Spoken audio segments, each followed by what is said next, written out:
She dies in his arms. Every single night in opera houses around the world, from Milan to Melbourne, from Paris to São Paulo, from the grandest theatres in Vienna to provincial houses in small Italian cities, she dies. Coughing, feverish, her cold hands reaching for the man who loves her, whispering his name with her final breath. And every night the audience weeps. They have been weeping for over 125 years.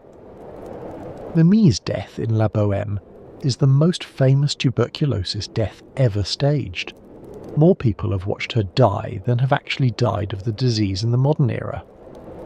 Puccini's opera has been performed tens of thousands of times, on average, somewhere on Earth, almost every single day since its premiere in 1896.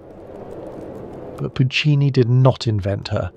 He borrowed her from a real woman in a real garret in Paris, who really coughed blood into a handkerchief while the man who loved her watched helplessly.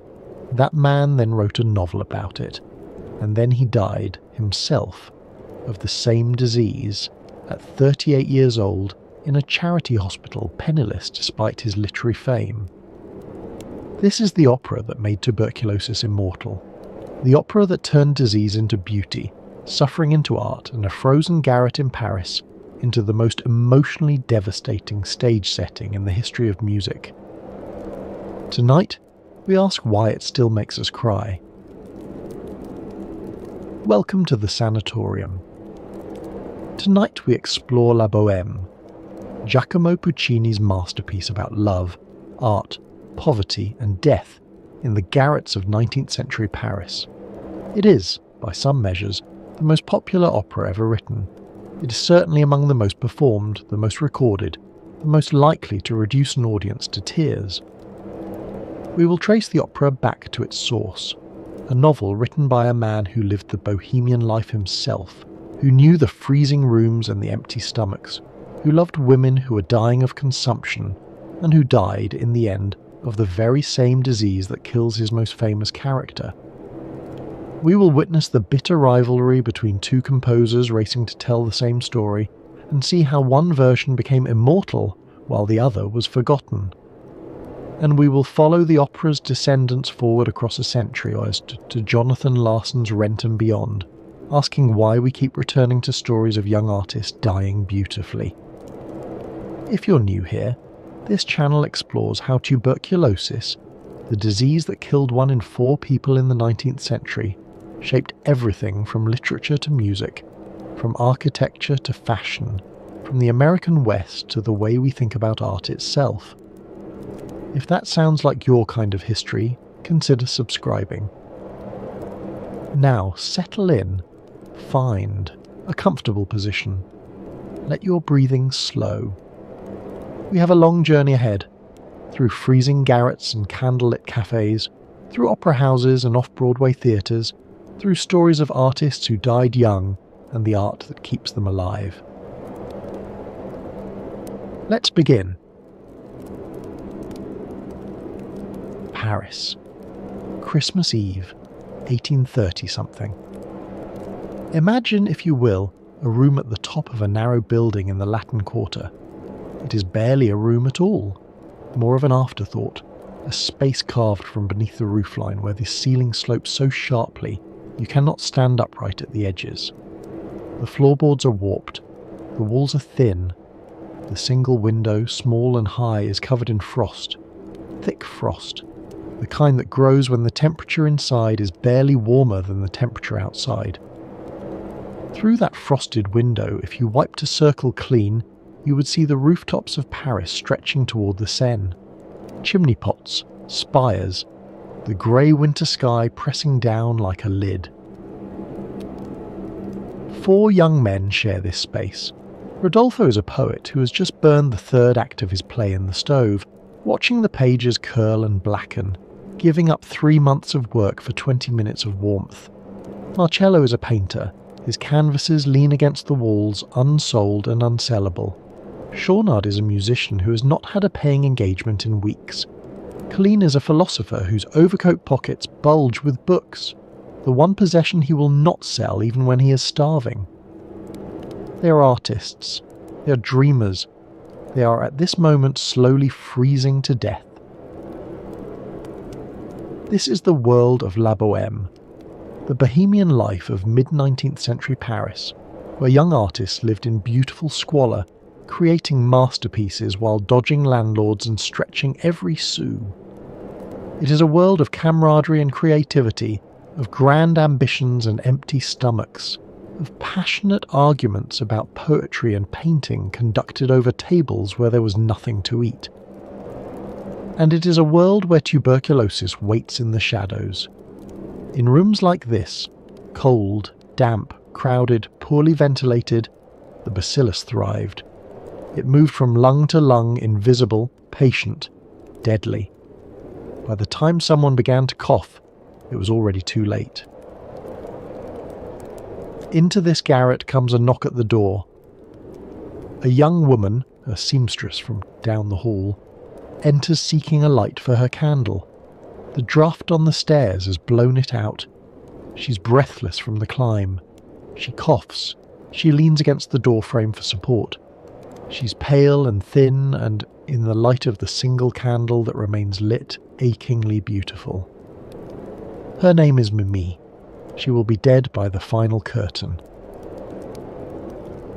In the next 2 hours, Rodolfo and Mimi will fall in love. They will quarrel. They will separate. They will reunite at the moment of her death, surrounded by the friends who have become family in this cramped and freezing room. The love story will be passionate and doomed. The death will be beautiful and terrible. It is one of the most performed operas in the world, produced somewhere on Earth, on average, almost every single day. More than 125 years after its premiere, audiences still weep at Mimi's death, still feel the chill of that garret, still believe utterly in the love story even though they know from the very first scene exactly how it will end. Tonight, we explore why. Why this story, with its consumptive heroine and its starving artist, has captured imaginations across 3 centuries, why tuberculosis became opera's favourite way to die, and why, even in an era of antibiotics and central heating, we keep returning to the cold garrets of bohemian Paris.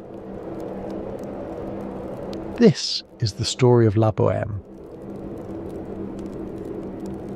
Giacomo Antonio Domenico Michele Secondo Maria Puccini, mercifully known simply as Giacomo Puccini, was born on December 22, 1858, in Lucca, a small city in Tuscany.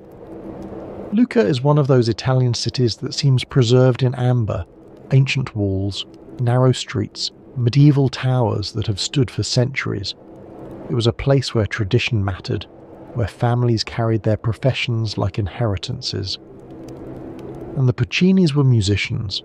For 4 generations, stretching back to the early 18th century, the family had produced composers, organists and choir masters who served the Cathedral of Lucca. The position of director of music at the Cattedrale di San Martino had passed from father to son like a title of nobility.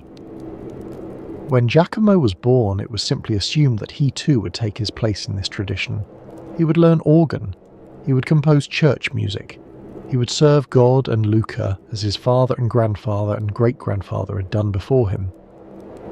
But Giacomo had larger ambitions. He'd heard something in music that the cathedral could not contain. At 15 years old, young Giacomo walked 18 miles to Pisa to see a performance of Verdi's Aida. 18 miles, because he could not afford the coach fare. He arrived exhausted, his feet blistered, and took his seat in the cheaper section of the theatre. What he saw and heard that night changed everything. I felt that a musical window had opened for me, he later wrote. The grandeur of the orchestration, the power of the voices, the spectacle of ancient Egypt recreated on stage. This was music that could shake the earth, that could make an audience forget to breathe, that could reduce a theatre full of sophisticated adults to tears. He knew, walking back to Lucca in the dark, that he would not be content as a provincial church musician. He would compose operas, the grandest form of musical drama, the art that combined orchestra and voice, and theatre and spectacle into a single, overwhelming experience.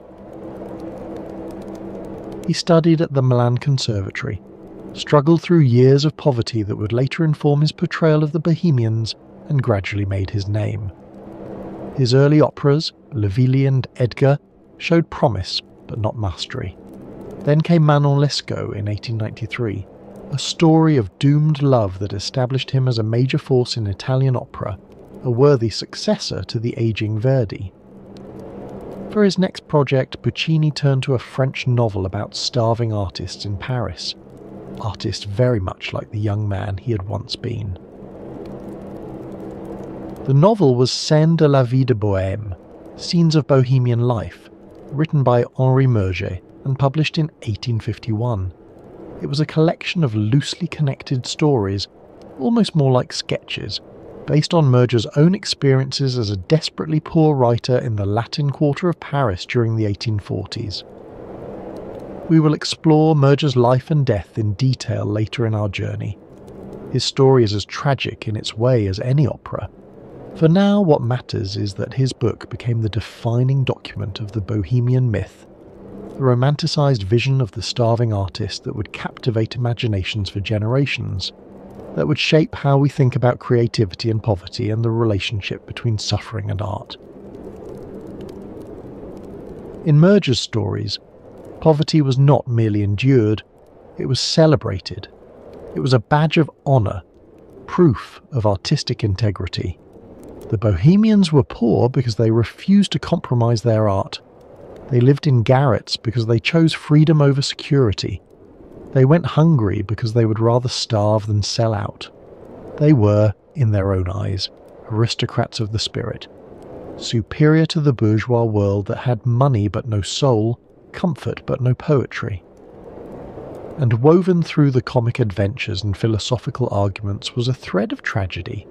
A young woman called Mimi, a seamstress and flower maker who loved the poet Rodolphe and died, as so many young women died in 19th century Paris, of tuberculosis. Her death, in the original novel, is almost incidental. Mentioned in passing, one more casualty of the Bohemian life, but it haunted readers. It haunted Puccini. It was this story, this specific tragedy within the larger comedy, that Puccini seized upon for his opera. He would make Mimi's death the centre of everything. He would make an audience feel what Rodolphe had felt, watching the woman he loved grow pale and thin and finally still. La Bohème premiered on February 1st, 1896, at the Teatro Regio in Turin. The conductor was a 28-year-old named Arturo Toscanini, who would go on to become, by many accounts, the greatest conductor of the 20th century, a legend who led orchestras at La Scala, the Metropolitan Opera, and the New York Philharmonic. But that night in Turin, Toscanini was just a young man with a baton trying to bring a new opera to life. The premiere was not a triumph. The critics were mixed at best, hostile at worst. Carlo Berseccio, writing in the influential Turin newspaper La Stampa, delivered what became the most infamous bad review in operatic history. La Bohème, even as it leaves little impression on the minds of the audience, will leave no great trace upon the history of our lyric theatre. He could not have been more spectacularly wrong. The audience at that first performance knew something the critics did not. They had wept at Mimi's death. They had felt the chill of the garret, the warmth of the love, the terrible weight of loss. Whatever the critics said, they would return. They would bring their friends. Within 4 years, La Bohème was being performed in opera houses across Europe and America, in London and Vienna, in Buenos Aires and New York.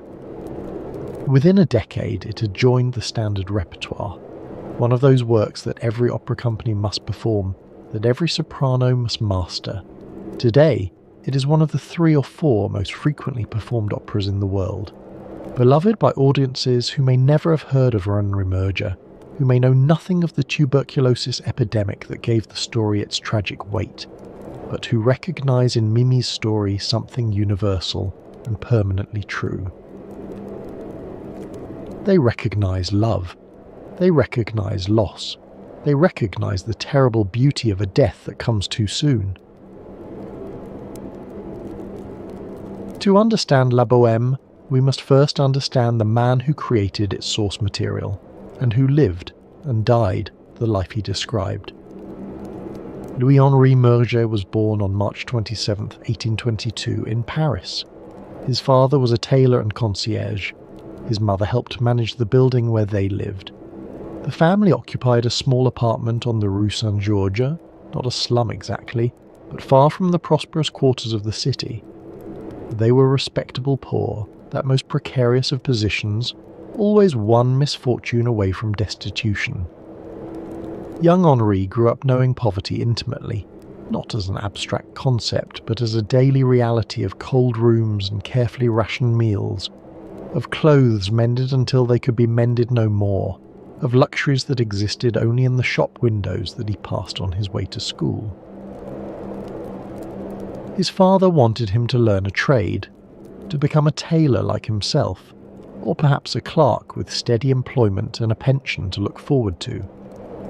But Henri had other ideas. He had discovered books, and through books he had discovered the world of ideas, poetry, philosophy, the promise of a life beyond the narrow confines of his father's workshop. As a young man, barely into his 20s, he drifted toward the artistic circles of Paris. He tried poetry first, with limited success. His verses were competent but not brilliant. He contributed articles to small literary journals that paid little or nothing, sometimes only in copies of the magazine itself.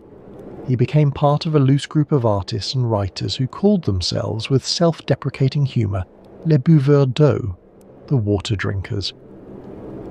They were too poor to afford wine. The water drinkers lived the life that Murger would later romanticize in his fiction. They shared cramped rooms in the Latin Quarter. They pawned their belongings to pay rent. First the non-essentials, then the essentials, then everything they owned except the tools of their art. They went hungry for days at a time. They created poems and paintings and essays that almost no one wanted to buy. And they died. One by one, they died. Of tuberculosis, of starvation, of fevers brought on by cold and malnutrition, of the accumulated damage that poverty inflicts on young bodies not yet strong enough to resist it. The water drinkers left no monuments except in Murger's memory.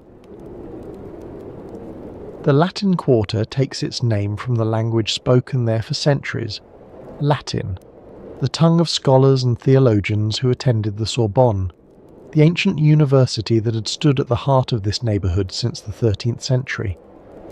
For hundreds of years students had lived in these narrow streets, debating philosophy and law, medicine and theology in the language of the church and the academy. By the 1840s, Latin had faded, but the scholarly character of the neighbourhood remained. The area had become the heart of artistic and intellectual Paris, a place where ideas mattered more than money, where a clever argument could earn you a meal and a brilliant poem could earn you a reputation, even if it couldn't pay your rent. It was a neighbourhood of students and artists, of cheap cafes where debates raged late into the night, of bookshops where volumes were sold by weight when their owners could no longer afford to keep them. The most affordable rooms were the garrets, attic spaces at the top of narrow buildings, reached by climbing 4 or 5 or even 6 flights of rickety wooden stairs. These garret rooms were scarcely fit for human habitation. The ceilings sloped so sharply that you could stand upright only in the centre. The single window, small and draughty, let in a thin grey light and far too much cold air. There was no running water. You carried it up from the courtyard in buckets. There was no heat except what you could coax from a tiny stove fed by whatever scraps of fuel you could scrounge. In winter, ice formed on the inside of the windows. In summer, the roof baked in the sun, turning the garret into an oven. But these rooms were all that a struggling artist could afford. 3 or 4 francs a month, payable, theoretically. to a landlord who would bang on your door demanding rent at the most inconvenient moments. Merger and his friends inhabited this world completely. They spent their days in cafes, not drinking expensive coffee, which was beyond their means, but occupying tables for hours, nursing a single glass of water or perhaps a small beer, bought with coins scraped together from jacket pockets. They talked about art and philosophy and revolution.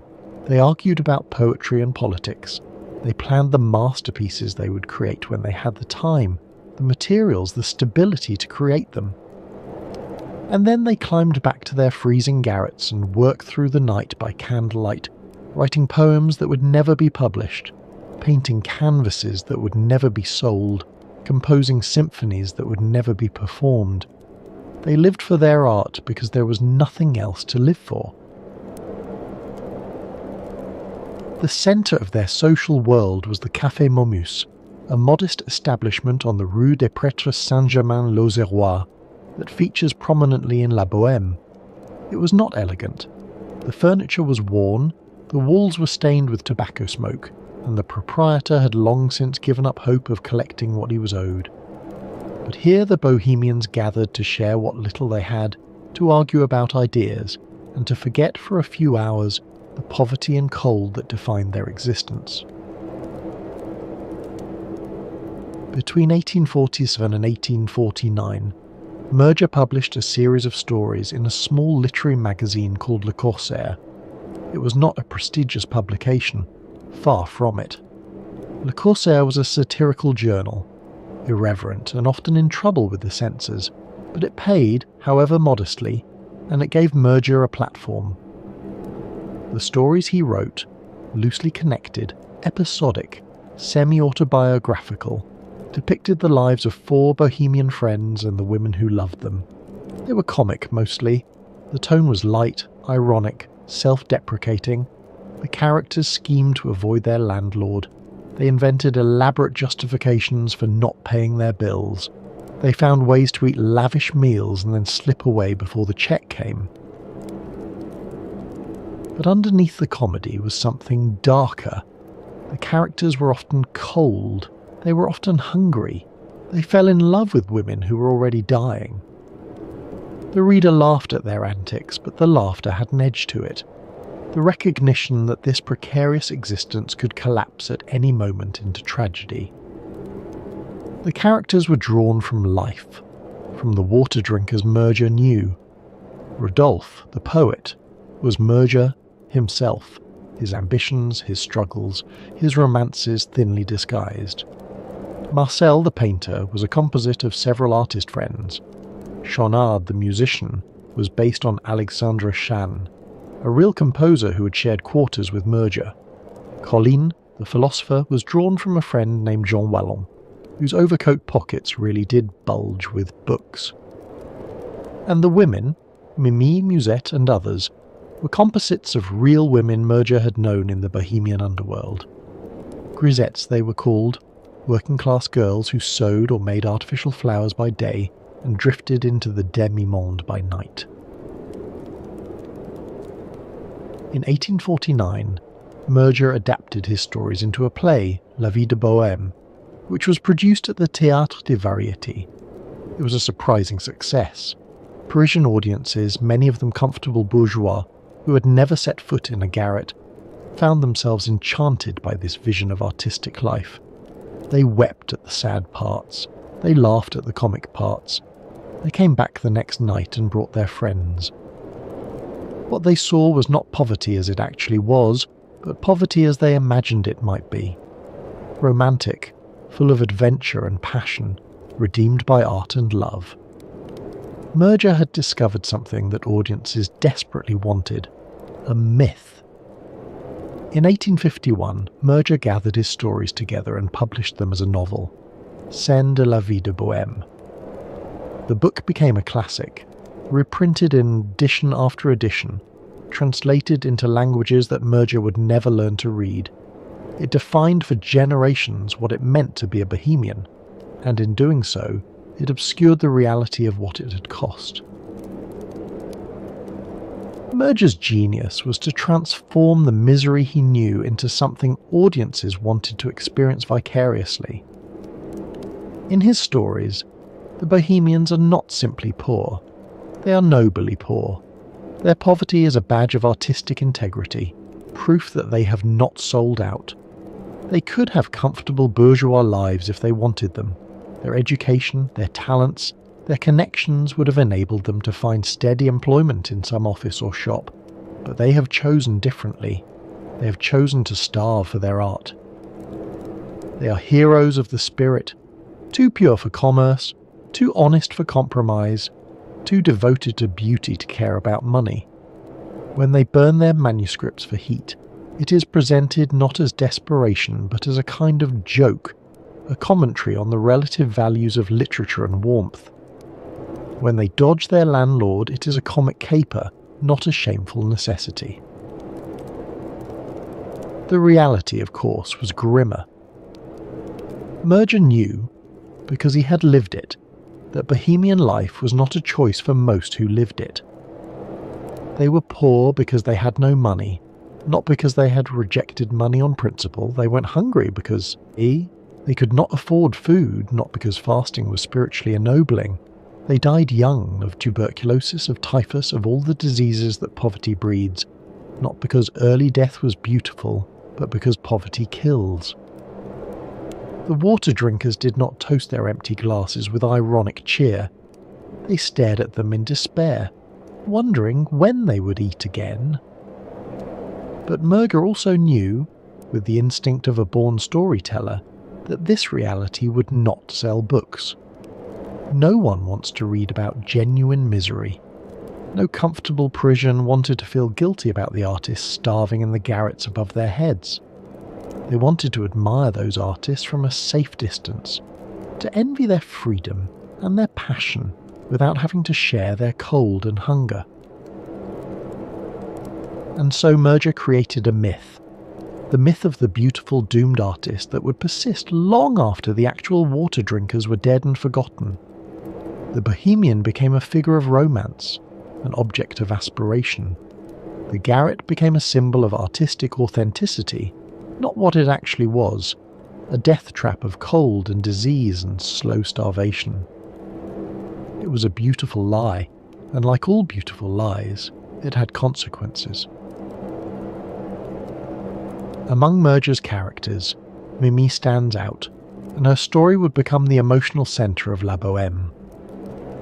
In Merger's stories, Mimi is a grisette, a young working-class woman who supplements her meagre wages as a seamstress or flower maker by accepting gifts from male admirers.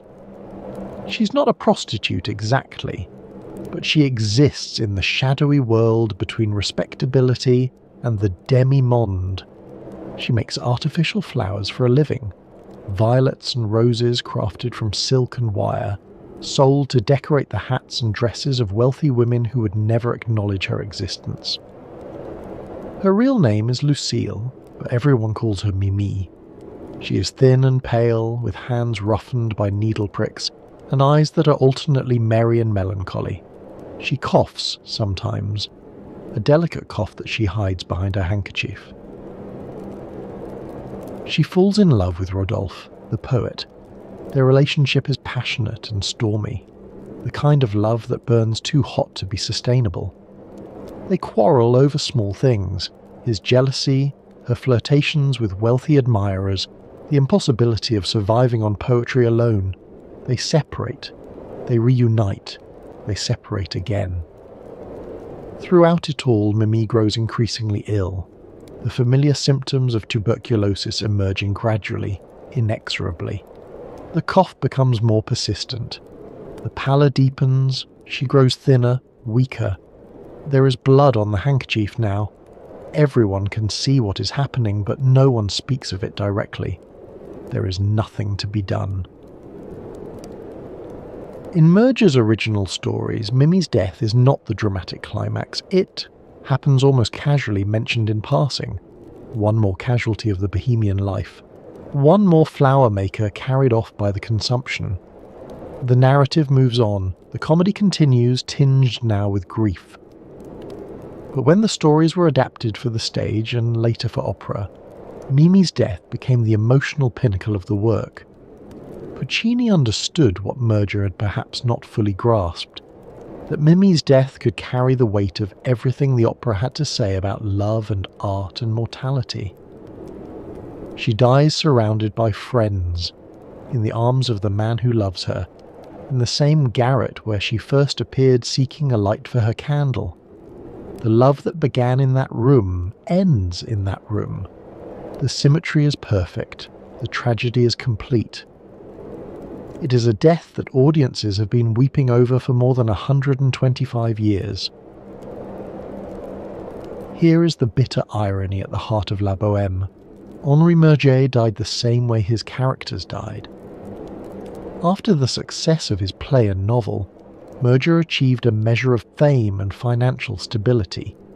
He moved out of the garrets, he bought new clothes, he dined in restaurants where he actually paid the bill. Critics praised him as the chronicler of a vanishing world, the poet of Bohemian Paris. In 1859, he received the Légion d'honneur, the red ribbon that marked recognition from the French state of his literary contributions. He was 37 years old. He should have had decades of writing ahead of him. He should have been able to leave the garret life behind forever. But the damage was already done.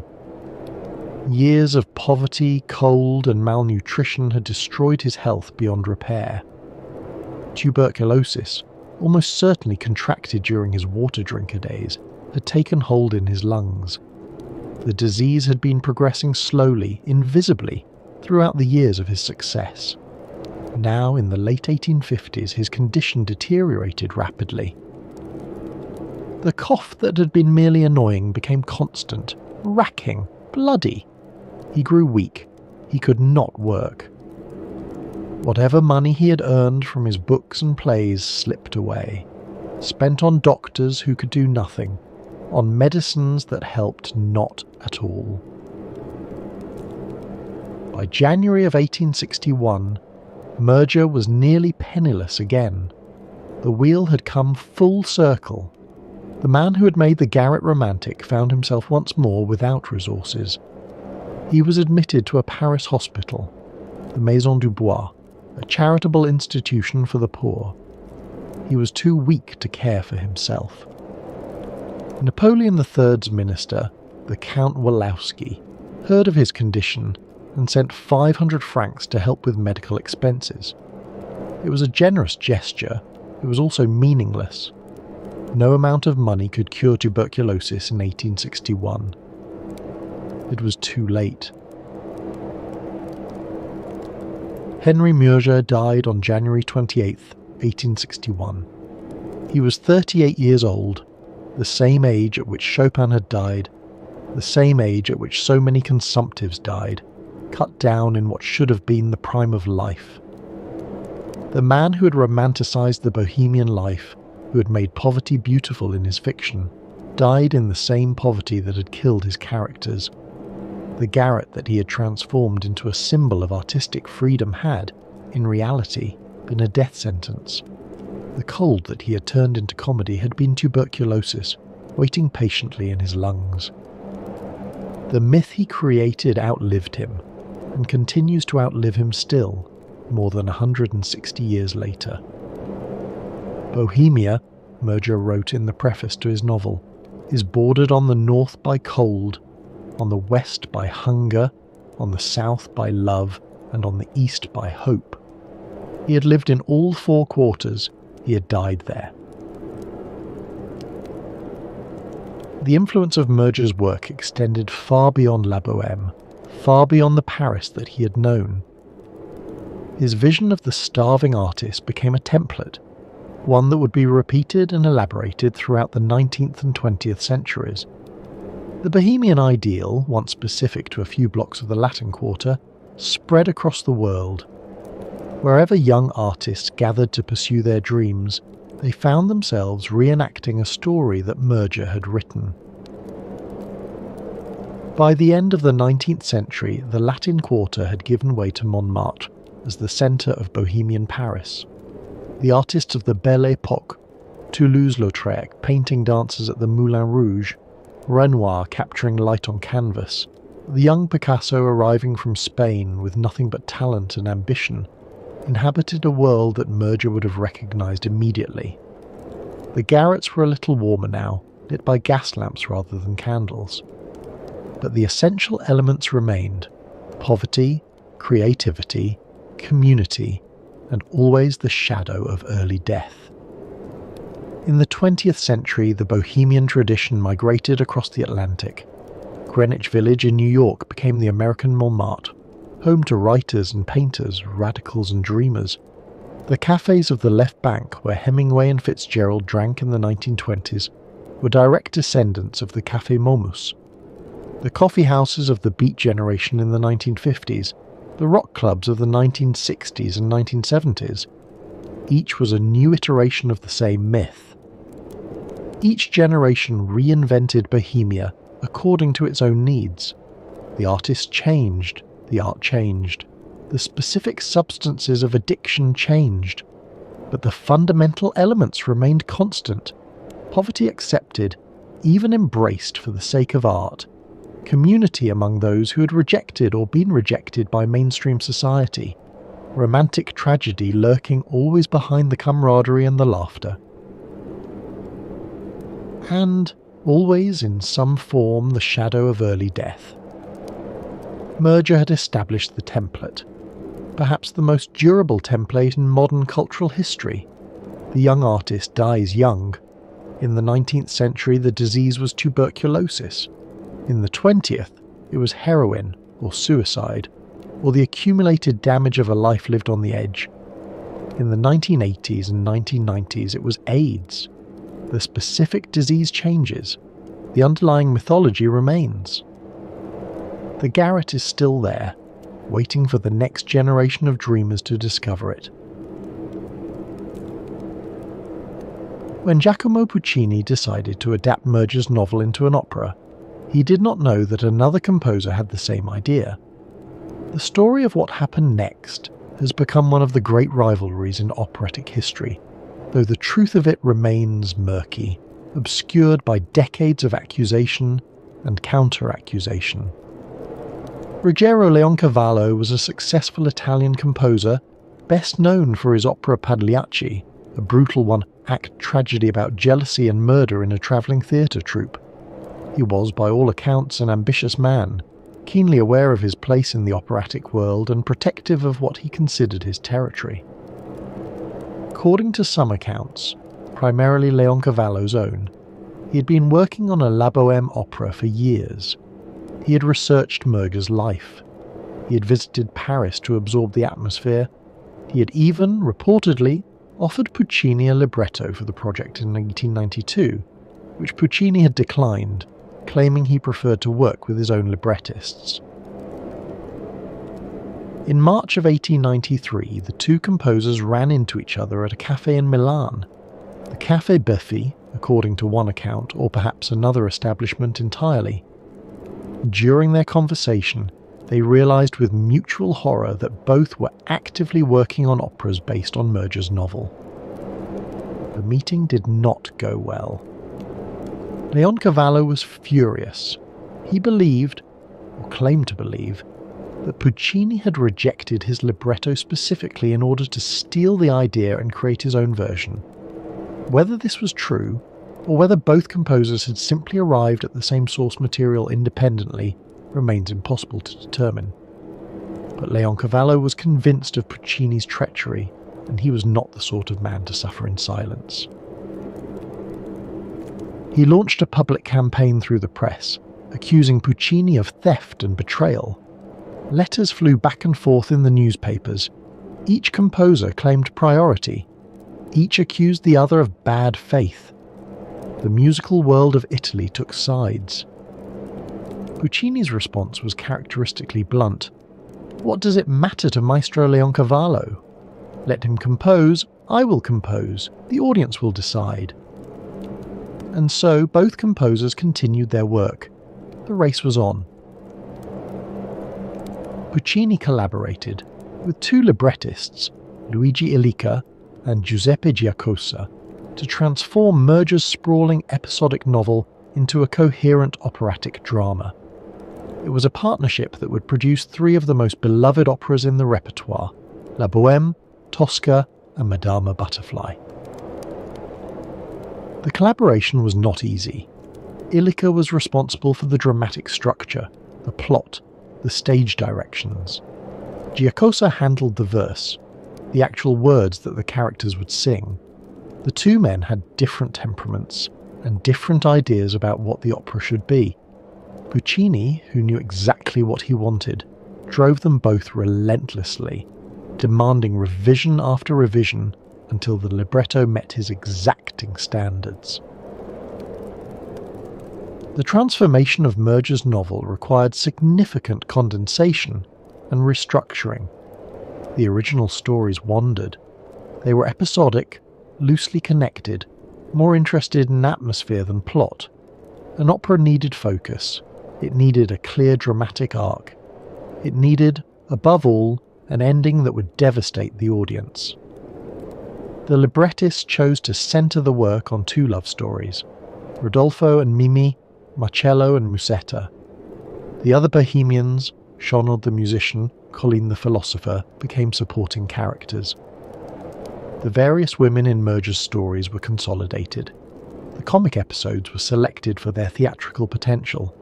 Everything else was simplified or eliminated. Most importantly, the libretto made Mimi's death the climax of the entire work.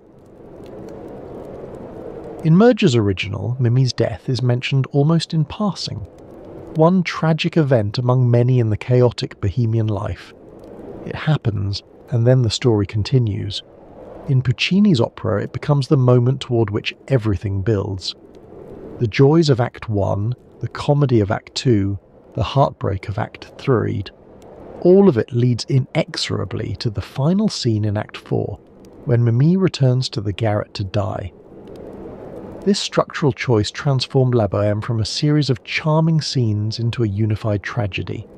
It gave audiences something to feel at the end. Not just the pleasant melancholy of Bohemian nostalgia, but genuine, wrenching grief for a character they had come to love over the previous 2 hours. Puccini composed La Bohème between 1893 and 1895, completing the orchestration in late 1895. He worked at his villa at Torre del Lago, in the marshlands near the Tuscan coast, where he could compose undisturbed by the distractions of city life. The music is among his most accessible and immediately appealing, which is saying something for a composer whose melodies are universally admired. From the very first notes, the orchestra establishes a sense of bustling energy, of life being lived at full tilt despite the cold and the poverty. The love duets are soaring and romantic. The comic scenes sparkle with wit. The melodies are unforgettable. Rodolfo's aria about Mimi's cold little hand, Mimi's response, explaining who she is and what she dreams of, the glorious duet that ends Act 1 as they declare their love and walk out into the Parisian night, Musetta's flirtatious waltz in Act 2, Mimi's heartbreaking farewell in Act 3. Audiences leave the theatre humming these melodies. They have been humming them for over a century. But the sophistication of Puccini's score goes far beyond catchy tunes. He developed a system of musical themes, what musicologists call leitmotifs, borrowing the term from Wagner, that recur throughout the opera, transformed and developed as the drama unfolds. These themes are not just labels for characters, they carry emotional weight. They tell us what the characters are feeling even when the words cannot.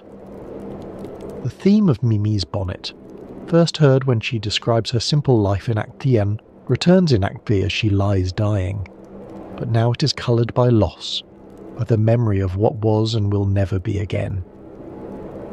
The theme of the Bohemians' camaraderie, boisterous and playful in Act 1, becomes tender and mournful in Act 4, when the friends sacrifice their few possessions to help the dying girl. This technique creates a sense of memory within the music itself. As the characters remember earlier times, the orchestra remembers with them, bringing back fragments of themes that the audience has heard before, now coloured by everything that has happened since. The effect is cumulative. By the end of the opera, every musical phrase carries the weight of the entire story. The effect in Act 4 is devastating. As Mimi lies dying, as she and Rodolfo recall their first meeting, the orchestra plays music from Act 1, from the moment when they first declared their love, when everything was possible, when the future stretched ahead of them like an endless promise. What was joyful then becomes unbearably sad now. The melody is the same, the meaning is transformed. The music carries the weight of everything that has been lost. Let me walk through the opera's story. 4 acts that span roughly a year in the lives of our bohemians, from one Christmas Eve to the following autumn. Act 1. Christmas Eve, in the garret. The room is freezing. Rodolfo the poet and Marcello the painter are trying to work, but the cold makes concentration impossible. Marcello's painting, a depiction of the crossing of the Red Sea that he has been reworking for years, sits on its easel, abandoned. Rodolfo's latest poem lies unfinished on the table. To warm the room, Rodolfo makes a dramatic sacrifice. He burns the manuscript of his play, feeding it page by page into the stove. The fire blazes briefly, then dies. The warmth is fleeting. The art is gone. Their friends Colin the philosopher and Shaunod the musician arrive with an unexpected windfall. Food, wine, fuel and money, the product of a comic misadventure involving an eccentric English milord and a parrot. For once the Bohemians will eat well on Christmas Eve. But their celebration is interrupted by the arrival of Benoit, the landlord, demanding the rent that is months overdue, through a clever trick, getting Benoit drunk and then pretending moral outrage at his confessed infidelities. The Bohemians manage to throw him out without paying. It is a small victory, comic and slightly mean-spirited, but it is theirs. The friends prepare to leave for Christmas Eve celebrations at the Café Momus, but Rodolfo stays behind. He has an article to finish, he claims. The others depart. The garret falls silent. And then there is a knock at the door. Mimi enters, seeking a light for her candle. The draught on the stairs has blown it out. She is breathless from the climb. 5 flights of stairs are hard when your lungs are not strong. In the candlelight, Rodolfo sees that she is beautiful. Her pallor, her thinness, her evident fragility, all of it strikes him as lovely rather than alarming. Both candles go out. In the darkness, Mimi drops her key. They search for it together, hands reaching across the floor, their fingers touch. Rodolfo, moved beyond reason by this simple contact, takes her hand and tells her it is cold. "Che gelida manina," the aria begins. He tells her who he is, a poet, poor in worldly goods but rich in dreams. She tells him who she is. Lucia is her name, but everyone calls her Mimi. She makes flowers and embroidery. She lives alone. She waits for spring. They fall in love instantly, passionately, with the intensity that only the young and the doomed can muster. The act ends with them declaring their love and walking out into the Parisian night toward the cafe where their friends are waiting. Act 2. The Latin Quarter, outside the Café Momus. It is still Christmas Eve, and the streets are alive with vendors and revellers.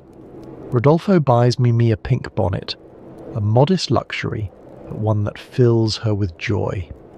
The Bohemians gather at the cafe, ordering more food than they can afford.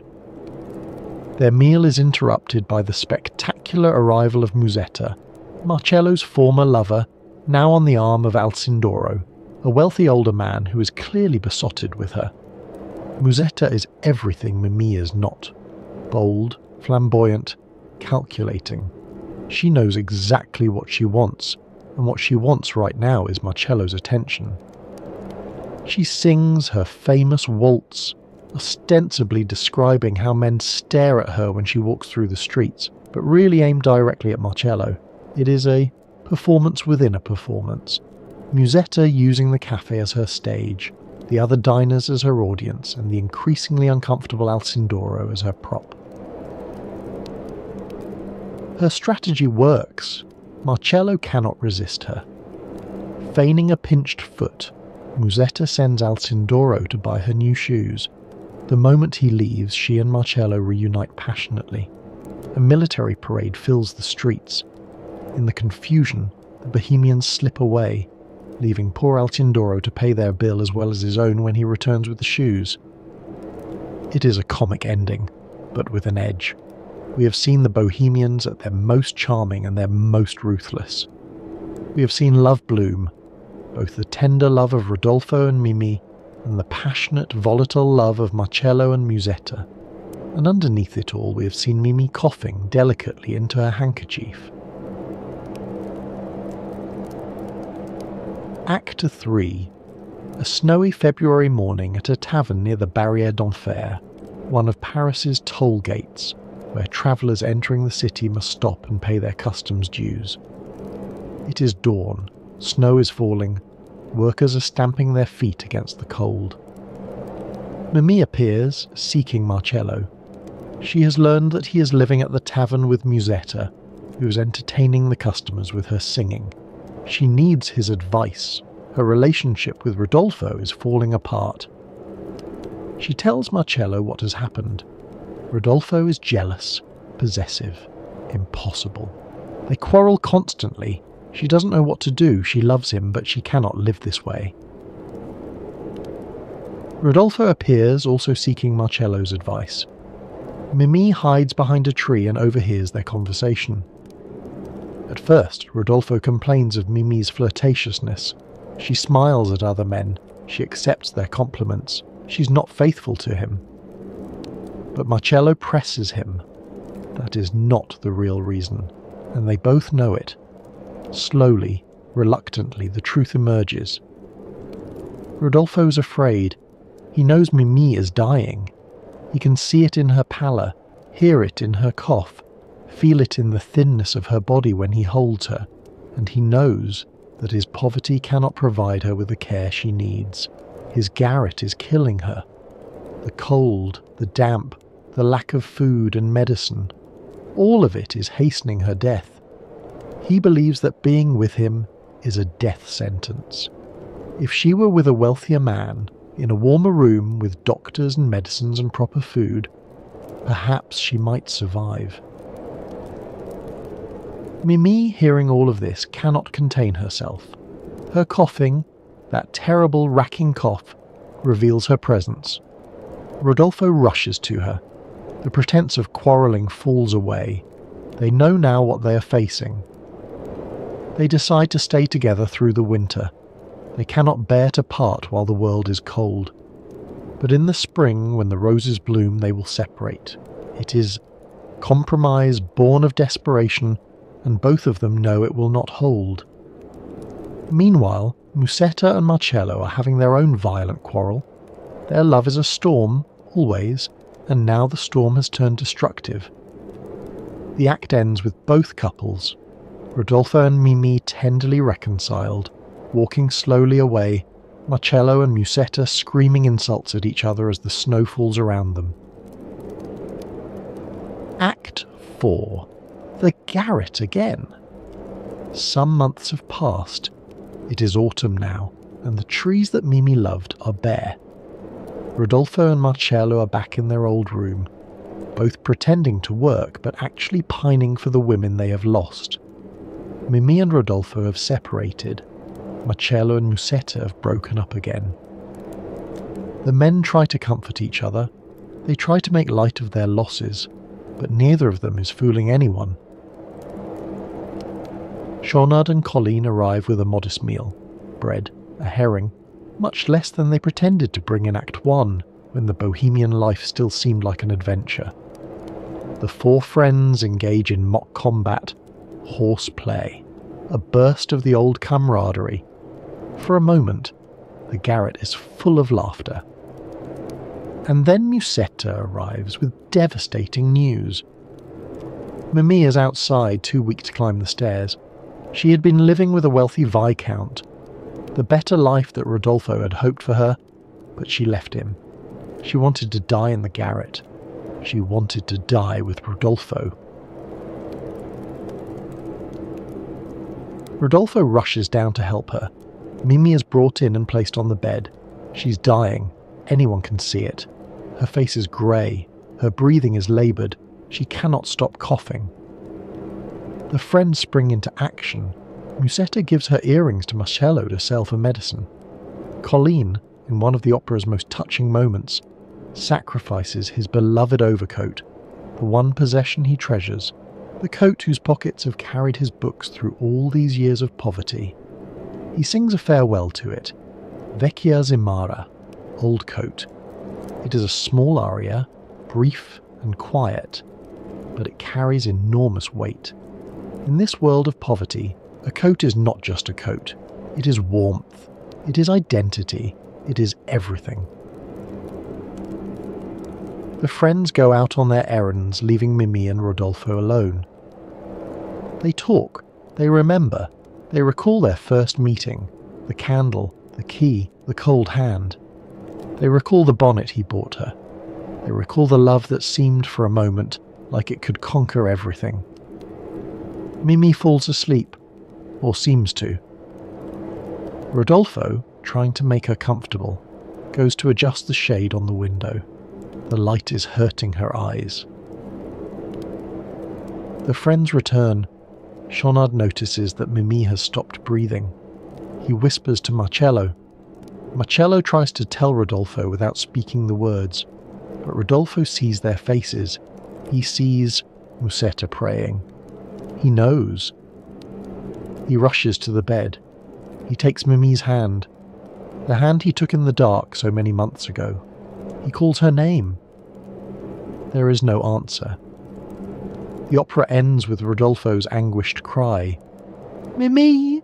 Mimi!" and a devastating orchestral crash. The curtain falls. The audience weeps. Mimi's death in La Bohème is, medically speaking, remarkably accurate. A study published in The Lancet, one of the world's most prestigious medical journals, analysed her symptoms as depicted in the opera and concluded that Puccini's portrayal was consistent with advanced pulmonary tuberculosis complicated by cor pulmonale. This is a condition in which the heart's right ventricle fails due to long-term damage from lung disease. The lungs, ravaged by tuberculosis, can no longer efficiently oxygenate the blood. The heart, struggling to pump blood through damaged lung tissue, eventually gives out. Mimi's cold hands, the gelida manina that Rodolfo sings about in his first aria, are not merely a romantic detail. They are a symptom of peripheral circulatory failure. Her breathlessness on the stairs is not a dramatic convenience. It reflects the progressive destruction of her lung capacity. Her weakness, her pallor, her gradual wasting, all of it is medically consistent with the disease as it actually progressed in the 19th century. By the time of her death, Mimi's body would have been in complete failure. Her oxygen-starved tissues would have been shutting down one by one. Her heart, weakened by months or years of struggling against damaged lungs, would have been unable to pump blood effectively to her extremities. The cold hands that Rodolfo takes in the dark of the garret would have been even colder at the end. Puccini got it right. Whether through research or intuition, whether guided by librettists who had witnessed such deaths firsthand or simply by the accumulated cultural knowledge of a society where tuberculosis was everywhere, he created a death that was both beautiful and true. But medical accuracy is not why tuberculosis became opera's favourite disease. The appeal was aesthetic, not scientific. Consumption was chosen not because it was common, though it certainly was, but because it was useful. It served the needs of the stage. Tuberculosis was the ideal operatic illness because it allowed singers to die beautifully. Consider the alternatives available to 19th century composers seeking a disease to kill their heroines. Cholera, epidemic in 19th century Europe, particularly in the great urban outbreaks of 1832 and 1854, kills through violent diarrhea and dehydration. The victim loses massive amounts of fluid, becoming gaunt and blue-skinned.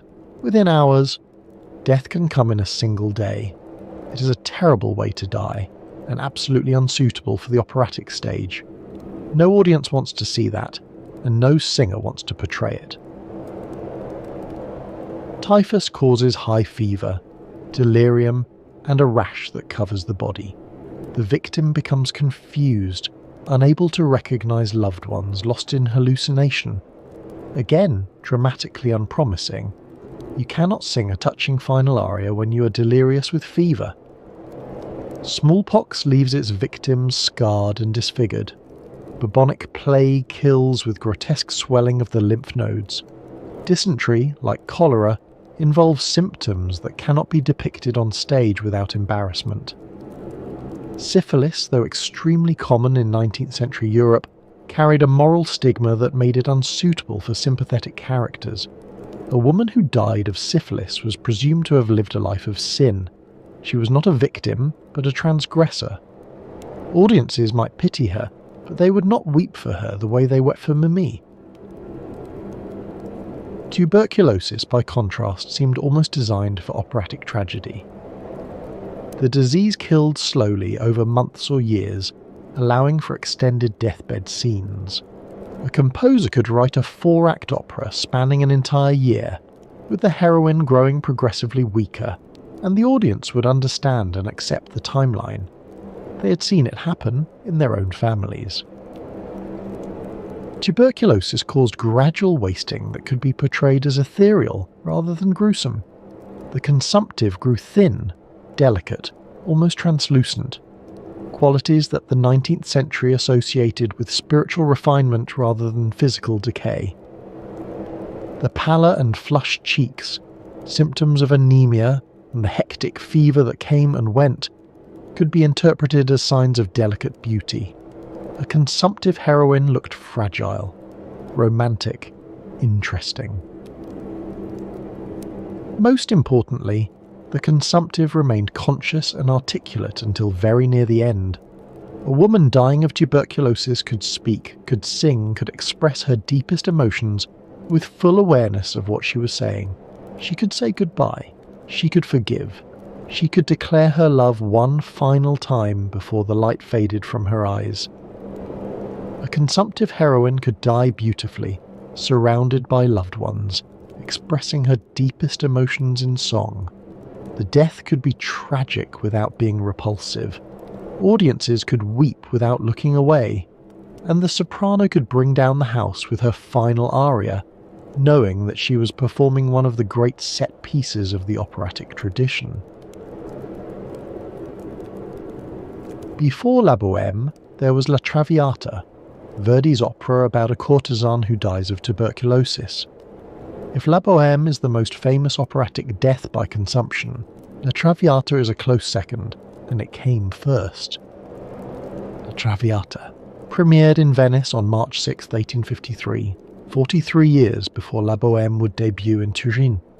The premiere was famously disastrous. The audience laughed in the wrong places, and Verdi was so dejected that he nearly withdrew the work entirely. But within a year, La Traviata had been revised and restaged to acclaim. It would become one of the most beloved operas in their repertoire. The opera was based on La Dame aux Camélias, The Lady of the Camellias, a novel and play by Alexandre Dumas Fils. Dumas was the illegitimate son of the famous novelist Alexandre Dumas, author of The Three Musketeers and The Count of Monte Cristo. The younger Dumas would become a successful writer in his own right, but his fame would rest largely on this single story, a story based on his own life, on a love affair that ended in tragedy. Verdi saw Dumas' play in Paris in 1852 and immediately recognised its operatic potential.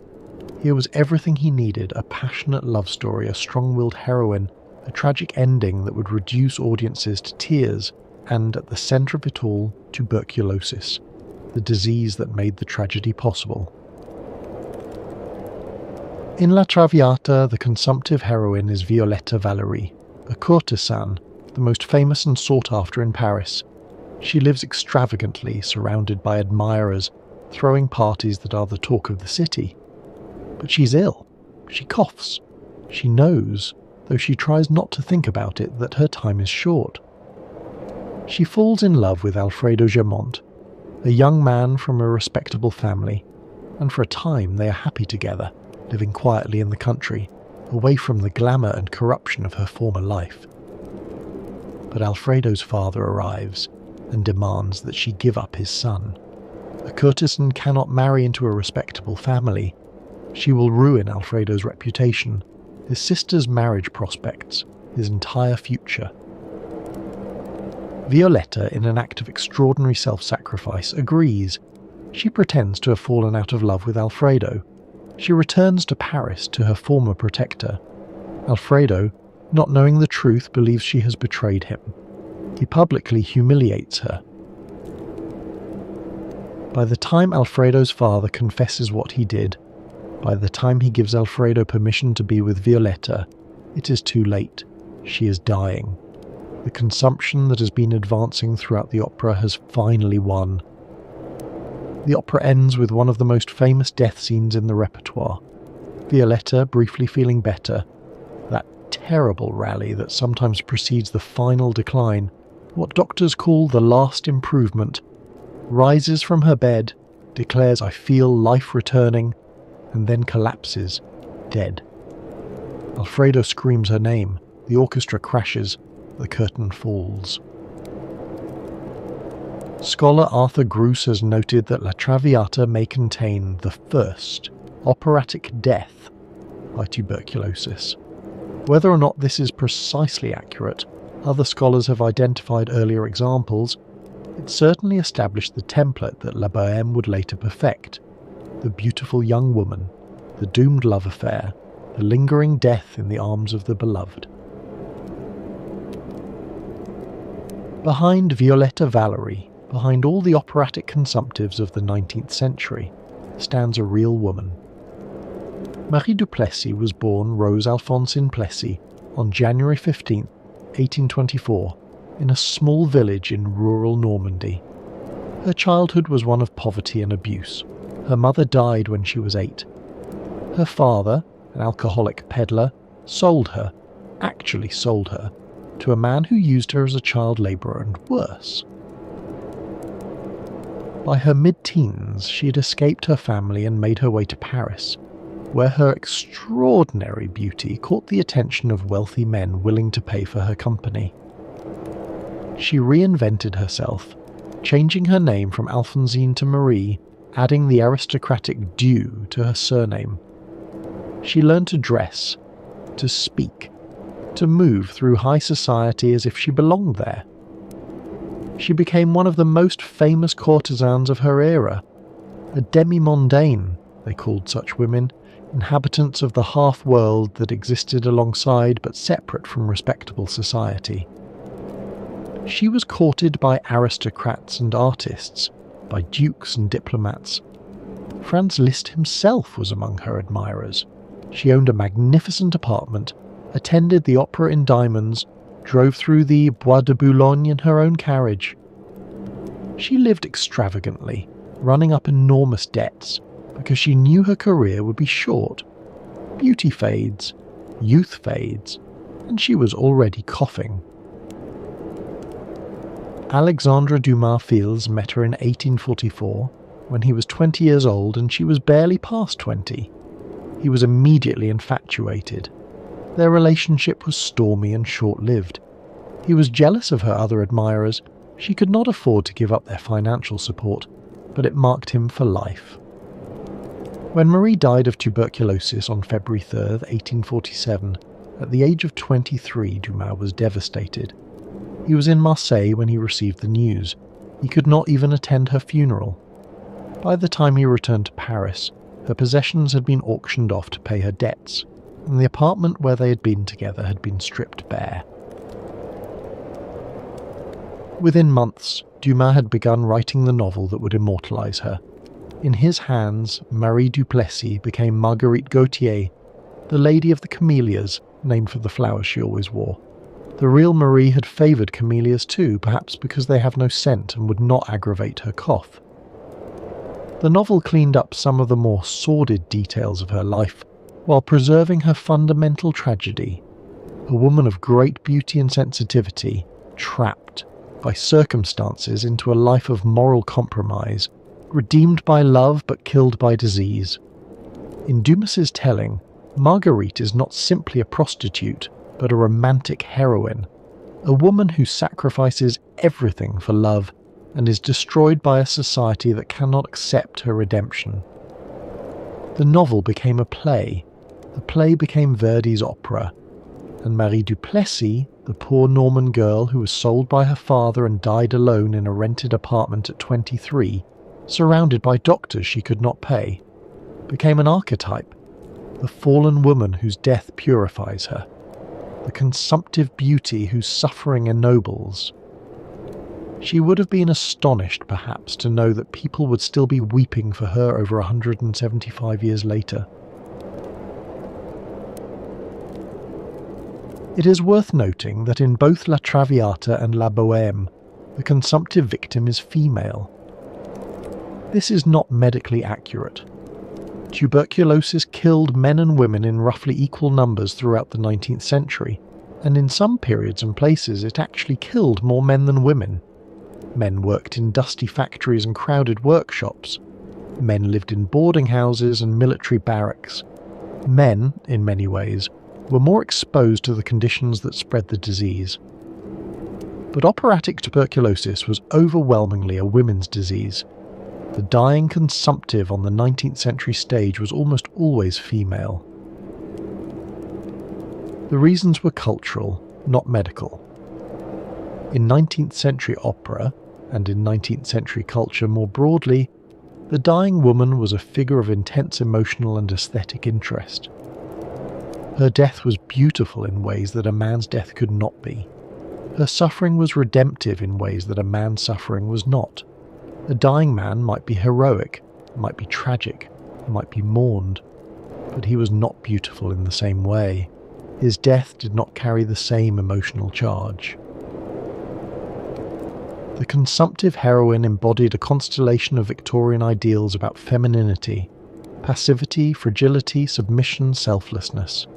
She accepted her fate without complaint. She forgave those who had wronged her. She thought of others even as she lay dying, worrying about the grief she would cause them.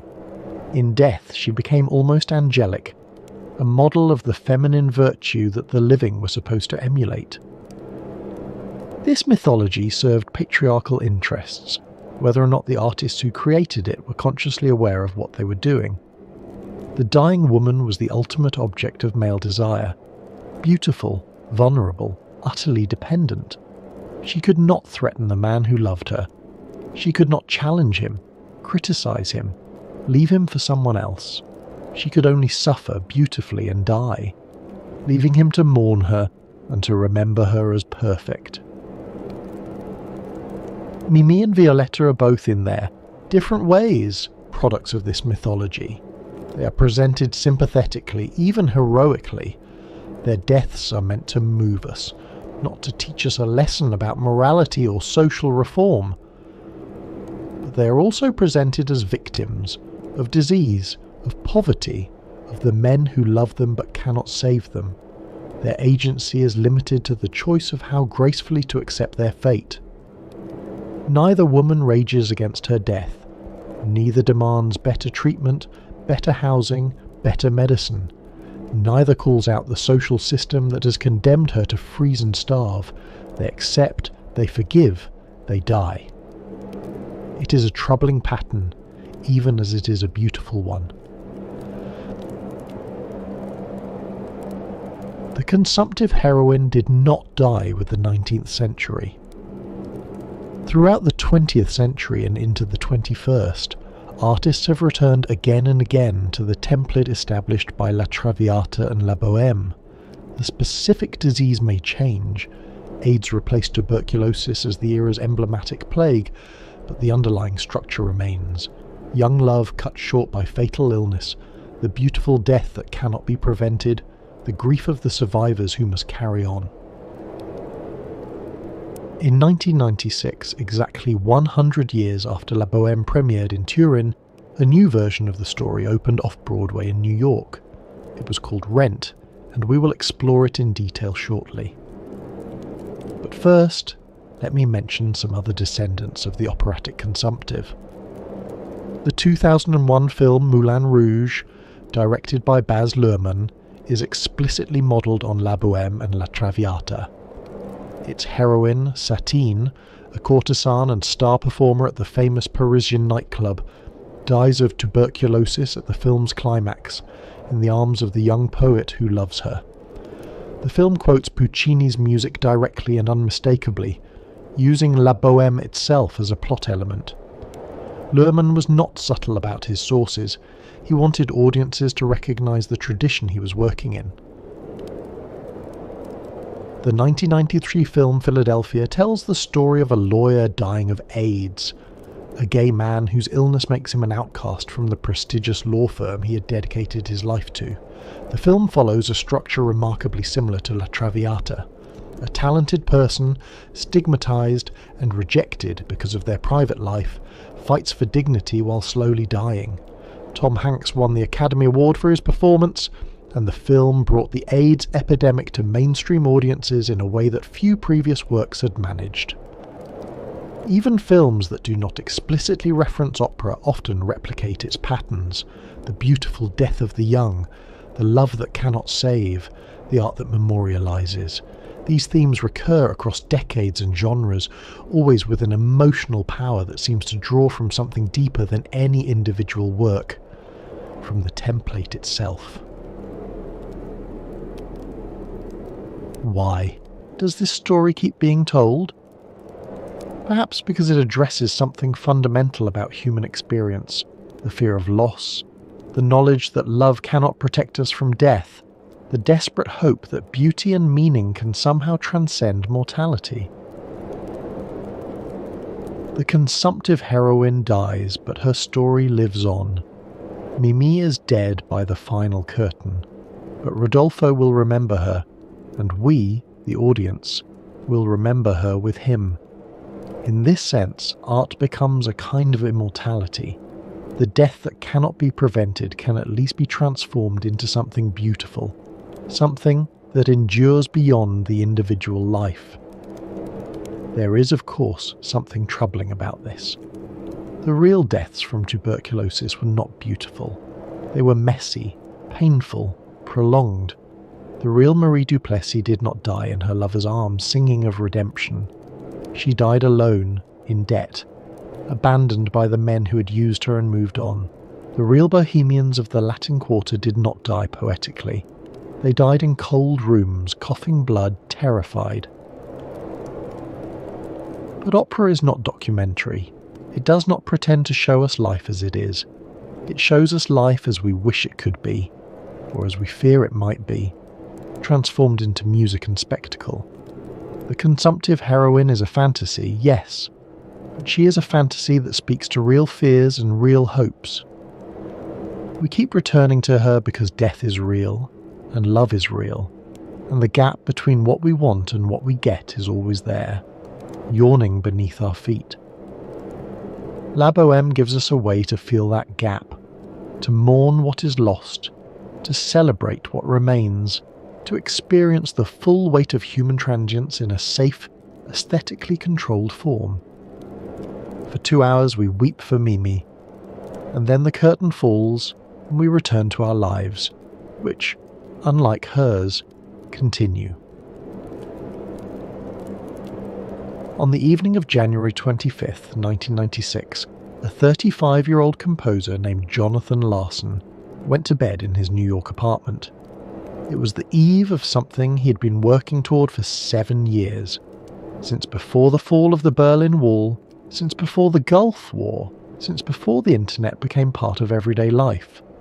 The next morning, Rent, the musical he had poured his heart and soul into, would have its final preview performance at the New York Theatre Workshop, a small off-Broadway venue that had nurtured the project through its long gestation. Larson never woke up. He died in his sleep of an aortic dissection, a sudden tear in the main blood vessel leading from the heart. The condition, caused by a congenital defect that had never been diagnosed, killed him almost instantly. He was alone in his apartment. He was just hours away from seeing his life's work presented to an audience. The cast and crew learned of his death the next morning. They were devastated. Some wanted to cancel the performance, but they decided, after agonised discussion, to go on, not as a full performance but as a memorial, a way of honouring the man who had created the work they loved. They sat on stools on the stage, dressed simply, and sang through the score. There would be no blocking, no costumes, no elaborate production, just the music and the words.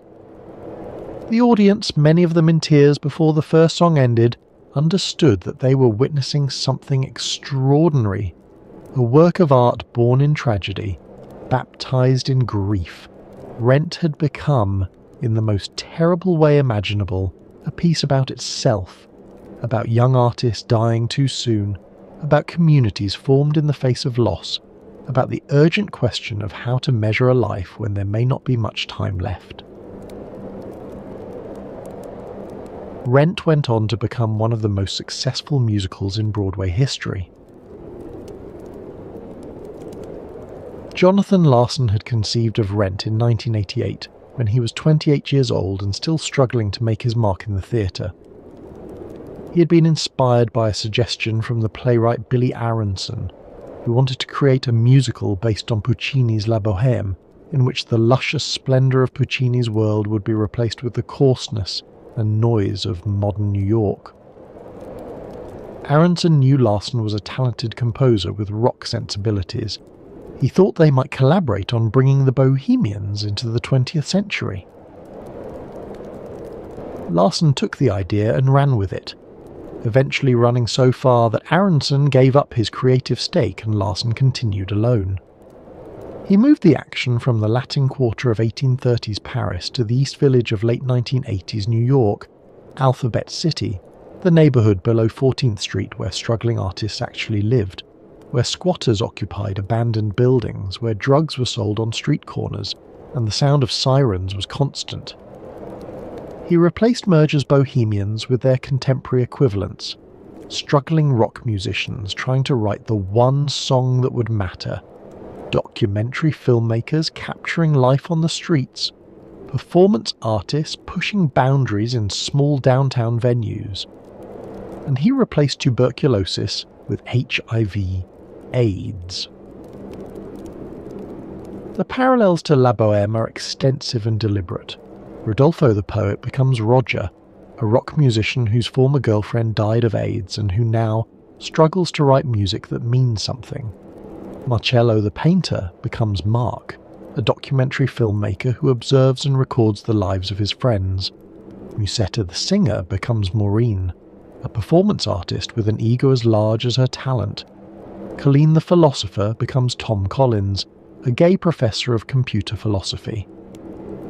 And Mimi, the seamstress, who coughs and shivers and dies of tuberculosis, becomes Mimi, an exotic dancer at the Cat Scratch Club, a drug user, HIV positive. In Rent, as in La Bohème, two love stories intertwine. Roger and Mimi fall in love despite, or because of, their shared mortality. Roger is also HIV positive. His former girlfriend April had slit her wrists when she learned her diagnosis, and he has been hiding in his apartment ever since. Mark, like Marcello, serves as the observer and narrator of the group, the one who survives to tell the story.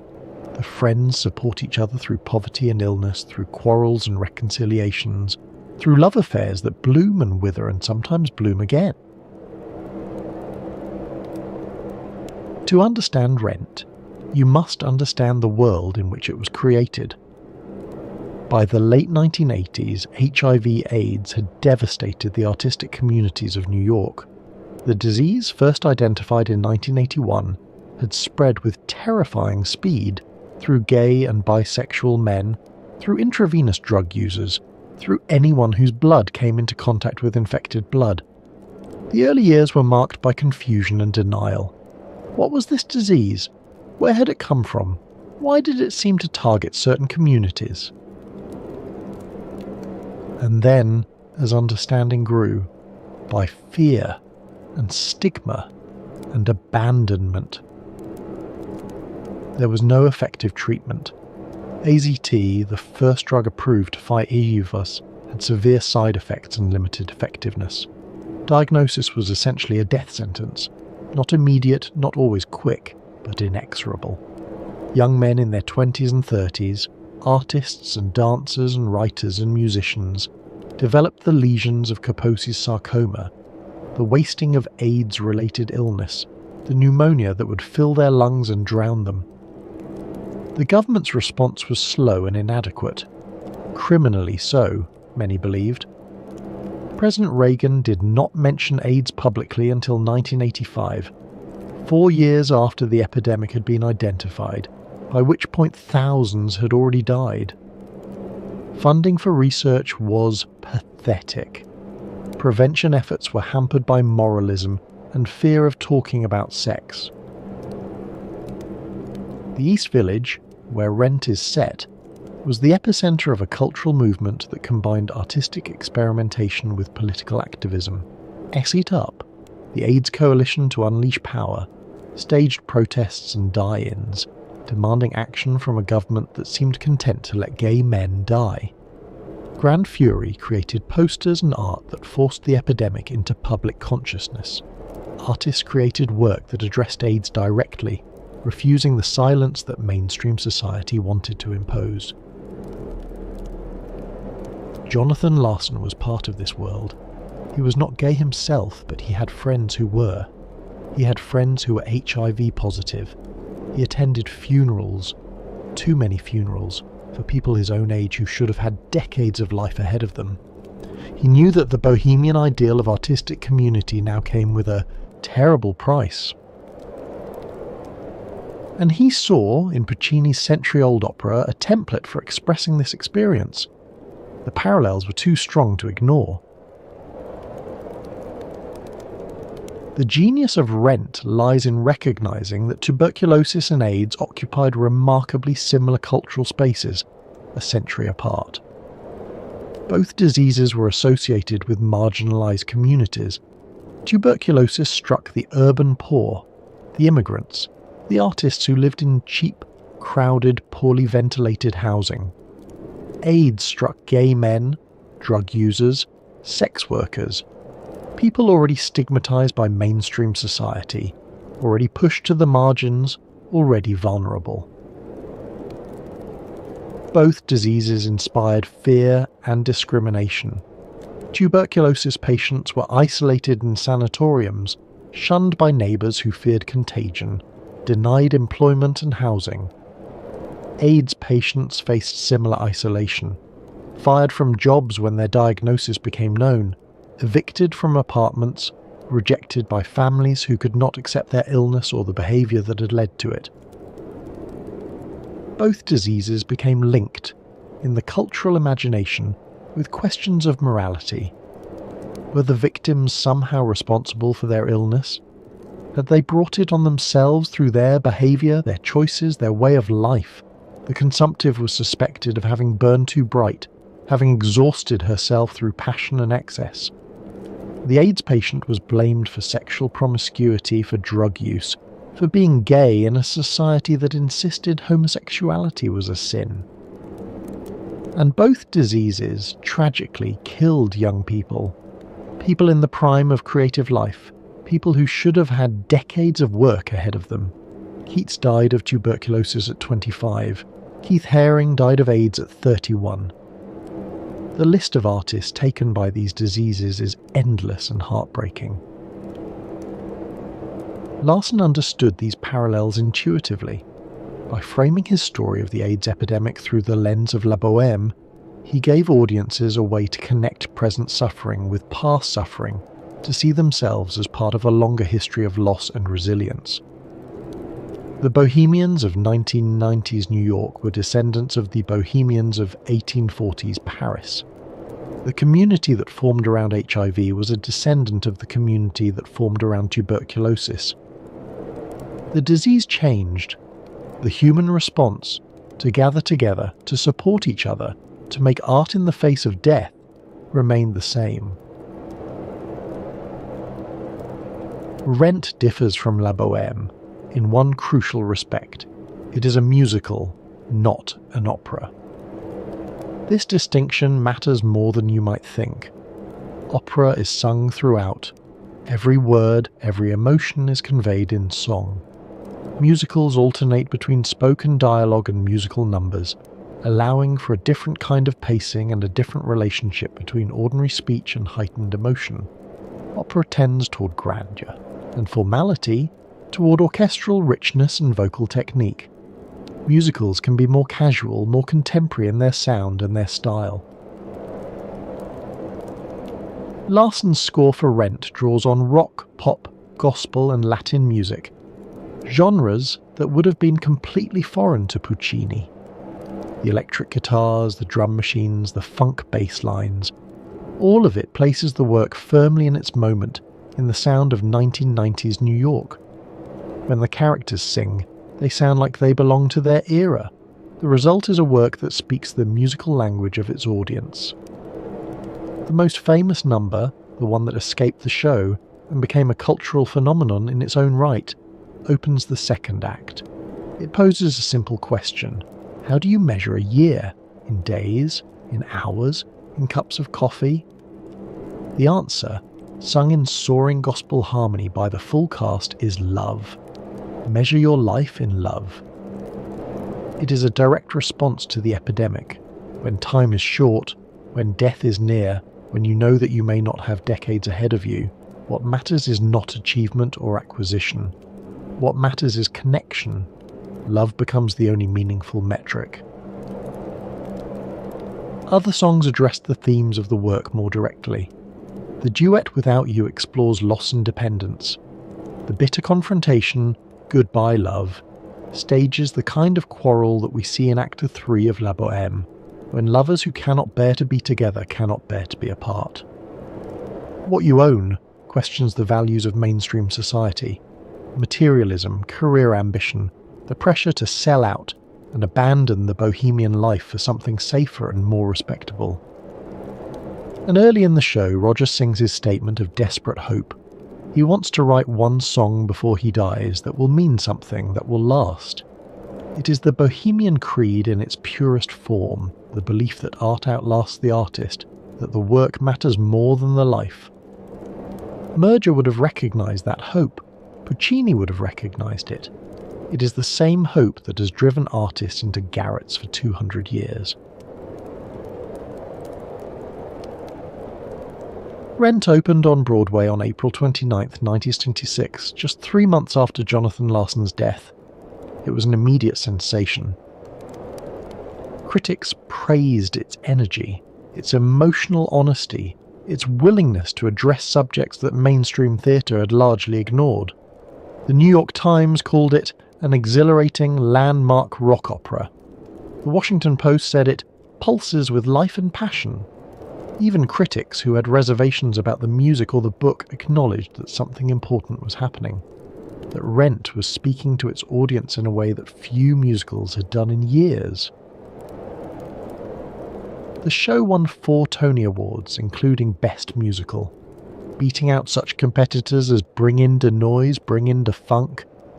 More remarkably, it won the Pulitzer Prize for drama, an honour rarely given to musicals, and never before to a rock musical. The Pulitzer Committee recognised what audiences had already discovered, that Rent was not merely entertainment, but a significant work of American art. It ran on Broadway for 12 years, closing in September 2008 after more than 5,000 performances. It grossed over $280 million. It spawned national and international tours, a film adaptation in 2005, a live television broadcast, and countless amateur and professional productions around the world. More than any other work of its era, Rent brought the AIDS crisis into the cultural mainstream. It made audiences who might never have attended an ACT UP protest, who might never have known anyone living with HIV, weep for characters they came to love. It created empathy across barriers of sexuality and class. It humanized a disease that had too often been used to dehumanize its victims. And it did all this through the structure of an opera about tuberculosis, written 100 years earlier by an Italian composer who could never have imagined the world his creation would eventually speak to. Jonathan Larson's never saw his triumph. He worked on Rent for 7 years, often living in poverty himself, struggling to convince producers and investors that the show was worth staging. He waited tables at the Moondance Diner to pay his rent. He lived the bohemian life that his musical celebrated, not as a pose, but as a necessity. His death, at 35, has an eerie resonance with the deaths in his musical, and in La Bohème before it. Like Mimi, like Roger, like Angel, he died young, leaving work that would outlive him. Like Merger, he lived the life he wrote about and paid a price for it, though his price was not tuberculosis, but a congenital heart defect that no one had ever diagnosed. He had complained of chest pains in the days before his death. Emergency room doctors at 2 different hospitals examined him and sent him home, attributing his symptoms to stress or food poisoning. They did not run the tests that might have revealed the truth. In the years after his death, his family successfully sued the hospital for malpractice. The settlement provided some financial security, but no amount of money could bring back the artist who had created Rent, or give him the chance to see what his work would become. The musical stands as his monument. Every performance in theatres around the world keeps his vision alive. The story he told, of artists struggling against poverty and disease, of love surviving loss, of community persisting through tragedy, continues to resonate with audiences who were not yet born when Larson died. Larson understood, perhaps better than anyone since Merger, why the Bohemian myth endures. It is not a myth about poverty. It is not a myth about suffering. It is a myth about meaning, about finding purpose in creativity, about valuing human connection over material success, about measuring our lives not in wealth or fame, but in love. That message has outlived him. It will continue to outlive all of us. We have traced La Bohème from Merger's garret to Puccini's orchestra pit to Larson's off-Broadway theatre. We have followed a story across 150 years, through 3 continents, through revolutions in music and politics and medicine. Along the way, we have encountered tuberculosis and AIDS, real deaths and fictional ones, artists who lived the bohemian life and artists who died too young. What binds these stories together? What makes them, in some essential way, the same story told again and again? At the most basic level, they are all love stories. Rodolfo loves Mimi. Roger loves Mimi. The poets love the seamstresses and the dancers, across a gap of century and disease. And in each version, love proves insufficient to save the beloved. The love is real. The love is powerful. The love is beautiful. And the love cannot stop death from coming. The dying die. The living are left to mourn. And the audience weeps because they recognize this pattern. They have seen it before, or they will see it, in their own lives. This is a universal experience, perhaps the universal experience. To love is to risk loss. To form attachments is to guarantee eventual grief. Everyone who loves will someday lose. The consumptive heroine, dying in her lover's arms while the orchestra swells around her, dramatises what everyone who has ever loved already knows, that this too will end, that everything ends, that the price of love is the certainty of eventual loss. We weep for Mimi because we are all in some way either Mimi or Rodolfo. We are either the one who will die too soon or the one who will be left behind. There is no third option. But La Bohème and its descendants offer something beyond the mere acknowledgement of mortality. They offer community. Mimi does not die alone. She dies surrounded by friends, the Bohemian community that has sustained her and Rodolfo through poverty and illness, through quarrels and reconciliations, through all the ups and downs of their brief time together. Musetta is there, praying, Colline is there, having sold his coat to buy medicine. Schaunard and Marcello are there, doing what they can, which is almost nothing but which is everything. Rent's characters face their diagnoses together, supporting each other through treatment and loss, through the endless cycle of doctor's appointments and drug protocols, and the slow decline that AIDS brought in the years before. Effective treatment. Angel dies surrounded by friends. Mimi survives, at least for now, because her community refuses to give up on her. Even in death, the individual is held by the group. This is the Bohemian promise. The thing that makes the garret bearable, the thing that makes the poverty endurable, the thing that makes the whole desperate enterprise worthwhile. Artistic community can provide what family and society often fail to provide: unconditional acceptance, support without judgment, love that does not ask you to be anything other than what you are. The water drinkers may be poor, but they have each other. They share what little they have. The bread that Schaunard brings, the wine that appears from somewhere, the warmth of bodies pressed together against the cold. They celebrate together and grieve together. When one of them falls, the others catch them. When one of them dies, the others remember. It is an idealized vision, of course. Real artistic communities are full of jealousy, competition, and betrayal. The history of Bohemia is not all solidarity. It includes plenty of broken friendships and stolen ideas, plenty of lovers who became enemies, plenty of collaborators who ended up in court. Artists are people, and people are complicated. But the ideal matters. It offers a model of what human relationships could be: connection based on shared values rather than blood ties, support given freely rather than transactionally, love that exists because people choose it rather than because they are obligated by biology or law. The garret may be cold, but it is not lonely, and that, in the end, may be the most important thing. There is another theme woven through all these stories: the power of art to transcend mortality. Rodolfo is a poet, Roger is a songwriter, Merger was a writer, Larsen was a composer. These are people who make things that can outlast them. In La Bohème, Rodolfo's manuscripts are a joke. He burns them for heat. But in the larger frame, art is no joke at all. Puccini's opera has outlived its creator by 100 years.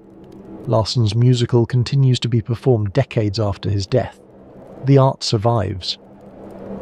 This is the deepest hope of the Bohemian myth, that creativity offers a kind of immortality. The artist dies, but the work remains.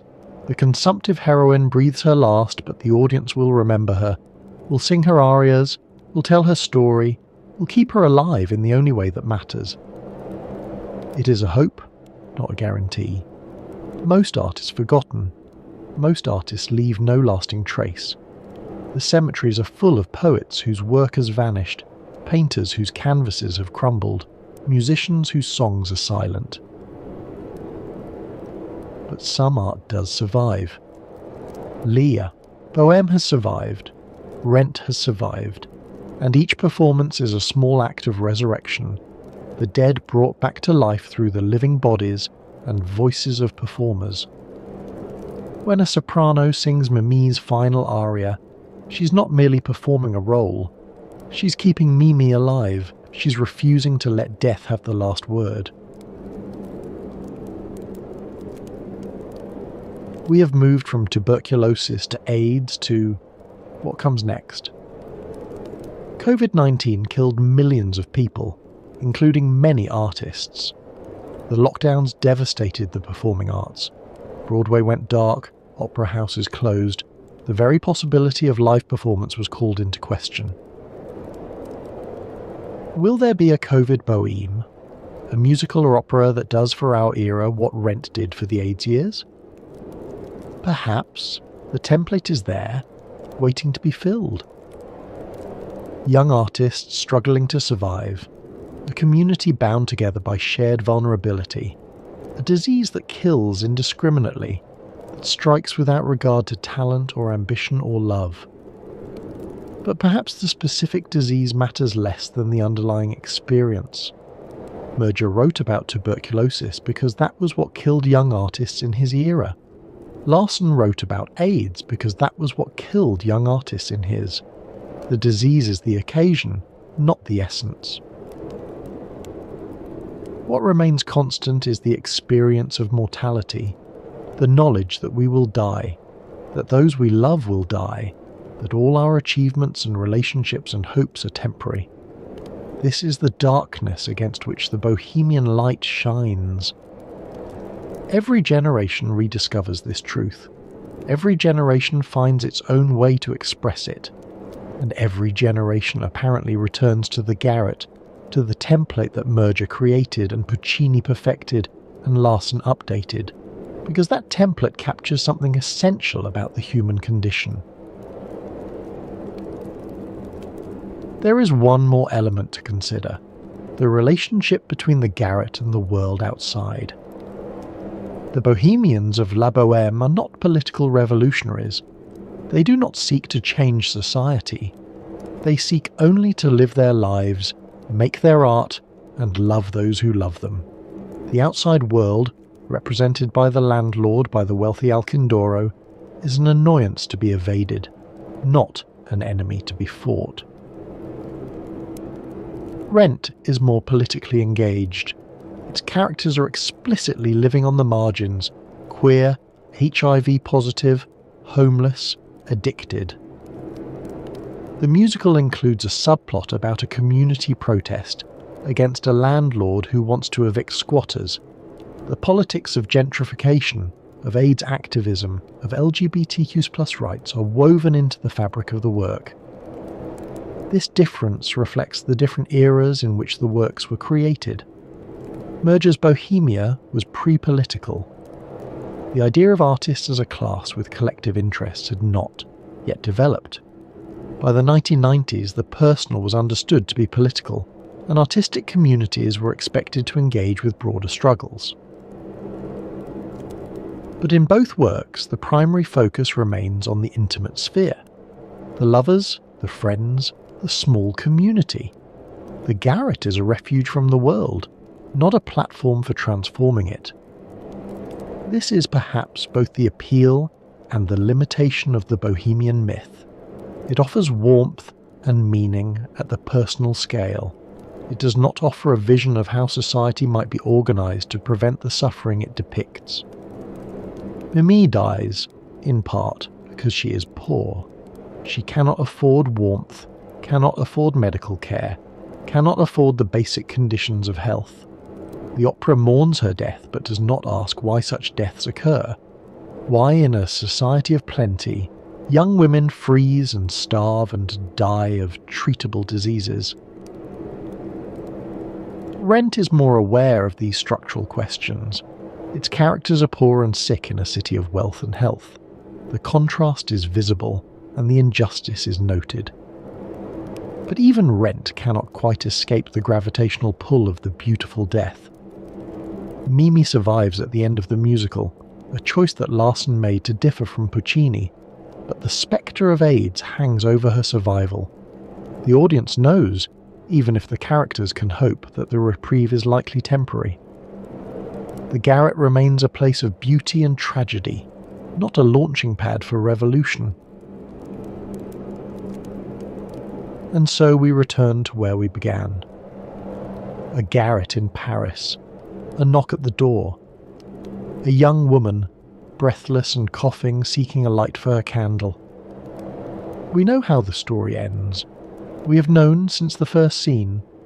Mimi will die, Rodolfo will mourn, the friends will gather, their laughter turned to tears, their camaraderie tested and proven by loss, and then the curtain will fall, and the audience will applaud through their tears, and the singers will bow, exhausted and exhilarated, and the whole beautiful tragedy will begin again tomorrow night.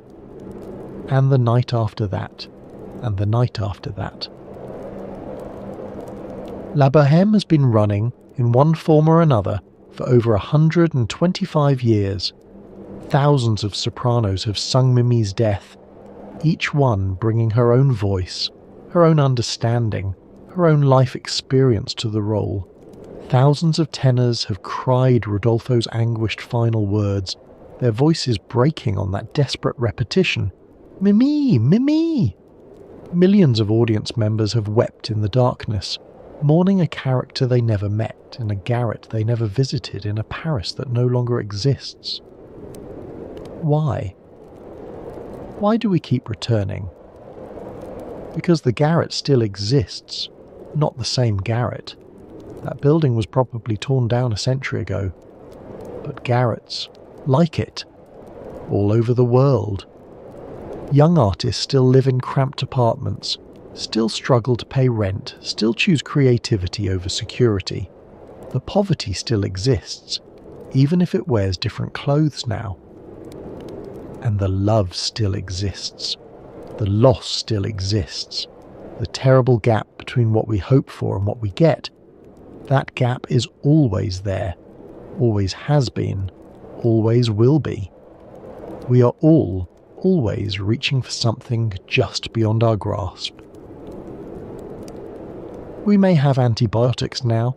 Tuberculosis may be curable, though it still kills over 1 million people every year, mostly in the parts of the world we prefer not to think about. But death is not curable. It will never be curable. And the story of young love cut short, of creative community threatened by forces beyond its control, of beauty and meaning snatched away by indifferent fate, that story will never grow old. Murger died of it. At 38, in a charity hospital penniless despite his fame, Larsen died of it. At 35, alone in his apartment hours before his triumph. In some sense, we're all dying of it, of the human condition, of the limitations of mortal life, of the eventual end that awaits even the most brilliant and beloved among us. But the music plays on, the stories are told. The garret in memory and imagination is still lit by candles, still warm with friendship, still alive with the voices of those who refuse to let cold and hunger and disease silence them. That is the Bohemian legacy, the true legacy, beneath all the romance and all the tragedy. Not the romantic poverty that killed so many, not the beautiful death that we weep over from our comfortable seats, but the insistence, stubborn, defiant, unshakable, that art and love and community matter, that they matter even in the face of everything that would destroy them, that they matter precisely because they are fragile, because they must be renewed in every generation, because nothing is permanent except the human need to create meaning in a universe that offers none. And so, as the night deepens and the final notes fade, we leave behind the garrets of Paris and the lofts of New York. We leave behind the opera houses of Turin and Milan, the off-Broadway theatres of the East Village, the stages large and small where this story has been told and retold. We leave behind the singers and the composers, the librettists and the playwrights, the audiences who have kept this story alive for more than a century and a quarter. Next time on the Sanatorium, we will explore another chapter in the history of tuberculosis. There are more stories to tell, more lives to remember, more connections to trace between disease and culture, but that journey is for another night. For now, rest well. Let the memory of Mimi carry you gently into sleep, and if you found some measure of beauty in tonight's journey through the garrets and the opera houses and the pages of old books, perhaps leave a like or share it with someone who might need it. Mimi is dead. The candle is out. The garret is dark and cold. But the love remains. Helen Burns. If you've read Jane Eyre, you remember her, the saintly girl who dies of consumption in the heroine's arms. What Charlotte Brontë never told her readers was that Helen Burns was real. She was Charlotte's own sister. And she was only the first. By the time Tuberculosis finished with the Brontë family, it would take 5 of the 6 children, while their father watched helpless for 40 years. Welcome to the Sanatorium. I'm your host, and this is where we explore the stories of tuberculosis, the white plague that shaped our history, our culture, and our very understanding of what it means to be human. If you're new here, consider subscribing. We release new episodes regularly, and there are many more stories to tell. Tonight's episode is a long one, over 2 hours. So settle in. Find a comfortable position. Pour yourself some tea, perhaps. We're going to spend the evening with one of the most extraordinary families in literary history. And with the disease that consumed them, one by one, until only silence remained. The house stands at the top of the village. A Georgian parsonage, grey stone, modest but solid. Behind it the moors stretch endlessly, purple with heather in summer, brown and wind-scoured in winter. In the rooms downstairs the air is cold, even with the fire going. It's always cold. The year is 1848. September turning to October. In the dining room 3 women sit with their father. They are not old, these women. The eldest is 32, the youngest 28. But they have the watchful, weary eyes of people who have seen too much death.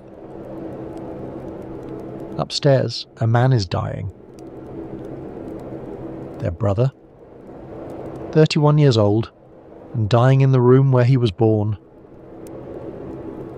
The cough. They all know the sound by now. The terrible wet cough that brings up blood. The fever that comes and goes. The wasting. They've been here before. 2 sisters died of this when they were children. Died young and far from home. Their mother died of something else, but she died in this house too. The parsonage has always been a place of death. But it has also been a place of fierce burning life. Of imagination. Of genius. These 3 women who sit together in the cold room have just, in the past year, published 3 of the most remarkable novels in the English language. Jane Eyre, Wuthering Heights, Agnes Grey. The literary world is still reeling from them, and now this. The brother dying upstairs, and after him.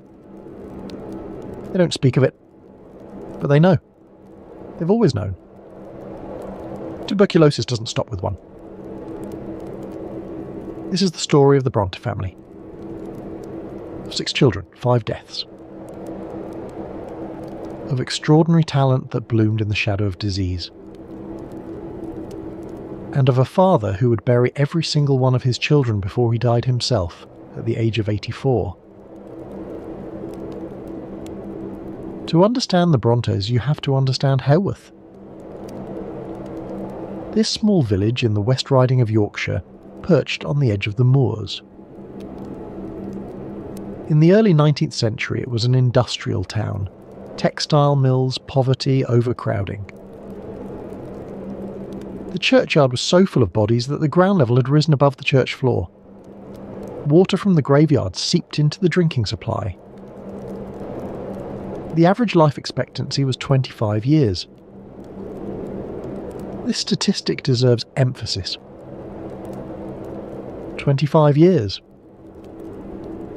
In Victorian Holworth, if you reached adulthood, you were already beating the odds. The main killer was not tuberculosis, though tuberculosis took its share. It was the water. The contaminated, corpse-tainted water that seeped down from the graveyard into the wells. Typhoid fever. Cholera. Dysentery. The dead poisoned the living. Patrick Bronte would later campaign for better sanitation in Haworth. He understood, long before the germ theory of disease was established, that something in the water was killing his parishioners. But his efforts would come too late to save his own family.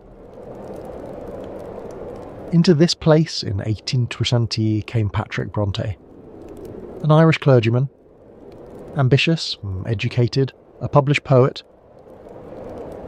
He brought with him his wife, Maria, and their 6 children, all under the age of 7. Maria, the eldest, baptised in April 1814. Elizabeth, born 8th February 1815. Charlotte, born 24th April 1816. Branwell, born 26th June 1817. Emily, born 30th July 1818. And Anne, the baby, born 17th January 1820. Patrick Bronte was a complex man. Stern, often distant, deeply concerned with propriety. He had pulled himself up from rural Irish poverty through education and the church. He believed in learning, in discipline, in the power of literature. He also believed in fresh air and long walks on the moors, which he considered healthful. In this, at least, he was ahead of his time. His wife, Maria Branwell Bronte, was Cornish. Genteel, educated, fond of reading. She had married Patrick in 1812 and followed him north to this cold, unfamiliar country. By all accounts, she never quite adjusted to Yorkshire, to the damp, to the grey skies, to the wind that never stopped. Maria wrote letters home to Cornwall describing her new life. They were cheerful letters mostly. She loved her husband. She loved her growing brood of children. But there was a wistfulness beneath the words. A longing for the warmer country she had left behind. She would never see Cornwall again. The parsonage they moved into was substantial by village standards. 2 stories, several rooms, a garden. But it was cold and damp, built on a hillside where water gathered. The church and graveyard were just beyond the wall. The children's bedroom windows looked out over the tombstones. They grew up counting graves the way other children count sheep. For 1 year, the family was intact. 6 children, 2 parents, all together in the house at the top of the village. And then tuberculosis came. Or perhaps it didn't come. Perhaps it was already there. One of the cruelties of tuberculosis is its long latency. You can carry the bacteria for years without knowing, without symptoms. And then, triggered by stress, malnutrition, another illness, it activates. It blooms in your lungs like a terrible flower. By the standards of the time, what happened to the Brontes was not unusual. Families were decimated by tuberculosis. It was the single greatest killer of the 19th century, responsible for 1 in 4 deaths. But even by those standards, the Bronte toll was extraordinary. 5 of 6 children, all before the age of 40. All, almost certainly, from the same disease. Time just threes. This is not just a story about death, though. It's a story about what people create in the face of death. How genius and disease can exist in the same body, the same family, feeding on each other in ways we still don't fully understand. The Brontes wrote with an intensity that seemed to consume them. And perhaps it did. But what they left behind has outlasted the disease by nearly 2 centuries. There is a temptation when telling this story to make it romantic. To suggest that somehow tuberculosis was connected to genius. That the disease sharpened their minds, purified their art. The Victorians believed something like this. They called tuberculosis the romantic disease. They saw something beautiful in the pale skin, the bright eyes, the ethereal thinness of the consumptive. This is nonsense, of course. And dangerous nonsense at that. Tuberculosis was not romantic. It was slow suffocation, drowning in your own blood, fever and sweating and wasting away until there was nothing left. The Brontes did not write great novels because of tuberculosis. They wrote great novels despite it. The disease was not their muse. It was their executioner. Let's begin. Maria Bronte, the mother, began to feel unwell in January 1821. She was 38 years old. She had borne 6 children in 8 years. She was tired, she said. So tired. The tiredness deepened. She took to her bed. The doctor was called, an expense the family could barely afford, but Patrick was frightened. His wife was slipping away from him and he didn't understand why. The diagnosis, when it came, was internal cancer. There was nothing to be done. No surgery, no cure, no hope. Maria lingered through the spring and summer, in increasing pain, taking laudanum when it became unbearable. The children were kept away. They heard their mother crying at night. She died in September 1821. Maria was 7. Elizabeth was 6. Charlotte was 5. Branwell 4. Emily 3. Anne was just 20 months old. Patrick Bronte was devastated. By all accounts, he had loved his wife deeply. He shut himself in his room for days after the funeral. He wept. He prayed. And when he emerged, he was changed. More rigid. More distant. He ate his meals alone in his study. He saw his children in the mornings and evenings, but otherwise left their care to servants. His sister-in-law, Elizabeth Branwell, came from Cornwall to help with the children. She was a spinster, 50 years old, set in her ways. She took charge of the household with efficiency but little warmth. The children called her Aunt Branwell. They did not love her. So the 6 Bronte children grew up essentially alone.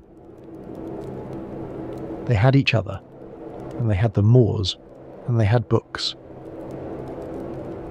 Patrick, for all his distance, believed passionately in education. His children would read. They would learn. They would better themselves. He brought them newspapers, magazines, books from his own library. He discussed politics and current events with them over breakfast. He treated them, in this way, almost as adults. The two eldest girls, Maria and Elizabeth, were particularly precocious. Maria at 7 could read the newspapers and debate their contents. She was thoughtful, serious, deeply religious. Elizabeth was quieter but equally intelligent. Charlotte later remembered them both with a kind of awe. They seemed so much older than their years. So wise. Maria especially seemed marked for something great. She had a quality that Charlotte could only describe as saintliness. A patience beyond her years. A kindness that extended to everyone, even the servants who sometimes treated her roughly. Charlotte watched her eldest sister and wondered what she would become. A teacher, perhaps. A writer. Something remarkable. But Maria would not grow up to be anything. Maria would die at 11, and all that potential would be snuffed out like a candle. Charlotte would spend the rest of her life imagining what Maria might have been. What she might have done. How different everything might have been if Maria had lived. In 1824, Patrick Bronte made a decision that would haunt him for the rest of his life. He enrolled Maria and Elizabeth in the clergy daughters' school at Cowan Bridge, about 40 miles from Hulworth. It was a charity school designed to educate the daughters of poor clergymen. The fees were low. The curriculum was serious. It seemed like an opportunity. In July 1824, Maria and Elizabeth were sent away. Maria was 10. Elizabeth was 9. In August, Charlotte joined them. She was 8 years old. In November, Emily arrived as well. She had just turned 6. 4 little girls, the eldest barely 10, sent away from home to a school run by strangers.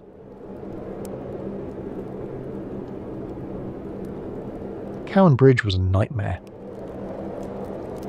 We know this not just from Charlotte's later fictionalisation of it in Jane Eyre, but from historical records and the testimony of other pupils. The school was underfunded, poorly heated, unsanitary. The food was often spoiled or badly cooked. Meals of burned porridge, rancid butter, meat gone off. The girls ate it because they were hungry and then they got sick. The building itself seemed designed to break the spirit. Long, cold corridors, bare stone walls, windows that let in more cold than light. The chapel was unheated, and the girls were required to sit through long services every Sunday, their breath visible in the frigid air. They developed coughs, fevers, chilblains that cracked and bled. The school infirmary was always full. The curriculum was rigorous but inconsistent. The girls studied arithmetic, grammar, history, geography. They sewed. They read the Bible. They were drilled in proper behaviour and deportment. But the teaching was often perfunctory, the books inadequate. The real purpose of the school, it seemed, was not education but reformation. These were the daughters of poor clergymen. They must learn humility. They must learn to endure. The dormitories were unheated. In winter, water in the wash basins froze overnight. The girls slept 2 to a bed for warmth, but it was never enough. They woke shivering, dressed in the dark, walked to the schoolroom with chilblains on their feet. Some mornings, ice had formed on the inside of the windows. The girls scraped patterns in it with their fingernails, trying to find something beautiful in their misery. The regime was harsh. The headmaster, Reverend Carus Wilson, believed that comfort was sinful, that suffering purified the soul, that these charity girls should be grateful for any education at all and not complain about cold or hunger. Punishments were frequent and public.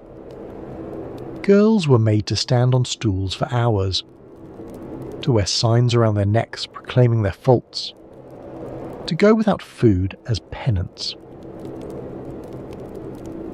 Maria Bronte, the eldest sister, bore the brunt of it. She was untidy, the teacher said. Her sewing was poor. She daydreamed.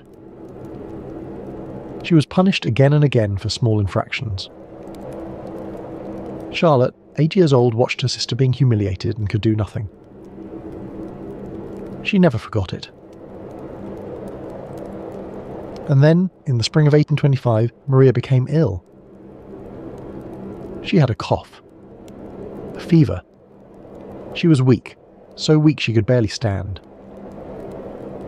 But the school had a policy. If a girl was well enough to be out of bed, she was well enough for lessons. Maria was sent to class. She fainted at her desk. Finally, in February 1825, the school sent her home. She was in the advanced stages of tuberculosis. Her lungs were destroyed. There was nothing anyone could do. Maria died at home on 6 May 1825. He was 11 years old.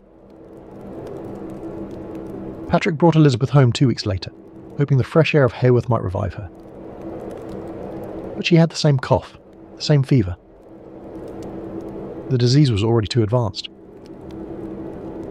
Elizabeth died on 15th June 1825. She was 10 years old. Charlotte and Emily were pulled from the school immediately. They came home to a house of mourning. 4 children left of the original 6. Charlotte, 9 years old. Branwell, 7. Emily, 6. Anne, 5. 2 more small coffins went into the family vault beneath the church floor. Patrick stood over the graves of his wife and 2 eldest daughters. He was 48 years old. He had been in Haworth for 5 years. Half his family was already dead. The children who survived would carry those deaths with them always. Charlotte, especially. She had watched Maria suffer the cruelty of Cowan Bridge. Watched her waste away. Watched her die. 22 years later, when she wrote Jane Eyre, she put Maria in the book. Helen Burns, the saintly, patient girl who endures every punishment without complaint, who dies of consumption in the heroine's arms. Helen Burns is one of the most famous characters in Victorian literature. Millions of readers have wept over her death. But she was real. She was Charlotte's sister, and Charlotte couldn't save her.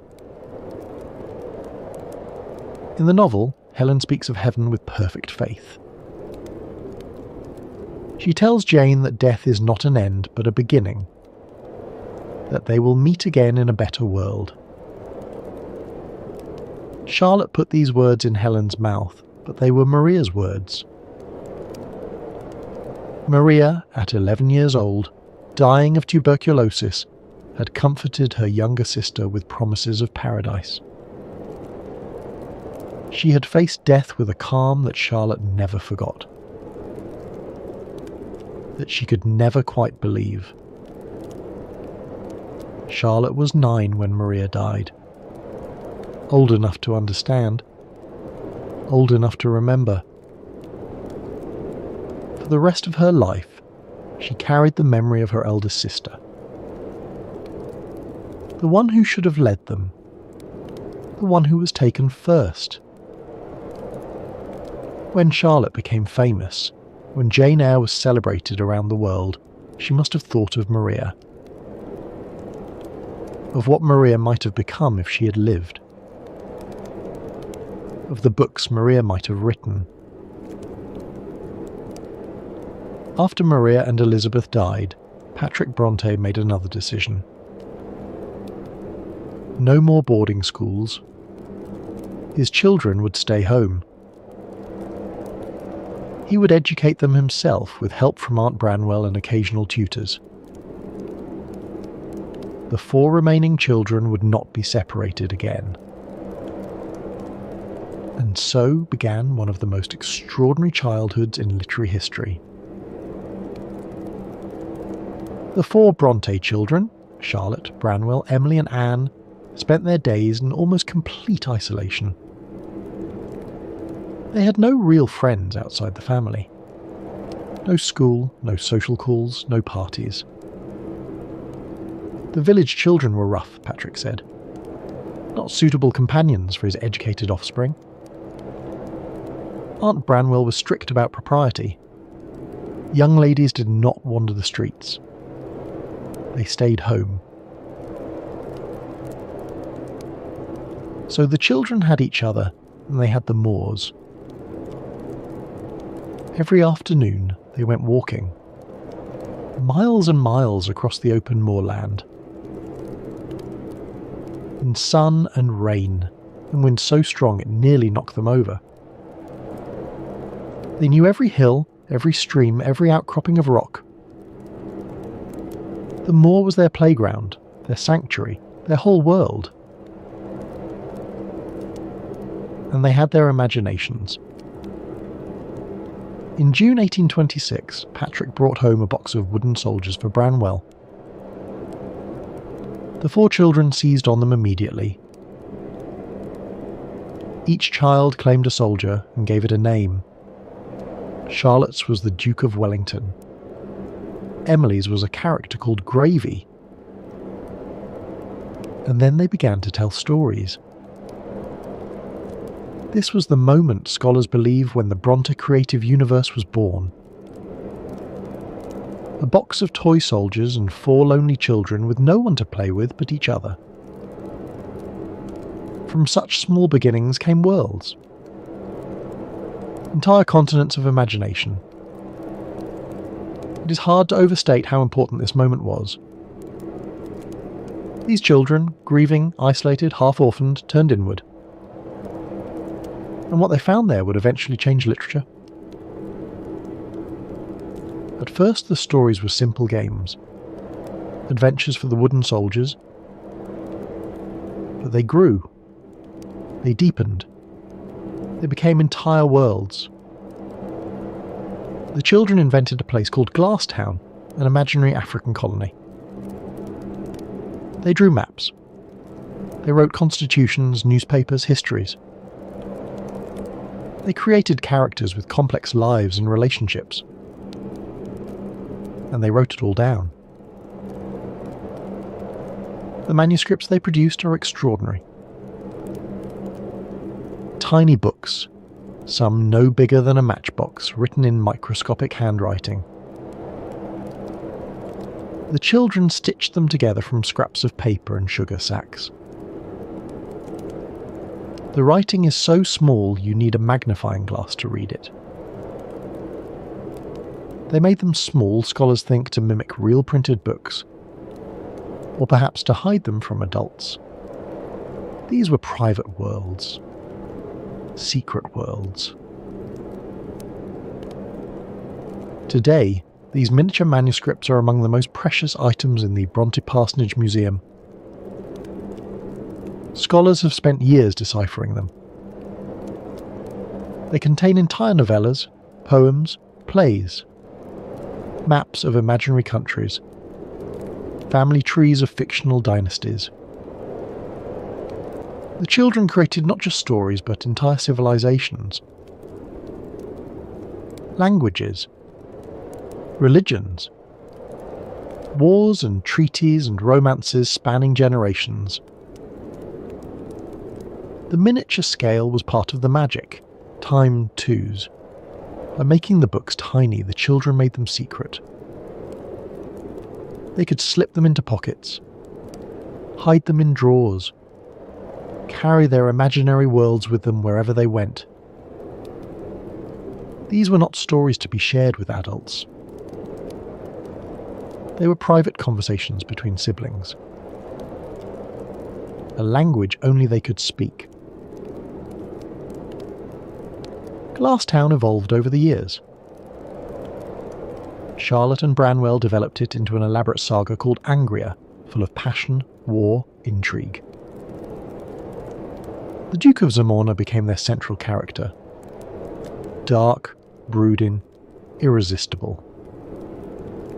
He would reappear, transformed in Charlotte's later novels as Rochester. The siblings wrote endless stories of war, betrayal, and forbidden love. Angria was their apprenticeship. Every trope Charlotte later perfected, the mysterious man with a secret past, the passionate but doomed romance, the woman who loves unwisely, first appeared in the tiny pages of the Angrian Chronicles. Emily and Anne, meanwhile, created their own world. Gondal. A bleak northern island with feuding royal families. Where Angria was tropical and passionate, Gondal was cold and fierce. Its landscape was the landscape of Yorkshire, moors and mountains, wild weather, harsh beauty. Its characters were proud and violent, driven by honour and vengeance. Emily would write Gondal poetry for the rest of her short life. The intensity of Wuthering Heights, its wild passion, its cosmic scale, was born in the frozen wastes of Gondal. The split between the pairs is telling. Charlotte and Branwell, the two eldest survivors, wrote together. Emily and Anne, the two youngest, wrote together. The partnerships would last their whole lives. Even as adults, Emily and Anne continued the Gondal stories. They would be walking the moors and suddenly start talking about what Augusta Almeida was doing, or whether Julius Brenzida would survive the war. The imaginary world was as real to them as Holworth. This was their education in writing. Not formal instruction, but obsessive-compulsive practice. By the time Charlotte was 15, she had written more words than most people write in a lifetime. The same was true for the others. They lived half in the real world, half in worlds of their own creation. The line between the two was never quite clear. It was, in some ways, an idyllic childhood. Freedom, imagination, the wild beauty of the moors. But it was also profoundly strange. 4 children growing up in near-total isolation, living more in fantasy than reality. No mother. A distant father. An aunt who cared for them but didn't love them. And always, the memory of the 2 dead sisters.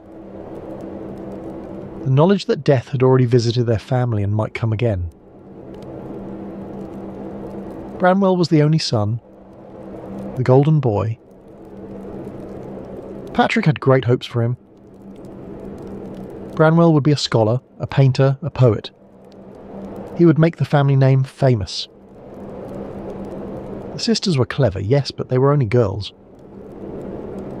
Their futures were limited. But Branwell had no limits. This was the tragedy of Victorian expectations. The son, given every advantage, every encouragement, every opportunity, would destroy himself with drink and opium. The daughters, told their best hope was to marry or teach, would become some of the greatest novelists in the English language. Patrick invested everything in the wrong child. He could not see the genius under his own roof because it came in the wrong bodies. Female bodies. Bodies that were supposed to be vessels for children, not ideas. The boy himself seemed to believe it. He was brilliant, charming, full of energy. He talked about his future greatness constantly. He would be a painter like Sir Joshua Reynolds, a poet like Byron, a writer whose name would echo through the ages. His sisters adored him, especially Charlotte, who was closest to him in age. They collaborated on the Angrian stories. They wrote poetry together. They walked the moors and talked about art and ambition. Charlotte believed in her brother. They all did. Emily was different from the others. Even as a child, she was solitary, fierce, independent. She loved the moors more than anyone. She would walk for hours alone, coming home windblown and silent. She was tall for a girl of her time, strong, athletic, uninterested in feminine accomplishments. She hated sewing, hated socializing, hated anything that confined her. There was something untouchable about Emily. A wildness that none of the others possessed. She seemed to belong not to the human world, but to the moors themselves. When she was away from Haworth, at school, at work, she literally could not survive. She would sicken, stop eating, pine away. Only on the moors was she fully alive. Only there was she herself. We have so few of Emily's own words outside her novel and poems. No letters survive. The diary fragments are brief and enigmatic. She remains a mystery. A presence felt, but never fully understood. Perhaps she preferred it that way. Perhaps her privacy was the one thing she would never surrender. Anne was the baby. Sweet-natured, gentle, often overlooked. She was Emily's special companion. The two of them created Gondal together and continued writing about it into their 20s. Where Emily was fierce, Anne was quiet. Where Emily was wild, Anne was careful. But they understood each other perfectly. Anne suffered from a respiratory condition even as a child, possibly asthma, possibly early signs of the tuberculosis that would kill her. She was delicate where Emily was robust. She required care and gentleness. Emily provided both, with a tenderness she showed no one else. When Anne was ill, Emily sat with her. When Anne was sad, Emily walked with her on the moors. They were inseparable. Charlotte was the leader. Small, barely 5 feet tall, but fierce and ambitious. She read voraciously. Novels, poetry, history, anything she could get her hands on. She drew and painted with meticulous care. She wrote endlessly, filling notebook after notebook with tiny cramped handwriting.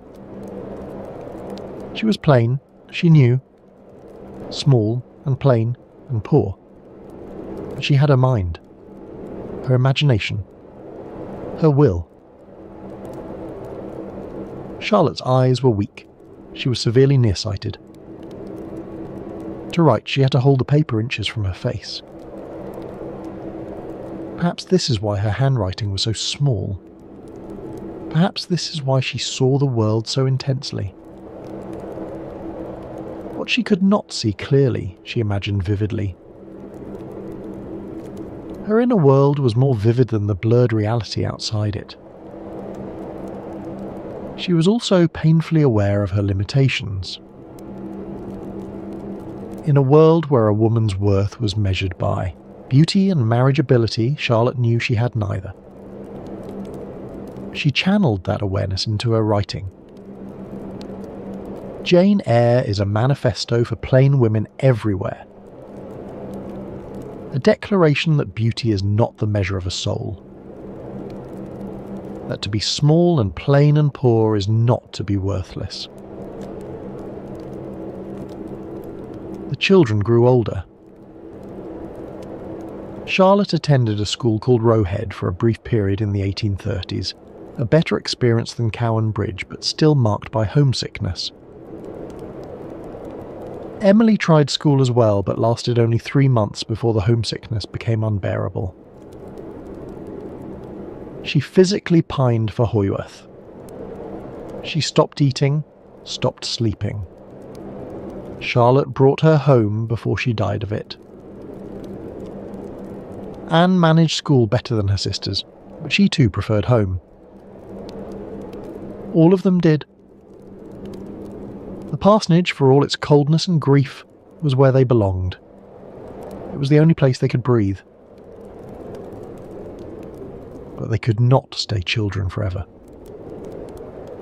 By the late 1830s, they were young adults. Charlotte was in her 20s. They needed to earn their livings. And for poor, unmarried women of the middle class, there were exactly 2 options: governess or teacher. All 3 sisters tried both. And all 3 hated it. Being a governess meant living in someone else's house, caring for someone else's children. You were neither servant nor family member. You ate alone. You had no privacy, no freedom, no respect. The children were often spoiled and resentful. The parents treated you as a necessary inconvenience. The pay was terrible. Charlotte took a position with a family called the Sidgwicks in 1839. She lasted less than 3 months. The children were undisciplined, the mother critical, the work exhausting. Charlotte was miserable. She wrote desperate letters home. She felt like a slave, she said. Worse than a slave. Anne fared somewhat better. She spent 5 years as a governess with 2 different families. She was conscientious, patient, determined to do well. But she was lonely and often ill. And she saw, up close, the casual cruelty of the wealthy toward those in their power. She would write about it later in The Tenant of Wildfell Hall, one of the first novels to deal honestly with alcoholism and domestic abuse. Emily tried being a teacher at a school near Halifax. She lasted 6 months. She was desperately homesick, barely able to function. She came home thin and silent and haunted. After that, no one tried to send her away again. Emily would stay at Haworth. She would keep house for her father and aunt. She would walk the moors. She would write her poetry and her gondel stories. That was enough. In 1842, Charlotte had an idea. What if she and Emily could study abroad? Learn French, German, music.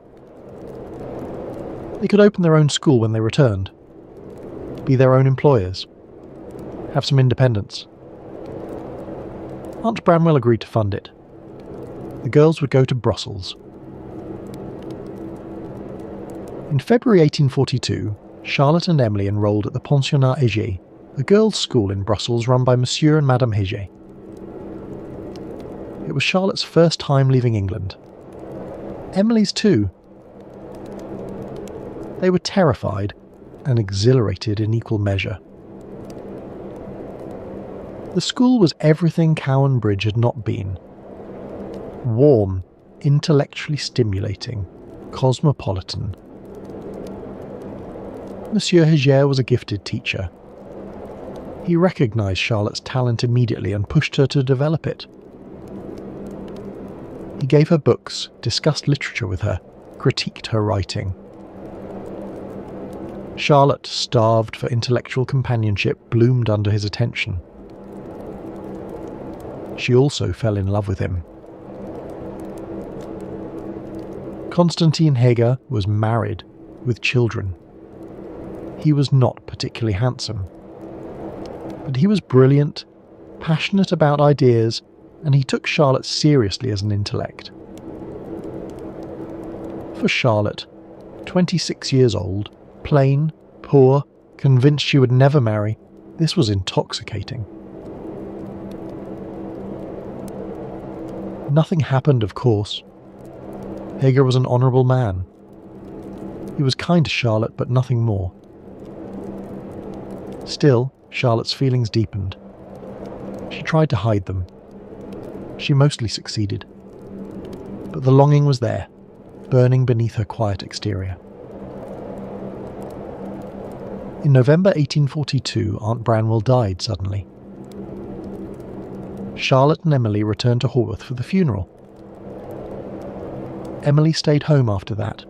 She had no desire to return to Brussels. But Charlotte went back. She told herself it was to finish her studies. Time? One's? Really, it was to be near Heger. The second year in Brussels was miserable. Madame Heger, who had perhaps guessed Charlotte's feelings, grew cold. She kept Charlotte busy with menial tasks, kept her away from her husband. Charlotte was lonely, isolated, desperately unhappy. She stayed until January 1844, and then she came home for good. After she left, Charlotte wrote Heger letters. Passionate, desperate letters. She tried to make them sound casual, but the longing bled through every line. Heger did not respond. Or if he did, his responses were brief and discouraging. Eventually, Charlotte stopped writing. She had been rejected, and she knew it. She channeled the pain into her writing. Years later, in Villette, she would put Heger in her novel as Paul Emmanuel, the difficult, brilliant teacher whom the heroine loves hopelessly. It's one of the most psychologically acute portraits of unrequited love in literature. And it's drawn directly from Charlotte's own heart. By 1845, all three sisters were back at Haworth. The school plan had failed. They had advertised for pupils but received no responses. No one wanted to send their daughters to a remote parsonage in Yorkshire run by unknown governesses. The dream was over before it began. Charlotte was 29. Emily was 27. Anne was 25. Unmarried, unemployed, living with their aging father and their increasingly dissolute brother. Branwell's grand dreams had all come to nothing. He had failed as a painter, as a tutor, as everything he tried. He was drinking heavily. The golden boy was tarnished. The sisters might have lived and died in obscurity.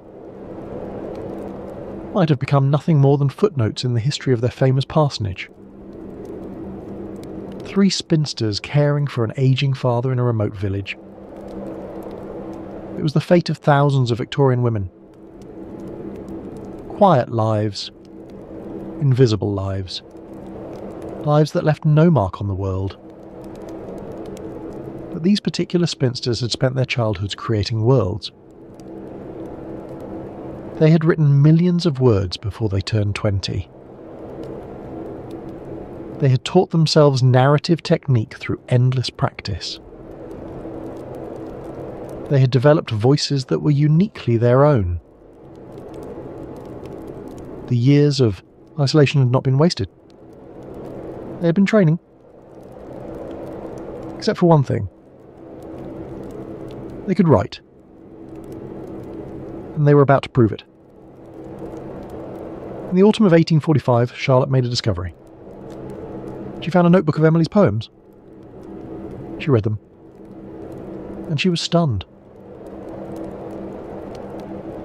Emily's poetry was unlike anything Charlotte had read. Dark, mystical, intensely powerful. Poems about freedom and death, about the moors and the soul, about a fierce inner life that had nothing to do with the quiet, austere woman who kept house for their father. These were the poems of a genius. One poem in particular stopped Charlotte cold. "No coward soul is mine," it began. Emily wrote of a faith beyond conventional religion, of a God that animated all living things,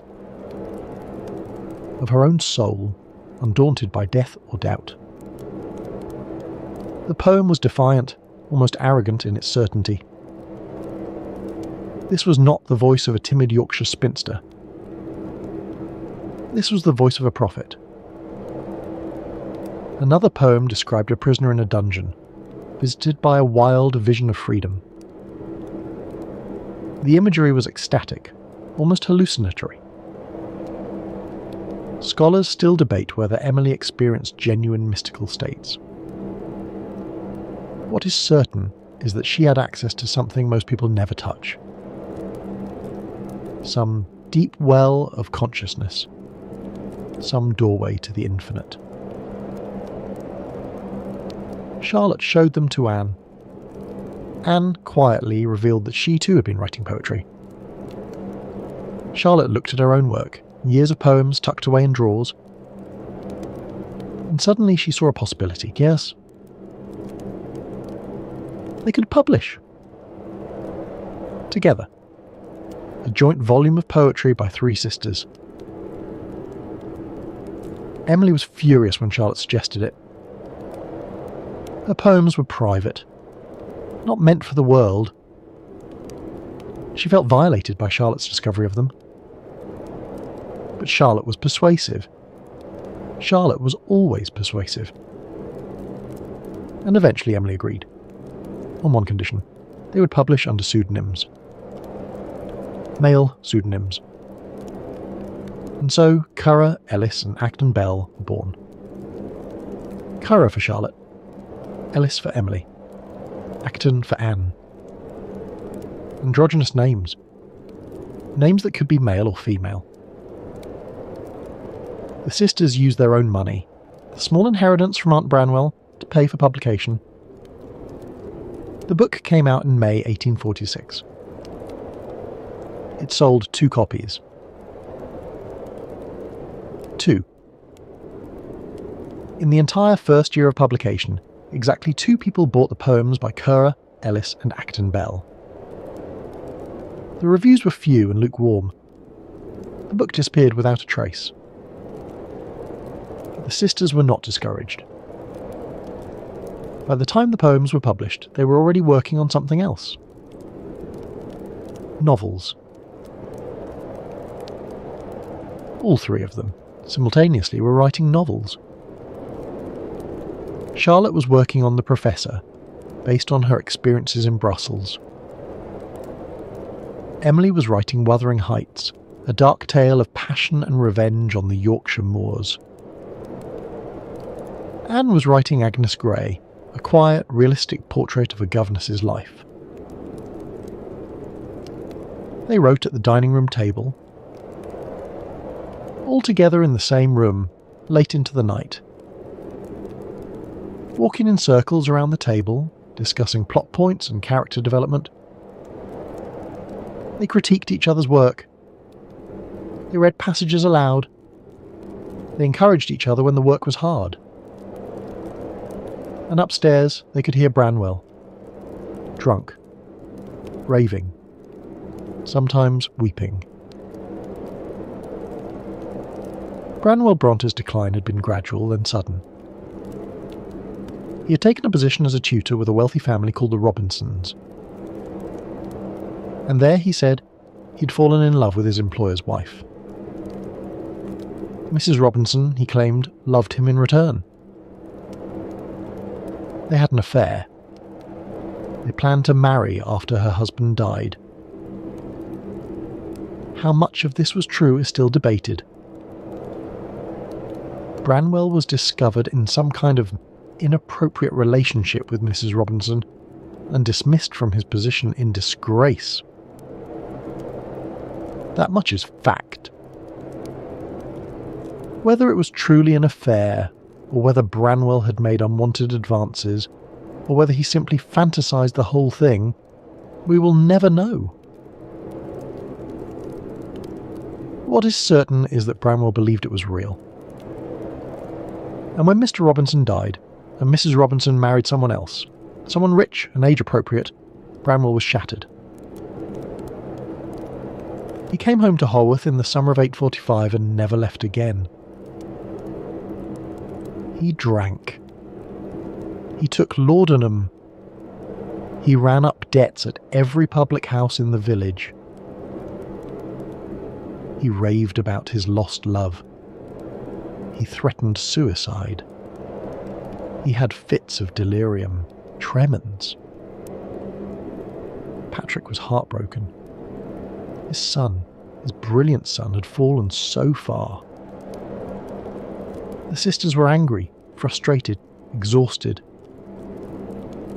They loved Branwell, but he was destroying himself and making their lives miserable in the process. Charlotte wrote bitterly in her letters about her brother. She could not forgive him for wasting his gifts, for choosing drink and self-pity over work.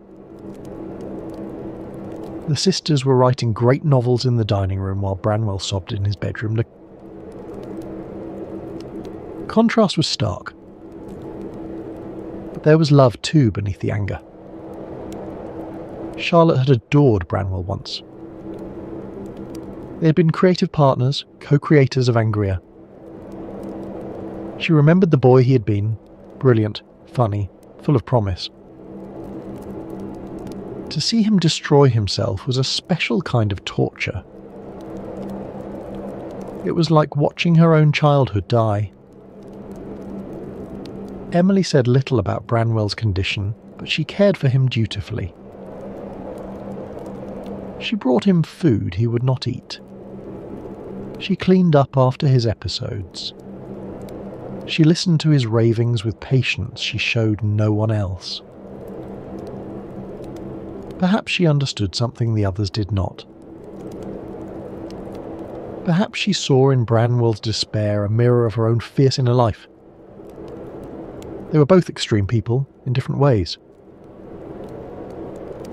And yet, they must have known on some level what was coming. Branwell was not just drunk. He was sick. He had a cough. A persistent worsening cough. He was losing weight. He had night sweats. Tuberculosis. Family disease. It was back. But before the disease claimed anyone else, the sisters had a triumph. In the spring and summer of 1847, they sent their novels out to publishers. The professor was rejected repeatedly. Charlotte was disappointed but philosophical. She started work on a second novel. But Emily's Wuthering Heights and Anne's Agnes Grey were accepted by a small publisher named Thomas Courtly Newby. They would be published together as a 3-volume set. The books came out in December 1847. By that time, Charlotte's second novel was also out. She had written it in less than a year. A story of an orphan girl, plain and poor but fierce and passionate. A girl who becomes a governess and falls in love with her employer, the dark and difficult Mr. Rochester.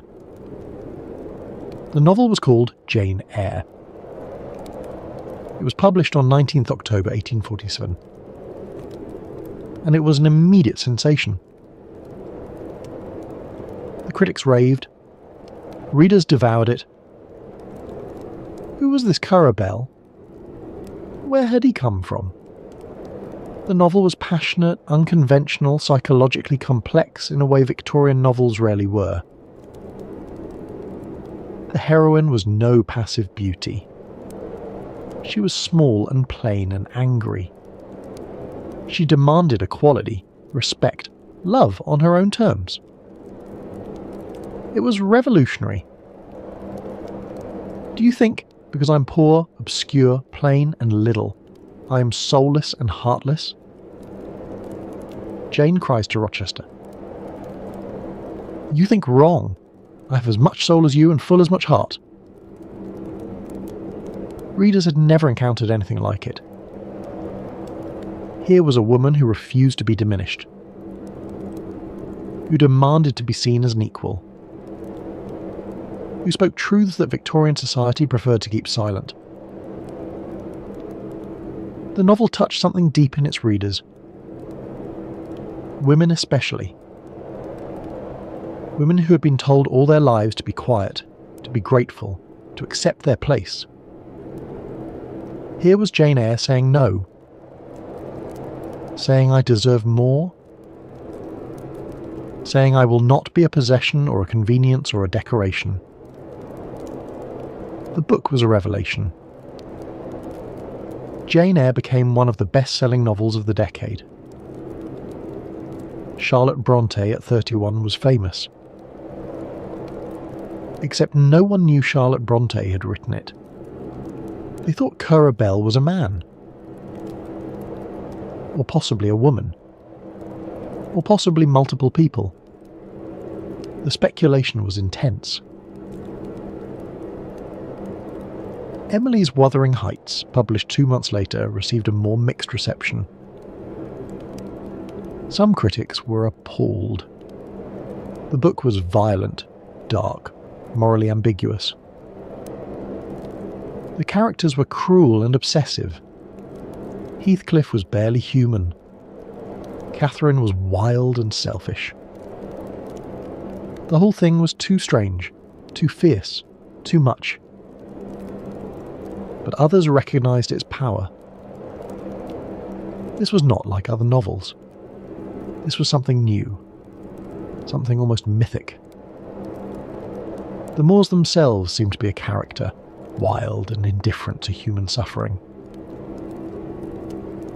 The love story was not gentle or redemptive. It was destructive, all-consuming, eternal. Wuthering Heights would later be recognised as one of the greatest novels in the English language. But in 1847, most people didn't know what to make of it. It was too far ahead of its time. What critics missed was the novel's cosmic scope. This was not a love story in any conventional sense. Catherine and Heathcliff were not lovers who met and courted and married. They were something more primordial. Two halves of the same soul, split apart by class and circumstance. I am Heathcliff, Catherine cries. Not I love Heathcliff. I am Heathcliff. Their love was not romance. It was identity. Essence. Something beyond the material world. Emily took everything she had learned in Gondal, the fierce landscapes, the doomed dynasties, the passion that destroys everything it touches, and distilled it into one novel. She would never write another. She didn't need to. Everything she had to say was in those pages. And Agnes Grey was largely overlooked. It was published in the same volume as Wuthering Heights, but it was quieter, less dramatic. A realistic story of a governess's struggles. No passion, no violence, just careful observation of the small cruelties of everyday life. But Anne was already at work on her second novel. The Tenant of Wildfell Hall. A book about a woman who leaves her alcoholic, abusive husband to protect her son. It was based in part on Anne's observations of Branwell. It was unflinching in its portrayal of addiction and domestic violence. And it argued that women had the right to leave bad marriages. In 1848, this was radical. The Tenant of Wildfell Hall was published in June 1848. It sold well, though critics were shocked by its subject matter. Anne Bronte, the quietest and sweetest of the sisters, had written something genuinely subversive. In the preface to the second edition, Anne defended her choice of subject matter. "When we have to do with vice and vicious characters," she wrote, "I maintain it is better to depict them as they really are than as they would wish to appear." She was tired, she said, of novels that made villainy look attractive. That prettified sin. She wanted to show the truth. And the truth about alcoholism, about abusive marriage, was not pretty. Charlotte never fully appreciated the Tenant of Wildfell Hall. After Anne's death, Charlotte prevented the novel from being republished. She thought it was a mistake, she said, that Anne had chosen an unsuitable subject.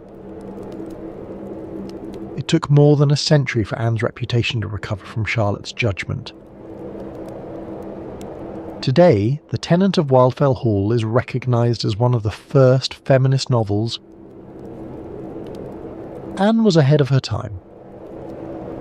Perhaps too far ahead for even her own sister to see. So, by the summer of 1848, all three sisters were published novelists. Charlotte was famous. Emily and Anne were known, if less celebrated. They had done it. They had broken through. Three poor, obscure women from a remote Yorkshire village had made their mark on literature. And upstairs, Branwell was dying. By September 1848, he was bedridden. The cough was constant now. Blood in the handkerchiefs. Fever that came and went. Delirium. He was 31 years old and wasting to nothing. His father sat with him. Patrick Bronte, who had once had such hopes for his only son. The sisters came in and out, bringing water, changing the bedclothes. What did they feel? Grief, certainly. Pity. Anger, maybe, at the waste of it all. Relief that the chaos would soon be over. All of these things at once. Branwell died on 24th September 1848. His father was with him at the end. Patrick had now buried his wife and three children. He was 71 years old. The funeral was held at the church, just beyond the parsonage wall. The three sisters attended. Charlotte, Emily, Anne. They stood in the cold church and listened to their father perform the service. Another Bronte in the family vault. It was raining. The wind was fierce. Emily stood through the whole service without a shawl. She caught cold walking home. The cold turned into a cough. The cough worsened. Emily Bronte was 30 years old in the autumn of 1848. Tall, strong, capable. She had never been seriously ill in her life. She walked the moors in all weather. She was healthy. She would be fine. But the cough did not go away. And by October it was getting worse. Charlotte watched her sister with growing alarm. She knew that cough. She had heard it from Maria, from Elizabeth, from Branwell just weeks ago. She knew what it meant. Emily refused to admit anything was wrong. She got up every morning at 7. She fed the dogs. She kneaded the bread. She went about her household tasks with grim determination. When Charlotte suggested she rest, Emily snapped at her. When Charlotte suggested calling the doctor, Emily refused outright. Emily Bronte did not believe in doctors. She called medicine quackery. She had seen what doctors did. The bleeding, the purging, the useless remedies that only made people suffer more. She would not submit to that. She would not be prodded and examined and dosed with poisons. If she was going to die, she would die on her own terms. In this, Emily was not entirely wrong. Victorian medicine had almost nothing to offer tuberculosis patients.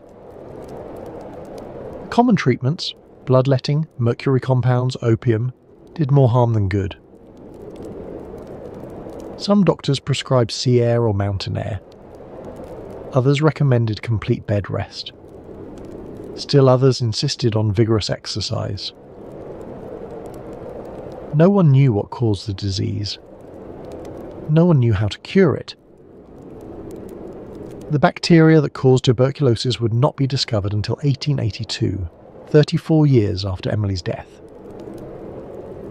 So Emily's refusal of medical help was not simply stubbornness.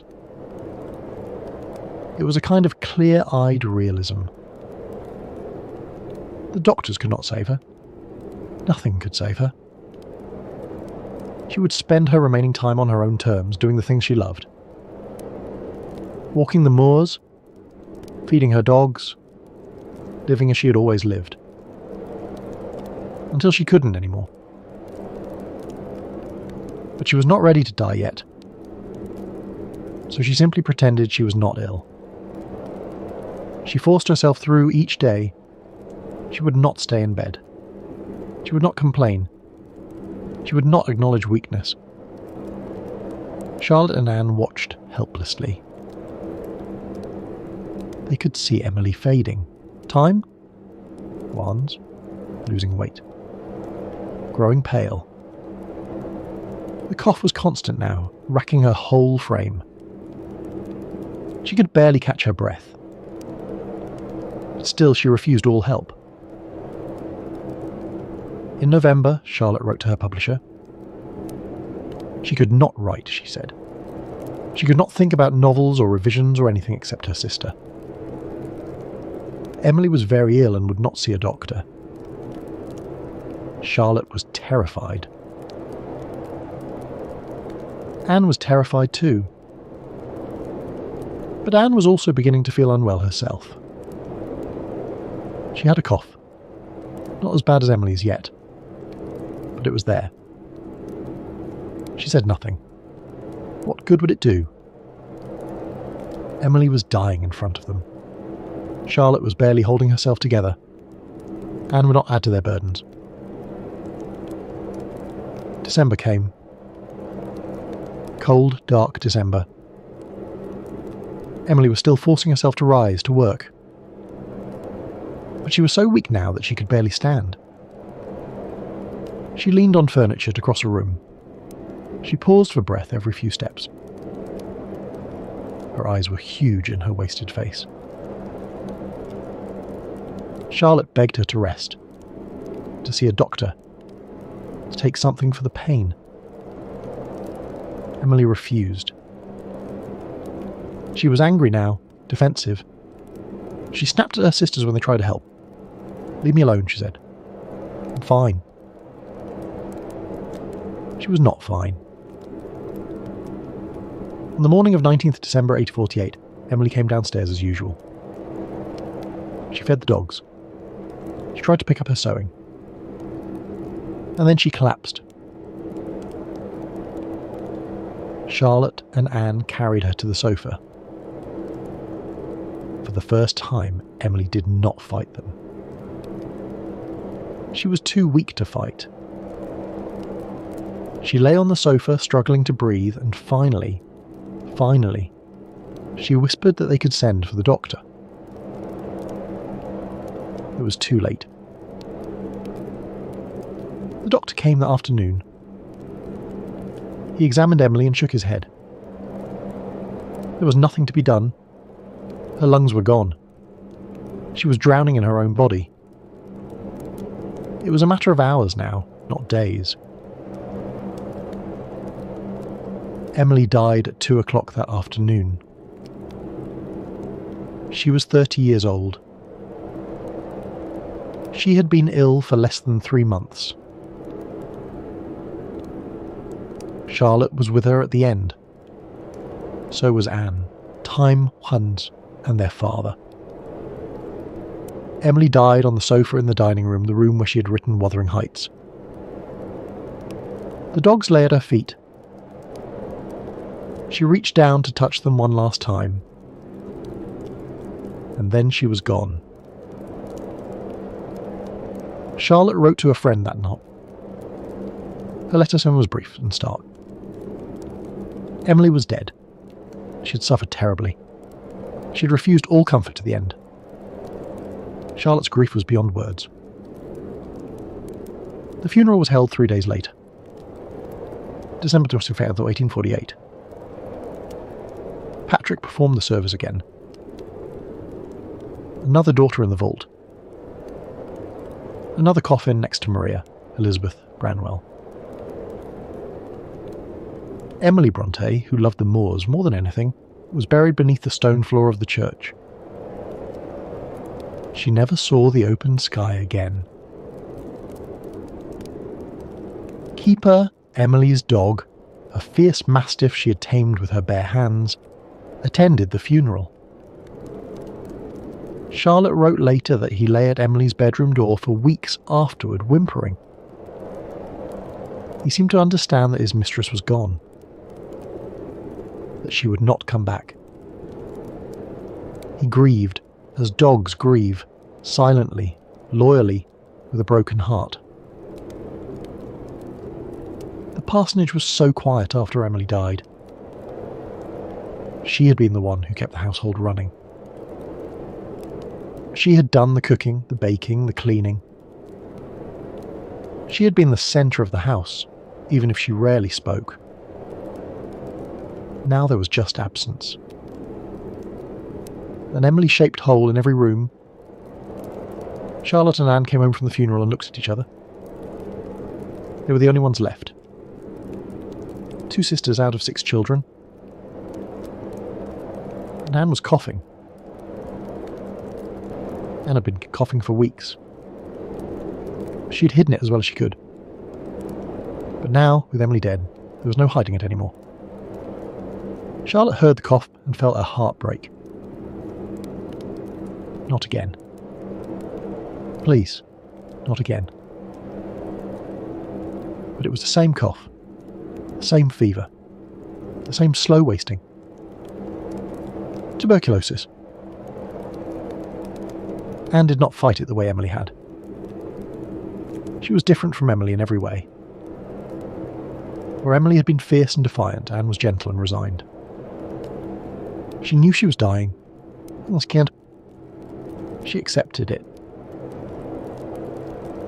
But she was only 28 years old and she did not want to die yet. She saw a doctor. She took the medicines he prescribed. She rested. She tried to eat, even though she had no appetite. She did everything Charlotte asked of her. She wanted to live. She fought for life in her own quiet way. January passed. February. March. Anne grew weaker. Cough was constant. She could not sleep lying down anymore. She sat propped up in bed, struggling for breath. Charlotte sat with her through the long nights. They were alone now, the two of them. Branwell had died in September, Emily in December. It was now April, and Anne was dying. 6 months. 3 deaths in 6 months. Charlotte was 32 years old and felt ancient. She had watched her mother die, the 2 elder sisters, a brother, Emily, and now Anna. How much grief could one person bear? Anne knew she was dying. She could feel it. But she had one wish. She wanted to see the sea. She had only seen the ocean once as a governess years ago. She had loved it.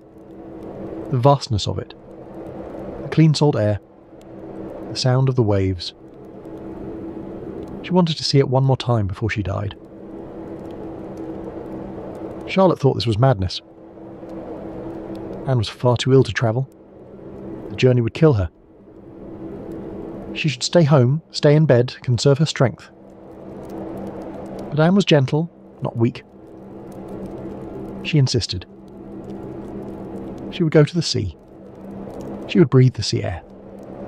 She would die by the ocean if necessary. But she would not die in the parsonage. Not in that cold, dark house where everyone died. Not in Holworth. Charlotte gave in. She arranged for them to go to Scarborough, a seaside town on the east coast. Anne's former employer, the Robinson family, had a house there. It was May now. The sea air might help. Charlotte did not believe it. But she would give Anne this one thing. They left Haworth on 24th of May 1849. Anne, Charlotte and their friend Ellen Nussey, who came along to help. Time? Sir, the journey was difficult. Anne had to stop frequently to rest. She could barely walk. Charlotte and Ellen supported her between them. But Anne was determined. She wanted to see the sea. They arrived in Scarborough on 25th of May. Anne was exhausted, feverish, barely conscious. But the next morning Charlotte took her to the window. And there it was. The sea. Anne looked at it for a long time. The light on the water. The gulls. The sound of the waves. She smiled. She died 2 days later. On 28th May 1849. 3 days after arriving in Scarborough. Charlotte was with her. So was Ellen Nussey. Anne's last moments were peaceful, unlike Emily's fierce struggle. She asked to be moved to a chair by the window so she could see the sea one last time. She said a prayer. She thanked Charlotte for bringing her. And then she closed her eyes. Anne Bronte was 29 years old. She had published 2 novels. She had seen the ocean. She was ready. Charlotte wrote to her father that night. The letter was brief and stark. Anne was dead. She had died peacefully. Charlotte could not come home yet. She needed time. She stayed in Scarborough for a few more days, walking on the beach, staring at the sea. Trying to understand how she was supposed to go on. Charlotte arranged for Anne to be buried in Scarborough. She could not bear the thought of bringing another coffin back to Holworth. Could not bear another funeral in that church. Anne would stay here, by the sea she loved. So Anne Bronte is the only one of the Bronte children not buried in the family vault. She lies in St Mary's Churchyard in Scarborough, overlooking the ocean. Alone. Charlotte came home to Holworth on 1st June 1849. She came home alone. The parsonage was silent. Her father was there, of course. 72 years old now. He had buried his wife and 5 children. Only Charlotte remained. She walked through the empty house. The dining room where they had all written their novels together, walking in circles around the table. The stairs where Emily had struggled up and down, refusing help. Branwell's room. Anne's room. All empty now. Charlotte was 33 years old. She was the last of her generation. The sole survivor. And she was utterly, completely alone. How do you go on when everyone you love is dead? Charlotte Bronte did not know. In the months after Anne's death, she barely functioned. She moved through the parsonage like a ghost. She could not write. She could not read. She could barely speak. Her father worried about her. Patrick Bronte, who had always been so distant, tried to comfort his last remaining child. But what comfort could he offer? He had lost 5 children. He understood grief, but understanding did not make it easier to bear. Charlotte's publisher wrote to her. Her friends wrote to her. They urged her to work, to write. Work, they said, would save her. It would give her something to live for. Charlotte did not want to be saved. She wanted her sisters back. She wanted to sit at the dining room table with Emily and Anne, walking in circles, discussing their stories. She wanted to hear Emily's fierce opinions about plot structure, Anne's gentle suggestions about character. She wanted the life she had lost. But that life was gone. And slowly, painfully, Charlotte began to accept it. She had been working on a novel before the death began. Shirley. She'd started it when everyone was still alive, when there had been hope. Now she picked it up again. Writing Shirley nearly destroyed her. Every page was agony. She had based one of the characters on Emily. Shirley Keeldar, strong, independent, uncompromising. Emily in fiction. Writing her felt like bringing Emily back to life, and then having to let her go again every time she set down the pen. But Charlotte finished it. Shirley was published in October 1849, a year after Emily's death. The critics were lukewarm. It was not as passionate as Jane Eyre, not as immediate. But it sold well. Charlotte Bronte was an established novelist now. Currer Bell was famous. By this time, the secret of the Bell pseudonyms was out. Charlotte had been forced to reveal herself to her publisher in 1848, and word had gradually spread. People knew now that Currer Bell was Charlotte Bronte, that Ellis and Acton Bell had been her sisters, that all 3 were now dead except Charlotte. The revelation caused a sensation. 3 sisters from a remote Yorkshire parsonage had written Jane Eyre, Wuthering Heights, and The Tenant of Wildfell Hall. And 2 of them were already dead. It was romantic. Tragic. The public was fascinated. Charlotte hated the attention. She was shy, private, uncomfortable with fame. But she was also lonely. So when her publisher invited her to London, she went. The literary world embraced her. She met William Makepeace Thackeray, whom she admired enormously. She met Elizabeth Gaskell, who would become a friend and eventually her biographer. She went to dinner parties, galleries, the opera. She was treated as a literary celebrity. The meeting with Thackeray was particularly memorable. Charlotte had dedicated the 2nd edition of Jane Eyre to him.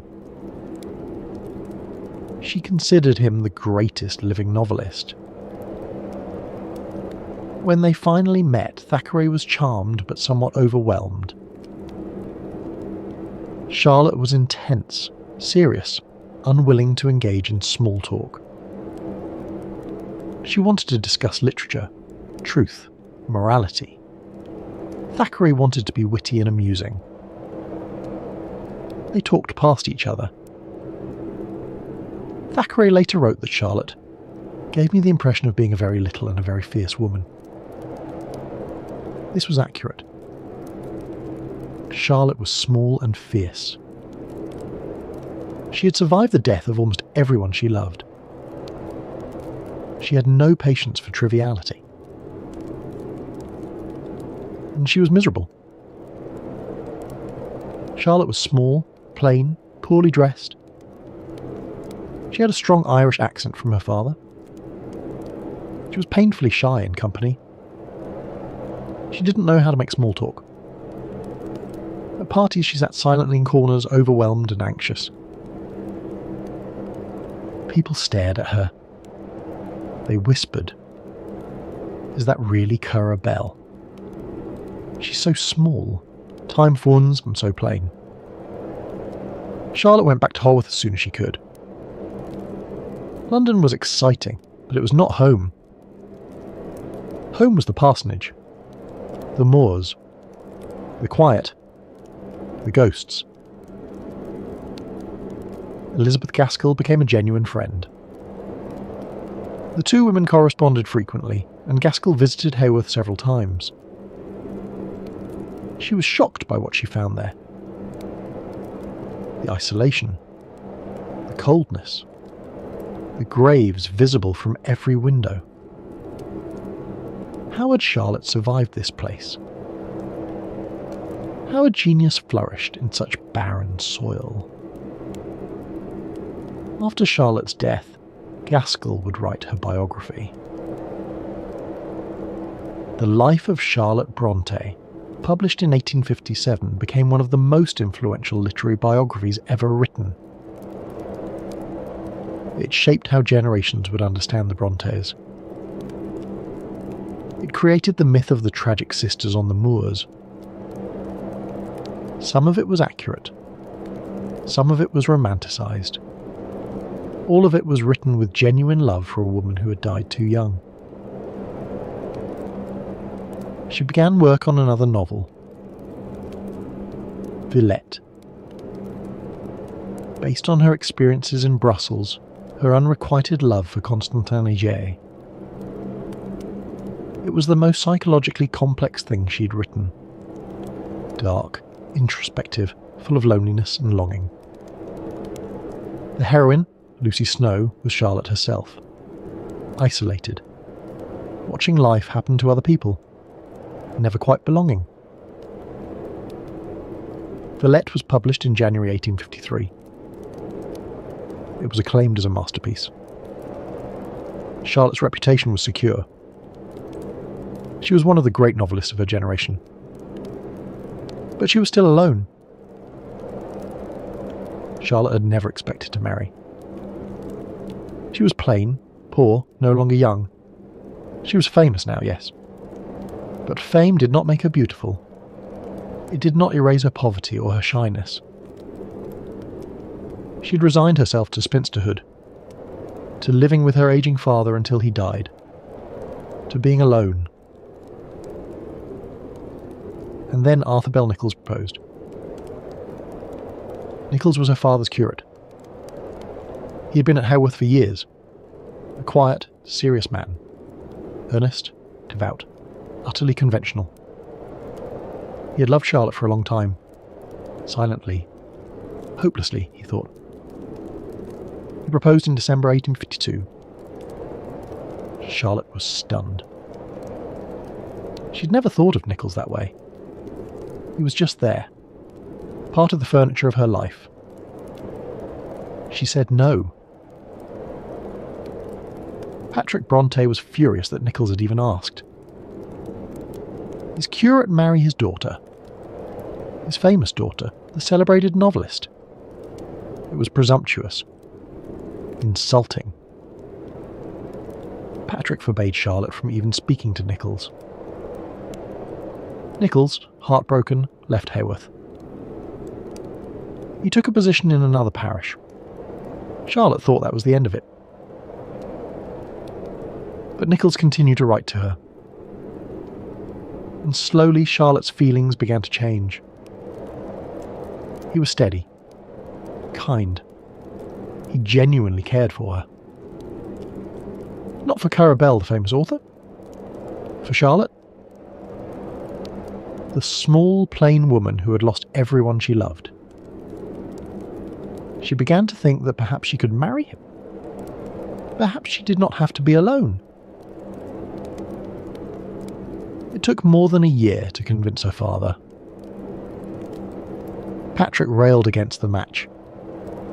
He would lose his curate and his daughter. He would be left alone. But eventually he gave in. Charlotte would marry Nichols. Nichols would return to Holworth as curate. They would all live together in the parsonage. Charlotte Bronte married Arthur Bell Nichols on 29th June 1854. She was 38 years old. The marriage was, by all accounts, happy. Not passionate. Not the wild romance of her novels. But comfortable. Companionable. Nichols was devoted to her. He protected her from intrusions. He encouraged her writing. He made her feel safe. Charlotte began to hope that she might have a future after all. That there might be life after so much death. And then, in early 1855, she became pregnant. Charlotte was 38, which was considered old for a first pregnancy even by Victorian standards. She was also small and frail. The pregnancy was difficult from the start. She suffered from terrible nausea. Hyperemesis gravidarum, we would call it now. Constant severe vomiting. She could not eat. She could not keep down water. She grew weaker and weaker. By March, she was bedridden. Doctors were called. They prescribed various treatments, none of which helped. Charlotte was wasting away. She also had a cough. Whether it was tuberculosis or simply the weakness brought on by starvation, we will never know for certain. But Charlotte was dying. She knew it. Nichols knew it. Her father knew it. Charlotte died on 30th March 1851. She was 38 years old. She had been married for 9 months. Her last words, whispered to her husband, were, "Oh, I am not going to die, am I? He will not separate us. We have been so happy." But she did die. In the parsonage where she was born.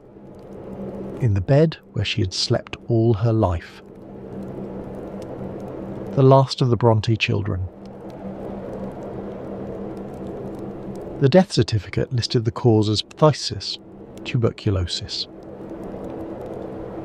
Modern scholars have debated this. Some believe Charlotte died of severe dehydration from the pregnancy-related vomiting. Others suggest typhus or another infection. Perhaps it was a combination. Perhaps the tuberculosis bacteria, dormant in her body for decades, reactivated when her immune system was compromised by the pregnancy. We will never know for certain. What we know is that Charlotte Bronte, who had watched her mother, her sisters, her brother all die in this house, died in it too. The parsonage that had been the cradle of so much genius became, finally, its grave. Patrick Bronte buried his last child on 4th April 1858. Another service in the church. Another coffin in the family vault. Charlotte joined her mother, Maria Elizabeth Branwell, and Emily beneath the stone floor. Only Anne was missing. Anne, far away in Scarborough, alone by the sea. Patrick was 78 years old. He had outlived his wife and all 6 of his children. He would live another 6 years. Alone in the parsonage except for his son-in-law Nichols, who stayed with him out of duty. Patrick went blind. He grew frail. But he did not die. He lived in a house full of ghosts.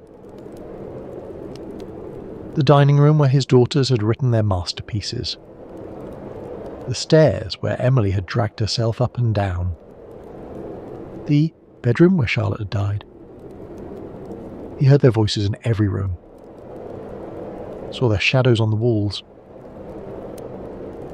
Patrick Bronte died on 7th June 1861.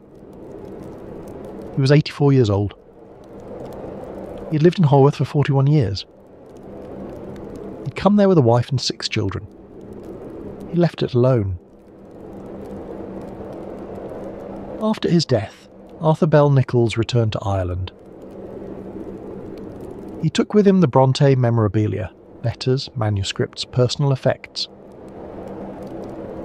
He remarried eventually. He lived to be 88. He rarely spoke of Charlotte in his later years. Some griefs are too deep for words.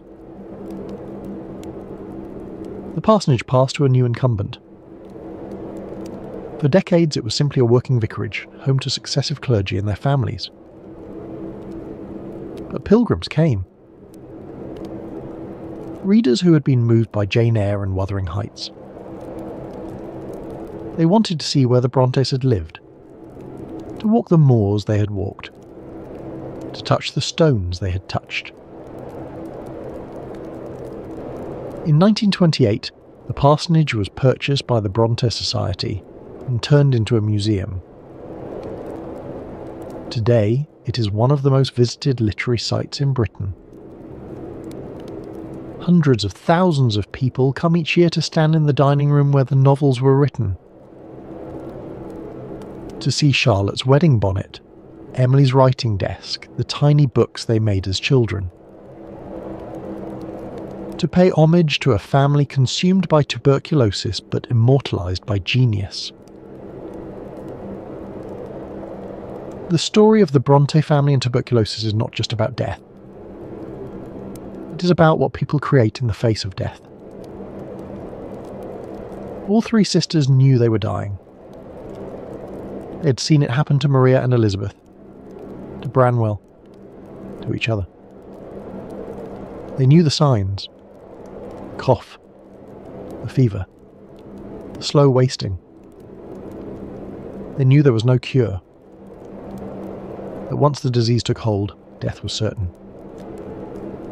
And still they wrote.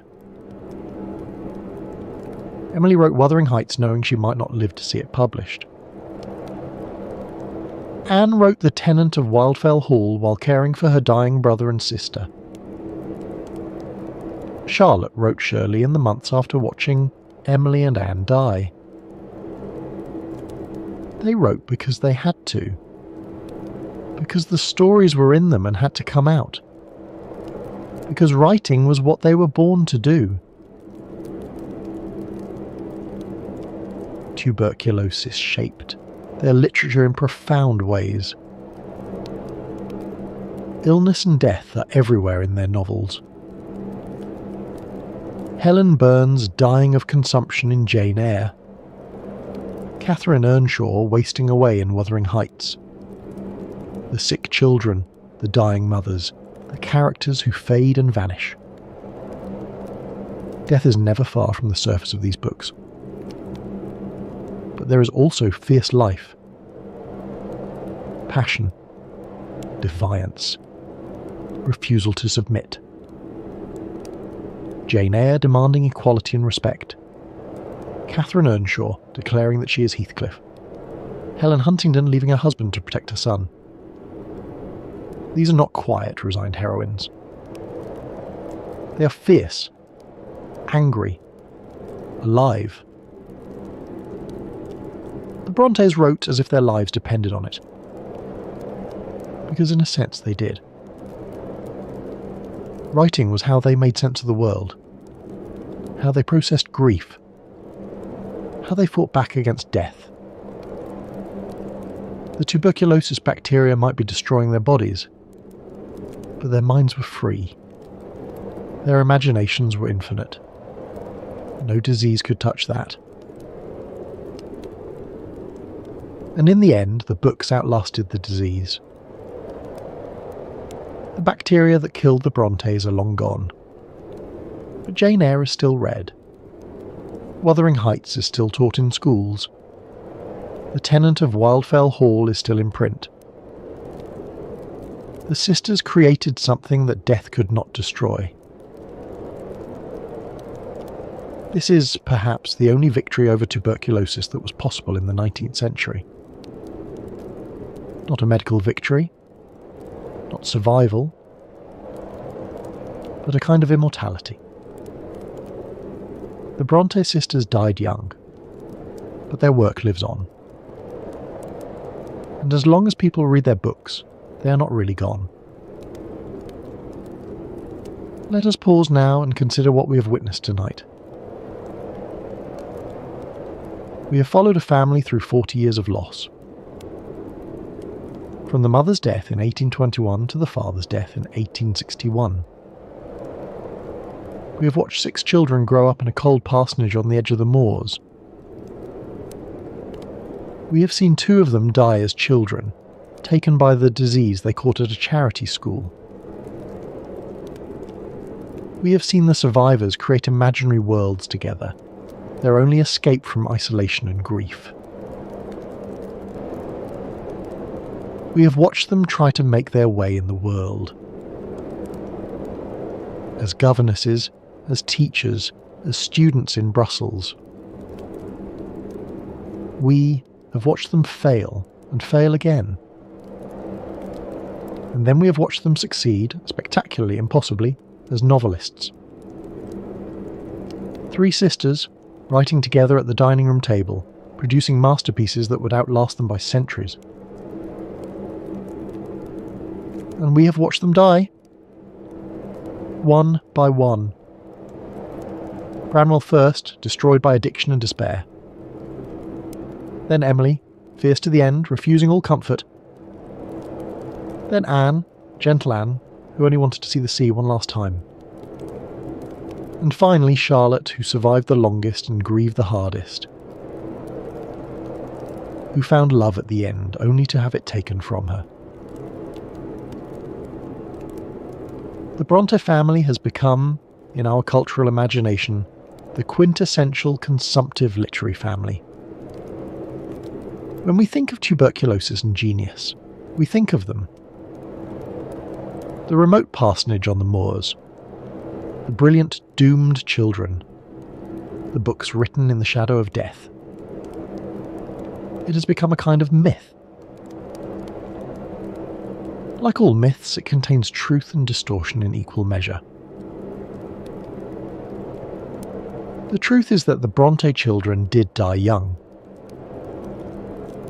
That tuberculosis devastated their family in a way that is almost unimaginable today. That they lived with the constant presence of death and still created extraordinary art. This is real. This happened. But the myth obscures as much as it reveals. It makes the Bronte seem passive, victims of fate, beautiful martyrs to disease and genius. And they were not that. They were fighters. Emily fighting until her body literally gave out beneath her. Anne fighting for the chance to see the sea one last time. Charlotte fighting to finish her novels even as grief threatened to overwhelm her. These were not passive, ethereal creatures. They were tough, practical, determined women. They had to be. Survival in 19th century Yorkshire required it. Consider what it meant to be a woman writer in the 1840s. There were successful female novelists, certainly, but they were often looked down upon. Women cannot write, the critics said. Their minds were too small, their emotions too weak. They could manage sentimental romances, perhaps, but real literature, that was for men. The Brontes proved them wrong. Jane Eyre was more psychologically complex than most novels by men. Wuthering Heights was more daring. The tenant of Wildfell Hall was more morally courageous. These were not women's novels in the diminishing sense the critics meant. They were simply great novels. And they were written by women who had been told they could not write. The myth also suggests that their genius was somehow a product of their illness. That tuberculosis made them creative. That suffering was necessary for art. This is nonsense, of course. Dangerous, romantic nonsense. The Brontes were geniuses despite tuberculosis, not because of it. Imagine what they might have written if they had lived. If Charlotte had survived to 60. If Emily had had 20 more years. If Anne had been able to write more than 2 novels. We lost whole libraries when they died.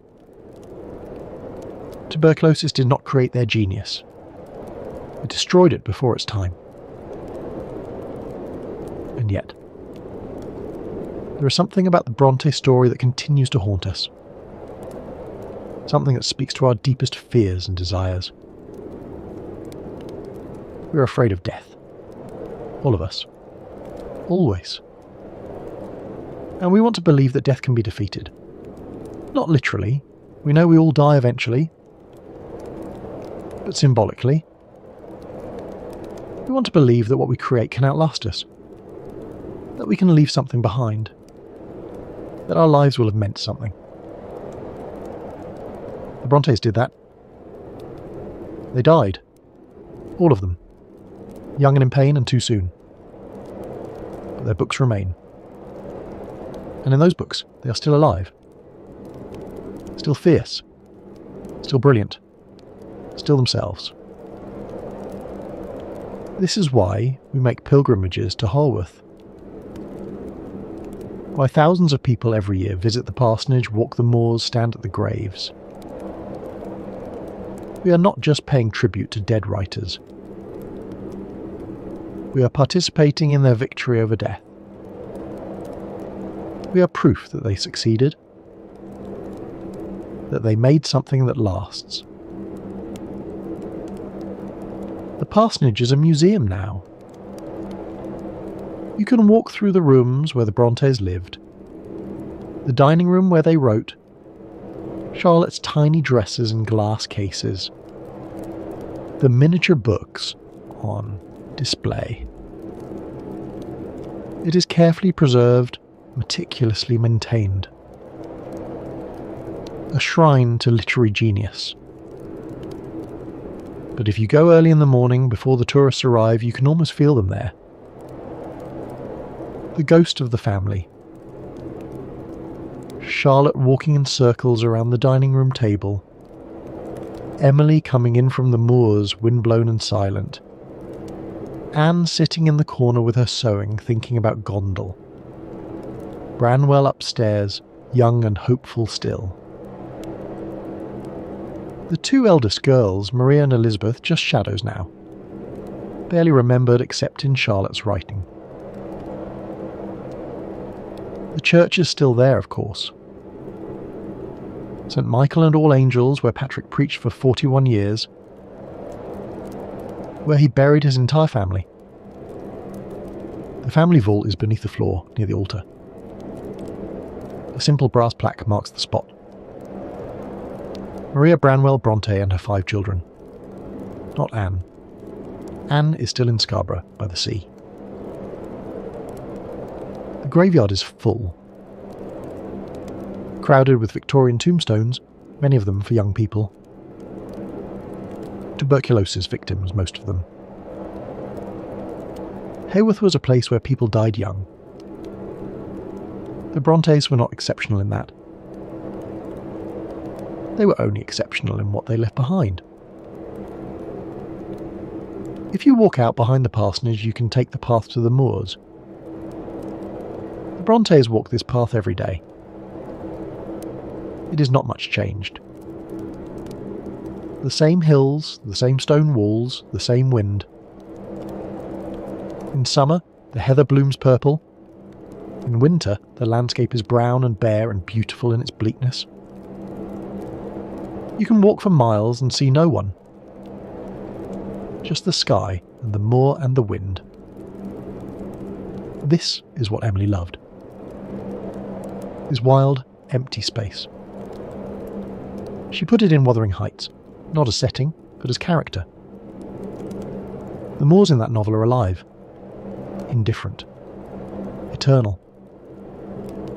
They were there before the Brontes. They are there still. They will be there when we are all gone. There is something comforting in that. The idea that some things endure. The moors, the books, the stories we tell about the people who wrote them. Tuberculosis could destroy the body. It could end a life. But it could not destroy the imagination. It could not silence the voice. It could not erase what had been written. We live in a time when tuberculosis is curable. When antibiotics can stop the disease in its tracks. When people who contract TB can expect to survive. This is an extraordinary gift of modern medicine. We should never take it for granted. The antibiotics that cure tuberculosis were not developed until the 1940s. If they had existed in the 1840s, the Brontes might have lived. Maria and Elizabeth might have survived Cowan Bridge. Branwell might have recovered from his illness. Emily, diagnosed early, might have been cured. Anne might have seen many more summers by the sea. Charlotte might have raised the child she was carrying when she died. A century separated the Brontes from a cure. 100 years. So close, and yet impossibly far. They lived and died in the gap between the disease and its remedy. Millions did. The tuberculosis epidemic of the 19th century was a tragedy on an unimaginable scale. The Brontes are famous, but they were not unique. They were just 6 people among the tens of millions who died. But we have lost something too. Or perhaps not lost, but forgotten. The Victorians lived with death in a way we do not. It was immediate, constant, unavoidable. Everyone knew someone who had died of tuberculosis. Every family had buried children. Death was not abstract. It was not something that happened to other people in hospitals, out of sight. It happened at home, in the bedroom, in the family. This intimacy with death shaped how people lived. It made them conscious of time in a way we are not. They knew that life was short, that opportunities might not come again, that there was no time to waste. The Brontes knew this. They had seen their sisters die young. They knew their own lives might be short. And so they wrote. Not someday. Not when they had more time or more money or more encouragement. But now, immediately, urgently, as if their lives depended on it. And perhaps they did. Perhaps writing was what kept them alive as long as they lived.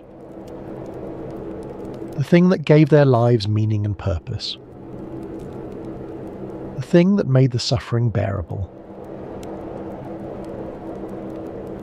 Charlotte wrote about this in Villette. Lucy Snow, the narrator, speaks of the creative impulse as a kind of possession. Something that seizes you and will not let go. Something you have to express or die. This was Charlotte's own experience. She wrote because she had to. Because not writing would have been a kind of death in itself. Emily seems to have felt the same way. We have so little of her personal writing. No letters, no diary except brief fragments. She was intensely private. But her poetry reveals a fierce inner life. A mystical sense of connection to something larger than herself. The moors, nature, the infinite. She wrote to capture that feeling. To make it permanent. To hold on to something that was always slipping away. Anne wrote with a different purpose. Moral purpose. She wanted to tell the truth about things people did not talk about.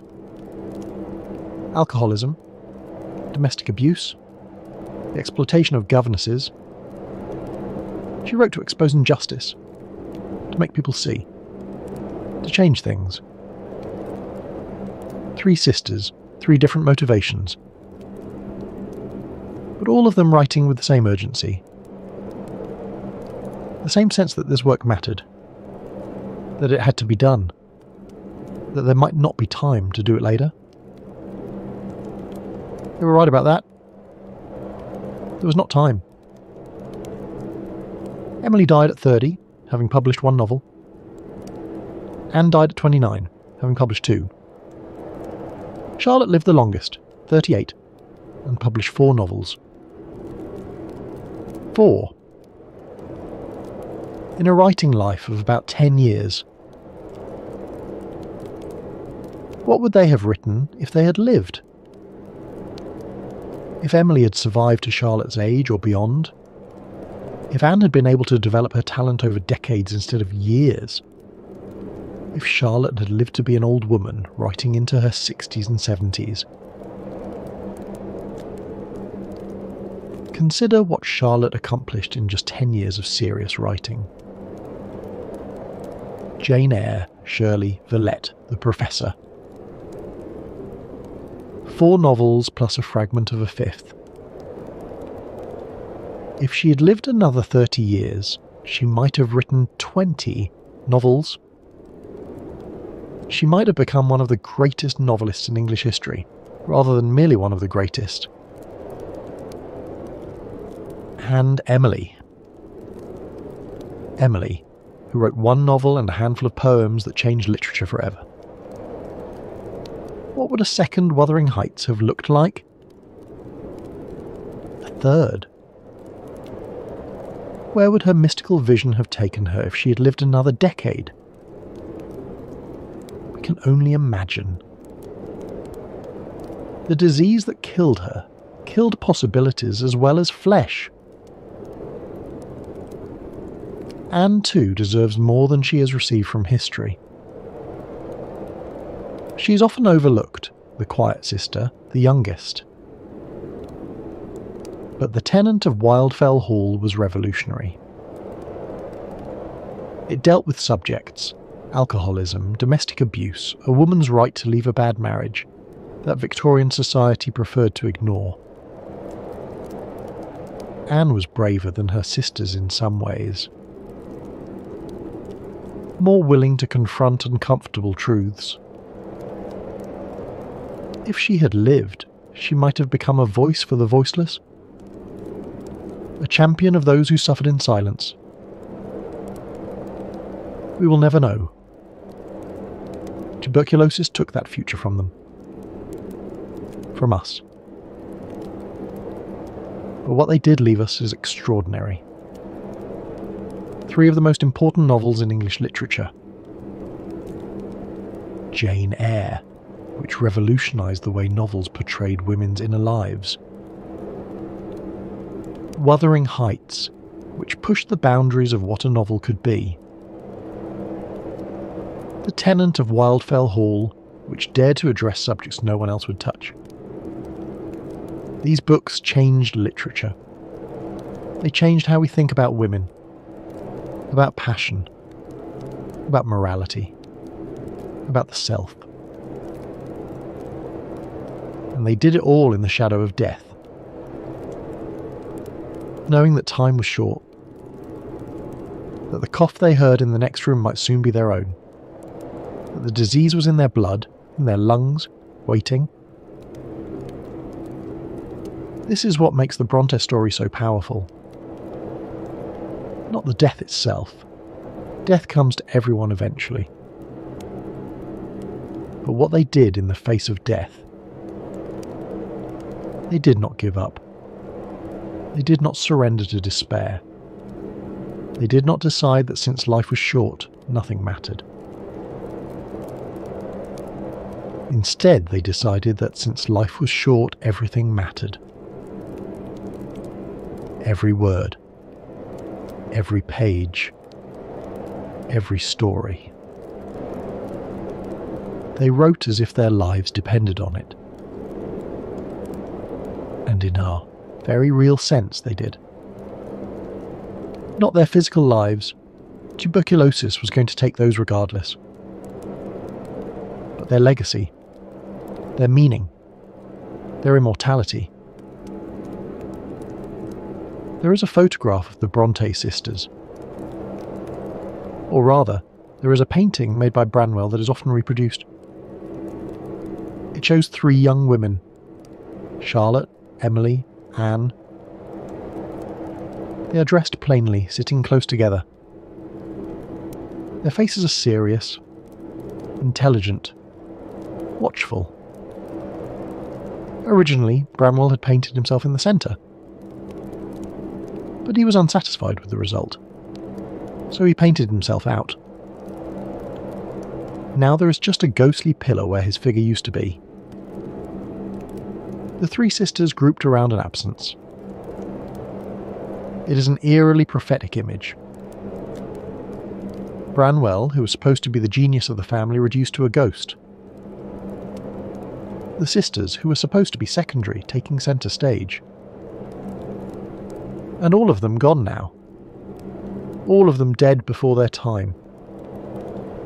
But the painting remains, and the books remain, and the story remains. We tell this story because it matters. Not as a romantic tragedy, not as a cautionary tale, but as evidence. Evidence that even in the face of death, even when everything is taken from you, you can create something that lasts. Something that matters. Something that death cannot touch. Every year, scholars discover new connections between the Brontes and their work. New ways that their lives shaped their art. The pain of Cowan Bridge became Lowood School. The loneliness of Brussels became Villette. The wild freedom of the moors became Wuthering Heights. Their lives were short, but they lived every moment with an intensity that most people never achieve. And that intensity pours off every page they wrote. The Bronte sisters were not special because they died young. They were special because they lived fully. Because they took their small lives in a remote parsonage and made them infinite.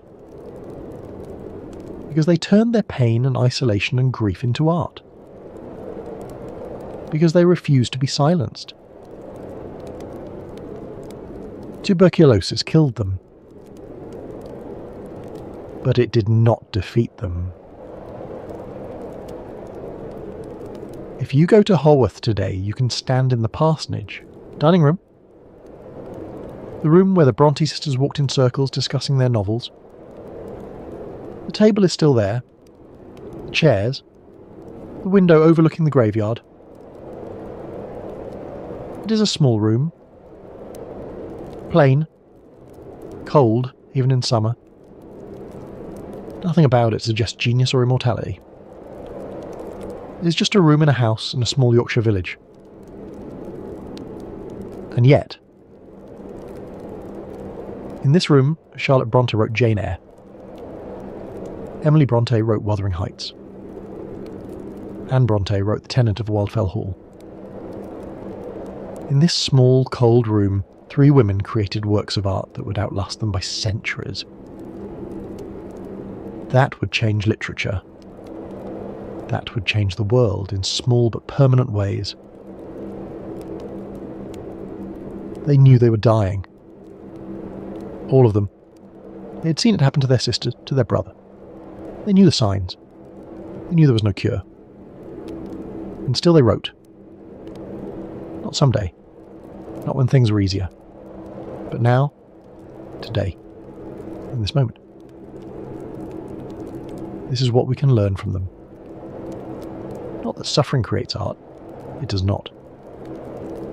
Not that death is romantic. It is not. But that time is precious. That we do not know how much of it we have. That if there is something we need to say, something we need to create, something that matters to us, we should do it now. Not when we have more time, more resources, more courage, but now. While we can. The Bronte sisters died. Tuberculosis took them one by one until the parsonage was silent. But their books endure. And in those books they are still alive. Still fierce. Still brilliant. Still themselves. Death is not the end. Not when you leave something behind. Not when your words still speak to people 200 years later. Not when your story still matters. If you visit Anne's grave in Scarborough today, you will find it marked by a simple headstone. The original inscription contained an error.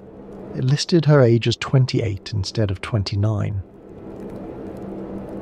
Charlotte, in her grief, had made a mistake. She could not bring herself to return to correct it. The Bronte Society eventually added a new memorial, but the original stone still stands. A testament to grief. To human error in the face of a loss. To the impossibility of getting everything right when your heart is breaking. Tonight, we have spent time with the Bronte family. With Maria and Elizabeth, who died as children. With Branwell, who wasted his gifts. With Emily, who refused to surrender even at the end. With Anne, who wanted only to see the sea one last time. With Charlotte, who survived the longest and mourned the hardest. And with Patrick, who buried them all. Their story is sad. Of course it is. How could it be anything else? 6 children, 5 dead before the age of 40. A father left alone.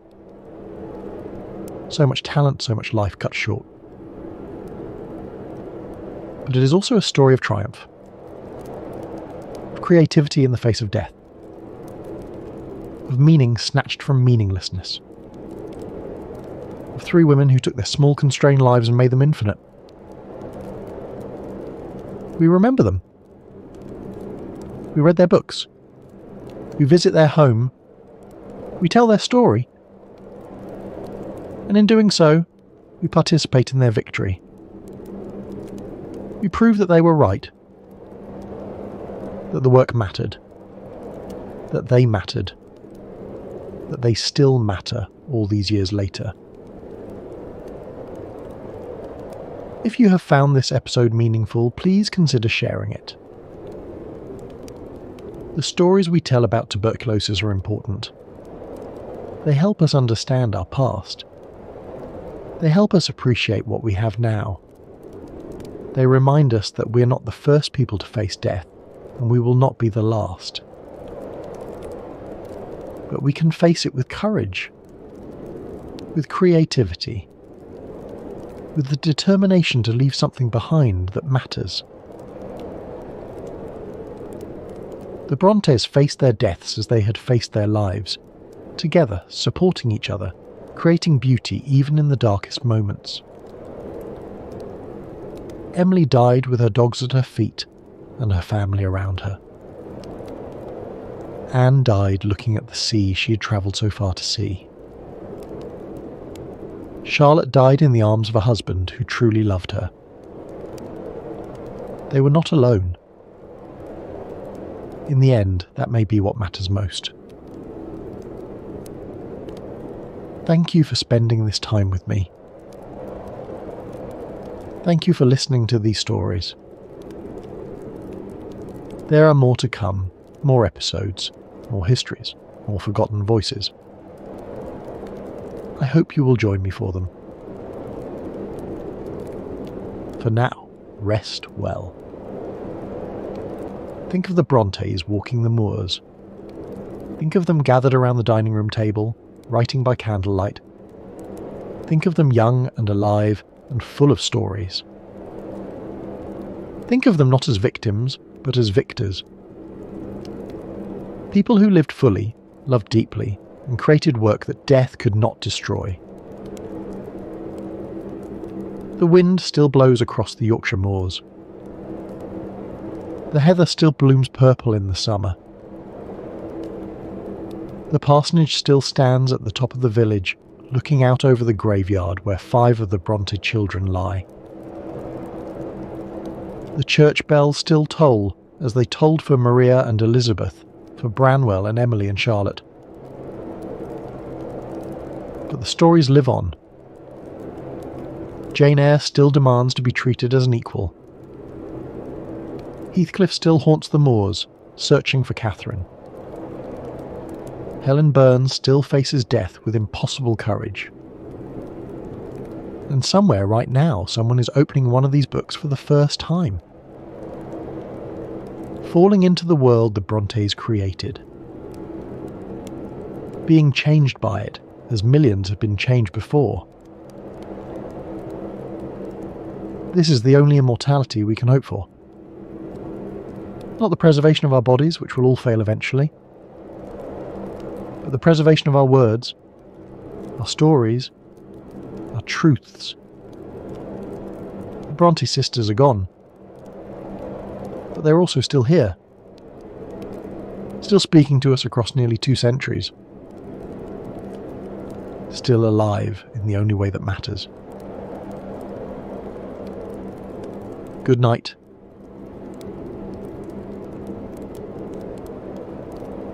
They called them lungers.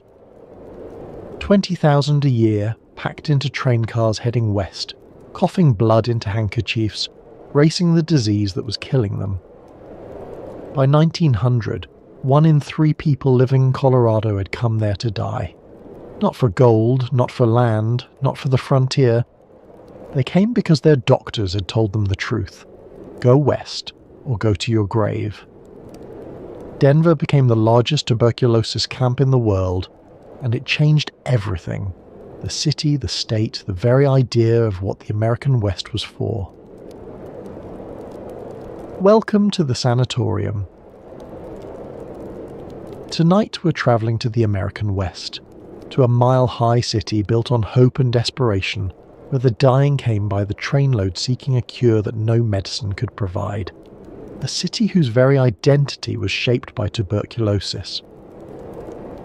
If you're new here, this channel explores how tuberculosis, the disease that killed 1 in 4 people in the 19th century, shaped everything from architecture to art, from fashion to the American West. If that sounds like your kind of history, consider subscribing. Now, settle in, find a comfortable position, let your breathing slow. We have a long journey ahead, through frontier towns and tent colonies, through luxury sanatoria and sleeping porches, through the story of how disease built a state. Let's begin. Imagine, if you will, a train car rolling westward across the Great Plains. It is the summer of 1892, and this particular car is different from the others. The windows are thrown open despite the dust. The passengers sit apart from one another when they can, and every few minutes someone coughs, a deep, rattling cough that seems to come from somewhere far beneath the lungs. Many of these passengers carry one-way tickets. They have sold their homes back east, said goodbye to families they may never see again, and put everything they own into the hope that the air of Colorado will save their lives. Some have money, enough for the luxury sanatoria that advertise in the eastern newspapers, promising sun-drenched terraces and fresh mountain air. Others have almost nothing, just enough for the train ticket and perhaps a week's lodging, after which they will figure something out somehow, or die trying. The mountains appear on the horizon, rising blue and distant above the brown plain. Snow gleams on the highest peaks even in summer. And somewhere ahead, still hours away, lies Denver, the mile-high city, the world's sanatorium, the last best hope for thousands of the dying. They have heard the promises. The air is pure, the sunshine is constant, the altitude itself has healing properties. Eastern doctors have told them to go west or die. And so they come, 20,000 a year by some estimates, filling entire train cars with their coughs and their hopes. This is their story. To understand why so many desperate people converged on Colorado, we must first understand what tuberculosis meant in 19th century America. In the crowded cities of the eastern seaboard, tuberculosis was everywhere. It was the leading cause of death in the United States, killing more people than any other disease. Entire tenement buildings were infected. Families watched helplessly as one member after another fell ill, wasted away, and died. The disease was called consumption because of the way it seemed to consume its victims from within. The cough, the fever, the blood in the handkerchief, the slow wasting away of flesh until the patient was little more than bones and skin. And always, always, the cough. Persistent, unstoppable, a constant reminder that the lungs were filling with disease. In the tenements of New York, families lived 6 or 8 to a room, breathing the same stale air, sharing beds, unable to isolate the sick from the healthy. The disease spread through families like fire through dry timber. A mother would catch it from her husband, then pass it to her children. By the time one generation was buried, the next was already coughing. The numbers were staggering. In 1850, tuberculosis killed more than 400 people per 100,000 in the United States. In the crowded immigrant neighborhoods of the eastern cities, the rate was even higher. Some tenements became so infected that landlords could not rent the rooms, not because tenants feared the disease, but because they had already seen what happened to the previous occupants. There was no cure, no effective treatment. Doctors could offer rest, good food, perhaps some morphine to ease the coughing, but they knew, and their patients knew, that these were palliative measures at best. The best they could hope for was to make the patient comfortable as the disease ran its inexorable course. Some physicians experimented with radical treatments. Bloodletting was still practiced, though it was beginning to fall out of favour. Cod liver oil was prescribed, as were tonics containing various combinations of alcohol and herbs. Some doctors punctured the chest cavity to collapse the lung, hoping that rest would allow the damaged tissue to heal. None of these treatments worked consistently. Most did more harm than good. The wealthy could flee to the countryside, to the mountains, to any place where the air was cleaner and the disease less prevalent. They could afford sanatoria in the Swiss Alps, where patients lounged on balconies wrapped in blankets, breathing the thin mountain air. But the poor had no such option. They stayed in the tenements, coughing into the darkness, waiting for the end that they knew was coming. And yet some doctors had noticed something peculiar. Patients who moved from the humid, crowded cities to drier, higher climates sometimes improved. The cough lessened. The fever subsided. Some patients who had been given weeks to live survived for years. A theory emerged. Perhaps the problem was not just the disease itself, but the environment in which the disease flourished. Perhaps the humid air of the cities, thick with coal smoke and factory fumes, and the exhalations of thousands of crowded inhabitants was the real enemy. Perhaps what the consumptive needed was fresh air, dry air, pure air. And where in America was the air purest? Where was it driest? Where did the sun shine more than 300 days a year? Where could patients escape the coal smoke and the humidity and the crowded conditions that seemed to make the disease spread so quickly? Colorado. The answer seemed obvious. Colorado's altitude, a mile above sea level in Denver, even higher in the mountain towns, meant thin, dry air. The lack of humidity meant fewer of the damp conditions in which disease seemed to flourish. The endless sunshine meant patients could spend hours outdoors, breathing the clean mountain air, soaking up the healing rays of the sun. The Colorado Chamber of Commerce was not slow to recognize the opportunity. Advertisements appeared in eastern newspapers proclaiming the state's miraculous climate. The air was 100% aseptic, the boosters claimed. The altitude, more than a mile above sea level, was itself therapeutic.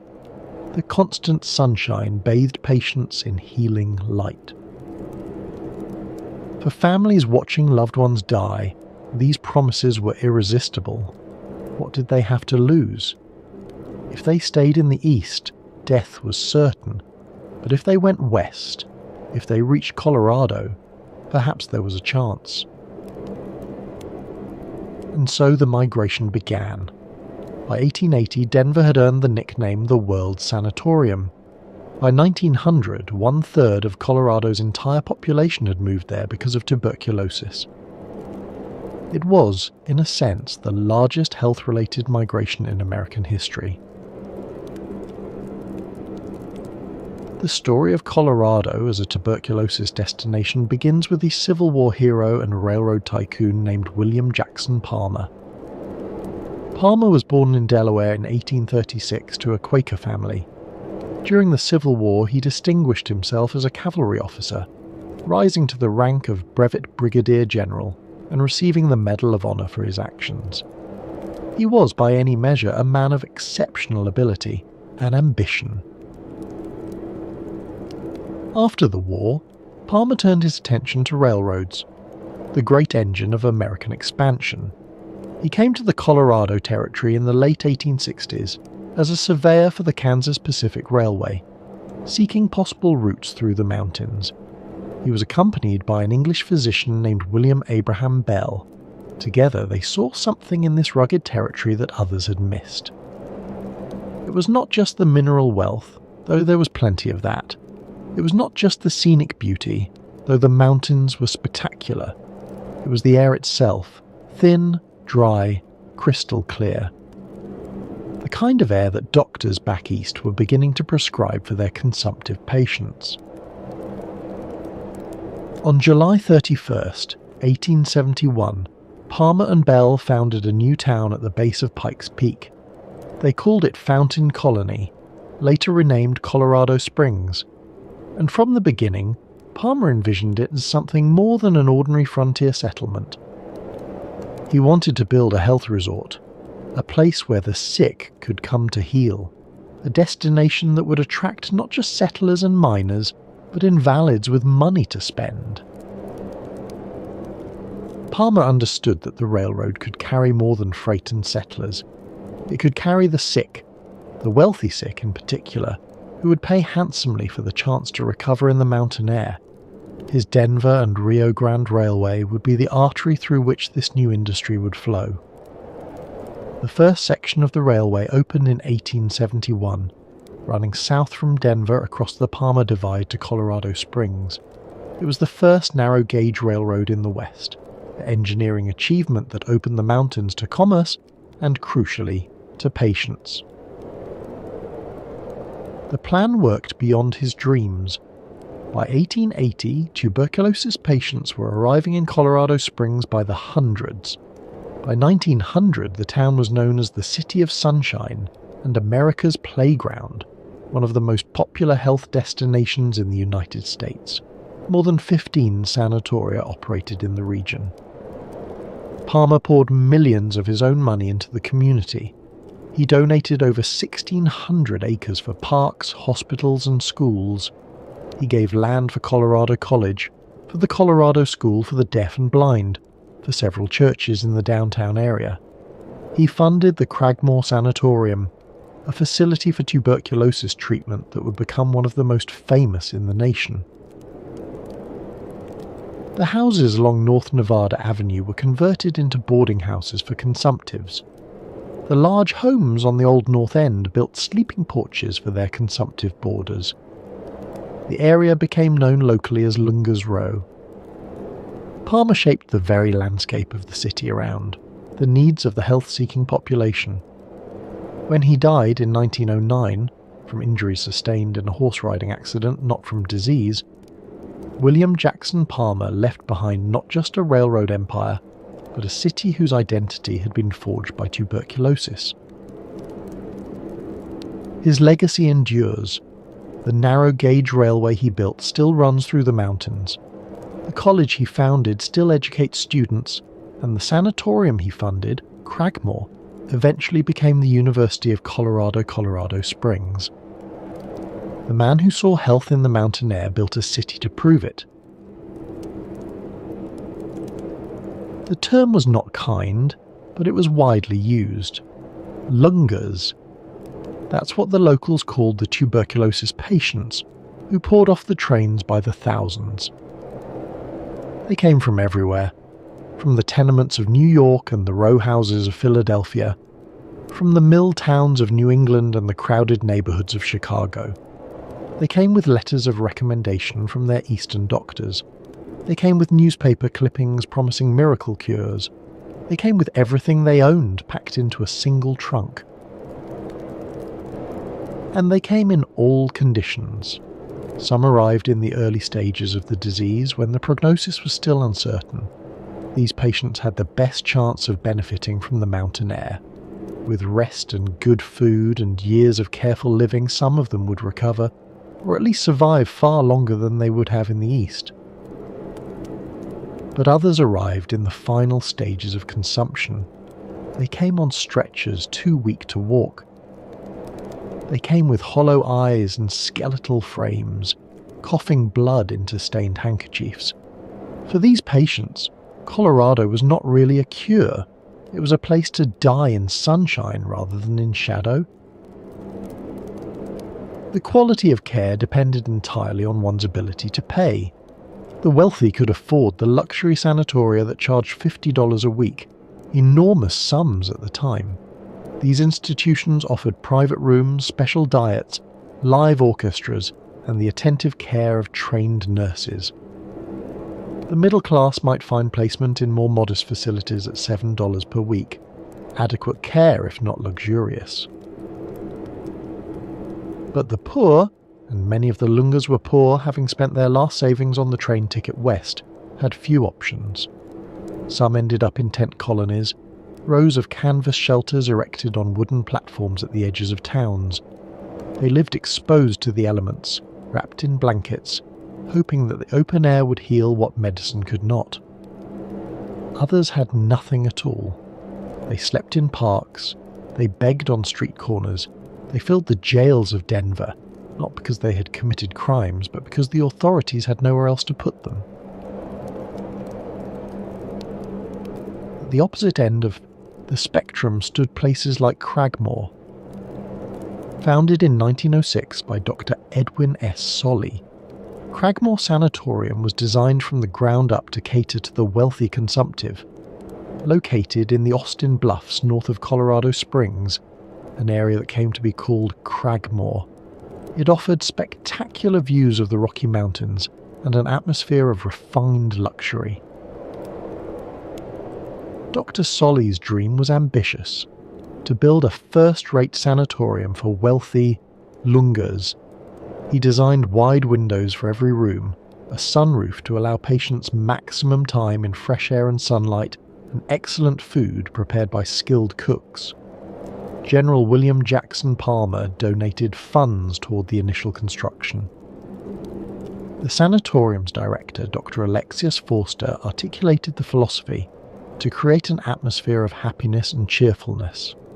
At Cragmore, the emphasis was not merely on physical treatment, but on maintaining the patient's spirits through a pleasant social environment. And pleasant it was. Cragmore became known as the most luxurious palace for well-to-do consumptives in the United States. Millionaires, musicians, artists, dancers and poets came to take the cure. The patients came from the main line of Philadelphia, from Boston, from New York, from the great centers of American culture and wealth. Constance Pulitzer, daughter of the newspaper magnate Joseph Pulitzer, spent time there. Broadway performers convalesced in its sun-drenched rooms. The sanatorium attracted a gregarious, cultured clientele who refused to let their illness dampen their spirits. The patients even published their own journal, which they called 98.6, a reference to the ideal body temperature to which they all aspired. The journal contained poems, essays, and humour, all produced by people who knew they might be dead within the year. It was in its way a monument to human resilience, or perhaps to human denial. The architecture itself was designed around the cure. Wide windows flooded every room with light. Sun porches allowed patients to recline for hours, breathing the mountain air while gazing at the peaks. The social calendar included parties, dances, and entertainments, though the patients were encouraged to rest between engagements. The atmosphere was, by all accounts, more like a resort than a hospital. There were romances between patients, affairs conducted in the shadow of death. People who might have only months to live found themselves attending dinner parties and afternoon teas, dancing with partners who were as sick as themselves. It was, in its way, a kind of denial, a refusal to surrender to the disease that was consuming them. If one was going to die, one might as well die in pleasant surroundings, surrounded by good company with champagne in one's glass. Cragmore thrived for 2 decades. The money flowed in, the patients kept coming. And then came October 1929. The stock market crash devastated Cragmore's clientele. The wealthy patients who had filled its rooms found themselves suddenly impoverished. Fortunes built over generations vanished in weeks, and the sanatorium, which depended on those fortunes, found its revenue collapsing. Some patients were forcibly removed when they could no longer pay their bills. Imagine it. Men and women who had come to Colorado expecting either to recover or to die in comfort, suddenly expelled from the sanatorium because their money had evaporated in the crash. They had nothing. No health, no wealth, no home. A few, devastated by their financial losses and their failing health, took their own lives. The sanatorium that had promised happiness and cheerfulness became, for some, a scene of despair. Cragmore struggled on through the Great Depression.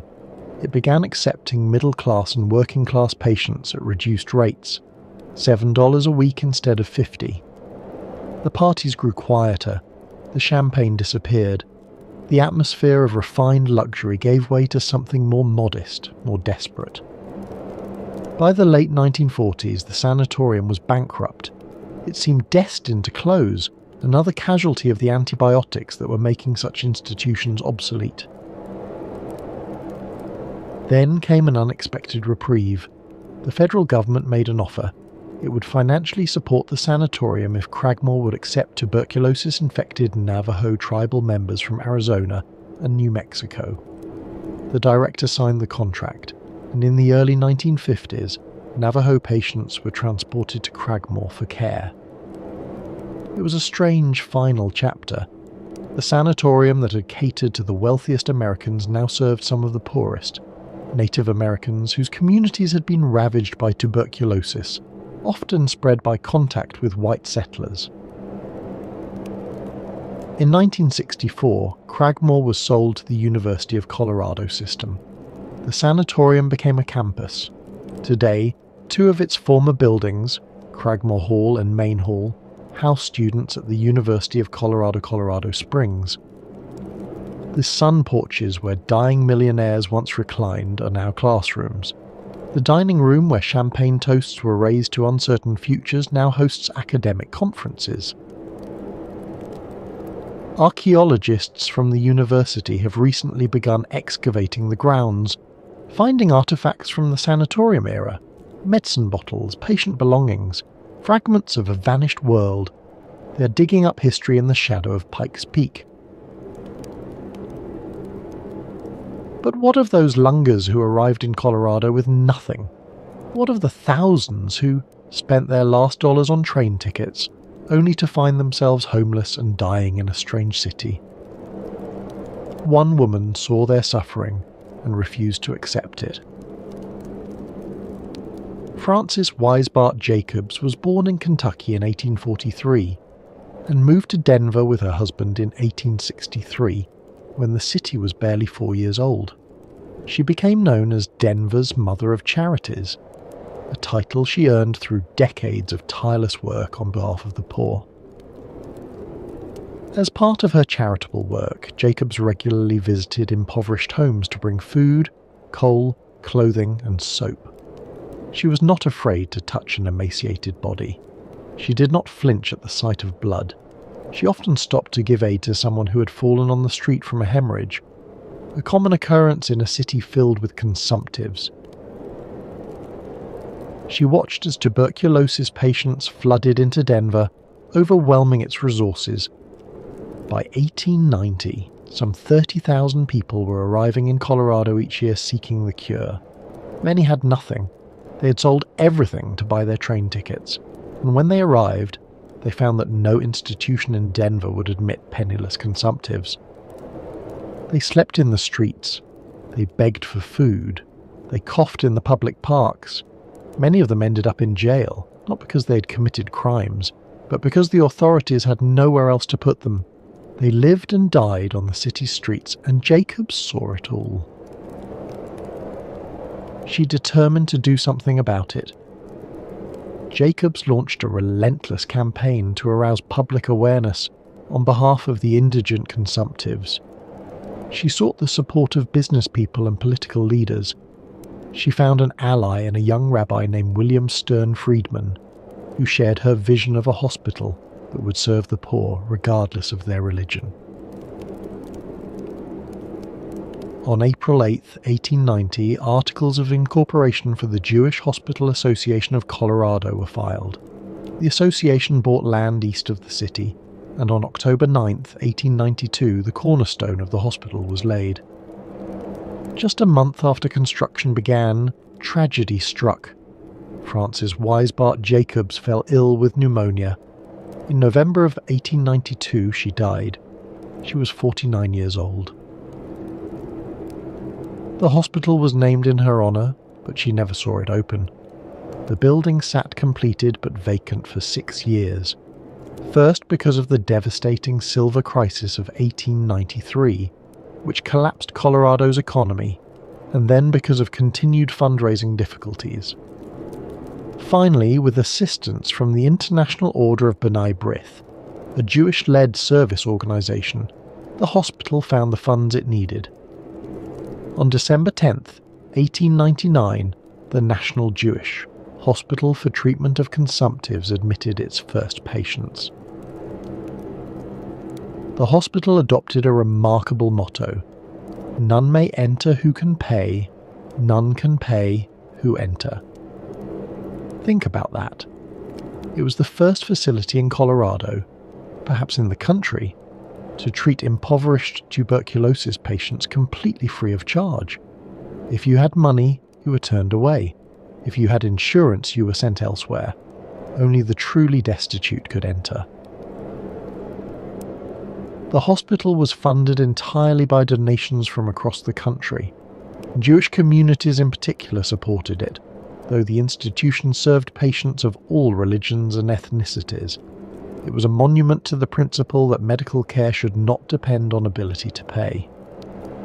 The treatment was similar to other sanatoria of the era: fresh air, plenty of food, moderate exercise, and close supervision of every aspect of patients' lives. But what made National Jewish unique was its mission: to serve those whom society had abandoned, the dying poor who had come west with nothing but hope. For nearly 70 years, until 1968, the institution admitted only patients who could not afford to pay. All care was provided free of charge. The policy ended only when Medicare and Medicaid created new funding mechanisms for the poor. Today, more than 125 years later, the institution continues to operate as National Jewish Health. It is now a leading research and treatment centre for respiratory diseases, heart disease, and immune disorders. It has been ranked the #1 respiratory hospital in the United States for many years running. The free treatment policy has long since ended, but the hospital's commitment to respiratory care, born in the tuberculosis era, born from the vision of a woman who would not accept that the poor should die in the streets, remains. Frances Weisbart Jacobs never saw her dream realised, but her dream saved thousands of lives. Among the thousands of lungers who came to Colorado, one stands out in American legend. John Henry Holliday was born in Griffin, Georgia, on August 14, 1851, into a prosperous Southern family. His father was a druggist and sometime soldier. His mother, Alice Jane, was by all accounts a refined woman who instilled in her son a love of literature and music. When Holliday was 15 years old, his mother died of tuberculosis. He watched her waste away, watched the disease consume her from within. He could not have known then that the same fate awaited him. Holliday was educated, cultured, and ambitious. At 20 years old, he graduated from the Pennsylvania College of Dental Surgery in Philadelphia, one of the finest dental schools in the country. He returned to the South to establish a practice, first in Atlanta, then in Griffin. He was, by all appearances, destined for a respectable life as a Southern professional. But shortly after opening his practice, Holliday developed a persistent cough. He knew what that cough meant. He had heard it before in his mother's bedroom in the months before she died. The doctors confirmed his fears: tuberculosis. The same disease that had killed his mother had found him. He was given, at most, a few months to live, perhaps longer if he sought a drier climate. The prescription was familiar to anyone who had studied medicine in those years. Go west, seek the dry air of the desert, the thin atmosphere of the mountains. Perhaps, just perhaps, the change of climate might slow the disease. And so John Henry Holliday, D.S., packed his bags and headed west. He was 22 years old and he expected to die. Holliday moved his practice to Dallas, Texas, hoping the drier climate might help. It didn't. The cough followed him, and so did the customers, or rather, the lack of them. Patients in Frontier, Texas were reluctant to sit in a dentist's chair while the dentist coughed blood onto their open mouths. His practice failed. He needed income. And on the frontier there was one profession that didn't mind if you coughed: gambling. Somewhere in those years, in the saloons of Dallas and Denison, in the cattle towns of Kansas, John Henry Holliday transformed. The cultured Southern dentist became something else entirely: a gambler, a drinker, and increasingly a man with a reputation for violence. He drifted through the frontier towns: Cheyenne, Denver, Dodge City, Las Vegas, in the New Mexico territory, He played faro and poker in smoke-filled saloons. He got into fights. He was arrested repeatedly for gambling and for violence. The disease was killing him slowly, and he seemed determined to live as recklessly as possible in whatever time remained. The whiskey helped with the cough, or at least dulled the awareness of it. Holiday drank heavily, a practice that surely hastened the progress of the disease, but he was dying anyway. What did it matter if he died a few months sooner, so long as those months were lived on his own terms? It was in this period that he acquired the nickname that would follow him into legend. Doc, not for his dental training, but because even hardened frontier gamblers could see that this thin, coughing man was a sick man, a dying man. In 1879, in Dodge City, Kansas, Doc Holliday met a lawman named Wyatt Earp. The two men formed an unlikely friendship, the dying gambler and the austere peace officer. It was a friendship that would lead them both to Tombstone, Arizona, and to immortality. By the time he arrived in Tombstone, Arizona in 1880, Doc Holliday was infamous. His reputation preceded him, a dangerous man, quick with a gun, unpredictable when drinking, and always coughing. Tombstone was a boom town, built on silver mining and populated by the usual frontier mix of miners, merchants, prostitutes, and outlaws. Wyatt Earp had come there to enforce the law, along with his brothers Virgil and Morgan. Doc Holliday followed his friend. The events that followed have been told and retold so many times that it's difficult to separate fact from legend. What we know is this. On October 26, 1881, the Earp brothers and Doc Holliday confronted a group of cowboys near the OK Corral. The gunfight lasted approximately 30 seconds. When it was over, 3 men were dead: Tom McClory, Frank McClory, and Billy Clanton. Virgil and Morgan Earp were wounded. Doc Holliday had been grazed by a bullet. It was, in terms of actual deaths, a minor incident. Frontier towns saw far worse.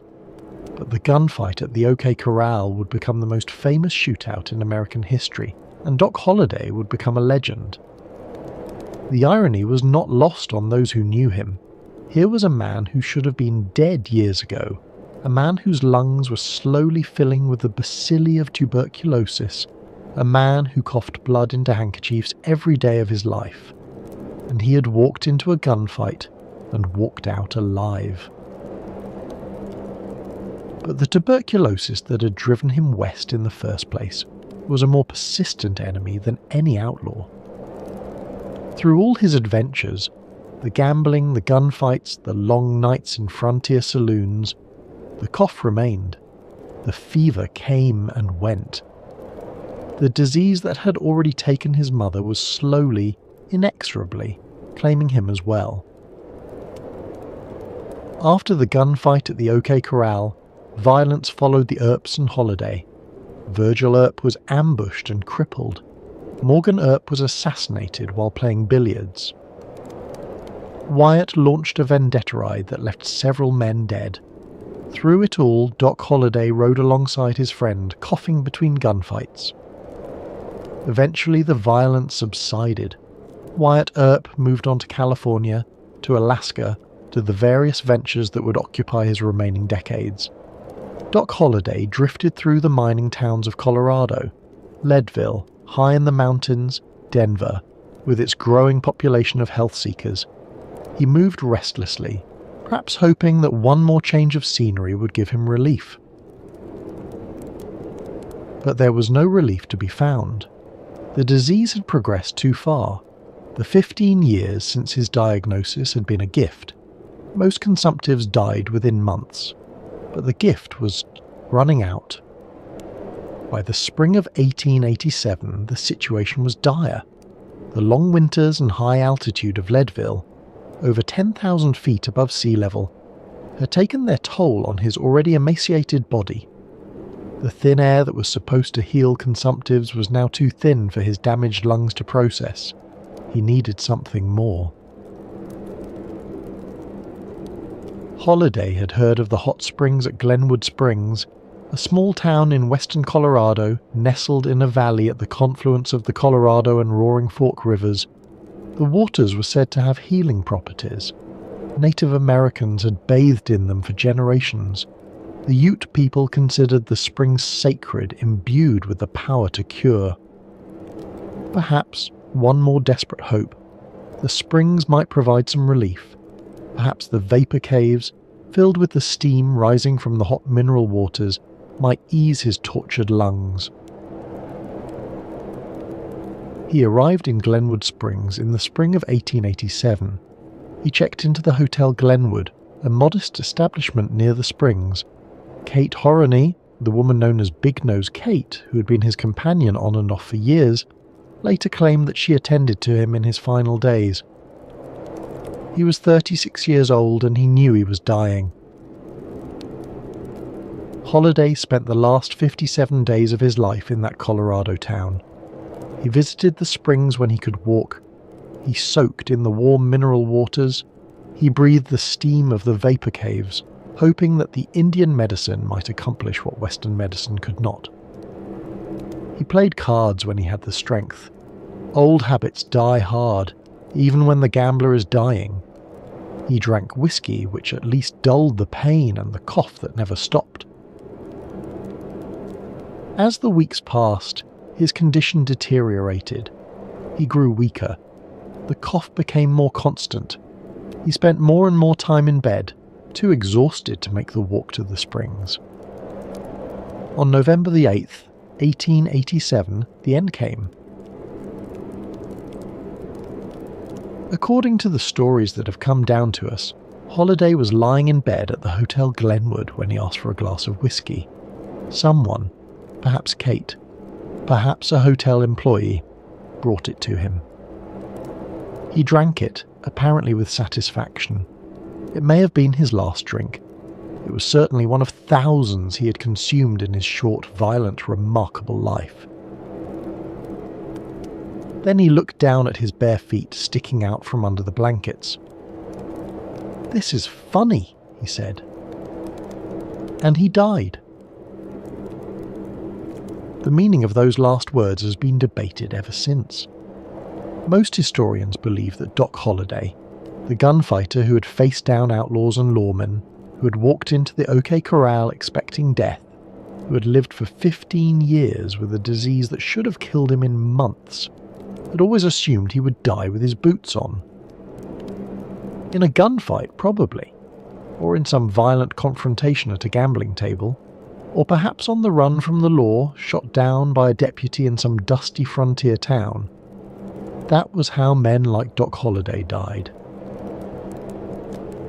To die in bed, of consumption, with bare feet, after all the violence, after all the near misses, after all the times he had cheated death at the hands of men, to be killed not by a bullet, but by a bacillus. It must have seemed absurd, funny even. The Glenwood Springs Ute Chief newspaper wrote in its obituary that Holiday had been baptized in the Catholic Church shortly before his death. This was based on correspondence between Holiday and his cousin, Sister Mary Melanie, a Catholic nun. No baptismal record has ever been found, but the story persists. The idea that the notorious gunfighter found religion at the end. Doc Holliday was buried in Linwood Cemetery, on a hillside overlooking the town of Glenwood Springs. The exact location of his grave is unknown. The records were lost or never kept. Somewhere on that hillside, unmarked, lies one more consumptive who came west hoping for a cure. An obelisk now marks the general area. A plaque reads, "This memorial is dedicated to Doc Holliday, who is buried someplace in this cemetery." It is a fittingly uncertain monument to a man whose life was full of legends, and whose death was oddly peaceful. Tourists hike up the trail to see where the famous gunfighter rests. They take photographs by the obelisk. They imagine the thin, coughing man looking down at his bare feet and finding it funny. Wyatt Earp did not learn of his friend's death until 2 months after it happened. The news reached him eventually, as news did in those days before telephones. The man who had saved his life in Dodge City, who had stood beside him at the OK Corral, who had ridden with him on the Vendetta ride, that man was gone. Wyatt Earp would live until 1929, dying in his bed in Los Angeles at age 80. He spent his final years consulting on Hollywood westerns, trying to set the record straight about what had really happened in Tombstone. Doc Holliday had no such opportunity. The disease that had chased him across the West, that had transformed him from a dentist into a legend, had finally caught up with him. He was 36 years old, which was, for a consumptive in the 1880s, a remarkably long life. Not all of Colorado's famous longers died of the disease. Some not only survived but thrived, and left their mark on the very landscape of the state. Robert Walter Speer was born in Pennsylvania in 1855, the son of a farmer. Like so many families of the era, the Speers were touched by tuberculosis, the disease that seemed to spare no household, no social class, no corner of America. In 1877, Robert's sister Margaret fell severely ill with consumption. The family, desperate, made the difficult decision to send her to Colorado for treatment. She was following a path that thousands had already taken, hoping that the mountain air might accomplish what Eastern doctors could not. It soon became clear that Robert himself had also contracted tuberculosis. He was 22 years old when he suffered a severe lung hemorrhage, the terrifying moment when the cough produces not just blood-streaked sputum, but actual blood, bright arterial red, filling the handkerchief, filling the mouth. In 1878, Robert Speer followed his sister westward. But rather than checking into a sanatorium, rather than taking the rest cure that most physicians prescribed, Speer did something different. He went into the mountains, high into the mountains, and found work on a ranch, hard physical labour in the open air at altitude. It was unconventional. Most consumptives were told to rest, to conserve their strength, to avoid exertion. The sanatoria prescribed carefully regulated activity, gentle walks, never too strenuous, always with periods of rest. The idea of a tuberculosis patient doing ranch work, hauling hay, mending fences, riding horses, would have struck most physicians as dangerous. But it worked. Slowly, Robert Speer's health improved. The cough lessened. The hemorrhages stopped. The weight he had lost began to return. Whether it was the altitude, the exercise, the outdoor air, or simply the luck of a constitution strong enough to fight off the disease, he never knew. What he knew was that the mountains had saved his life. Speer always credited that mountain ranch with his survival.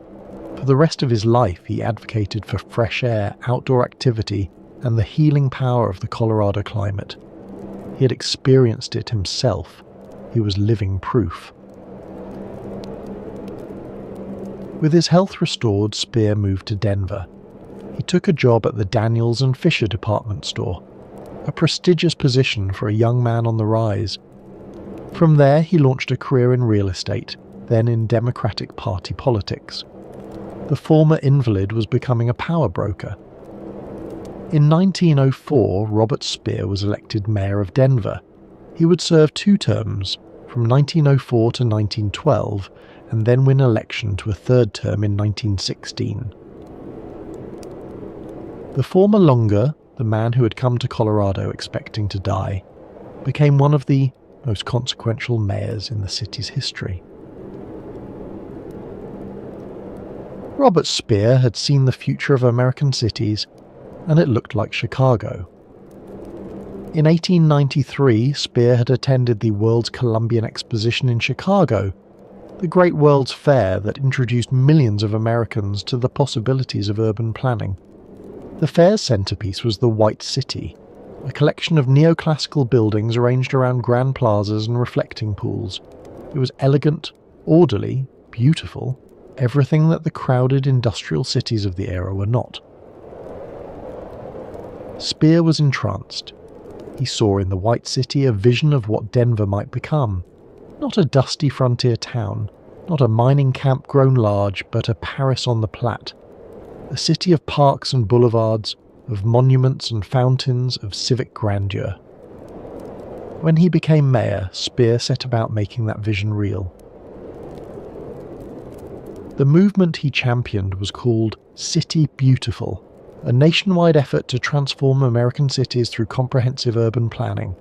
City Beautiful advocates believed that beautiful surroundings would produce better citizens, that parks and monuments would inspire civic pride and moral improvement. For Speer, there was also a personal dimension. He knew what fresh air and open spaces had done for his own health. The parks he built were not merely decorative, they were therapeutic.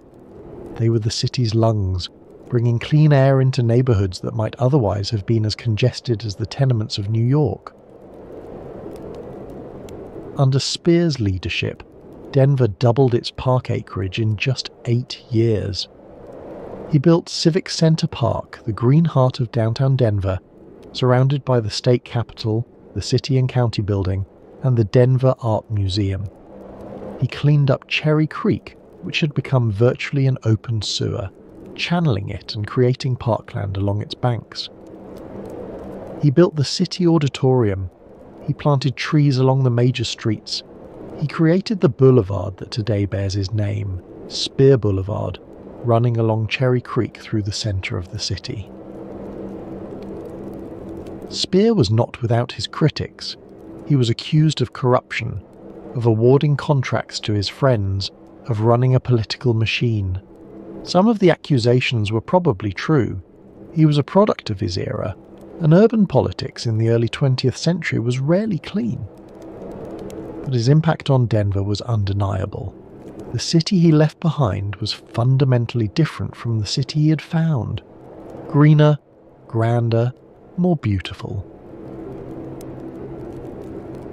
Robert Speer died on May 14, 1918.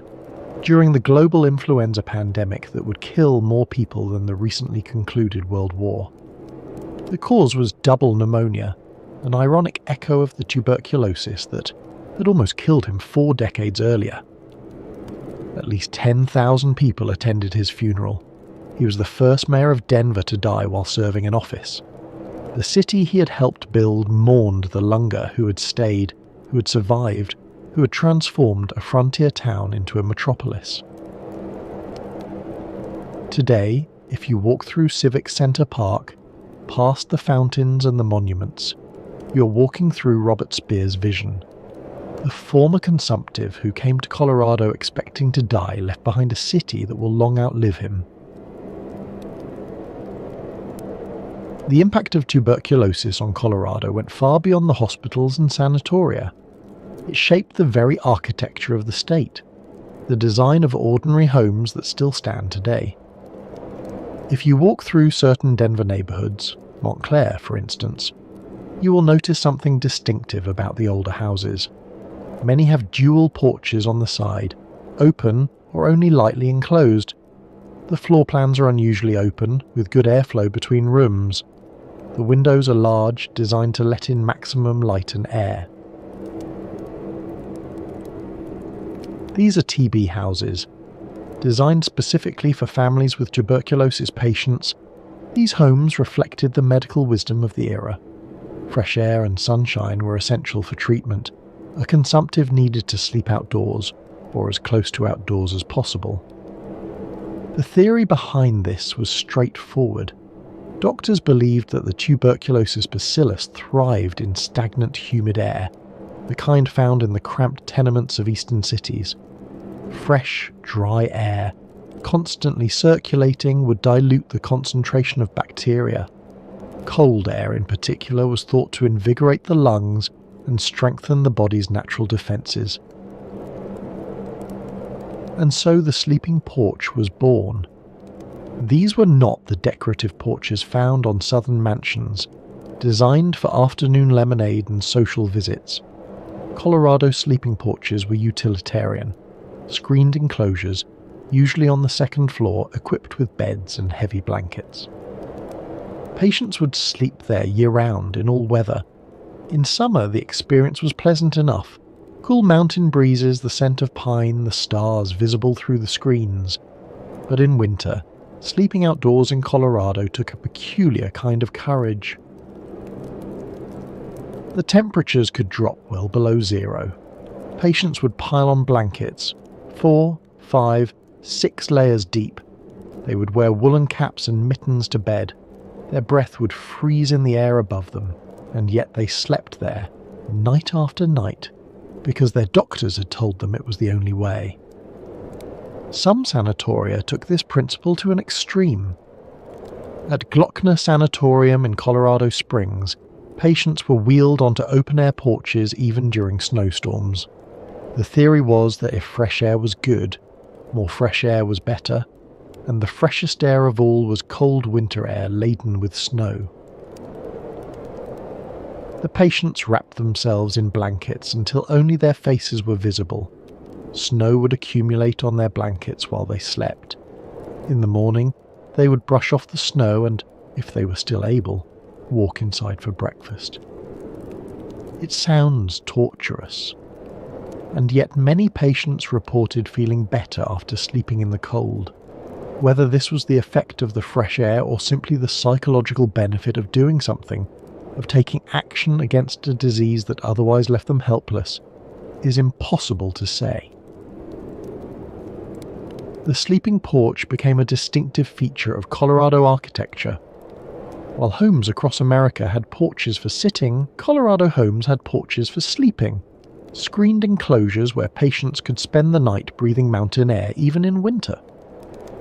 Builders adapted their designs to accommodate the needs of the tuberculosis patients who comprise so much of their clientele. Houses were oriented to maximize southern exposure, ensuring that sleeping porches received the maximum amount of sunshine. Windows were designed to open wide, allowing cross-ventilation. Floor plans were made more open, reducing the number of small enclosed spaces where air might become stagnant.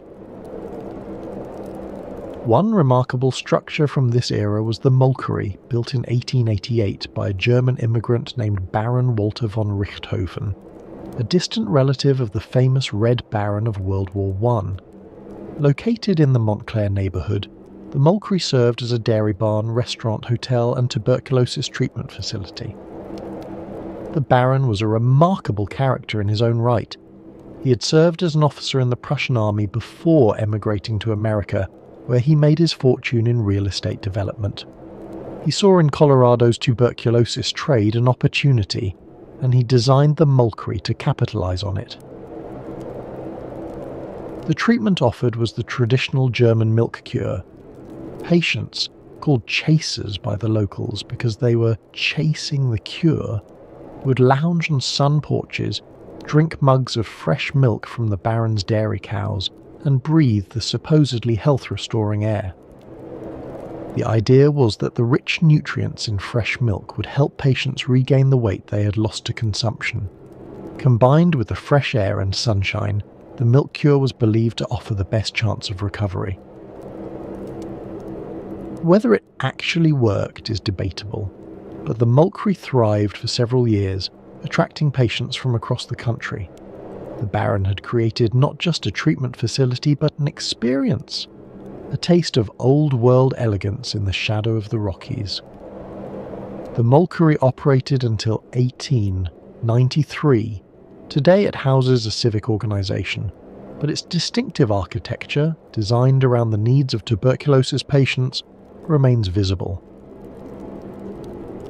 The sleeping porch faded from popularity in the mid-20th century, replaced by air conditioning and antibiotics. But many of the old porches remain, enclosed now for year-round use, their original purpose forgotten. If you look carefully at older homes in Denver's historic neighborhoods, you can still spot them. Those second-floor additions with their distinctive banks of windows, their odd proportions, their suggestion of outdoor living. They are the architectural fingerprints of an epidemic. Perhaps the most distinctive architectural legacy of the tuberculosis era can be found in Colorado Springs, where strange octagonal structures dot the landscape, in backyards, at hospitals, in parks. These are Gardner huts, named for their designer, Dr. Charles Fox Gardner, and they represent one of the most innovative and poignant approaches to tuberculosis treatment. Dr. Gardner was himself a health seeker. Born in the East, he had contracted tuberculosis and come to Colorado Springs in search of relief. The mountain air served him well. He recovered sufficiently to attend medical school and eventually became a practicing physician in the very city that had saved his life. He understood from personal experience what tuberculosis patients needed. They needed air, they needed isolation, and they needed dignity, some sense of having their own space, their own home, even as they fought a disease that might well kill them. Dr. Gardner developed his design in the early 1900s, inspired by the shelters used by the Ute tribe, who had lived in the region for centuries. The Utes had survived Colorado winters in shelters that were open to the elements yet surprisingly livable. Gardner adapted their wisdom for a medical purpose.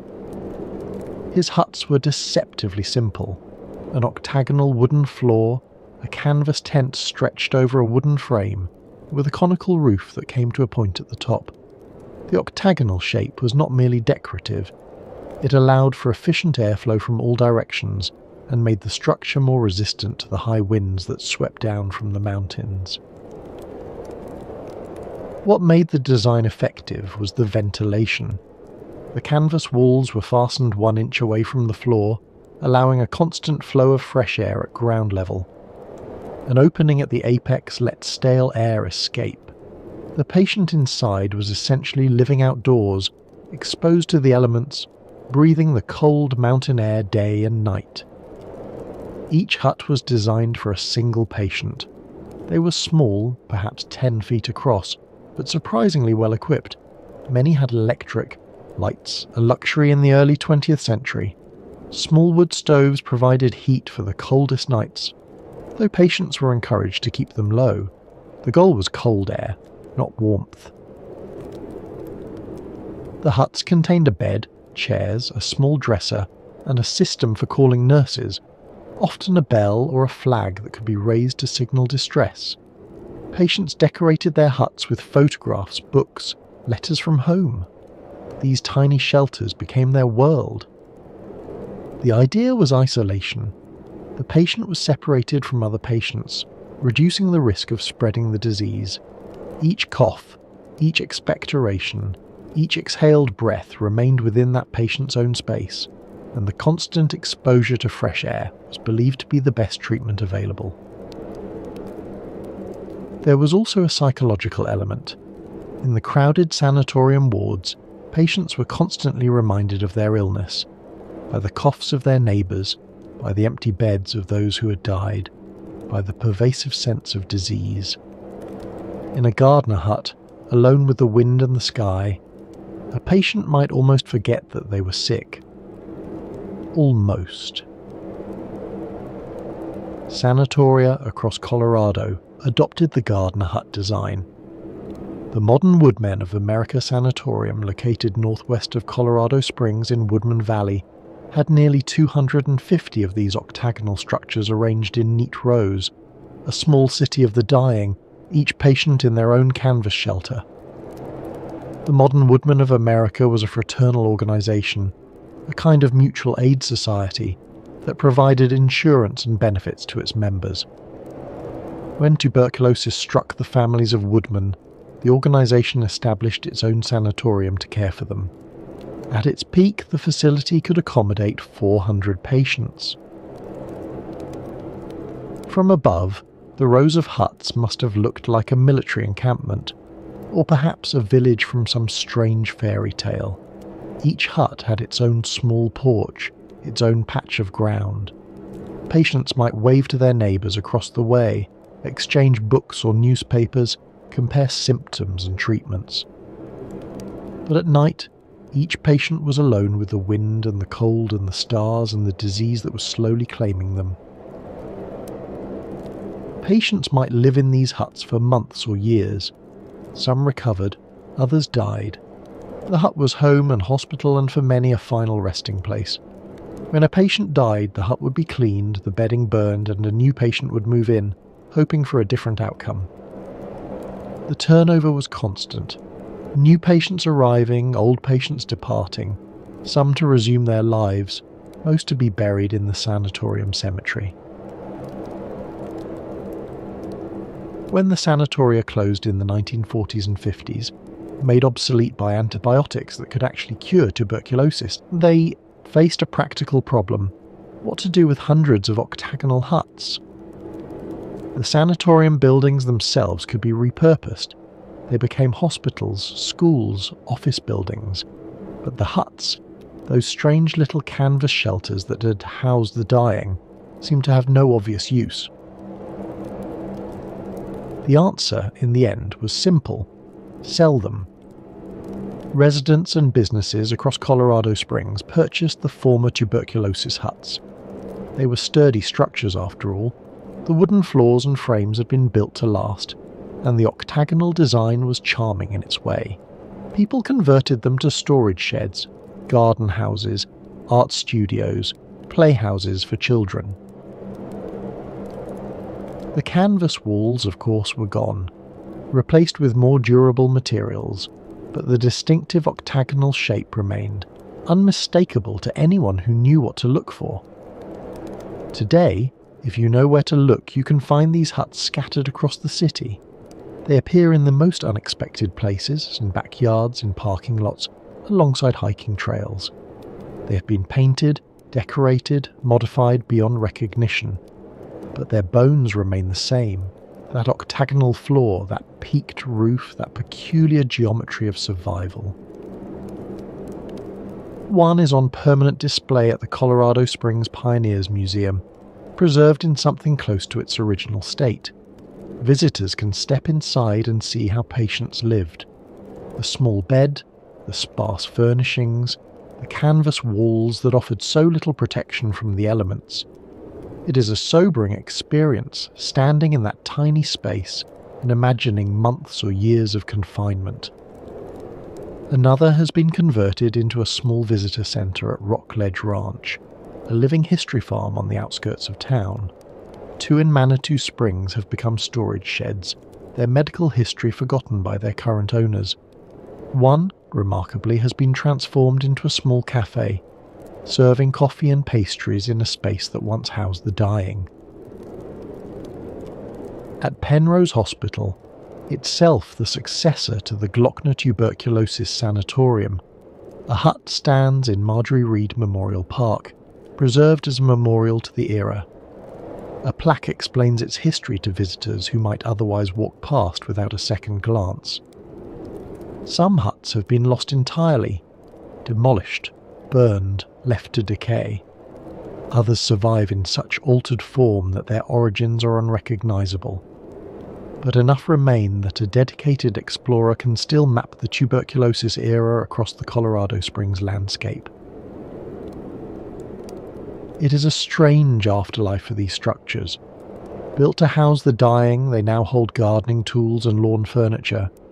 The disease that created them has been conquered, but the huts remain, quaint, elfin, oddly cheerful reminders of a time when architecture itself was pressed into service, against an invisible enemy. If walls could speak, these octagonal walls would have stories to tell. Stories of hope and despair, of recovery and death, of human beings fighting for life in tiny canvas shelters under the Colorado sky. The architectural innovations developed for tuberculosis treatment did not remain confined to sanatoria. They spread into mainstream design, influencing the way Americans thought about homes and health. The sleeping porch, developed for consumptives, became a standard feature of American homes in the 1910s and 20s. Real estate advertisements touted sleeping porches as signs of modern, healthful living. Sleep in the open air, the advertisements urged. Your body craves fresh air. Families who had no connection to tuberculosis found themselves sleeping outdoors on screened porches, breathing the night air. The practice was particularly popular in the summer months, when the alternative was suffocating in bedrooms without air conditioning. But some enthusiasts slept outdoors year-round, bundled in blankets, convinced that the fresh air would keep them healthy. This was the tuberculosis treatment, democratized. The same regimen that doctors prescribe for consumptives, fresh air, plenty of rest, exposure to the elements, became a lifestyle choice for the healthy. It was preventive medicine, the logic went. If fresh air could help the sick, surely it could keep the well from becoming sick in the first place. The emphasis on sunlight and ventilation also shaped early modernist architecture. The flat roofs and large windows that became hallmarks of 20th century design had their origins, in part, in the sanatorium, buildings designed to maximize patients' exposure to sun and air. Architects like Le Corbusier explicitly drew on sanatorium design in developing their modernist visions. The Villa Savoy, one of the most famous houses of the 20th century, features a solarium on the roof, a direct descendant of the cure porches where tuberculosis patients had once reclined. The ribbon windows, the open floor plans, the emphasis on light and air, all of these can be traced back to the architectural experiments of the tuberculosis era. The connection was not accidental. Many early modernist architects had personal experience with tuberculosis. Some had been patients themselves. Others had designed sanatoria before moving on to other commissions. The lessons they learned about ventilation, about sunlight, about the relationship between architecture and health informed everything they built afterward. Even the hospital design of today owes something to the tuberculosis era. The spacious patient rooms, the large windows, the attention to air quality, all of these features were pioneered in sanatoria where fresh air was believed to be the only cure. Before the tuberculosis era, hospitals were dark, cramped, poorly ventilated places. The very word hospital carried connotations of death and suffering. Patients avoided them when possible, preferring to be treated and to die at home. The sanatorium changed that. These were light-filled, airy, even beautiful buildings. They were designed not merely to treat disease but to promote healing, to create an environment in which recovery seemed possible. When the antibiotic era arrived and tuberculosis could actually be cured, the lessons of the sanatorium were applied to general hospital design. Walk through any modern hospital. Notice the large windows, the natural light, the attention to airflow. Notice the private or semi-private rooms designed to give patients some sense of personal space. Notice the gardens and courtyards, the outdoor spaces where patients can sit in the sun. All of this traces back, directly or indirectly, to the tuberculosis sanatoria of the late 19th and early 20th centuries. The mountain air of Colorado may not have cured tuberculosis, but the architecture that sprang from that desperate hope has shaped the way we design healing spaces to this day. When we walk through a modern hospital surrounded by glass and light, we are walking through a space shaped by the tuberculosis epidemic. The ghosts of the lungers walk with us. At first, Colorado welcomed the lungers. They were, after all, paying customers. They filled the hotels. They patronized the shops. They brought money from the east and spent it in the west. The economics was straightforward. A tuberculosis patient who came to Colorado for treatment might spend months or years in the state, paying for lodging, food, medical care, and entertainment. They were, in a sense, the ideal tourist, one who stayed indefinitely and spent continuously. Early tuberculosis sufferers were among the state's champions. They praised the climate to anyone who would listen. They wrote letters home encouraging others to make the journey. Some, like Robert Speer, recovered and became prominent citizens. Others, even those who did not recover, contributed to the economy until their final days. The boosters were enthusiastic. Colorado had something that no other state could offer, the combination of altitude, dryness, and sunshine that Eastern doctors prescribed for their consumptive patients. This was a natural resource like silver or gold waiting to be exploited. And so the advertisements went out. Colorado, the health paradise. Breathe the pure mountain air. Nature's cure for consumption. The state marketed itself as a destination for the dying, a place where the hopeless might find hope. The lungers came by the thousands. They filled the hotels, they rented rooms in private homes, they set up tents on the outskirts of town, and Colorado welcomed them, their coughs, their fevers, their money. But by the late 1890s, attitudes were beginning to shift. The turning point was germ theory. Throughout most of the 19th century, tuberculosis was believed to be hereditary, a constitutional weakness that ran in families. This theory, however wrong, at least had the virtue of making patients seem unthreatening. If tuberculosis was inherited, it could not be caught. Then came Robert Koch's discovery in 1882. Tuberculosis was caused by a bacterium. It was contagious. It could be spread from person to person through coughing, through sputum, through the very breath of the infected. Koch demonstrated his findings in Berlin, presenting slides of the rod-shaped bacteria he had isolated from the lungs of tuberculosis patients. Within a year, his discovery was confirmed by laboratories around the world. The truth was undeniable. Tuberculosis was infectious. The news spread slowly at first. Many physicians resisted the new theory, preferring the older explanations they had learned in medical school. But by the 1890s, the implications were becoming clear to both doctors and laypeople. Every cough from a lunger might contain millions of bacteria. Every handkerchief might be a source of infection. Every spittoon, every piece of shared crockery, every common space where consumptives gathered, all of these could be transmission vectors. The health seekers who had seemed harmless, even admirable in their courage, now seemed dangerous. They were not merely sick, they were contagious. They were walking, coughing carriers of a deadly disease. Colorado officials began to worry. What if the state's healthy residents became infected? What if the cure for some became the death sentence for others? The very policy that had built the state's economy, welcoming tuberculosis patients, now seemed like a terrible mistake. By the first decade of the 20th century, the welcome had turned cold. State officials began discouraging tuberculosis patients from coming to Colorado, at least certain kinds of tuberculosis patients. Those with early-stage disease, who had money for treatment and a reasonable chance of recovery, were still tolerated.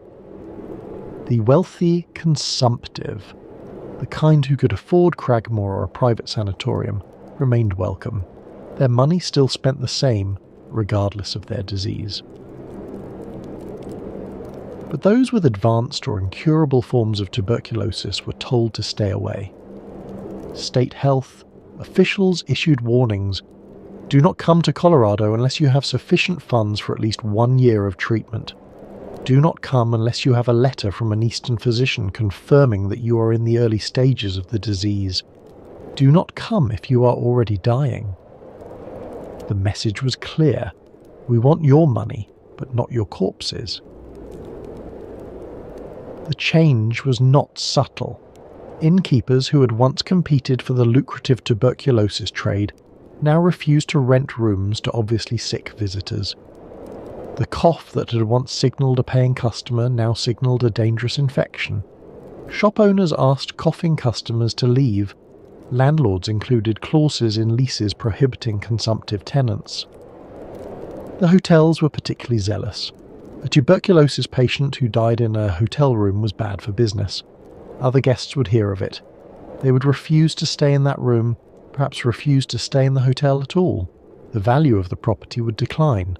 Better to refuse the consumptive at the door than to deal with the consequences of their death. The stigma extended to the newspapers. "Two brothers are insane," screamed one 1906 headline in the Denver Post, describing two victims of the White Plague who had come from Cincinnati, lived in a tent and grown increasingly ill. The story treated them not as patients deserving sympathy, but as problems to be solved. Other headlines were equally harsh. "Dying consumptive found in park. Lunger arrested for begging. Health seekers become public burden." The newspapers that had once celebrated Colorado's healing climate now wrote of tuberculosis patients as if they were criminals. In the Colorado legislature, some representatives proposed a remarkable measure, requiring tuberculosis patients to wear bells around their necks, like lepers in medieval Europe, so that healthy citizens could avoid them. The image is almost medieval. Patients shuffling through the streets of Denver, bells tinkling with every step, warning the healthy to keep their distance. It was public humiliation dressed up as public health. The proposal did not pass, but the fact that it was seriously debated, that elected officials stood before their colleagues and argued for this measure, tells us something about how dramatically attitudes had changed. Other proposals were more successful. Spitting in public places was outlawed in many Colorado cities. This was, in fact, a sensible public health measure. The tuberculosis bacillus could survive for weeks in dried sputum, but the laws were enforced selectively. A healthy businessman who spat on the sidewalk might receive a warning. A consumptive who did the same might be arrested. During the Great Depression, the hostility intensified. The legislature passed a law prohibiting non-residents from receiving public assistance for tuberculosis treatment. If you came to Colorado sick and poor, the state would not help you. You could die in the streets, but you could not claim a dime from the state treasury. The sanatoria themselves were increasingly built on the outskirts of town. Cities wanted the economic benefits of the tuberculosis industry, the jobs for nurses and orderlies and cooks, the money spent on supplies and services, the business generated by visiting family members, but they wanted the actual patients kept at a safe distance, out of sight, out of cough. The modern Woodman of America Sanatorium, with its hundreds of gardener huts, was located miles from downtown Colorado Springs. Cragmore was built on a bluff north of the city, separated from the main population by geography. The message was unmistakable.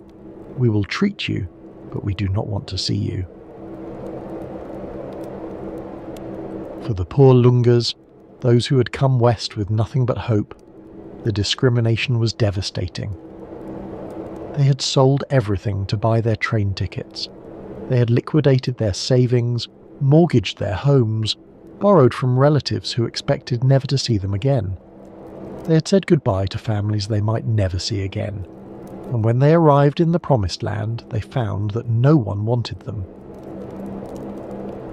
The advertisements had promised healing, the doctors had promised hope, but no one had mentioned what would happen if they arrived without money. Some ended up in the tent colonies that dotted the outskirts of Denver and Colorado Springs. These were not the orderly rows of gardener huts at the proper sanatoria. They were makeshift camps, canvas tents on wooden platforms, exposed to the elements, with little in the way of medical care or sanitation. The locals called these areas Lunger's Row. They were not hard to find. Just follow the sound of coughing, the sight of emaciated figures wrapped in blankets, the smell of illness. These were the people that the sanatoria would not take, that the hotels would not admit, that the boarding houses would not tolerate. Life in the tent colonies was harsh. The tents leaked in the rain. They provided little protection from the cold. Food was scarce. Medical care was virtually non-existent. Patients who were too weak to care for themselves simply lay in their cots, waiting for someone to bring them water, waiting for death. Some of the tent colonies were organised by charitable organisations which provided at least minimal oversight. Others were entirely informal, just groups of desperate people who had pitched their tents in the same location because there was nowhere else to go. The mortality rate in these camps was high. Without proper nutrition, without medical attention, without even basic sanitation, the consumptives weakened quickly. Some died within weeks of arriving in Colorado. Others lingered for months, their condition worsening steadily, their hopes fading. Others had not even the resources for a tent. They slept in the streets. They slept in parks and under bridges. They begged for money on street corners, their coughs punctuating their pleas. They coughed in public spaces, spreading the disease they had come to cure. The city authorities, unsure what to do with these homeless invalids, often resorted to the only solution they could think of. They put them in jail. Not for crimes, simply for existing. Simply for being sick and poor and having nowhere else to go. The jails were not equipped to handle tuberculosis patients. There was no isolation, no fresh air, no treatment. The consumptives simply coughed in their cells, infecting other prisoners, infecting the guards, spreading the disease through the incarcerated population. It was, in a sense, the worst possible outcome for public health. Instead of treating the sick, Colorado was concentrating them in closed spaces where the disease could spread freely. The jails became incubators for tuberculosis. Some of the jailed lungers died in their cells. Others were released when the authorities realized they were dying, sent back onto the streets to spend their final days wherever they could find shelter. A few were given train tickets back east, a cruel irony for people who had come west to escape death. It was this crisis, the spectacle of dying men and women jailed for the crime of poverty, that had motivated Francis Weisbart Jacobs to found National Jewish Hospital. Someone had to care for those whom everyone else had abandoned. None may enter who can pay, none can pay who enter. That motto was a direct response to the discrimination that the poor lungers faced. It was an acknowledgement that the tuberculosis industry had failed the most vulnerable, that the healing climate had become a death trap for those without means. The pattern established in Colorado would repeat itself across the American West. As germ theory spread, so did discrimination against tuberculosis patients. Cities that had once advertised themselves as health destinations began closing their doors. Phoenix, Arizona, which had marketed itself as aggressively as any Colorado town, began requiring tuberculosis patients to register with the health department. Pasadena, California, banned consumptives from certain public spaces. El Paso, Texas, established zones where tuberculosis patients were forbidden to live. Hotels posted signs refusing to accept consumptive guests. The language was often blunt. No, consumptives. Health seekers not welcome. TB patients must apply elsewhere. These signs hung in the lobbies of establishments that had once profited handsomely from the tuberculosis trade. Towns passed ordinances restricting where tuberculosis patients could live. They could not reside within a certain distance of schools. They could not rent rooms in certain neighborhoods. They could not, in some cases, walk on certain streets. The sick were being zoned out of public life. The irony was profound. The sick, who had been told that their only hope was to go west, found that the West did not want them. Some lungers fought back. They formed patient advocacy groups. They wrote letters to newspapers protesting their treatment. They pointed out that many of Colorado's most prominent citizens, including Mayor Robert Speer, had themselves been health seekers. If tuberculosis patients were good enough to build the state, why were they now being cast out? But the fear was too strong. The healthy majority, convinced that every cough might bring death, were not interested in the rights of the sick. They wanted protection. And if protection meant treating the ill as pariahs, so be it. It is a bitter irony. The states that had been built by tuberculosis patients, that had welcomed them when they brought money and boosted local economies, turned on them when they became too numerous, too visible, too threatening. The disease had not changed. The treatment had not changed. The climate had not changed. What had changed was the understanding that tuberculosis was contagious, and the fear that followed from that understanding. We should not be too quick to judge. Fear of contagion is a natural human response, rooted deep in our evolutionary history. The people of Colorado in 1900 had no way to protect themselves from tuberculosis except through avoidance. There were no antibiotics. There was no vaccine. Masks, if used at all, were primitive and of uncertain effectiveness. Isolation was the only tool they had. And yet we can acknowledge the tragedy of what occurred. We can recognize that the discrimination, however understandable, inflicted real suffering on real people. We can mourn for those who came seeking hope and found only rejection. But we can still mourn for the lungers who came west seeking a cure and found instead rejection, who had given up everything for the hope of another few years of life, only to discover that their disease made them pariahs, who had sold their homes and said goodbye to their families, only to die in tent colonies or jails, far from anyone who loved them. They are buried in cemeteries across Colorado. Many of their graves are unmarked, their names forgotten. The stone markers, if there were any, have weathered away. The families who might have tended the graves were 2,000 miles away, unable to visit. They came by the tens of thousands, and many of them never went home. Their bones lie beneath Colorado soil, in plots that no one visits anymore, their stories lost to history. The mountains they came to see still rise on the western horizon. The air they came to breathe still flows down from the peaks, but they are gone. The lingers, the health seekers, the desperate and the hopeful, leaving behind only unmarked graves and the faint echo of a million coughs. Let us pause now and consider what we have witnessed tonight.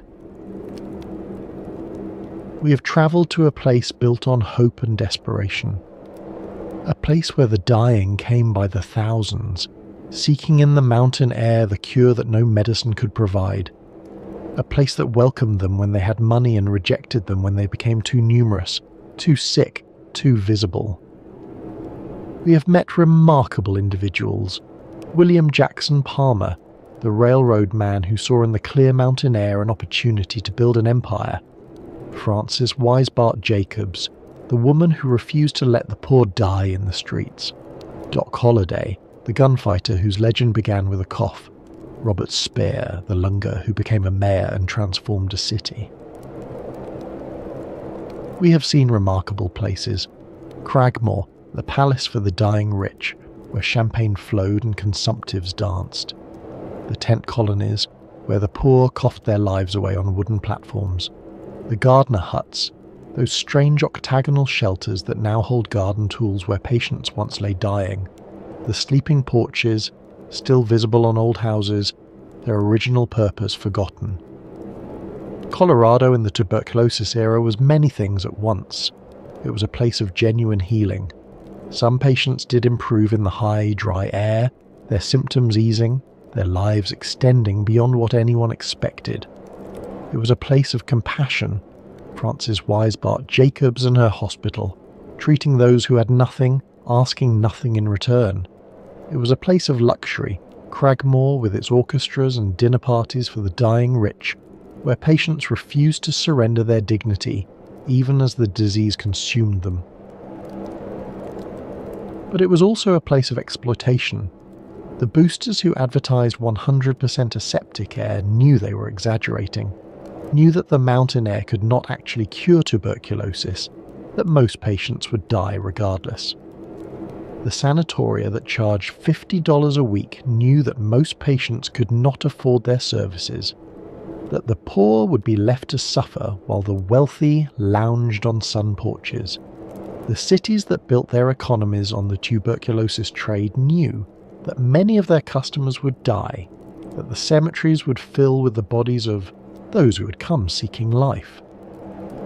And when the fear of contagion finally overcame the desire for profit, Colorado showed another face entirely. The lungers who had built the state, who had filled its hotels and restaurants, who had funded its hospitals and schools, who had become its mayors and businessmen, were suddenly unwelcome. The sick were stigmatized, marginalized, jailed. This is not a simple story of heroes and villains. The people of Colorado were responding to a disease they did not fully understand using the limited tools available to them. They were capable of both compassion and cruelty, sometimes simultaneously.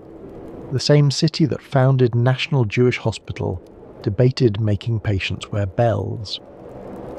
History rarely offers us pure heroes or pure villains. What it offers instead is the full complexity of human nature, our capacity for both grace and fear, our ability to care deeply and to exclude ruthlessly.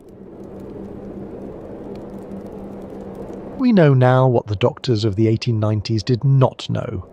The mountain air could not cure tuberculosis. This is not to say that the climate was entirely without benefit. The dry air of Colorado was genuinely healthier than the humid, polluted air of the eastern cities. Patients who left the crowded tenements for the open spaces of the West were removing themselves from constant exposure to the bacillus. They were breathing cleaner air, eating better food, getting more rest. All of these factors could in some cases give the immune system a better chance to fight the infection. And the sunshine, that constant Colorado sunshine, may have had some modest therapeutic effect. We know now that sunlight helps the body produce vitamin D, which plays a role in immune function. We know that ultraviolet light can kill bacteria on surfaces. The doctors of the era did not understand these mechanisms, but they observed that patients seemed to do better in sunny climates. But none of this could cure tuberculosis. The bacillus, once established in the lungs, continued its slow destruction regardless of altitude or climate. A patient might feel better in Colorado, a patient might live longer in Colorado, but the disease remained, biding its time, waiting for the moment when the body's defences would finally fail. The true cure came not from geography, but from science. In 1943, at Rutgers University in New Jersey, a microbiologist named Selman Waxman and his graduate student Albert Schatz isolated a compound from soil bacteria. They called it streptomycin, and when they tested it against tuberculosis, the disease that had killed millions, that had built and destroyed towns, that had sent 20,000 people a year to Colorado, the bacteria died. For the first time in human history, there was an effective treatment for tuberculosis, a drug that could actually kill the bacillus, that could save patients who would otherwise have died, that could end the scourge that had haunted humanity since the dawn of civilization. Streptomycin was not perfect. It had side effects. It did not work for all patients, but it worked often enough and well enough that the sanatorium industry collapsed almost overnight. The patients who had filled the hotels and tent colonies simply stopped coming. Why travel 2,000 miles to breathe mountain air when a pill could actually kill the disease? Why spend years lying on a cure porch when a course of antibiotics could accomplish the same thing in months? By the 1950s, other antibiotics had joined streptomycin in the fight against tuberculosis. Isoniazid, rifampicin, pyrazinamide, a whole arsenal of drugs that could attack the bacillus from multiple angles. The cure rate climbed, the death rate fell, and the sanatoria emptied. By the 1960s, most of the sanatoria had closed. Some were converted to other purposes. Cragmore became a university, Glockner became a hospital, others became resorts or office buildings. Others were simply abandoned, their cure porches empty, their patient registries closed forever. The gardener huts were sold off to become garden sheds and playhouses. The sleeping porches were enclosed and converted to bedrooms. The TB houses of Montclair became ordinary family homes, their original purpose forgotten by the new owners. Tuberculosis, which had shaped the very identity of Colorado, became a historical curiosity, a strange chapter in the state's past, interesting to historians and few others. The disease had not been defeated by the mountain air. It had been defeated by science, by the patient work of researchers in laboratories far from the Rockies. The cure that Colorado had promised for decades was finally delivered, but by Rutgers University, not by Pikes Peak. And yet, the legacy remains. Denver today is a thriving metropolis, one of the fastest growing cities in America, attracting hundreds of thousands of new residents every year. They come for the job opportunities, for the outdoor recreation, for the quality of life. They come, in their way, for the same things that drew the Lungers a century ago: the sunshine, the mountain air, the sense of possibility. The parks and boulevards that a former Lunger named Robert Speer built continue to define the urban landscape. Walk along Speer Boulevard, past Civic Center Park, through the green spaces that wind through the city, and you are walking through the vision of a man who came to Colorado expecting to die, and stayed to transform it. The medical industry that was born in the tuberculosis era remains a major economic driver. Denver is home to some of the nation's leading hospitals and research institutions. The doctors and nurses who work in these modern facilities are the professional descendants of the physicians who once prescribed fresh air and rest. Colorado Springs, the city that William Jackson Palmer founded as a health resort, is now known for other things. Military installations like the Air Force Academy and NORAD technology companies, tourism to Pikes Peak and Garden of the Gods. But the sanatorium buildings still stand, converted now to other purposes but still recognizable to those who know what to look for.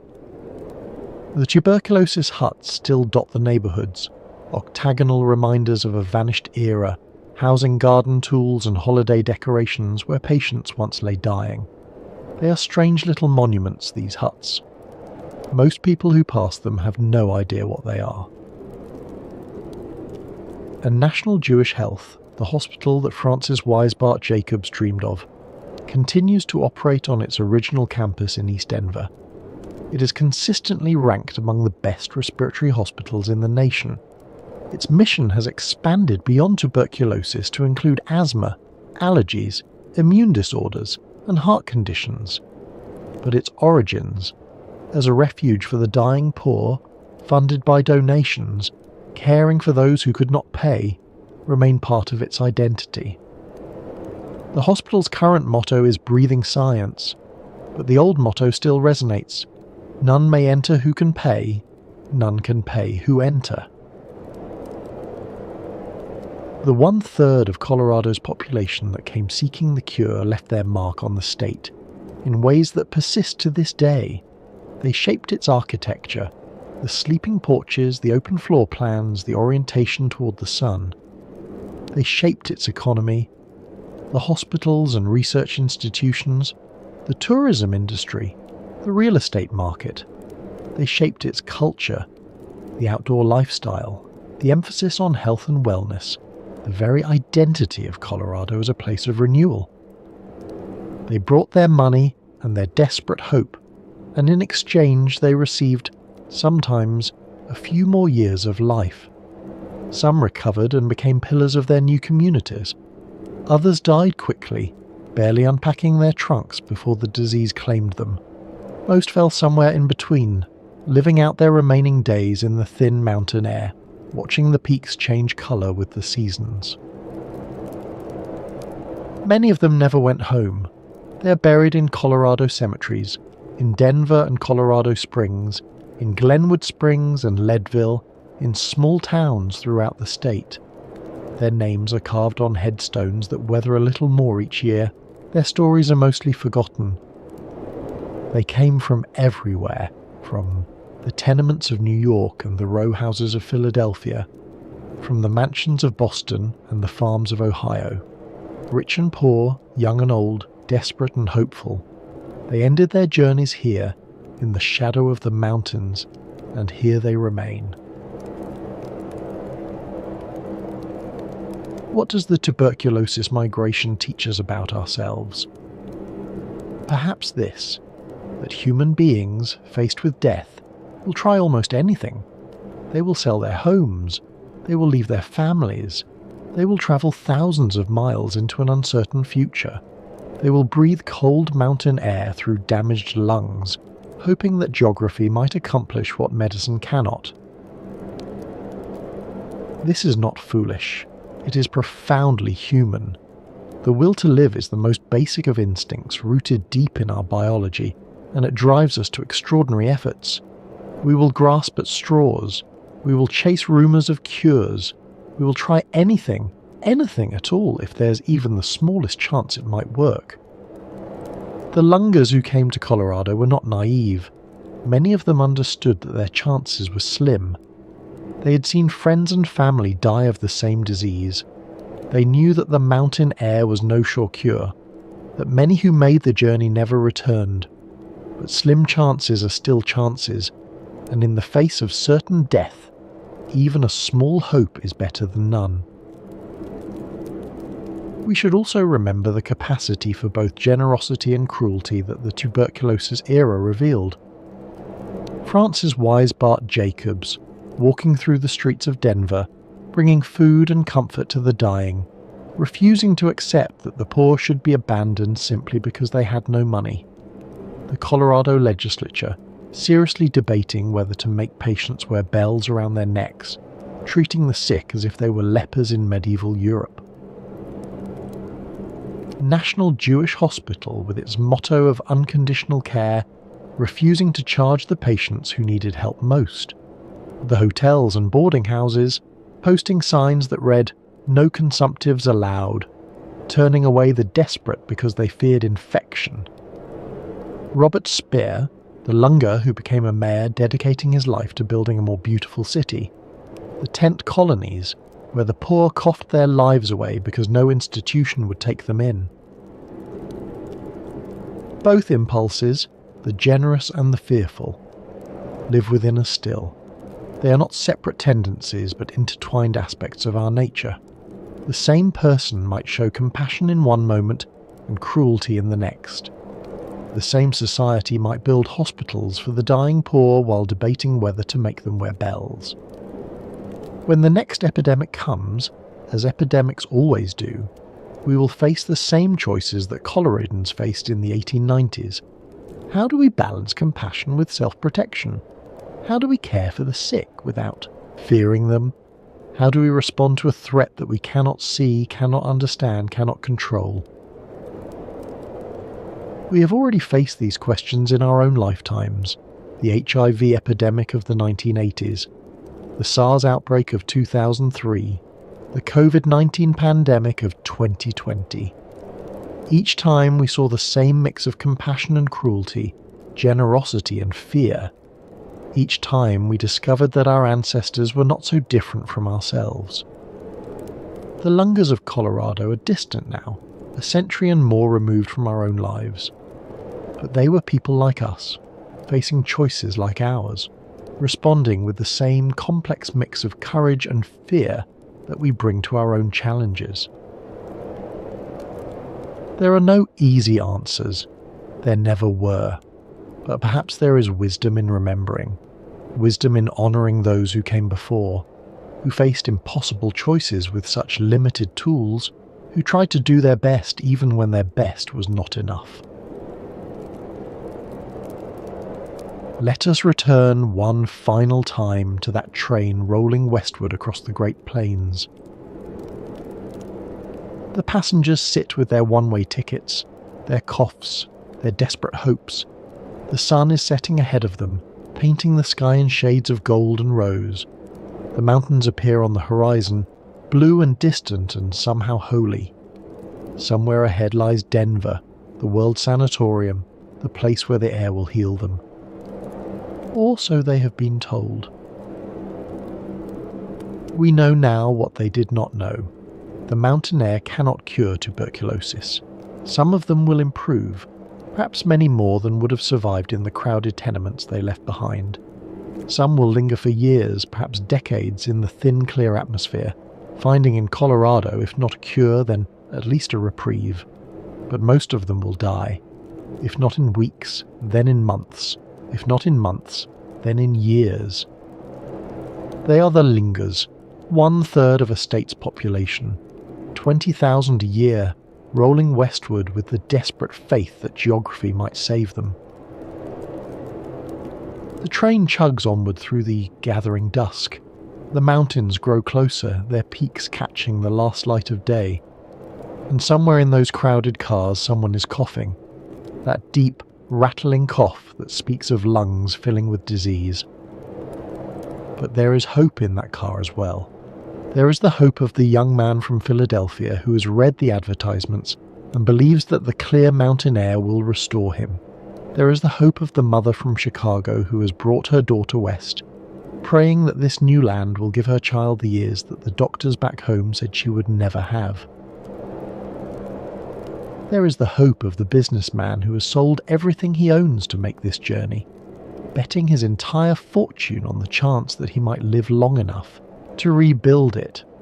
There is the hope of the elderly woman who has come to Colorado not expecting to survive, but hoping that she might die in a beautiful place, surrounded by mountains and sunshine, rather than in the cramped darkness of her city apartment. Hope. That is what the lungers carried with them, more precious than any luggage, more sustaining than any medicine. Hope that the air would heal them, hope that tomorrow would be better than today, hope that death, if it came, would be gentle. They came seeking life. They found in the end what we all find, the limited span of years that fortune allows us, spent in whatever place seems kindest. Some found peace in Colorado, some found suffering, most found something in between, a mixture of good days and bad, of sunrises over the mountains and long nights of coughing, of friendships formed in sanatorium wards and losses that could never be replaced. They were, in the end, simply human. They faced their mortality with whatever courage they could muster. They lived their remaining days as fully as they were able, and when the end came, they went gently into whatever lies beyond, their last breaths drawn in the thin, clear air that had drawn them west. And so, as the night deepens and the mountain wind fades into memory, we leave Colorado behind for now. But its legacy remains, in the parks that a lunger built, in the hospital that compassion created, in the octagonal huts that now hold garden tools where the dying once lay, in the sleeping porches of old houses, in the cemeteries that dot the landscape, in the very soil of this mountain state. The mountains still rise as they have risen for millennia. The air is still thin and clear. The sun still shines 300 days a year. Colorado remains a place of healing, even if the disease it once promised to cure has been conquered by other means. Next time on the Sanatorium, we'll explore another dimension of tuberculosis history, but that journey is for another night. For now, rest well.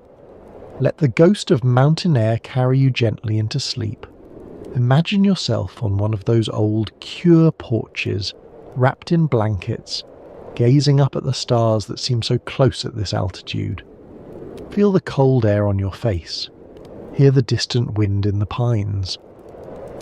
The peaks stand eternal, their snows unchanged, their promise of healing as old as the hills themselves. They watch the lungers come, they watch the lungers die, and they will remain long after we, too, have passed. If you found some measure of peace in tonight's journey, perhaps leave a like or share it with someone who might need it. Thank you for being here. Thank you for remembering the Lungas with us, those thousands upon thousands of desperate, hopeful souls who came west seeking life. Good night.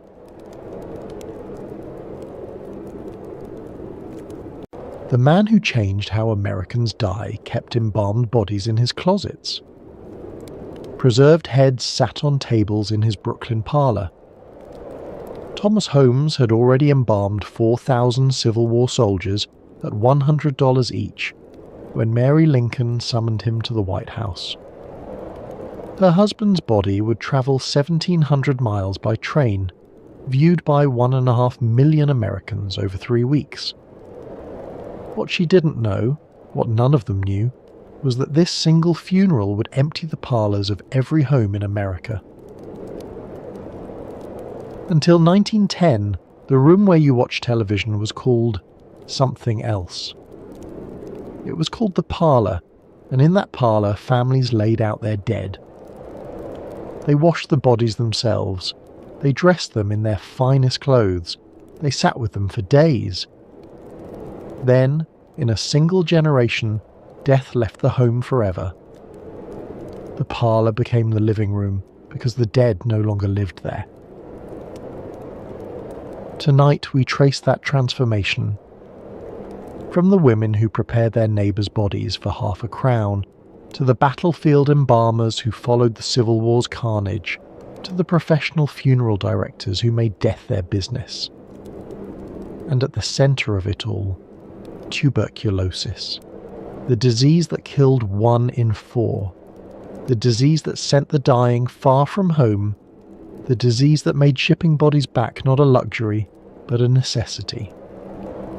This is the story of how death became a profession, how what was once sacred became commercial, how what was once women's work became men's business, how the parlour became the living room. Welcome to the Sanatorium. Tonight we're exploring one of the most profound and most overlooked transformations in human history. The moment when death stopped being something families did themselves in their own homes, with their own hands, and became something they paid strangers to handle. It is a transformation so complete that most people today have no idea it ever happened. If you're new here, this channel explores how tuberculosis, the disease that killed 1 in 4 people in the 19th century, shaped everything from architecture to art, from fashion to the American West. If that sounds like your kind of history, consider subscribing. This episode takes us through drawing rooms and battlefield tents, through White House grief and frontier cemeteries. We'll meet the eccentric doctor who displayed corpses in his shop window, the women whose ancient work was swept away, and the entrepreneurs who saw opportunity in sorrow. We'll follow Abraham Lincoln's body on its 1,700-mile journey and watch as a nation learned to see death differently. Now, settle in. Find a comfortable position. Let your breathing slow. We have a long journey ahead, through lamplit parlours and gaslit streets, through the smoke of battle and the silence of the grave, through a world where death was intimate and into a world where it became invisible. Let's begin. Imagine, if you will, a farmhouse in Pennsylvania, 1843. It is February, and the cold has seeped into every corner of the house. In the front parlour, the formal room, the best room, the room where company is received, a woman lies still. She's 37 years old. She's been coughing for 18 months. The consumption has finally taken her. Her husband stands in the doorway, unsure what to do, but the women know. They always know. Within the hour, 2 neighbour women arrive. They have done this before, many times before. They bring basins and clean cloths. They bring herbs to mask the smell of sickness. They ask the husband to leave, gently but firmly, and they close the door. What happens next is ancient. They wash the body with care, with tenderness, with the unhurried attention of women who understand that this is sacred work. They close the eyes, they tie the jaw shut with a strip of cloth so the mouth won't fall open. They dress her in her best dress, the one she wore to church, the one she was married in perhaps. They comb her hair. By evening she lies in the parlour in a simple pine coffin her husband built that morning. Candles burn at her head and feet. The mirrors have been covered with black cloth, an old superstition, to prevent her spirit from becoming trapped. The clock has been stopped at the hour of her death. For the next 3 days the family will keep vigil. Neighbours will come to pay respects, to sit with the living, to bring food. The children will be lifted up to kiss their mother's forehead one last time. And then, on the 3rd day, the men of the community will carry the coffin to the churchyard, and she will be buried in ground her family has owned for generations. No strangers will touch her. No chemicals will be injected into her veins. No one will charge a fee. This is how human beings had handled death for thousands of years. In homes by hands that knew the deceased, surrounded by community. Death was not hidden away. It was not outsourced. It happened in the same rooms where families ate and argued and celebrated. And then, in the space of a single generation, all of it changed. This is that story. To understand the transformation we're about to trace, we must first understand the world that existed before it. In early 19th century America, death was everywhere. It was woven into the fabric of daily life in ways we can scarcely imagine today. A woman might bear 8 children and bury 4 of them before they reach the age of 5. A man in his prime might be felled by typhoid, cholera, or consumption before his 40th birthday.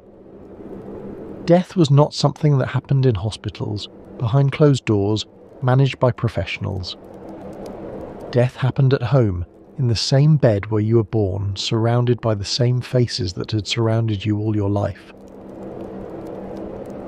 And when death came, families knew what to do. The knowledge had been passed down through generations, mother to daughter, neighbour to neighbour. How to close the eyes, how to wash the body, how long to wait before burial. These were not mysteries. They were simply part of life, as natural and necessary as knowing how to bake bread or mend a fence. The women who performed this work were called many things. Layers out, watchers, sometimes simply the women who help.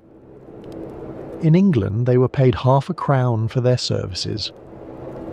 In America sometimes they were paid, sometimes they simply came because that was what neighbours did. Often these were the same women who served as midwives, ushering life into the world at one end and ushering it out at the other. Historian Carol Weaver, studying Philadelphia city directories from the early 1800s, found these women listed as professionals, alongside nurses and midwives. They advertised their services.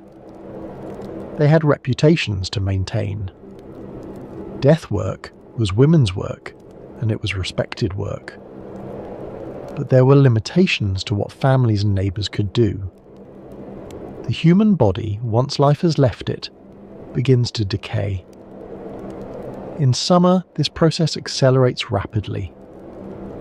Funerals had to happen quickly, within 2 or 3 days at most, and burial had to follow immediately. This meant that when someone died, their loved ones had to be nearby. A son working in a distant city might not make it home in time. A daughter married across state lines might never see her mother's face again. The undertaker, as he existed in this era, was not the figure we know today. The word itself simply meant someone who undertook tasks, any tasks. But by the early 19th century, it had come to be associated with the men who made coffins. These were carpenters and cabinet makers, furniture builders who added coffin making as a sideline. The oldest funeral home in America, founded in Williamsburg, Virginia, in 1759, was started by a cabinet manufacturer named Anthony Hay, who simply began making coffins in addition to tables and chairs. These men did not handle bodies. They did not perform funerals. They built boxes, simple pine for the poor, polished hardwood for those who could afford it, and families did the rest themselves. And then came the 1860s. And then came the war. And then came a scale of death that would shatter every assumption about how the dead should be handled. Between 1861 and 1865, approximately 620,000 Americans died in the Civil War. To put that number in perspective, it was roughly 2% of the entire population. In today's terms, that would be nearly 7 million deaths. And here was the terrible mathematics that changed everything. Most of these men died far from home. They died in Virginia and Tennessee and Georgia, in places their families had never seen. They died by the thousands in single afternoons. And their families, mothers, wives, children waiting in Massachusetts and Ohio and Pennsylvania, wanted them back. How do you send a body from Gettysburg to Boston in July, across 400 miles of railroad without refrigeration? You don't. Not unless you find a way to stop decay. And so, out of the carnage of war, a new profession would be born. Out of the desperate need to reunite families with their dead, out of the terrible mathematics of 600,000 deaths in places far from home, a transformation would begin that would eventually reach into every home in America. The neighbour women would be displaced. The parlour would be emptied of its dead. The ancient ways of handling death, ways that had persisted for countless generations, would be swept away by the demands of modernity. Death was about to become a business. And business, once established, does not easily relinquish its territory. Before we can understand what was gained, we must understand what was lost. For centuries, the preparation of the dead was women's work. It was intimate work, performed by hands that had often known the deceased in life. And it was work that carried a particular kind of knowledge that was passed from mother to daughter, from experienced neighbour to young bride, in an unbroken chain stretching back beyond memory. The layer-out arrived soon after death. Sometimes she was a relative, sometimes a neighbour, sometimes a woman known throughout the community for her skill and her discretion. She brought her own supplies, basins, cloths, sometimes herbs or oils. She asked the family to give her privacy, and she began. The work followed a ritual order. First, the eyes were closed, gently pressed shut while still pliable, before rigor mortis set in. A coin might be placed on each eyelid to keep them closed. The jaw was tied shut with a strip of cloth wrapped under the chin and over the top of the head. Without this, the mouth would fall open as the muscles relaxed, an indignity no family wanted to see. Then came the washing. The body was undressed and bathed with clean water, sometimes scented with lavender or rosemary. This was not merely practical. It was an act of care, a final service to someone who could no longer care for themselves.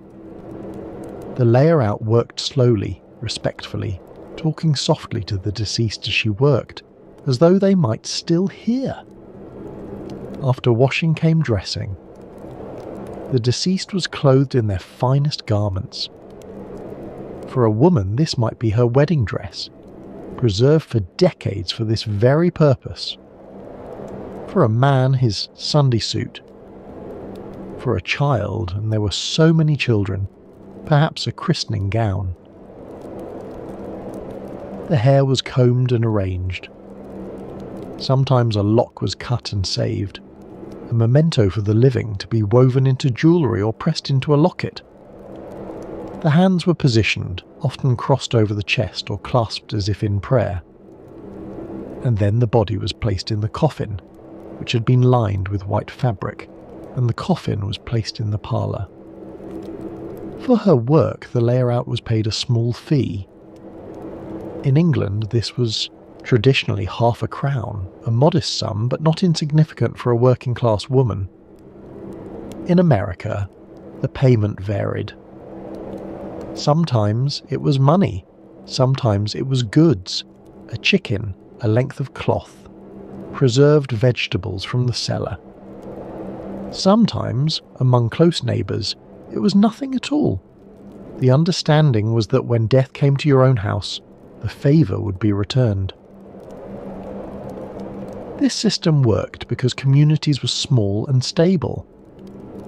People lived their whole lives in the same village, knew their neighbours intimately, and understood their obligations to one another. Death was not a private matter. It was a community event, and the community had roles to play. But as the 19th century progressed, those communities began to fracture. Young people left farms for cities. Immigrants arrived from distant countries without the networks of kin and neighbour that had sustained their ancestors. And in the anonymous streets of Boston and New York and Philadelphia, families found themselves facing death without the women who knew what to do. Every respectable home in 19th century America had a parlour. It was the front room, the formal room, the room where guests were received. The furniture was the best the family could afford. Horsehair sofas, velvet chairs, polished tables. The windows were draped in heavy fabric. The mantelpiece held the family's treasures, a clock perhaps, or photographs of stern-faced ancestors. The parlour was not a room for everyday living. Children were not encouraged to play there. The family gathered in the kitchen, in the sitting room, in spaces where spilled milk and muddy boots were expected. The parlour was reserved for occasions, for entertaining the minister when he came to call, for hosting young suitors under watchful parental eyes, and for death. When someone died, the parlour transformed. The mirrors were covered with black cloth, an old European superstition meant to prevent the soul from becoming trapped in its own reflection. The clocks were stopped at the moment of death, marking the transition from one state of being to another. Black crape was hung from the front door to signal to the neighbourhood that this house had been visited by death. The coffin was placed on 2 straight-back chairs, or on a special stand if the family owned one. Candles burned at the head and foot, their flames never allowed to go out.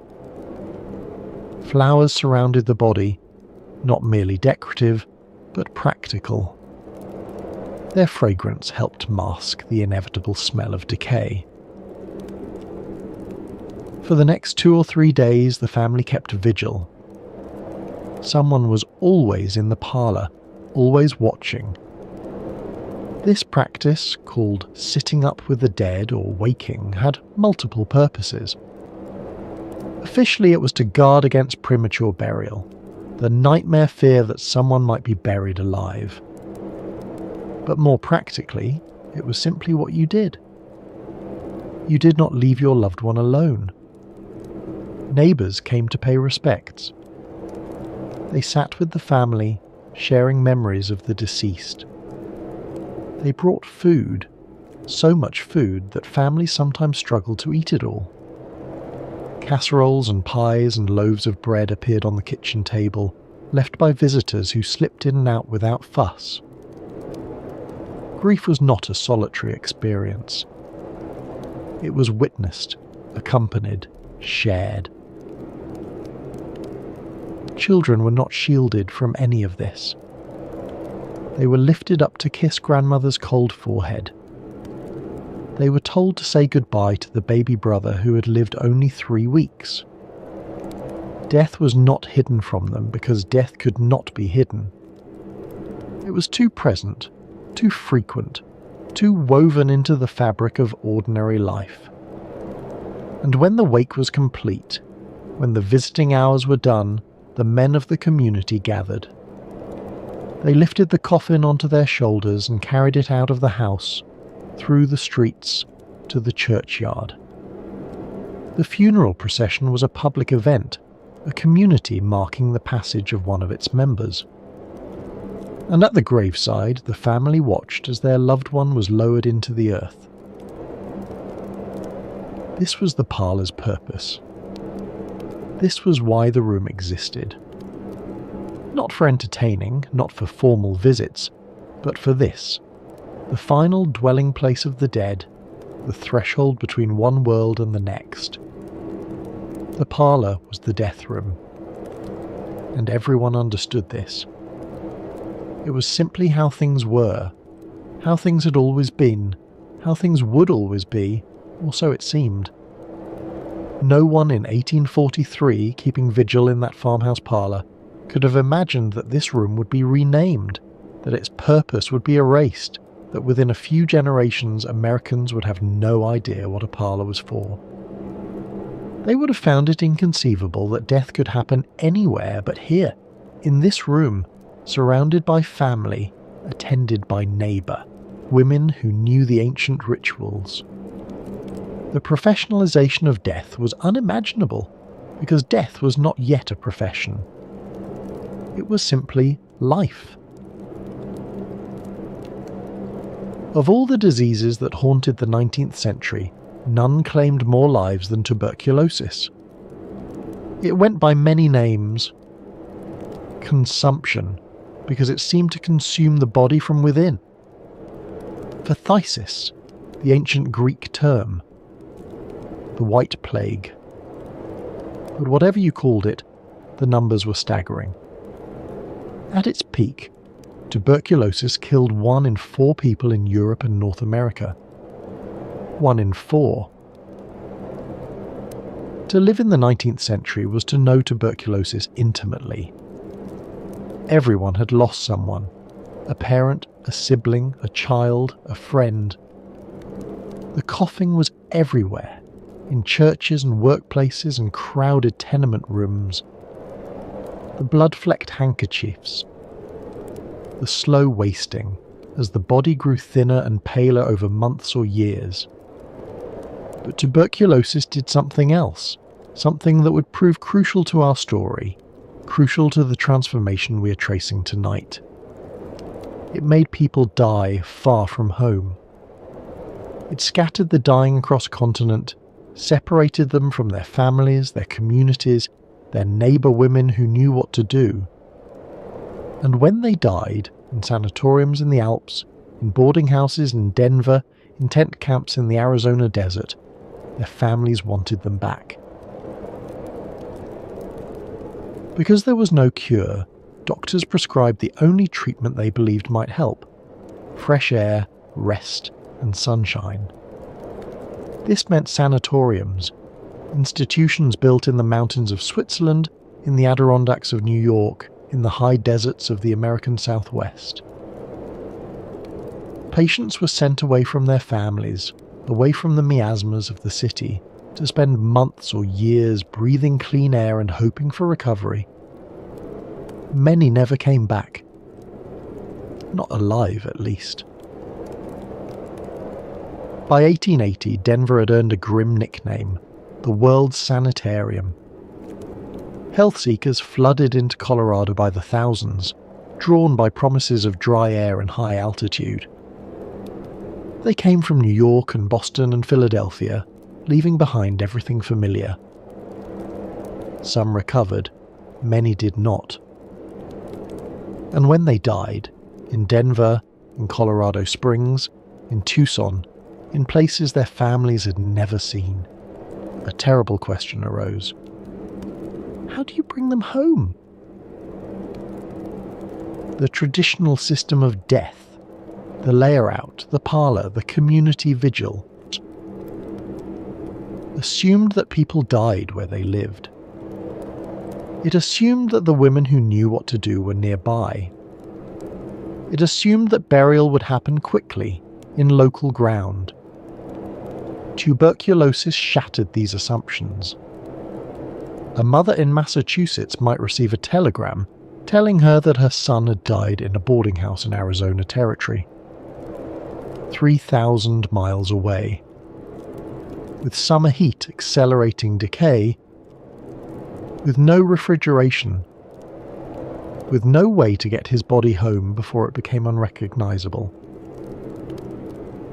Some families accepted the inevitable.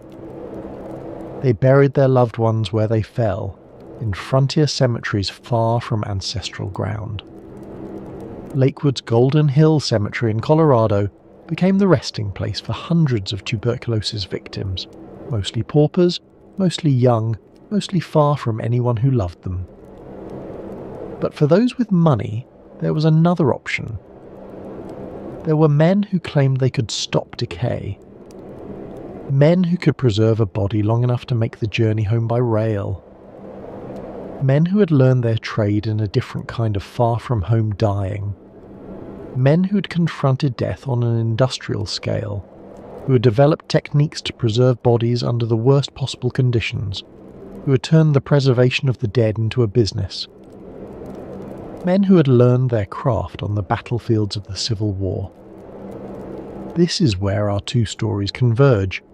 The story of tuberculosis, scattering the dying across a continent, and the story of the Civil War, teaching men how to preserve the dead. Together, these forces would transform how Americans handle death. The railroad changed everything about American life. It collapsed distances that had once taken weeks to cross. It connected farms to markets, cities to hinterlands, families scattered across a continent. But it also created a new problem, one that previous generations had never faced. When people could travel hundreds of miles from home, they could also die hundreds of miles from home. And the railroad that made such journeys possible was not particularly interested in transporting corpses. Railroads had rules about the dead. An unpreserved body was considered a health hazard, and in an era before germ theory was fully accepted, the smell alone was enough to empty a passenger car. Most rail lines refused to transport bodies unless they were either embalmed or sealed in a Fisk metallic coffin.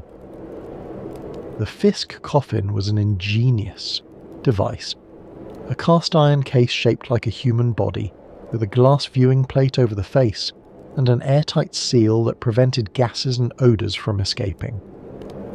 It was also enormously expensive. A Fisk coffin could cost as much as a working man earned in 6 months.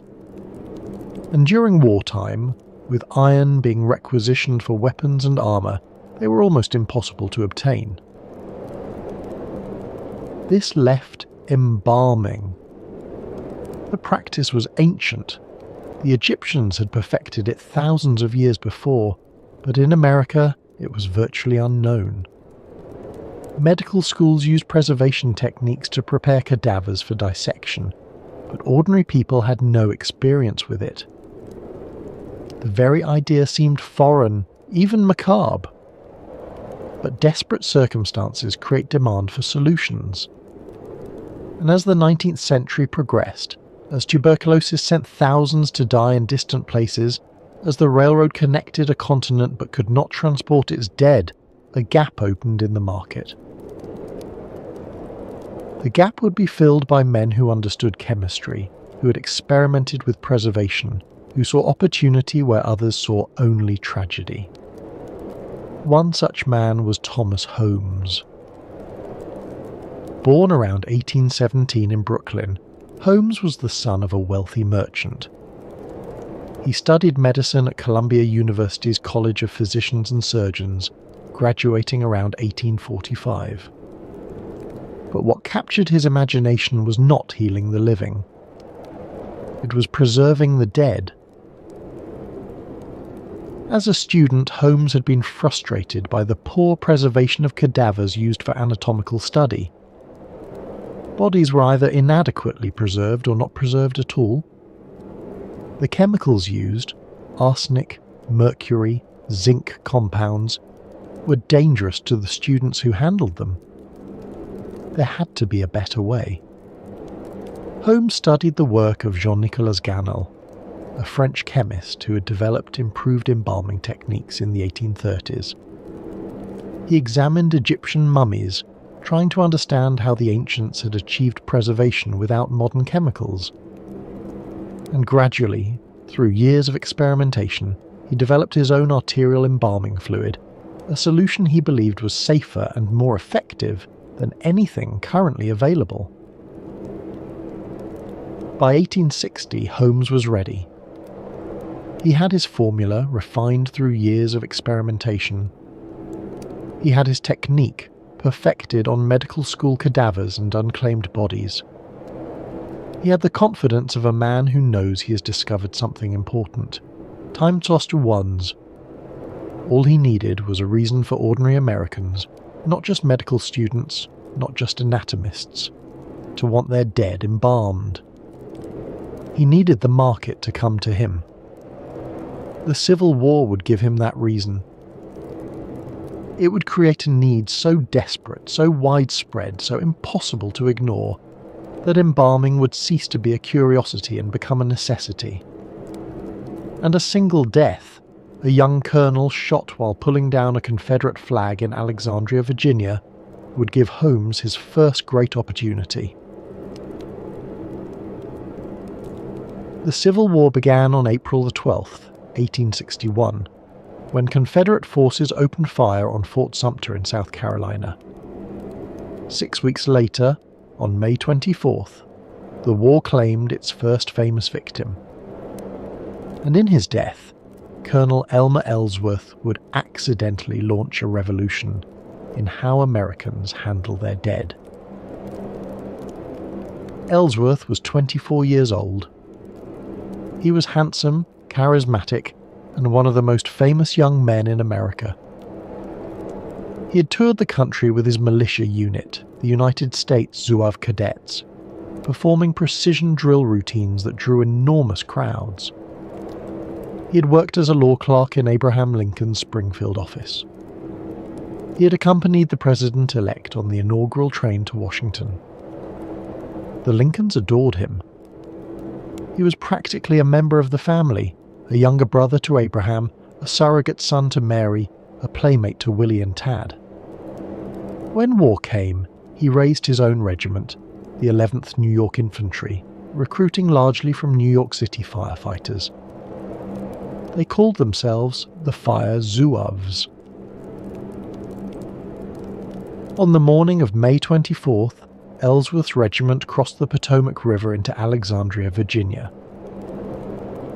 The city had just voted for secession, but Union forces were moving to secure it.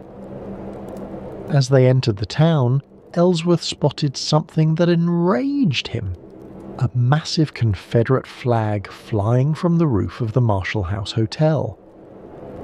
The flag was so large it could be seen from the White House, a daily provocation to the president himself. Ellsworth was not the kind of man to let such a thing stand. With a small detachment of soldiers, he entered the hotel and climbed to the roof. He cut down the flag and began descending the stairs, the captured banner in his arms. He never made it to the bottom. James Jackson, the hotel's owner and a fierce Confederate sympathizer, was waiting on the stairway. He levelled a shotgun at Ellsworth's chest and fired. Time 1 to you, the colonel died instantly. A moment later, Corporal Francis Brownell shot and bayoneted Jackson in turn. The first Union officer to die in the Civil War was dead, and Washington went into mourning. Word of Ellsworth's death reached the White House within hours. Lincoln was devastated.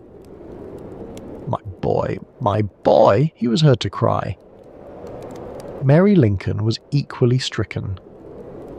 They wanted Ellsworth's body returned to them, wanted to honour him as the hero the Northern press was already proclaiming him to be. But there was a problem. A body in late May in Washington's heat would decay rapidly.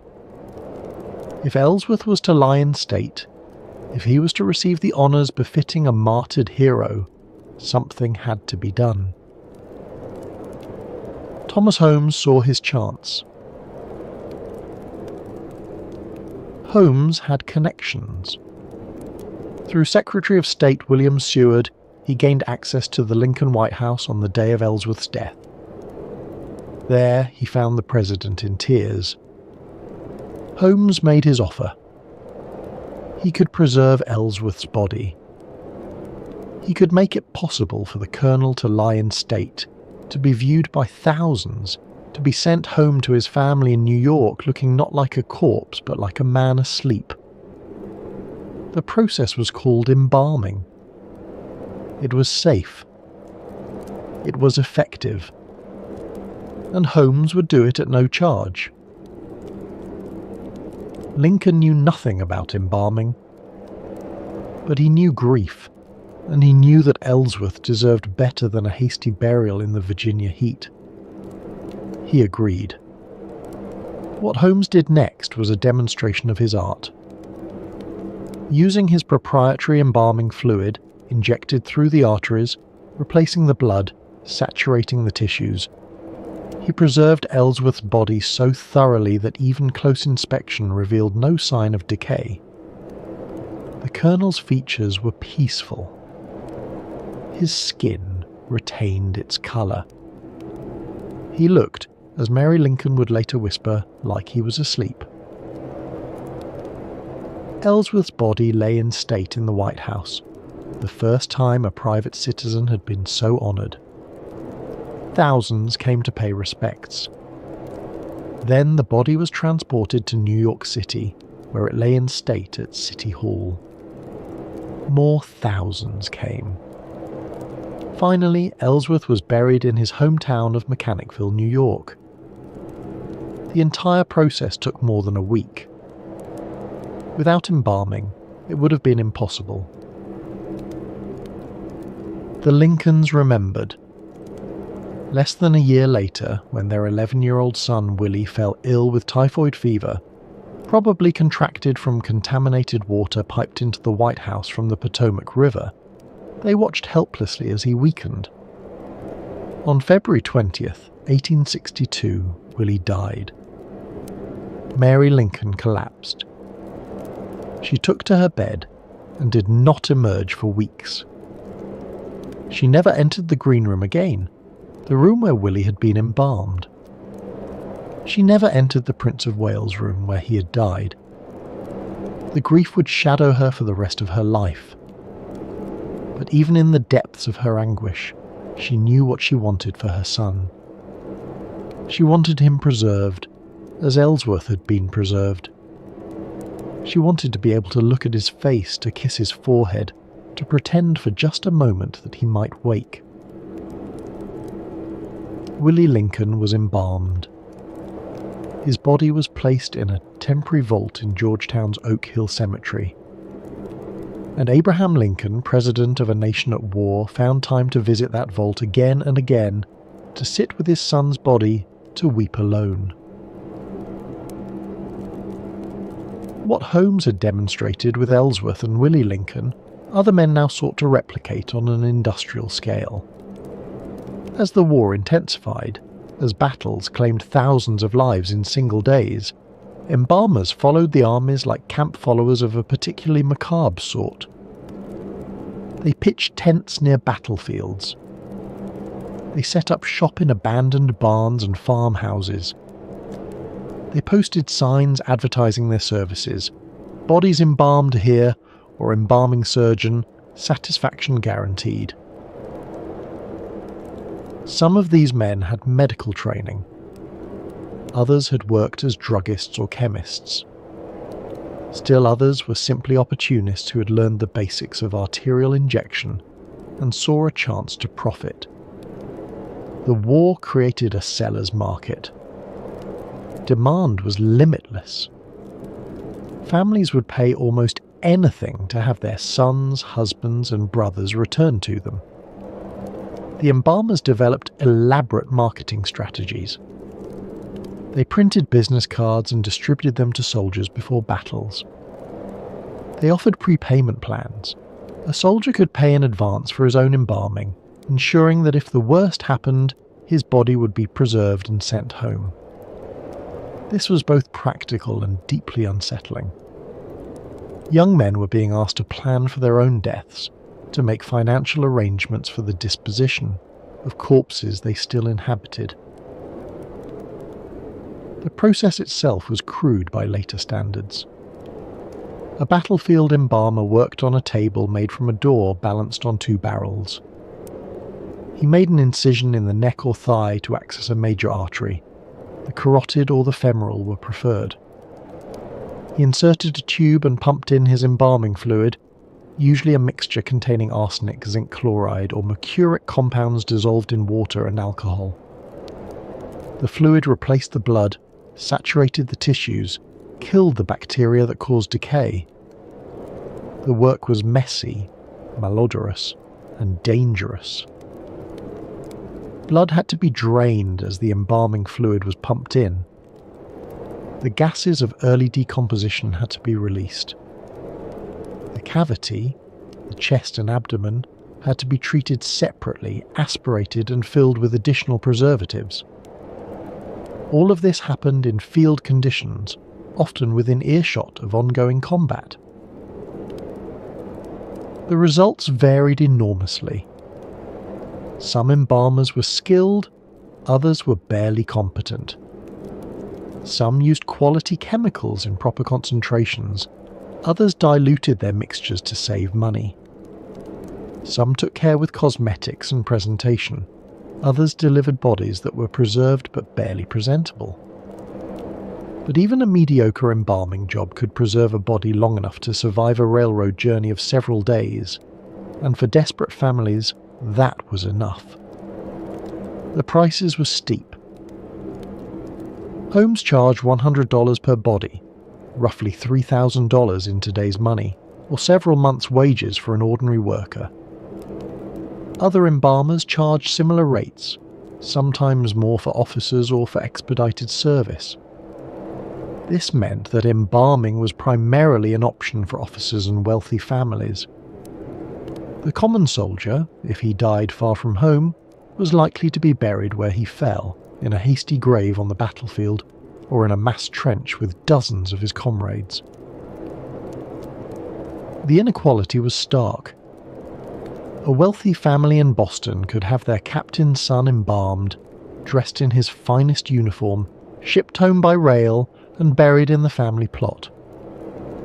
A poor family in the same city might receive only a telegram, a notation that their private son had died at Antietam and been buried on the field.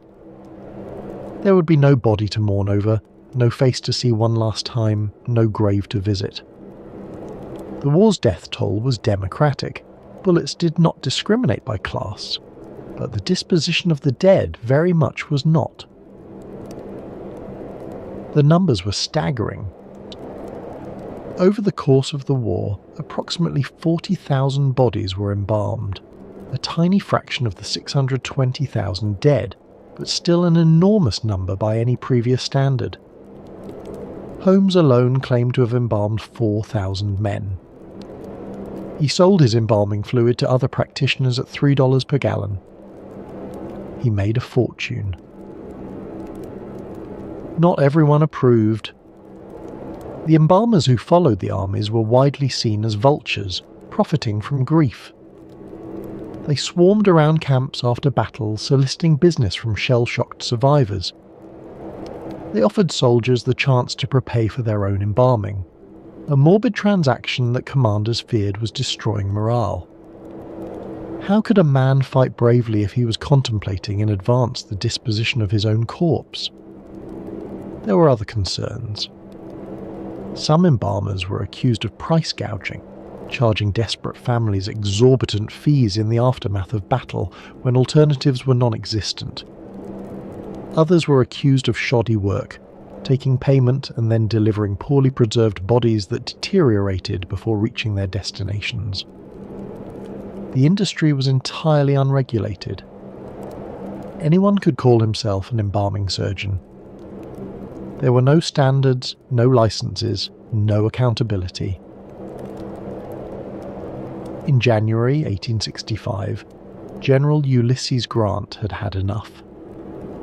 He withdrew embalmers' permits and ordered them beyond the lines.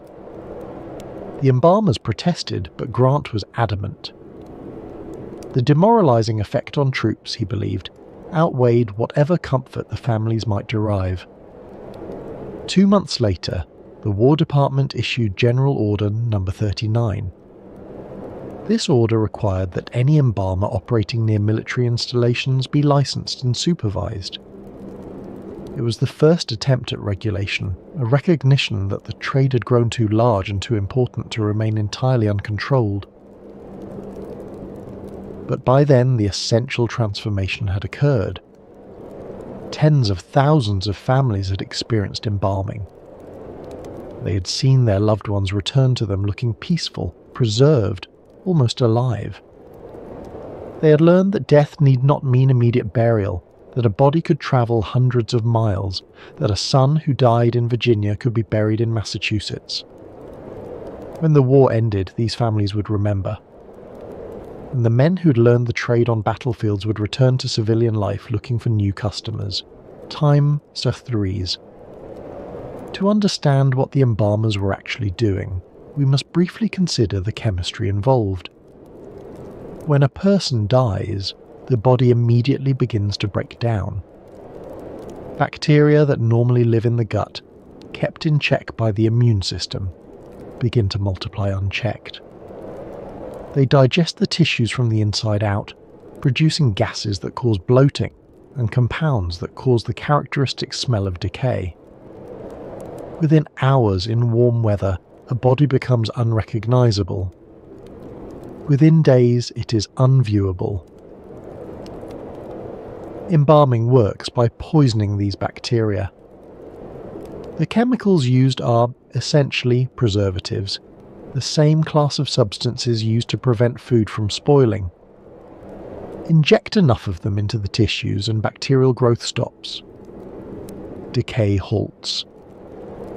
The body is preserved. The earliest embalming fluids relied heavily on arsenic. Arsenic was cheap, readily available, and devastatingly effective at killing bacteria. A single body might receive up to 12 pounds of the poison. The results were dramatic. Bodies preserved for weeks, even months. But there was a problem. Arsenic is also devastatingly effective at killing humans. Embalmers who worked with arsenic-based fluids developed chronic poisoning. They suffered from skin lesions, digestive problems, nerve damage. Many died young. Medical students who dissected embalmed cadavers were exposed to arsenic residue, leading to illness and occasionally death. And there was another problem, one that would not become apparent for decades. Arsenic does not break down. When an embalmed body is buried, the arsenic remains in the ground forever. Civil War-era cemeteries are now leaching toxic arsenic into the soil and groundwater. A survey in Iowa City in 2002 found arsenic levels near an old cemetery at 3 times the federal safety limit. The search for safer alternatives began almost immediately. In 1855, a Russian chemist named Alexander Butlerow discovered formaldehyde, a compound that would eventually revolutionize embalming. Formaldehyde preserved tissue effectively without the extreme toxicity of arsenic. By the early 1900s, arsenic was banned from embalming fluids, replaced by formaldehyde-based solutions that remain the industry standard today. But in the Civil War era, arsenic was king, and the embalmers who used it were playing a dangerous game, preserving the dead while slowly poisoning themselves. On April 14, 1865, John Wilkes Booth shot Abraham Lincoln at Ford's Theatre. The president died the following morning, in a boarding house across the street, surrounded by members of his cabinet and his eldest son Robert. Mary Lincoln, shattered by grief for the third time, first Ellsworth, then Willie, now her husband, was not present at the moment of death. She had been led away hours earlier, her wailing unbearable to the men keeping vigil. But even in the depths of her anguish, she knew what she wanted. She wanted Lincoln embalmed, as Ellsworth had been embalmed, as Willie had been embalmed. And she wanted his body taken home to Springfield, Illinois for burial. The journey would be unprecedented in American history. 1,700 miles, 7 states, 13 cities where the body would lie in state, 3 weeks of travel, viewing, mourning. The route would retrace, almost exactly, the journey Lincoln had taken 4 years earlier when he travelled from Springfield to Washington for his inauguration. He would go home the way he had come, but this time he would not be waving from the back of the train. It would be, in effect, a national advertisement for the possibilities of embalming. And every person who filed past that open coffin would carry away a lesson. Death could be delayed, managed, made presentable. The embalmer chosen for this monumental task was not Thomas Holmes, but a man named Charles Brown. Why Holmes was passed over is unclear. Perhaps he was unavailable, perhaps there were political considerations, perhaps Brown simply had better connections. Regardless, Brown was confident in his abilities. He declared that Lincoln's body would show no perceptible change over the entire journey. He was wrong, but only just. The funeral train departed Washington on April 21, 1865. It was dubbed the Lincoln Special, and the president's portrait was fastened to the front of the locomotive. The coffin rode in a specially decorated car draped in black crepe, the interior hung with mourning fabric, and the train carried another coffin, a smaller one. Willie Lincoln's body had been exhumed from his Georgetown vault.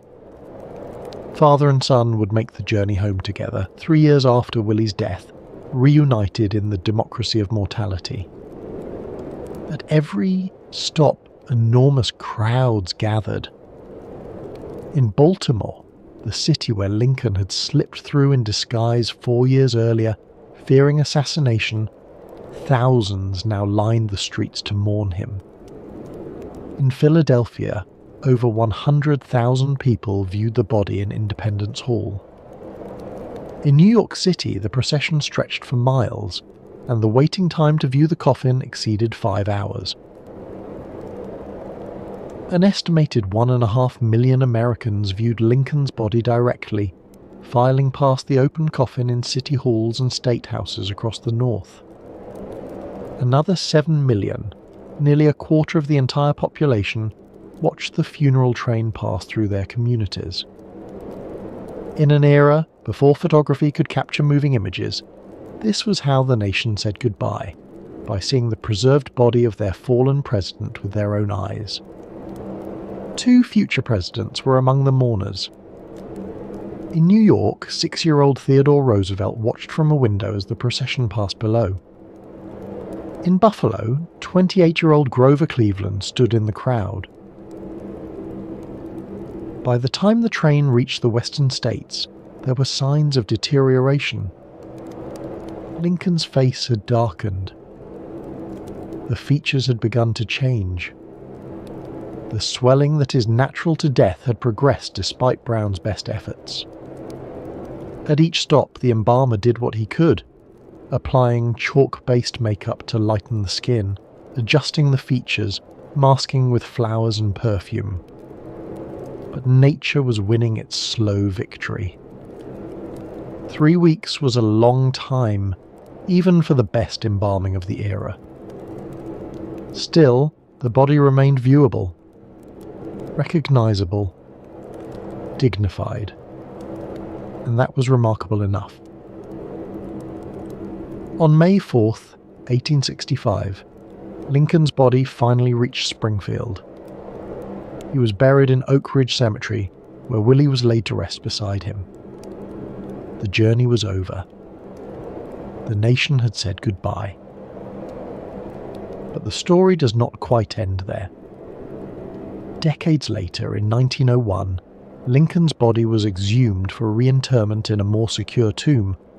There had been an attempted grave robbery in 1876, and officials wanted to ensure the president's remains were safe. When the coffin was opened, witnesses reported that Lincoln's body remained in a most excellent state of preservation.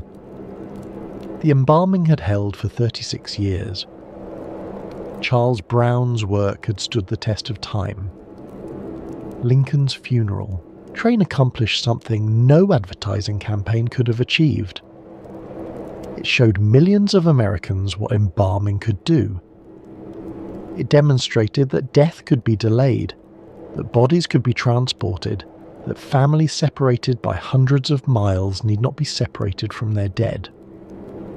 It planted a seed that would, in the coming decades, transform the entire culture of death in America.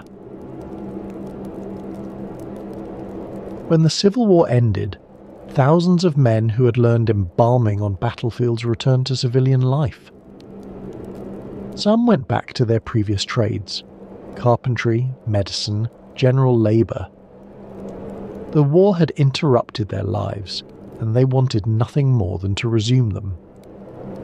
But others saw an opportunity. They had a skill that few possessed. They had experience that no one else could claim. And they had witnessed firsthand how desperate families were to have their dead preserved, how much they would pay, how grateful they were for the service. These men did not simply return home and hang out shingles. The transition was gradual, opportunistic, uneven. In the years immediately following the war, home funerals remained the norm for most Americans. Families still laid out their own dead, still held wakes in their parlours, still carried coffins to churchyards on the shoulders of neighbours. The ancient rhythms of death persisted. But around the edges, things were beginning to change. In cities, the old networks of community support had frayed, or never existed in the first place. Immigrants from Ireland, from Germany, from Italy arrived in neighbourhoods where they knew no one. They settled in tenements alongside strangers who spoke different languages, worshipped in different churches, came from different traditions. The women who had always performed laying out, the neighbour women, the church women, the women who knew what to do, were not here. They were an ocean away, in villages the immigrants would never see again. Families who had moved from the country to find factory work faced the same problem. In the village they had left, death was communal. Everyone knew everyone. Help arrived automatically, unbidden. In the city, death was isolating. You died in a rented room, surrounded by strangers, and your family, if they were present at all, had no idea what to do next. Into this gap stepped the new undertakers. These men, and they were almost entirely men now, the women who had dominated death work for centuries being pushed aside, offered a package of services. They would provide the coffin, of course, as the old cabinet maker undertakers had always done. But they would also embalm the body. They would wash it, dress it, arrange its features into an expression of peaceful sleep. They would provide a hearse and transportation to the cemetery. They would coordinate with the church, the cemetery, the florist. They would handle everything. For grieving families, especially those without community support, this was immensely appealing. They did not have to learn the rituals their grandmothers had known. They did not have to touch the dead body of their loved one if they did not want to. They did not have to navigate the complex logistics of death in an unfamiliar city. They could pay someone else to manage the unmanageable, to impose order on chaos, to make death into something that could be purchased and scheduled.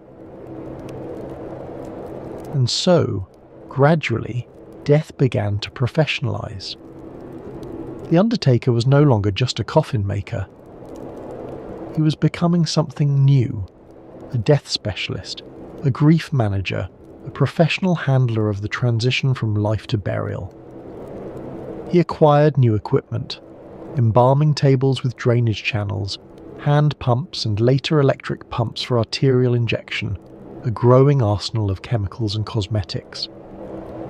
He developed new skills, arterial injection through various access points, cavity treatment with trocar and aspirator, restoration of features damaged by disease or accident. He built relationships with churches, with cemeteries, with doctors who could provide a steady stream of referrals, with livery stables that could supply horses and hearses. The work was becoming specialised, technical, and capital intensive.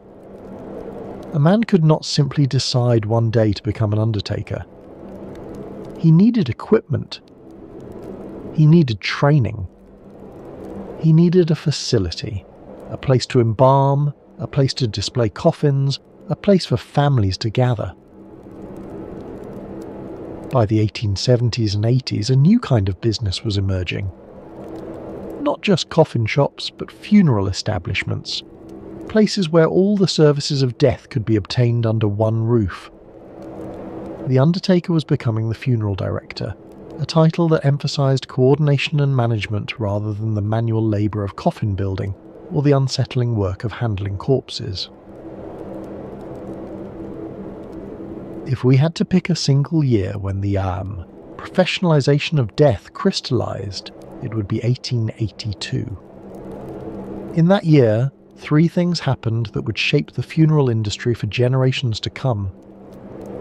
3 developments, occurring almost simultaneously, that marked the transformation from craft to profession, from individual undertakers to a coordinated industry.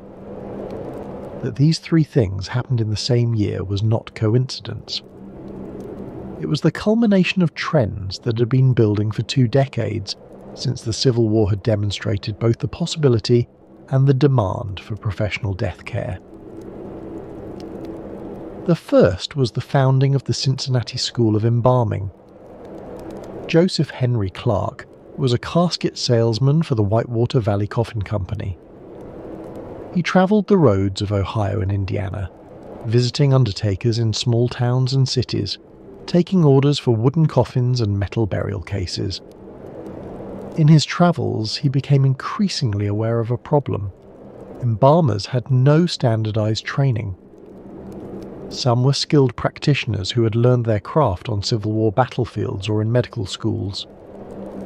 Others were barely competent amateurs who had picked up the basics from a bottle of embalming fluid and a pamphlet. The quality of preservation varied wildly. And the public, understandably, was sceptical of a profession that seemed to have no standards at all. Clark saw an opportunity and a genuine need. He approached Dr. C. M. Lukens, an anatomy professor at Pult Medical College in Cincinnati. Together, they designed a course of instruction in the principles and practice of embalming. They would teach anatomy, the layout of the arterial system, the structure of the body cavity, the points of access for injection. They would teach chemistry, the composition of embalming fluids, the interaction of preservatives with tissue. They would teach technique, how to make an incision, how to raise an artery, how to pump fluid into a body without it leaking out. And they would grant certificates to those who completed the training, pieces of paper that would distinguish the trained professional from the untrained amateur. The first class assembled on Monday, March 8, 1882, in the amphitheatre of Poulter Medical College. 7 students attended. The training lasted 6 days. It was rudimentary by later standards. 6 days to learn a trade that mortuary schools would eventually teach over months and years, but it was a beginning. It was an assertion that embalming was not something anyone could do, but something that required instruction, practice, and certification. The idea caught fire. Clark organised additional classes in Cincinnati through the summer and fall. Then he took his show on the road. In November, he rented space above a drugstore in Philadelphia and taught 15 students. In December, he secured a society hall in New York City and taught 17 more. By the end of 1882, Clark had trained 106 students in 4 major cities. This ended our first year's effort, Clark later wrote, to convince the people that embalming was a successful way of preserving the human dead. The Cincinnati School of Embalming, later renamed the Cincinnati College of Mortuary Science, remains in operation today. It is the oldest mortuary school in America, the direct descendant of those 7 students in that Cincinnati amphitheatre. Its graduates have scattered across the country and the world, carrying forward the standards that Clark and Lukens first established. The second development of 1882 was the founding of the National Funeral Directors Association. Alan Durfee, a funeral director from Michigan, had been organising since 1879. He understood something that many of his colleagues did not. A fragmented profession is a weak profession. Individual undertakers, competing against each other, undercutting each other's prices, lacking any common standards or shared identity, would never achieve the respectability that doctors and lawyers enjoyed. They needed to band together. They needed to establish standards. They needed to present a unified face to the public. In 1880, Michigan funeral directors held their first state convention. The idea spread to other states. And in 1882, funeral directors from across the country gathered in Rochester, New York for the first national convention. There, in that Rochester meeting hall, they established a national organization. They drafted a constitution. They elected officers. They debated policies and procedures. And they made a decision that would prove symbolically important, perhaps more important than any of the practical matters they discussed. They voted to stop calling themselves undertakers. The word undertaker had accumulated negative connotations over the years. It sounded morbid, unpleasant, vaguely sinister, like something out of a Gothic novel. It evoked images of men in black coats lurking round sickbeds, waiting for death, profiting from tragedy.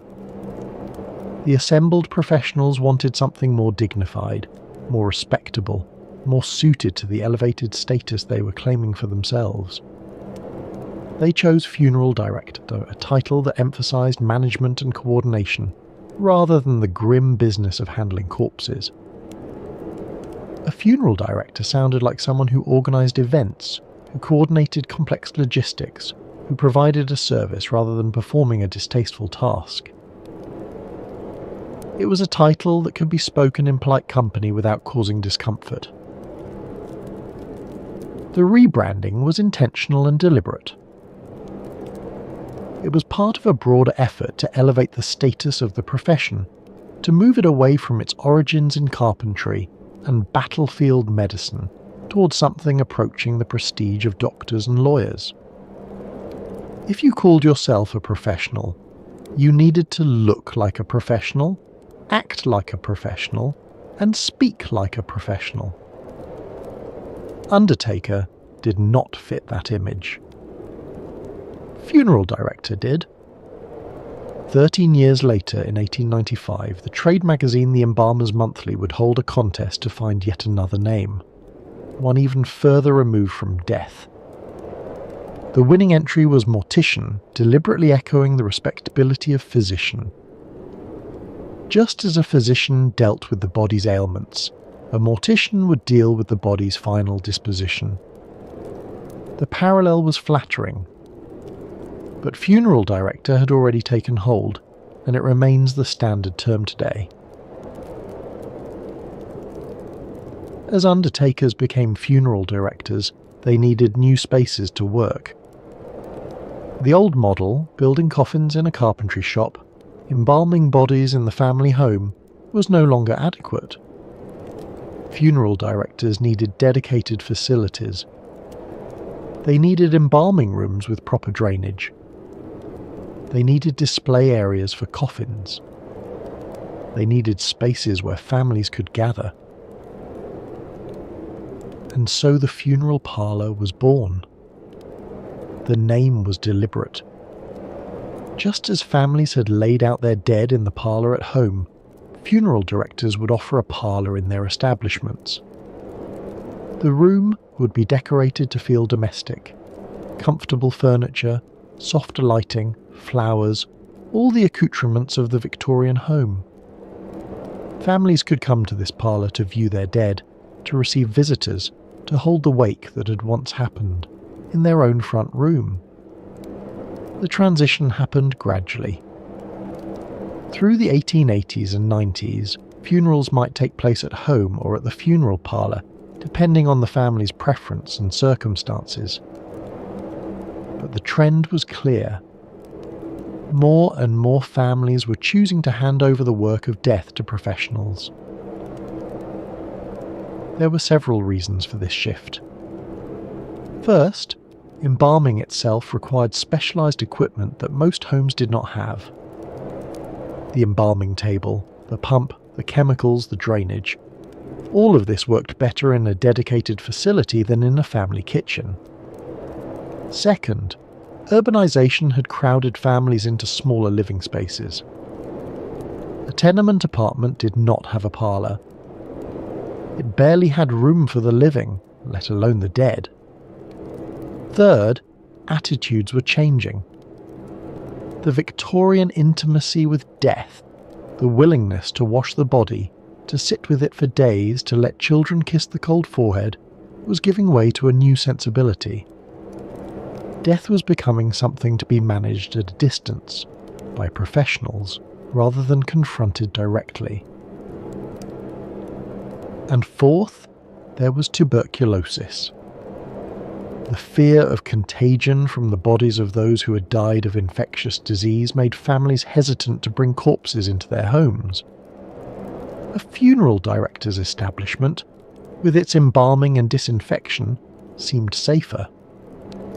The professionals, it was assumed, knew how to handle dangerous bodies without spreading disease.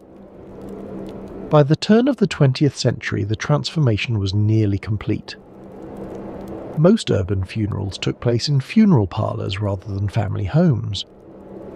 Most bodies were embalmed by professionals rather than prepared by neighbour women. Death had been outsourced. And this shift had a curious linguistic effect. With death no longer happening in the home parlour, what was that room for?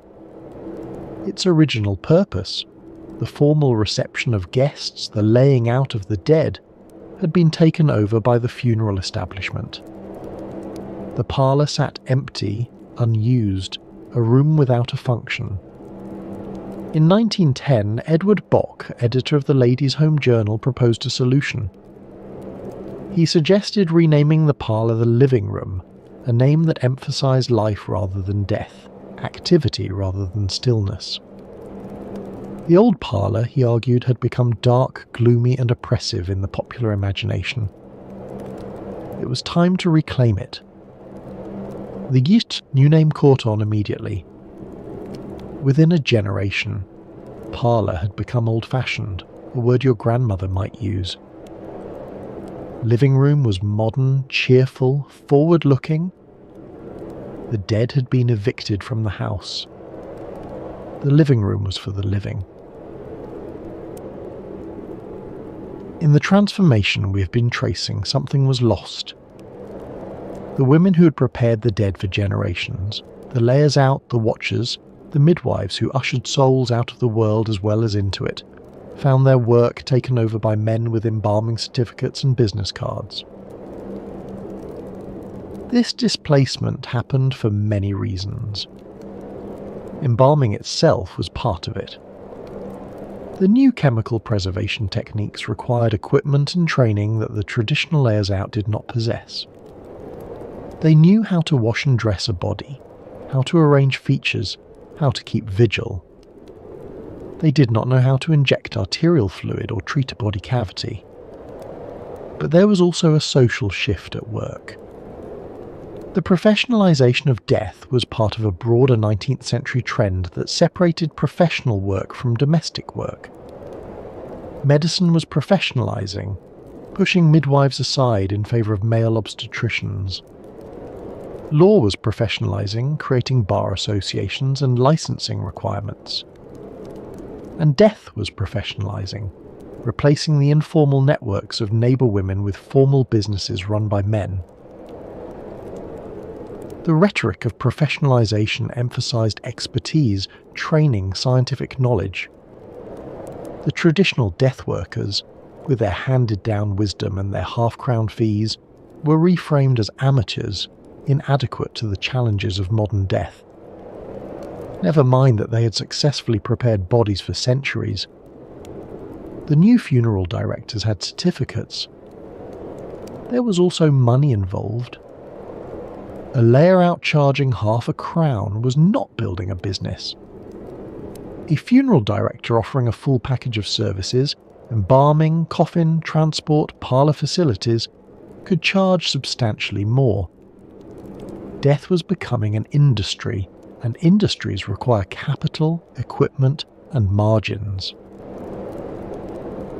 The displacement was not immediate or total.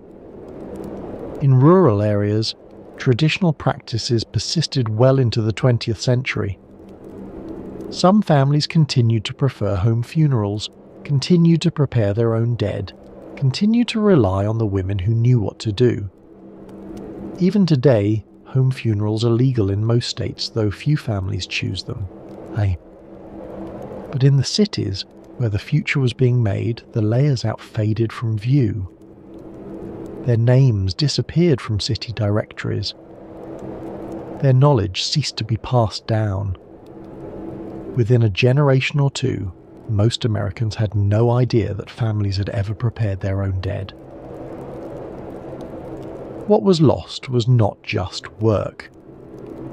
It was a certain kind of intimacy with death itself. When families prepared their own dead, they confronted mortality directly. They saw what death looked like, smelled like, felt like. They performed the last services with their own hands. They could not pretend that death was something that happened elsewhere, to other people, managed by strangers. When death was professionalised, it became possible to avoid this confrontation. The funeral director handled the body. The embalmer made it look peaceful, almost alive. The family viewed the results in a comfortable parlour, surrounded by flowers that masked any odour. Death was packaged, managed, made presentable. This was a comfort to many. It is not easy to wash your mother's body, to close your child's eyes. The professionals offered relief from these terrible intimacies. but something was lost in the transaction. A certain knowledge, a certain acceptance, a certain understanding that death is not a professional matter, not a business transaction, but the most personal of all human experiences. Once the funeral directors had their association and their schools, they set about building barriers to entry. This is the standard pattern of professionalization. An occupation that anyone can practice becomes a profession that requires credentials. The credentials, licenses, certifications, degrees, serve multiple purposes. They genuinely ensure a minimum level of competence. They also limit competition and allow higher prices. In the decades following 1882, funeral directors lobbied state legislatures for licensing requirements. They argued, not unreasonably, that embalming involved dangerous chemicals and public health considerations. An incompetent embalmer could contaminate water supplies, spread disease, or leave families with inadequately preserved bodies. State by state, licensing laws passed. To become a funeral director or embalmer, one would need to complete an approved course of training, pass an examination, and maintain a license in good standing. The days of battlefield embalmers setting up tents and offering their services to anyone with cash were over. The training programs themselves expanded. What had been a 6-day crash course in Cincinnati became a months-long program covering anatomy, chemistry, pathology, embalming technique, and business management. Mortuary schools opened across the country, each competing for students and prestige. By the early 20th century, Charles O'Donoghue, who had purchased Clark's Cincinnati School in 1909, was offering an expanded curriculum that went far beyond basic embalming. His students learned public health principles, human anatomy in detail, and the scientific basis of preservation. The school's full name, Cincinnati College of Embalming, reflected its aspirations to academic respectability.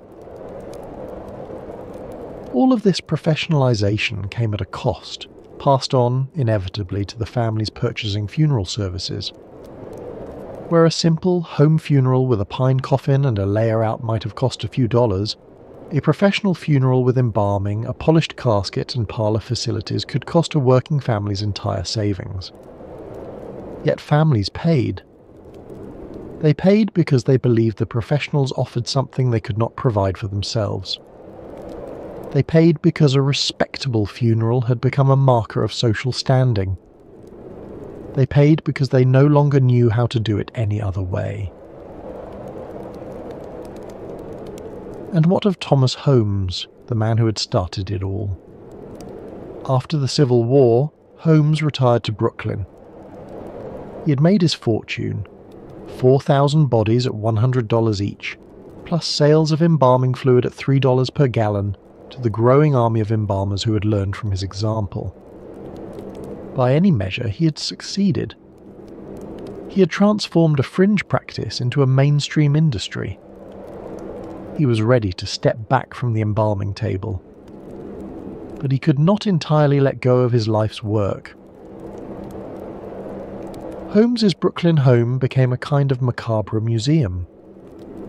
Visitors reported that embalmed bodies were stored in his closets, corpses of unknown provenance, preserved as demonstrations of his technique. Preserved heads sat on tables in his parlour, displayed like curiosities or trophies. The man who had done more than anyone to normalise embalming in America lived surrounded by the preserved dead. This was not, perhaps, as strange as it sounds to modern ears, time. Ones. Holmes was a scientist, and scientists of his era often surrounded themselves with specimens. Medical museums displayed preserved organs and anomalies. Anatomists kept skulls and skeletons in their studies. The bodies in Holmes's closets were proof of his technique, evidence that his methods worked, advertisements for his embalming fluid. He kept them as other men might keep trophies or certificates of achievement. But it was still a curious way to live, surrounded by the preserved dead in a parlour populated by disembodied heads. Holmes had spent so many years in the company of corpses that perhaps the boundary between the living and the dead had blurred for him. Or perhaps he was simply eccentric, a genius who had never quite fit the mould of ordinary society. In his retirement, Holmes pursued other interests. He sold root beer, a popular beverage in an era before widespread refrigeration made other drinks practical. The same man who had preserved the bodies of Civil War heroes now bottled and sold a temperance drink to Brooklyn housewives. He continued to sell embalming supplies to the funeral directors who had learned from his example, maintaining his connection to the industry he had helped create. He was a businessman to the end, always looking for the next opportunity. There is one final irony in the story of Thomas Holmes. When he died in 1900, at approximately 83 years of age, Holmes left specific instructions regarding the disposition of his remains. His body was not to be embalmed. The father of American embalming, the man who had preserved presidents and colonels, who had made fortunes selling the promise of bodily preservation, who had kept preserved heads on his parlour tables, wanted no part of the process for himself. He wanted his body to return to the earth in the natural way, to decay as bodies had decayed for all of human history before he came along. Why? We can only speculate. Perhaps he'd seen too much, knew too much, understood too well what the chemicals did to human tissue. Perhaps, having spent his life interfering with the natural process of decay, he wanted his own death to follow the ancient pattern. Perhaps he simply did not believe that preservation served any real purpose, that the comfort it provided to the living was illusory, that the dead were dead regardless of what chemicals saturated their tissues. Whatever his reasons, the request was honoured. Thomas Holmes was buried, without embalming, his body allowed to decay naturally in the Brooklyn ground. It was a strange final statement from the man who had done more than anyone to make such natural decay seem shameful, inadequate, unmodern. The father of embalming chose, in the end, not to be embalmed. Throughout this story, tuberculosis has been a constant presence, sometimes explicit, sometimes lurking in the background, always shaping the conditions that made the professionalization of death both possible and necessary.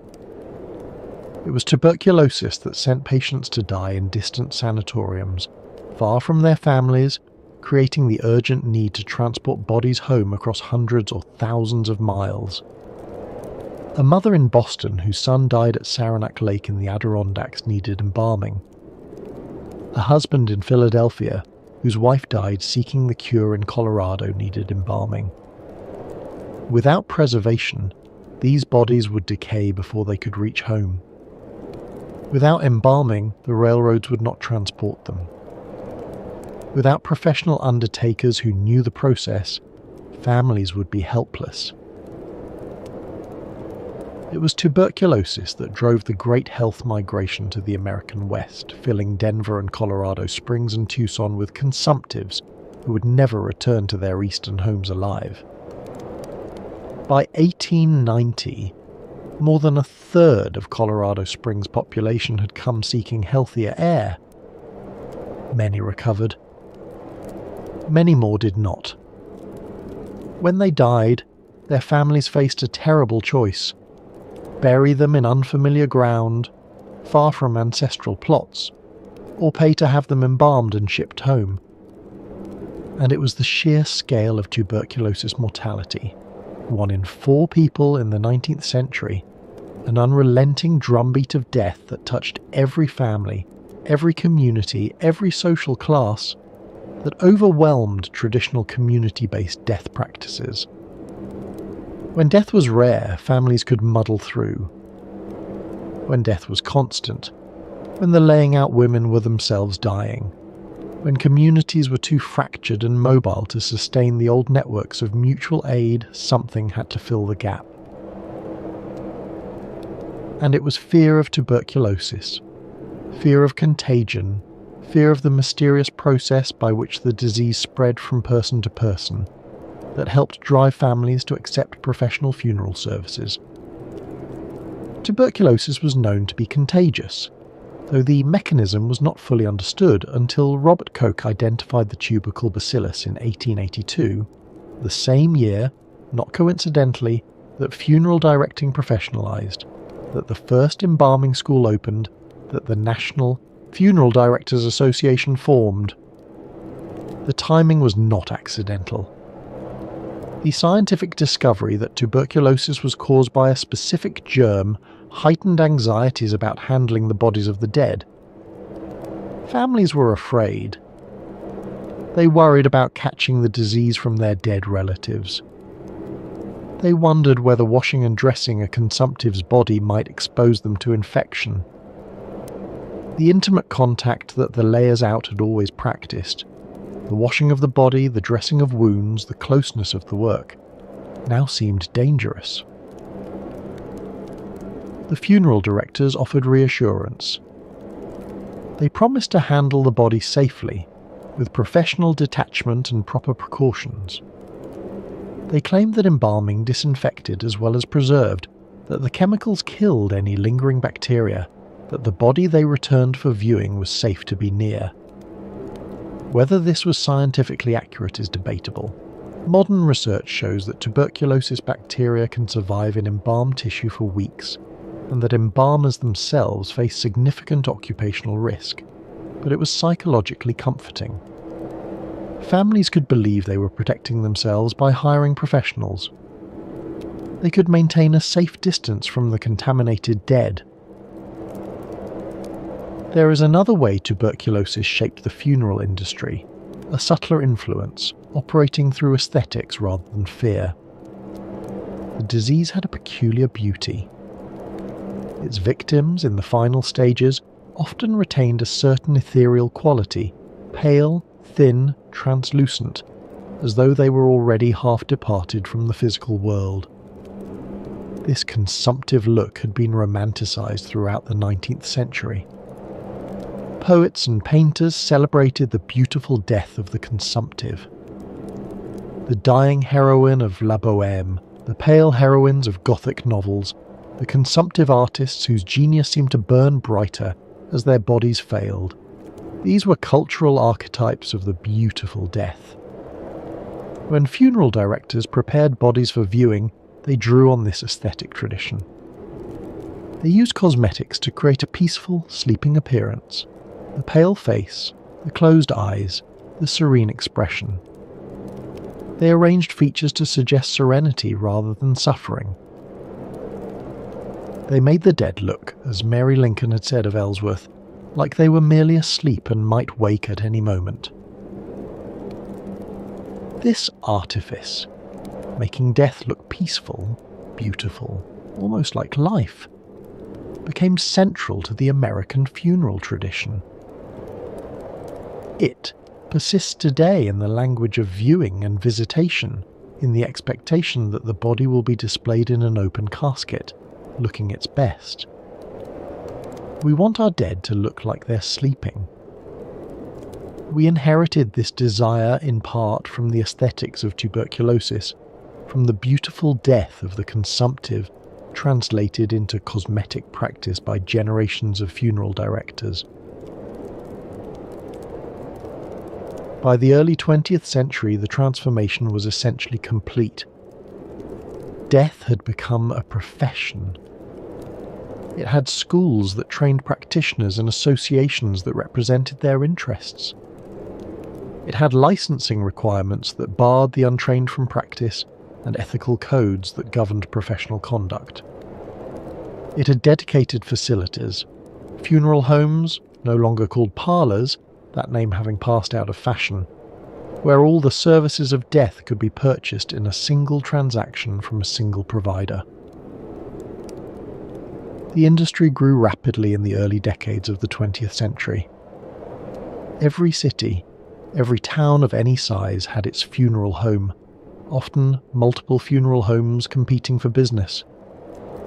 The men who ran them were respected members of their communities, serving on school boards and civic organisations, maintaining the dignified demeanour that the profession required.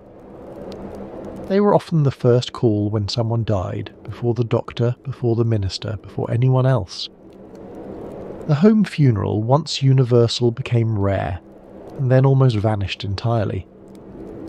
Most Americans born after 1920 would never see an unembalmed body. They would never participate in the washing and dressing of their dead. They would never experience death as an intimate family matter, as something that happened in their own homes, handled by their own hands. They would experience it as customers, purchasing services from professionals, receiving a prepared body at a scheduled viewing. This is the world we inherited. When someone dies today, we call a funeral home. We sit in a comfortable office and select a casket from a catalogue or a showroom. We discuss flowers and music and obituary notices. We receive the body, washed and dressed and cosmeticized by strangers we have never met, at a scheduled viewing in a room designed to look like a living room but is not anyone's home. We attend a service planned with professional guidance following rituals that have been standardized across the industry. We are mourners, not participants. We are customers, not caregivers, timed twos. Is this better or worse than what came before? The question admits no simple answer. The professionalization of death relieved families of difficult, sometimes traumatic work. It provided expertise that most people did not possess and did not want to acquire. It spared the bereaved from confronting the raw reality of bodily decay. It allowed for transportation of bodies across great distances, reuniting families separated by geography, the tuberculosis problem that had helped spark the revolution in the first place. But it also created distance between the living and the dead. It made death something that happens elsewhere, in facilities designed to be pleasant but impersonal, managed by strangers who have made mortality their trade. It transformed a universal human experience, perhaps the most universal of all human experiences, into a commercial transaction. And it made the actual reality of death, the coldness of the body, the stillness, the absolute finality, something most Americans never directly encounter. We see the prepared corpse, the sleeping face, the peaceful illusion. We do not see death itself. In recent years, there has been a small but growing movement to reclaim some of what was lost. Home funerals are legal in most states, and a growing number of families are choosing them, washing their own dead, holding vigils in their own living rooms, participating in death rather than delegating it. Natural burial, without embalming, without elaborate caskets, with the body returned directly to the earth, is gaining popularity among those who reject the artifice of conventional funerals. There is a sense, among some, that the professionalization of death went too far, that something essential was lost when we handed our dead over to strangers. But these remain minority practices, chosen by a small fraction of the population. For most Americans, death will continue to be handled by funeral directors in funeral homes according to procedures established over a century ago. The revolution that began on Civil War battlefields, that was broadcast to millions by Lincoln's funeral train, that was institutionalized in Cincinnati and Rochester in 1882, that revolution won. It won so completely that most Americans cannot imagine any alternative. Let us pause now and consider what we have witnessed tonight. We began in a Pennsylvania farmhouse in 1843 where neighbour women washed and dressed a body as women had done for centuries beyond counting. Time. Ones. We saw the parlour, the death room, where families kept vigil with their dead, where candles burned at the head and foot of simple pine coffins, where the clock was stopped at the moment of passing. We traced the disruption of this ancient pattern. We saw tuberculosis, the White Plague, killing 1 in 4 people across the Western world, sending patients to die in distant sanatoriums and Western territories, far from home, far from the women who knew what to do. We saw the railroad, connecting a continent but creating new problems, bodies that needed to travel hundreds of miles, decay that would not wait. We saw the Civil War, with its scale of death that overwhelmed every tradition, that created demand for solutions no one had imagined before. We met Thomas Holmes, eccentric genius, coroner's physician turned embalming pioneer, who preserved 4,000 soldiers at $100 each and kept their embalmed heads in his Brooklyn parlour as trophies. We followed him to the Lincoln White House, where he preserved Colonel Ellsworth, the first Union officer killed, and Willie Lincoln, the president's beloved son. We rode the funeral train with Abraham Lincoln's body, 1,700 miles across 7 states, viewed by 1.5 million Americans, a national demonstration of what embalming could achieve. We watched as battlefield embalmers became civilian undertakers, undertakers became funeral directors, and funeral directors built an industry with schools and associations and licenses. We saw the Cincinnati School open its doors in 1882, the National Funeral Directors Association form in Rochester, the profession claim its dignity. This is not a simple story of progress or decline. It is a story of transformation, of an intimate human experience becoming a professional service, of women's work becoming men's business, of death leaving the home and entering the marketplace. It is the story of how we came to handle death the way we do today. What does this transformation tell us about ourselves? What does it reveal about the nature of human beings facing the oldest and most inescapable of all human problems? Perhaps this. We are a species that has always struggled with death, and we will grasp at any means of managing that struggle. We will embrace whatever technologies, whatever institutions, whatever arrangements of society promise to make death more bearable, even if that promise is, in the end, illusory. The promise of embalming was, at its heart, a promise of control. You cannot prevent death. It remains beyond any power, but you can delay its visible effects. You cannot bring back the dead, but you can make them look as though they might wake at any moment. You cannot stop time, but you can freeze a moment, the face at rest, the hands folded, the peaceful appearance that suggests sleep rather than extinction. The promise of professionalization was also a promise of control. If death is handled by experts, then we need not handle it ourselves. If the body is whisked away to a funeral home within hours, we need not see it in its raw state, need not watch the colour drain and the features stiffen. If specialists prepare the viewing, we need not confront the terrible work of making the dead presentable, the washing, the positioning, the cosmetic restoration. Control. That is what we purchased when we professionalized death. Not control over death itself, that remains forever impossible, but control over our experience of death. We arranged matters so that death would come to us filtered, managed, packaged in acceptable forms. We interposed professionals between ourselves and the raw reality of mortality. And yet, death remains. It remains despite our arrangements, Despite our professionals, despite our technologies of preservation and presentation, no amount of embalming, no professional preparation, no comfortable funeral home can change the fundamental fact. The people we love will die. We will die. All the management and professionalization in the world cannot alter this by 1 second. Perhaps the question is not whether we gained or lost by professionalizing death.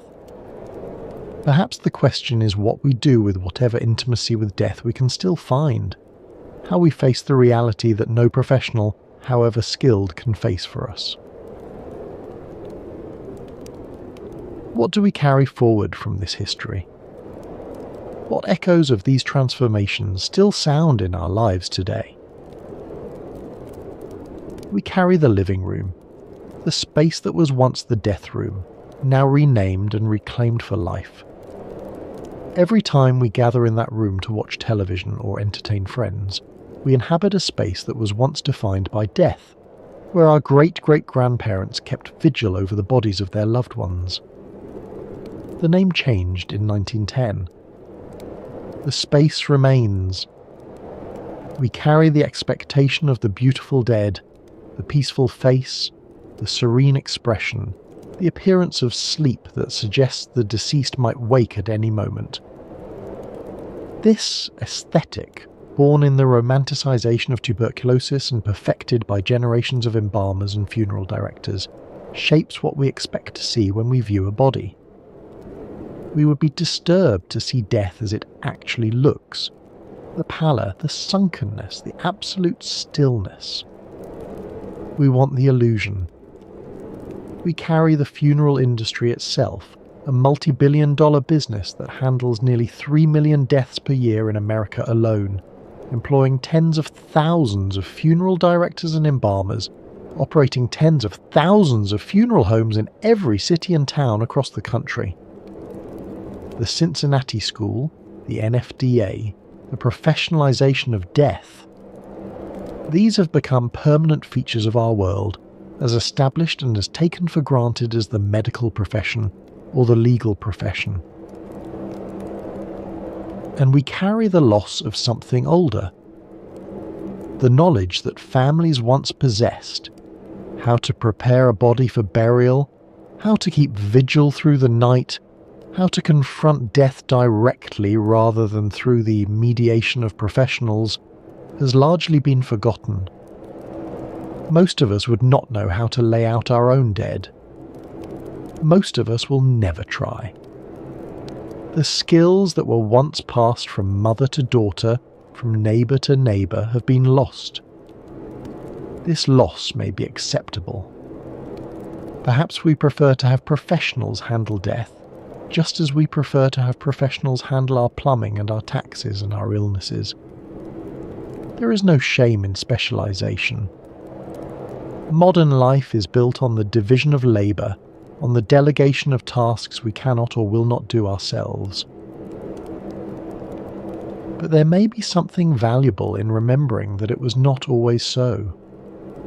That for most of human history, death was handled by families, by communities, by women who knew what to do because they had been taught by women before them. That the professionalization we take for granted is recent, barely a century and a half old. That it is contingent, the product of specific historical circumstances, not an inevitable feature of human society. That it is, in principle, reversible. We need not return to the old ways, but we can remember them. We can honour the layers out and watchers whose work has been forgotten, whose names appear in no history books.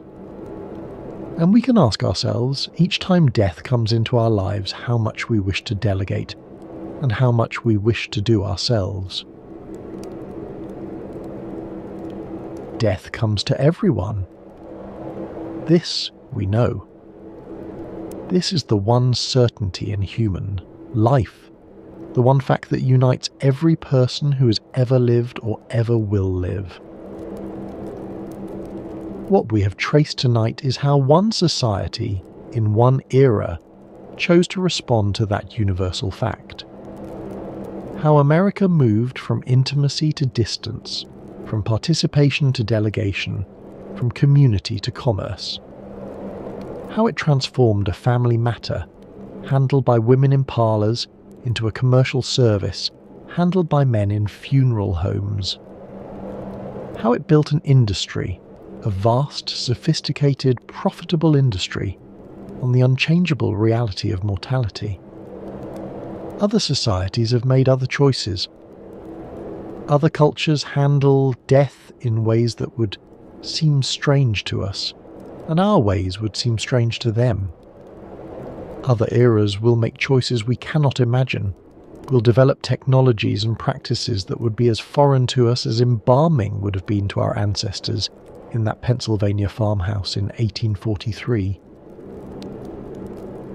The professionalization of death was not inevitable.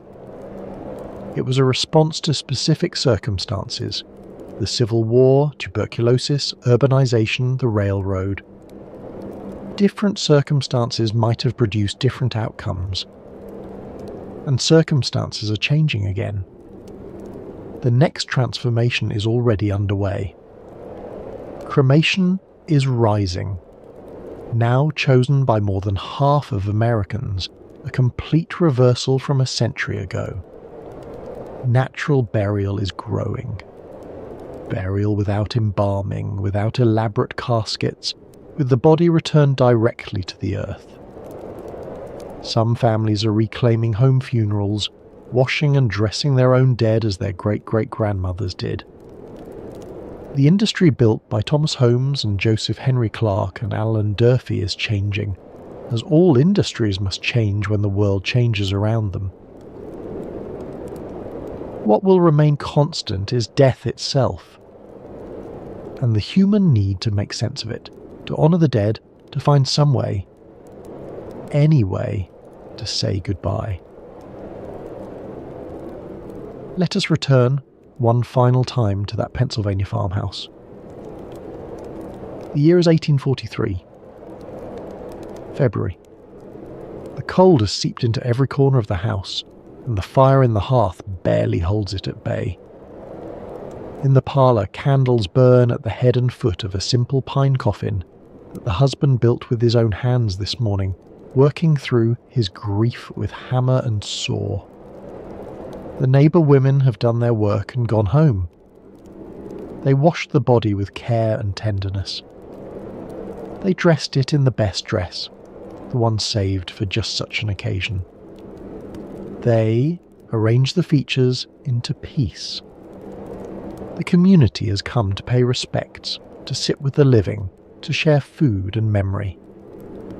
Tomorrow the men will carry the coffin on their shoulders to the churchyard, and the minister will speak the words that have been spoken over the dead since time beyond memory.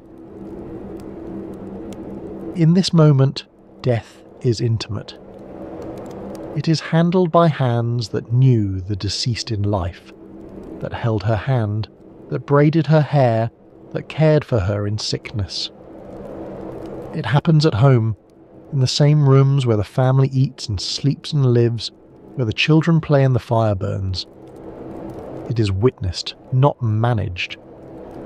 It is confronted, not delegated. It is present, visible, real. This world is about to change. 20 years from now, Civil War battlefields will teach a generation of men to preserve the dead with arsenic and zinc. A president's funeral train will show the nation what embalming can do, will demonstrate that death can be delayed, that bodies can travel. Tuberculosis will kill millions and scatter millions more across a continent, far from home, far from the women who knew what to do, creating desperate demand for the services of the new death professionals. The parlour will become the living room. The undertaker will become the funeral director.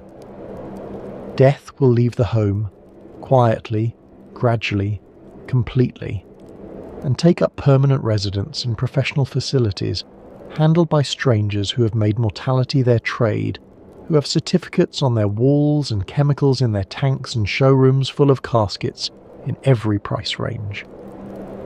All of this is coming. But tonight, in 1843, in this farmhouse in the hills of Pennsylvania, none of it has happened yet. Tonight, a family keeps vigil in the old way, as families have kept vigil for countless generations.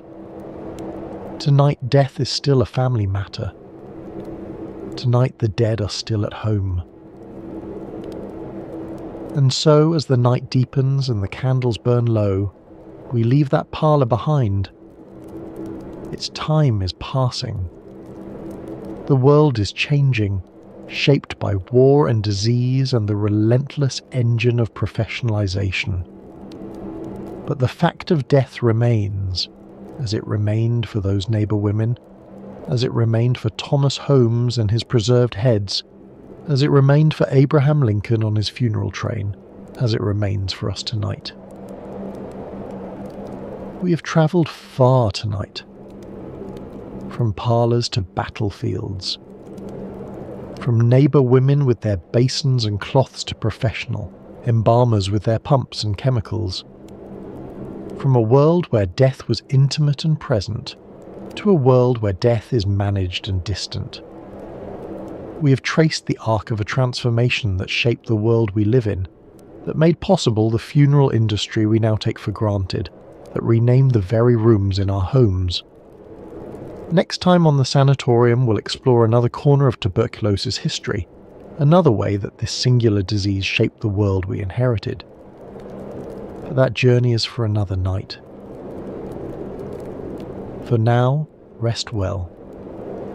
Let the memory of candlelight guide you into sleep. Let the soft crackling of distant fire ease you into dreams.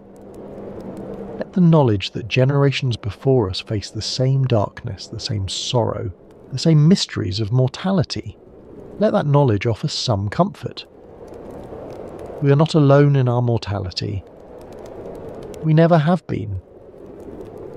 Every person who has ever lived has faced death, has lost someone they loved, has wondered what happens when the light goes out. We are part of an unbroken chain stretching back to the beginning of humanity. The women who laid out the dead, the layers out and watchers, the neighbour women who came when they were needed, knew something that we have largely forgotten. They knew that death is not an enemy to be defeated, not a failure to be hidden, but a passage to be honoured. They knew that caring for the dead is an act of love, not a transaction, not something to be purchased from strangers in a showroom. They knew that the hands that wash and dress a body, gently, tenderly, with the unhurried attention of those who understand the sacredness of the work, are performing something ancient and necessary and profoundly human. We professionalized death because we had to, because circumstances demanded it, because the old ways could not survive the pressures of war and disease and modernity. But perhaps, in some small way, we can still remember what was lost. Perhaps we can hold on to some thread of connection to those women in their parlours, keeping vigil by candlelight, performing the final acts of care for those they loved. If you found some measure of peace in tonight's journey, perhaps leave a like, or share it with someone who might find comfort in these stories of how we came to be who we are. This channel exists because people like you choose to listen, to follow, to share. And I am grateful. Thank you for being here tonight. Thank you for travelling with me through parlours and battlefields and funeral homes. Thank you for sitting with the dead alongside me for a little while in the darkness. Sleep now, if sleep will come. The dead are at rest. The living must follow. Good night. Every January, the most powerful people on Earth gather in a small Swiss town for the World Economic Forum. Presidents, billionaires, prime ministers. They meet in buildings where, A century ago, patients lay dying on open-air porches wrapped in blankets, gasping for breath in the thin mountain air. Davos, the town that tuberculosis built. Welcome to the Sanatorium.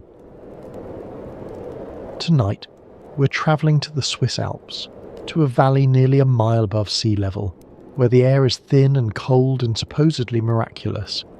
A place where thousands of people came to fight for their lives, breathing the mountain air that doctors believed could heal what no medicine could cure. A place that transformed from a quiet farming village into one of the most famous destinations in the world, all because of a single disease. If you're new here, this channel explores how tuberculosis, the disease that killed 1 in 4 people in the 19th century, shaped everything from architecture to art, from fashion to the American West.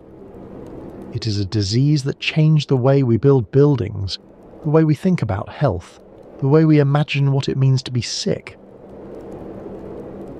If that sounds like your kind of history, consider subscribing. There are many more stories to tell, stories of patients and doctors, of scientists and artists, of desperate hope and remarkable transformation. Now, settle in, find a comfortable position, let your breathing slow, perhaps pull a blanket closer the way the tuberculosis patients once did on those famous cure terraces. We have a long journey ahead, through snow-covered peaks and grand sanatoriums, through the pages of one of literature's greatest novels, through the remarkable transformation of a town that learned to turn death into an industry, and then transformed again when the industry collapsed. Let's begin. Imagine, if you will, a valley in the Swiss Alps. It is the year 1853, and you have travelled for days to reach this place. From Zurich, you took what roads existed, climbing through forests and across streams, always upward, always toward the peaks that seemed to float above the world like islands in the sky. The final leg of your journey was on foot, or perhaps by mule, climbing steep paths that wind through forests of pine and spruce. The trees grow smaller as you ascend, stunted by the altitude. The meadows give way to rock and snow, and all the while, the air grows thinner with every step. Your breath comes harder, your heart beats faster, labouring to supply oxygen to your body in this rarefied atmosphere. But something else happens too, something you notice almost without realising it. Time, twos. The air tastes different here, cleaner somehow, sharper, cold as spring water even in summer. There is a clarity to it, a purity that you have never experienced in the crowded cities of the lowlands. Each breath seems to fill your lungs more completely than any breath you have taken before. The village that greets you is modest, a few hundred souls perhaps, farmers mostly, and their families. They have lived in this valley for generations, their ancestors having climbed these same paths centuries ago, seeking refuge from wars and plagues and the turmoil of the flatlands. Their lives are hard, alpine winters that last half the year, summers too brief for bountiful harvests. The growing season is short, the cold is relentless. Isolation is complete. In winter the passes are blocked by snow, and the village is cut off from the world below. The wooden chalets cluster together as if for warmth, their roofs steeply pitched to shed the heavy snow that can accumulate to depths measured in meters. Smoke rises from chimneys, wood fires burning to keep the cold at bay. This is Davos, and in 1853, no one outside these mountains has any reason to have heard of it. It is not on any major trade routes. It produces nothing of particular value to the outside world. It is simply a village, one of hundreds scattered through the Alps, where hardy people live hard lives and the modern world seems impossibly far away. But a young doctor has just arrived. His name is Alexander Spengler, and he has come here not by choice but by necessity, a political refugee fleeing the failed revolutions that have swept through Germany in 1848. He had been a student of law in Mannheim, caught up in the revolutionary fervour of that hopeful doomed year. When the revolutions failed, when the old order reasserted itself, many of his fellow revolutionaries were imprisoned or executed. Spengler fled across the border to Switzerland, where he started over. He is trained in medicine at the University of Zurich, a second career for a man whose first career was destroyed by politics. And he has accepted a position as the rural physician for this remote community, a job that no one else wanted, in a place that no one else would choose. What Dr. Spengler will observe in this village will change not only Davos, but the entire world's understanding of how to fight the deadliest disease of the age. He will notice something peculiar, something hiding in plain sight, something that his colleagues in the great medical centres of Europe had never thought to look for because they had never visited a place like this. The villagers of Davos do not get tuberculosis. To understand why this observation was so remarkable, we must first understand what tuberculosis meant in the 19th century. It was, quite simply, the greatest killer of the age. In cities across Europe and America, tuberculosis, also called consumption or the White Plague, was everywhere. In some urban centres, 1 in every 7 deaths was caused by tuberculosis. In others, the proportion was even higher. Entire families would be wiped out, one member after another succumbing to the disease. The wealthy died, the poor died, the young and talented seemed to die with particular cruelty, their lives cut short just as they were beginning to flourish. The disease progressed slowly, which made it all the more terrible. A patient might linger for months or years, gradually wasting away. The cough would grow worse, the fevers would come and go, weight would fall away, leaving skeletal figures who had once been robust. And then, eventually, the hemorrhage, the blood coughed up from destroyed lungs, would signal the final act. Tuberculosis had many names. Consumption, because it seemed to consume its victims from within. The White Plague, because of the pallor it brought to the skin. Phthisis, the old Greek term, the captain of all these men of death, as one writer called it. The disease struck indiscriminately. It killed in the slums, where crowded conditions and poor nutrition created perfect breeding grounds for contagion. But it also killed in wealthy drawing rooms, in artists' studios, in the chambers of royalty. John Keats died of tuberculosis at 25, Frédéric Chopin at 39, the Bronte sisters, Franz Kafka. The list of writers and artists and musicians claimed by the disease reads like a who's who of 19th century culture. The cause of tuberculosis was unknown. Some believed it was hereditary, a weakness in the blood that passed from parent to child. If your mother had died of consumption, the thinking went, you carried that weakness within you. Others thought it was caused by unhealthy passions, by artistic temperament, by the stresses of modern life. There was even a romantic mythology around the disease. Consumption was associated with sensitivity, with creativity, with a burning inner fire that consumed the body even as it fueled artistic genius. Pale skin and flushed cheeks, symptoms of the disease, became fashionable. Young women powdered their faces white and rouged their cheeks in imitation of the consumptive look.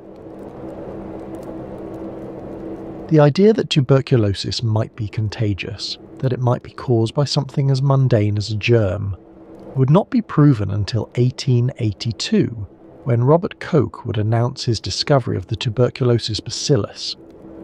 Even then, many doctors resisted the idea. They had built their practices and their theories around heredity and constitution. They did not want to believe that their patients were spreading the disease with every cough. Without knowing the cause, doctors had little to offer their patients. Rest was recommended, good food, fresh air. But in the crowded, polluted cities of the Industrial Revolution, fresh air was in short supply. The factory smoke hung over the tenements. Whole families crowded into single rooms. Windows were kept closed against the cold. The conditions that allowed tuberculosis to spread were everywhere. And so Dr. Alexander Spengler arrived in Davos, a refugee who had traded the revolutionary fervour of Mannheim for the quiet isolation of an alpine village. He had studied medicine at the University of Zurich, but his original training had been in law.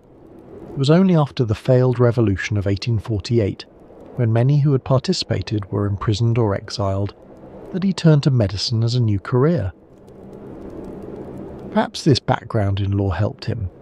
Lawyers are trained to notice patterns, to gather evidence, to build cases from observation. And almost immediately after arriving in Davos, Dr. Spengler noticed something that his colleagues in the lowlands would have found astonishing. The villagers were healthy. Not just healthy, remarkably, robustly healthy. Despite their hard lives, despite the harsh winters, despite the limited diet and primitive conditions, tuberculosis was virtually unknown among them.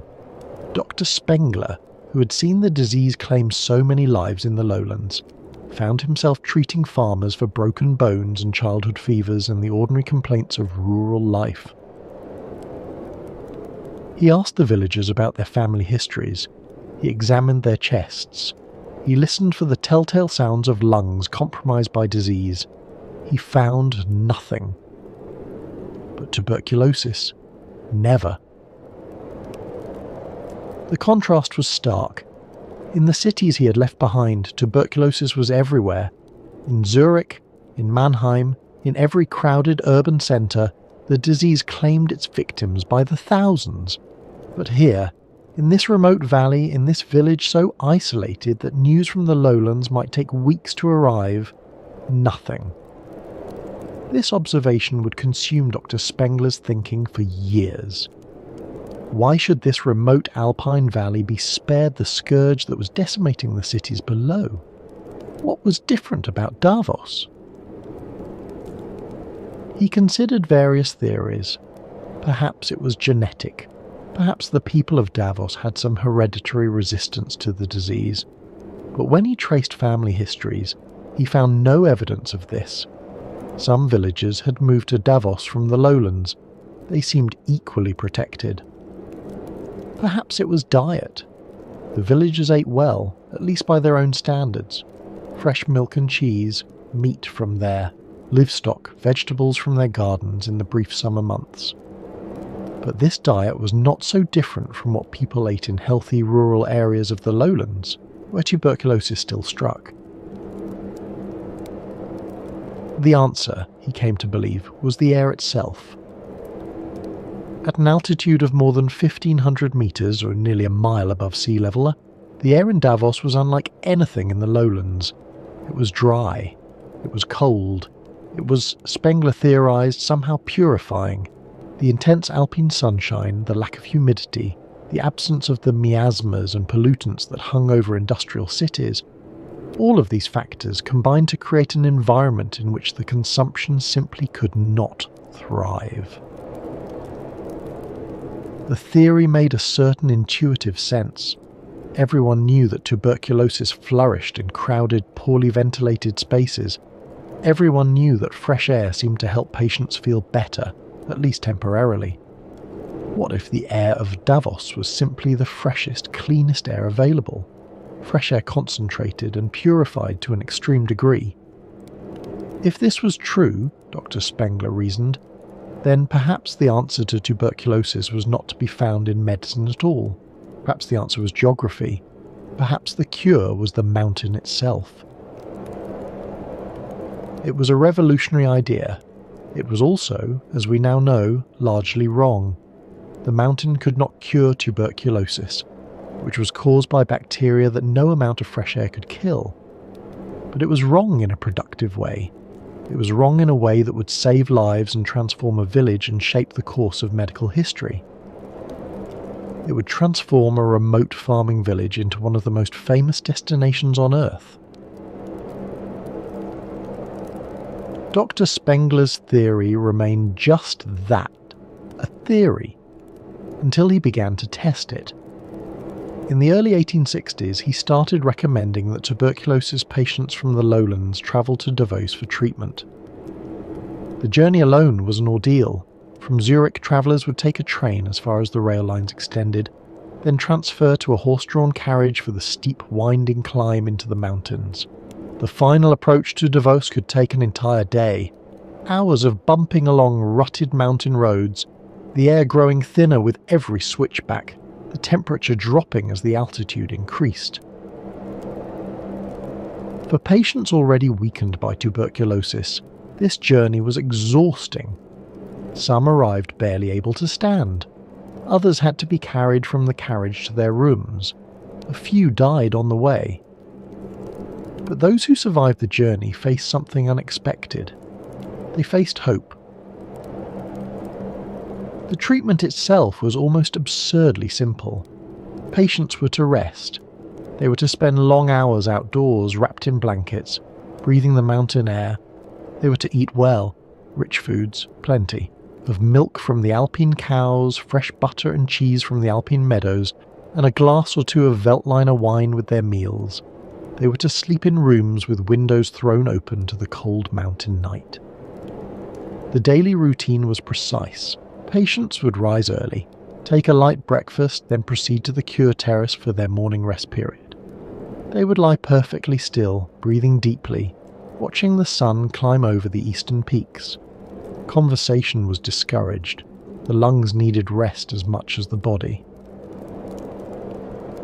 At midday, there would be a substantial meal, meat, vegetables, rich sauces, all designed to build strength in bodies that had been wasting away. The Victorian belief was that tuberculosis consumed the body from within, and that the cure required rebuilding what had been lost. Patients who had arrived skeletal were encouraged to gain weight, to eat until they could eat no more. The afternoon brought another rest period, and then, as evening approached, a light supper. Patients retired early. Sleep was considered essential to recovery. That was it. No medicines, no surgeries, just rest, food, and air. To modern ears, this sounds like barely a treatment at all. But we must remember that in the 1860s there was no effective treatment for tuberculosis. Patients were dying by the tens of thousands, and doctors had nothing to offer them but platitudes and morphine to ease their final hours. Dr. Spengler's patients, by contrast, sometimes got better. Not all of them, not even most of them, perhaps. But some patients who arrived in Davos expecting to die found themselves over months of rest and mountain air slowly regaining their strength. Their fevers subsided, their coughs lessened. The blood that had flecked their handkerchiefs grew less frequent, then stopped altogether. Word began to spread. Slowly at first, through medical journals and professional correspondence, then faster, as doctors told their patients, and patients told their families, and the network of information expanded outward from this Alpine valley. There was a doctor in the Alps, they said, a German refugee. He had discovered something remarkable. His patients were improving, some were even recovering, actually recovering from tuberculosis, the disease that everyone knew was incurable. In 1860, the first guest house specifically for tuberculosis patients opened in Davos. It was a modest establishment, nothing like the grand sanatoriums that would come later, but it represented something new. It was the beginning of what would become a global industry. Patients began to arrive from the lowlands. They came by carriage and on foot, making the long climb into the mountains, hoping that the air that had protected the villagers might also protect them. They came with their families. They came alone. They came expecting to die. and hoping desperately that they might not. In 1865, the first winter guests arrived. Until then, Davos had been a summer destination only. No one imagined that patients could survive, let alone benefit from, the brutal alpine winters. The conventional wisdom held that cold air was dangerous for consumptives, that they should be kept warm, sheltered from drafts, protected from the elements. But Dr. Friedrich Unger and Hugo Richter from Germany came in February of that year, determined to test the opposite theory. They underwent treatment on a bed made from a hay sledge covered with boards, essentially sleeping outdoors on a modified farm implement surrounded by snow.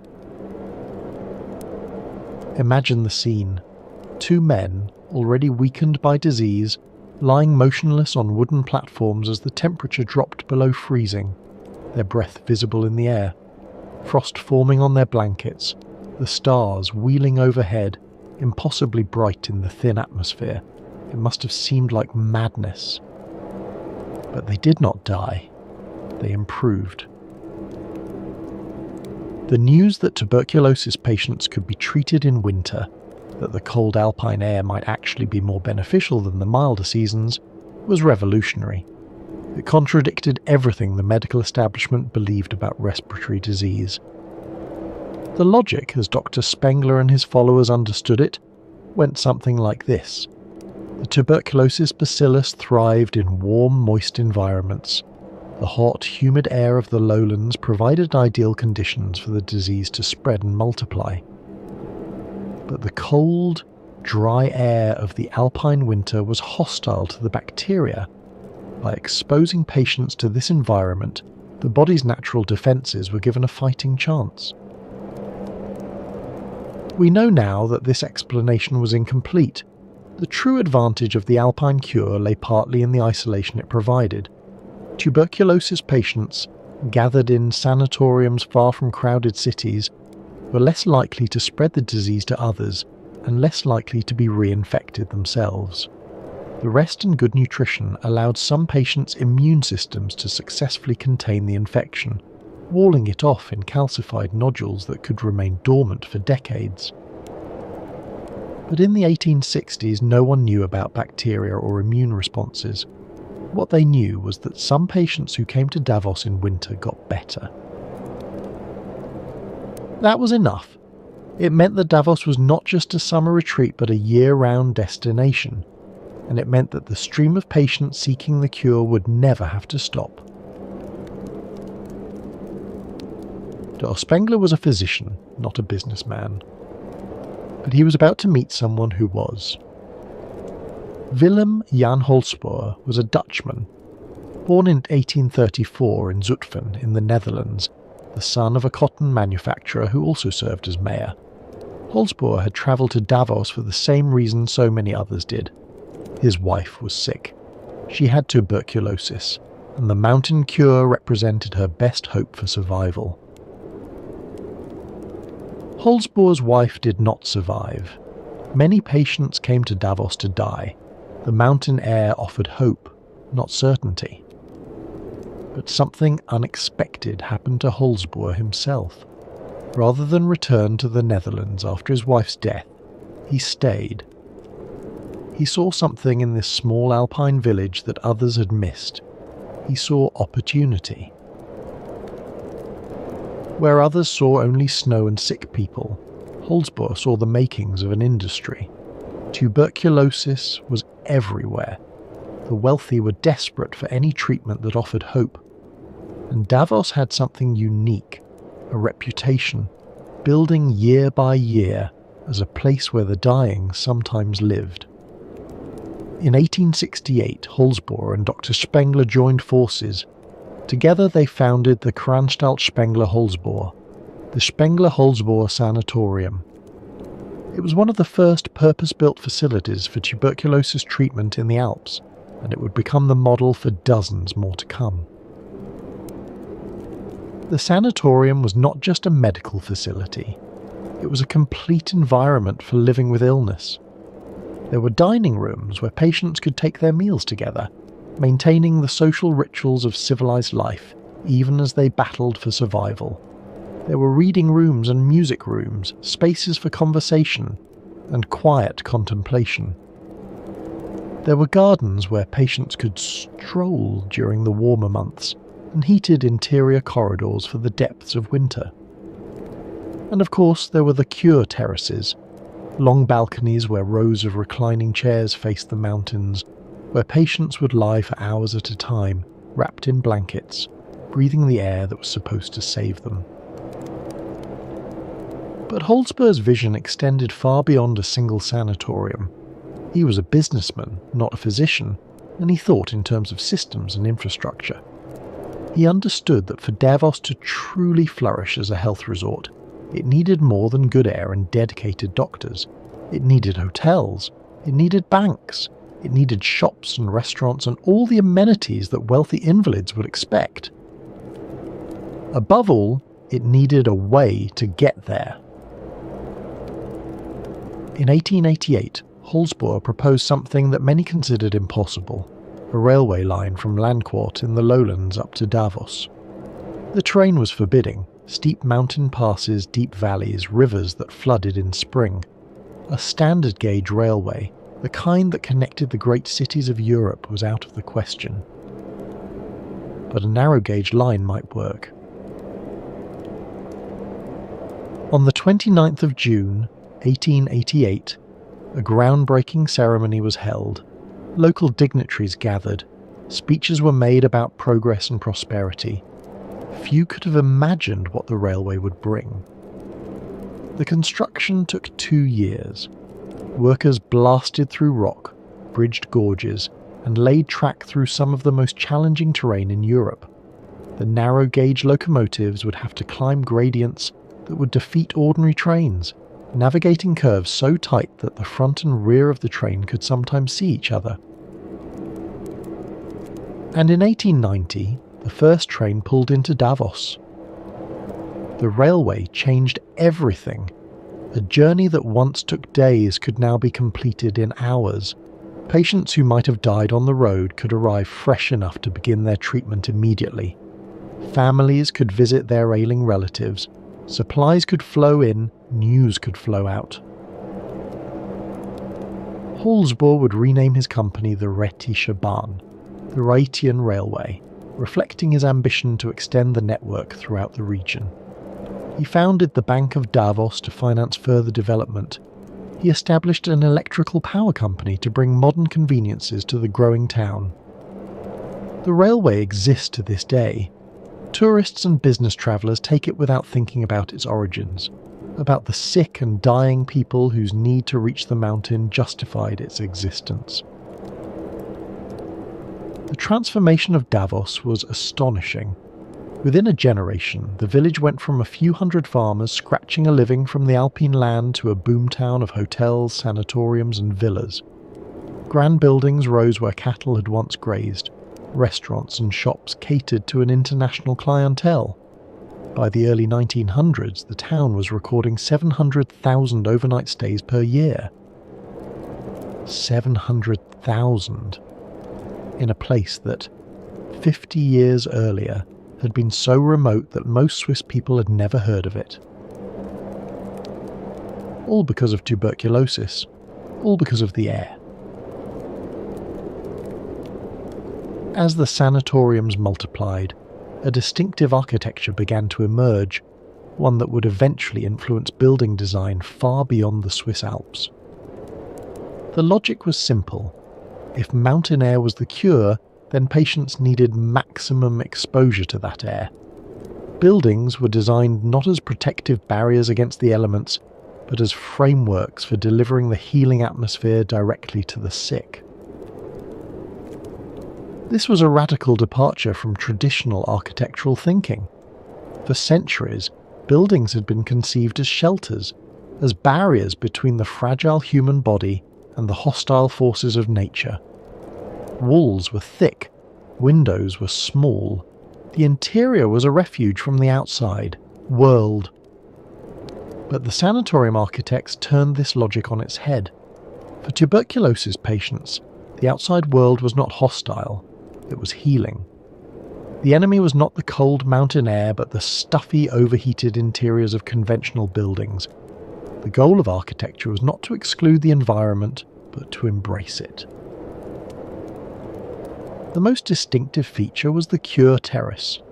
Broad balconies or porches where patients could recline for hours at a time, wrapped in blankets, breathing the cold mountain air. These terraces faced south, maximising exposure to the alpine sunshine, which was also believed to have healing properties. The patients would lie in neat rows, their reclining chairs positioned to catch the most sunlight. From a distance, it must have looked like a strange kind of worship. Rows of figures facing the sun, motionless, silent, breathing deeply of the thin mountain air. Inside the sanatoriums, large windows flooded the rooms with light. The traditional steeply pitched chalet roof, designed to shed heavy alpine snow, gave way to something new, the Davos flat roof. These flat roofs, slightly angled toward the centre to drain snowmelt through internal gutters, created additional space for rooftop terraces. The flat roof was a technical challenge in the alpine climate. Snow could accumulate to tremendous depths. Traditional roofs solved this problem by shedding snow before it could cause damage. The flat roof required a different solution. The slightly angled surface channeled snowmelt to interior drains, which carried it away through heated pipes that prevented freezing. The architects Otto Flieghardt and Max Häferli, based in Zurich, became the master builders of this new architectural form. Their Queen Alexandra Sanatorium, designed from 1905 onward, exemplified the philosophy. The building was conceived not as a protective shell, but as a machine for inhabiting the atmosphere. Walls seemed almost secondary. The real architecture was the mountain air itself. The building existed to organise space, to position patients correctly in relation to the sun and the breeze. It was architecture in service of medicine, form following function, with an intensity that would later become the hallmark of modernist design.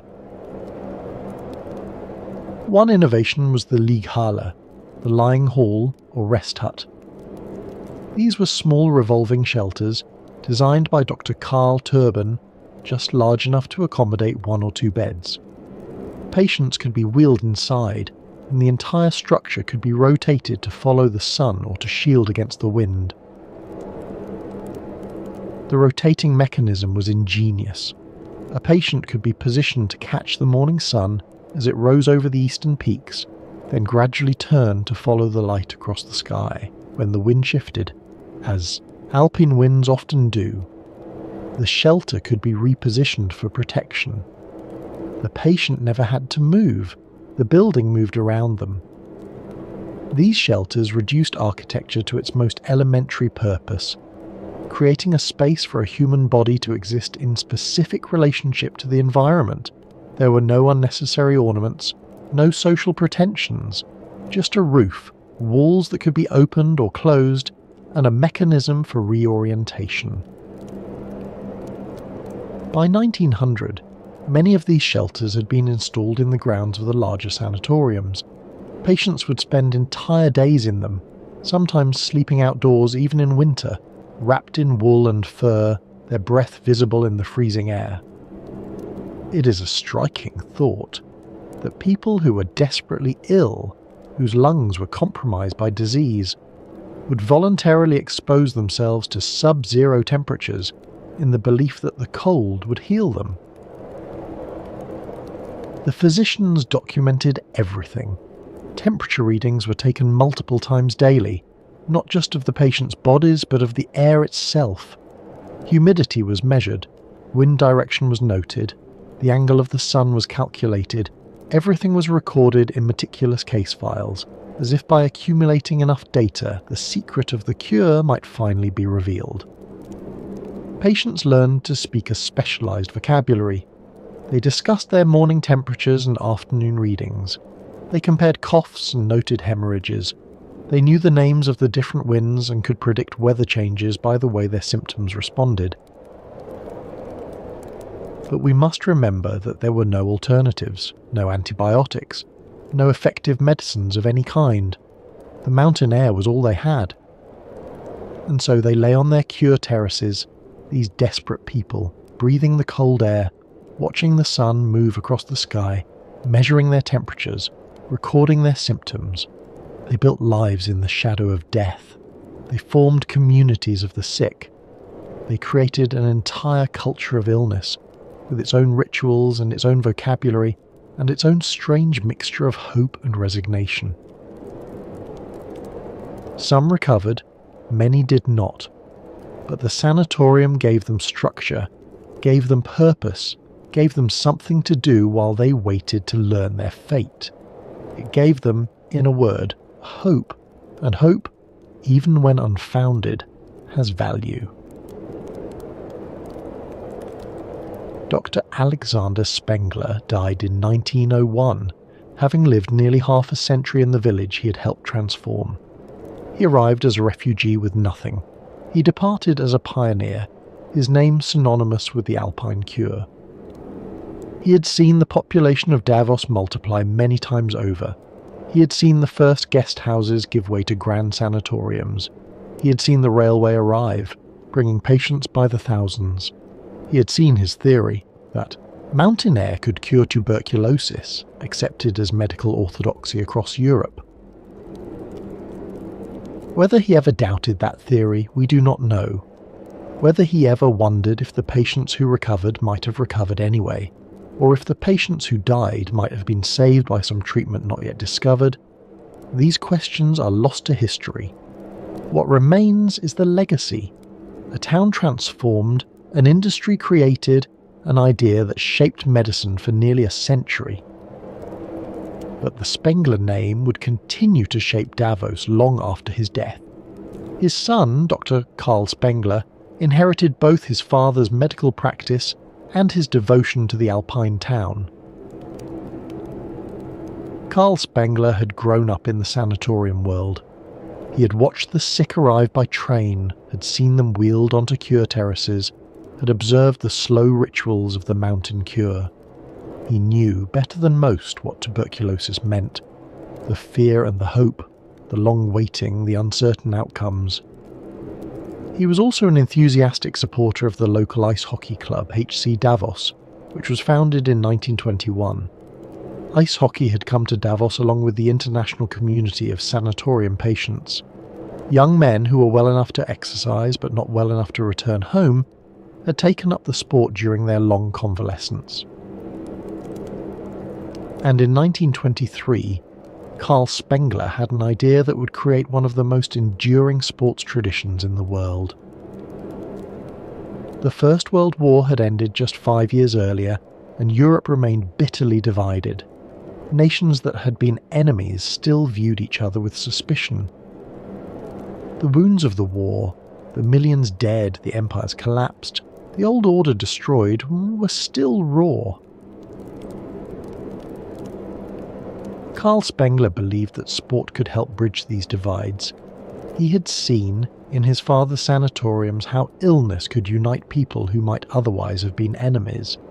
German and French, English and Russian, they had all come to Davos seeking the cure, and they had found themselves lying side by side on the cure terraces sharing their hopes and fears.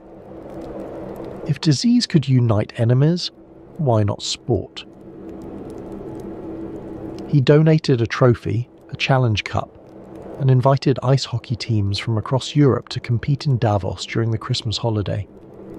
His explicit intention, stated in the original charter, was to give the once hostile nations an opportunity to rediscover mutual understanding and trust through fair and friendly competition, and to extend a hand of camaraderie. It was an idealistic vision, perhaps naive, but it worked. Teams came from countries that had been at war with each other just years before. They competed fiercely on the ice, but they met peacefully off it. The tournament became a symbol of reconciliation.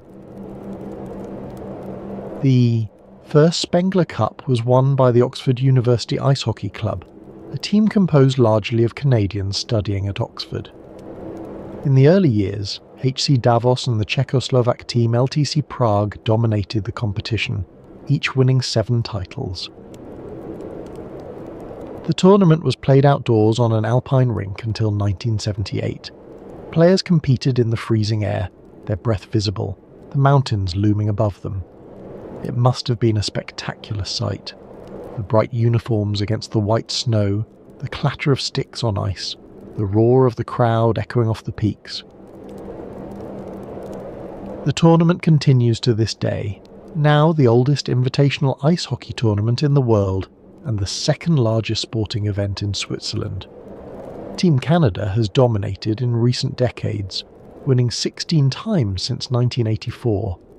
But the original spirit endures, international competition as a path to international understanding. It is a fitting legacy for the Spengler family, a tournament born from the conviction that even enemies could find common ground in the thin mountain air. The same conviction, in a sense, that had driven Alexander Spengler to build his sanatoriums, the belief that something about this place could heal what seemed unhealable. As Davos's reputation spread, it began to attract not just the wealthy sick, but the famous sick. Writers and artists, politicians and nobility all made their pilgrimages to the mountain, seeking the cure that conventional medicine could not provide. One of the earliest and most celebrated visitors was Robert Louis Stevenson. In November of 1880, the Scottish author arrived in Davos with his American wife Fanny and her son Lloyd. Stevenson was 30 years old and had been battling lung disease for most of his adult life. His doctors had recommended the Alpine cure, and so he found himself, as winter descended on the Alps, checking into the Hotel Belvedere. Stevenson would spend 2 winters in Davos, and he hated it. The confinement drove him nearly mad. Here was a man who had roamed the Cevennes with a donkey, who would eventually sail the South Pacific and settle among the people of Samoa. The Hotel Belvedere, however comfortable, was a prison. The cure terraces were cells. The endless routine of rest and measurement and rest again was torture for a restless spirit. In his essays, he described the health resort as a claustrophobic trap. He compared the desolate alpine wilderness to Lapland, Labrador, and Alaska. He wrote bitterly of patients condemned to death by gradual dry rot, or else drowning in their own blood during hemorrhages. His letters from this period are filled with longing for escape. He dreams of warmer climates, of adventure, of anywhere but this beautiful, suffocating valley. And yet he remains, because the alternative, the crowded, smoky cities where his lungs would surely fail, is worse. It is a remarkably bleak portrait, especially from an author known for tales of adventure and romance. But Stevenson understood something that the promotional literature of the sanatoriums tried to obscure. Many patients came to Davos not to be cured, but to die. The mountain air might slow the disease, but it could not always stop it. He wrote about his fellow patients with a mixture of compassion and horror. Young men and women in the prime of life, reduced to counting their heartbeats and measuring their fevers. Some put on brave faces at dinner, discussing their symptoms with the clinical detachment that sanatorium life encouraged. Others withdrew into private despair. And some inevitably died. Stevenson watched them carried away, their rooms quickly cleaned and prepared for the next occupant. The cycle continued without pause. Despite his misery, Stevenson remained productive. Perhaps he wrote to distract himself from his illness. Perhaps the mountain air, however much he despised it, gave him just enough strength to work. In Davos, he completed what would become one of the most beloved adventure novels ever written. Treasure Island had begun as a story told to his stepson Lloyd, accompanied by a hand-drawn map of an imaginary island. Stevenson had started writing it back in Scotland, but the story had stalled. The fog and rain of home seemed to drain the adventure from his imagination. In Davos, during that first brutal winter, he picked it up again. Perhaps it was the contrast. Here he was, trapped in the snow, confined to his room for days at a time, breathing the cold, thin air that was supposed to save him. And on the page he could escape to warm Caribbean waters, to islands where treasure lay buried, where adventure waited around every corner. He wrote the final 14 chapters in 14 days.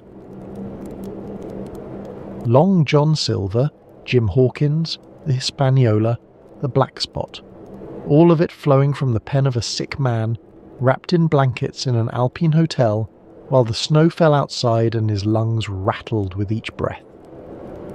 Think of it. One of the most beloved adventure stories ever written, created by a man who could barely walk to the end of his corridor. Tales of sailing ships and sword fights and buried gold, conjured from the imagination of an invalid who spent his days lying on a cure terrace, watching the mountains and waiting for his temperature readings. Lloyd later recalled the excitement of those winter evenings when Stevenson would read aloud the day's new chapters. The stepson who had inspired the story listened as it came to life, chapter by chapter, in the most unlikely of places. It is one of the strange gifts of Davos. This place of illness and death also became a place of remarkable creativity. Perhaps there was something about the thin air, the isolation, the proximity to mortality, that sharpened the minds of those who came seeking the cure. When death is near, every moment becomes precious. Every word carries weight. Stevenson did not find a cure in Davos. The mountain air, however thin and pure, could not heal whatever was destroying his lungs. He would eventually leave Switzerland, driven out by the very isolation he had come to endure. He travelled to the milder climates of France and England, seeking relief, seeking change, seeking anything that might help. But the disease, or what everyone believed was the disease, followed him. Finally, he made a radical decision. He would travel as far from the cold, the damp, the civilization of Europe as he could possibly go. In 1888, he and his family set sail for the South Pacific. It was an astonishing journey for a man who had been told repeatedly that he was dying. He sailed from island to island, living on boats and in tropical huts, surrounded by peoples whose lives were utterly different from anything he had known in Scotland or Switzerland. He settled eventually in Samoa, on the island of Upolu, where he built an estate called Vailima. The Samoans called him Tusitala, the teller of tales. He wrote prolifically, producing novels and stories and essays until the very end. He died in 1894 at the age of 44, not from lung disease but from a cerebral hemorrhage. He was dictating a letter when he suddenly complained of a pain in his head, asked, "What's that?" and lost consciousness. He died within hours.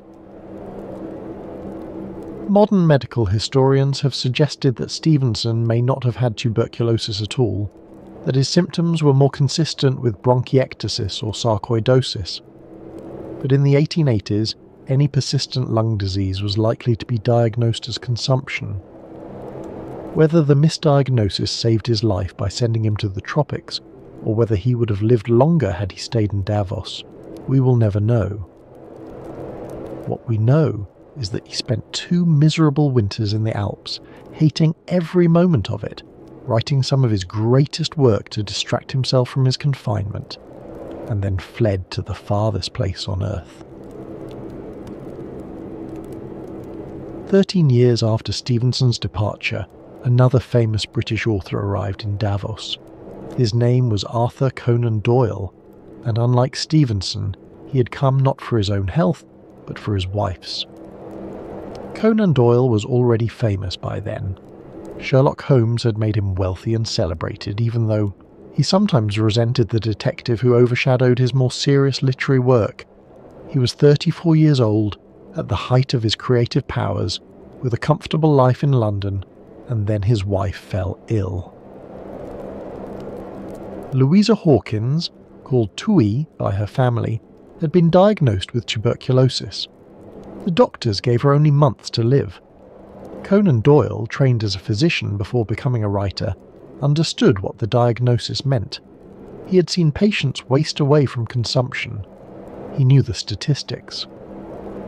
Desperate to save her, he learned that the Swiss mountain climate offered hope for consumption patients.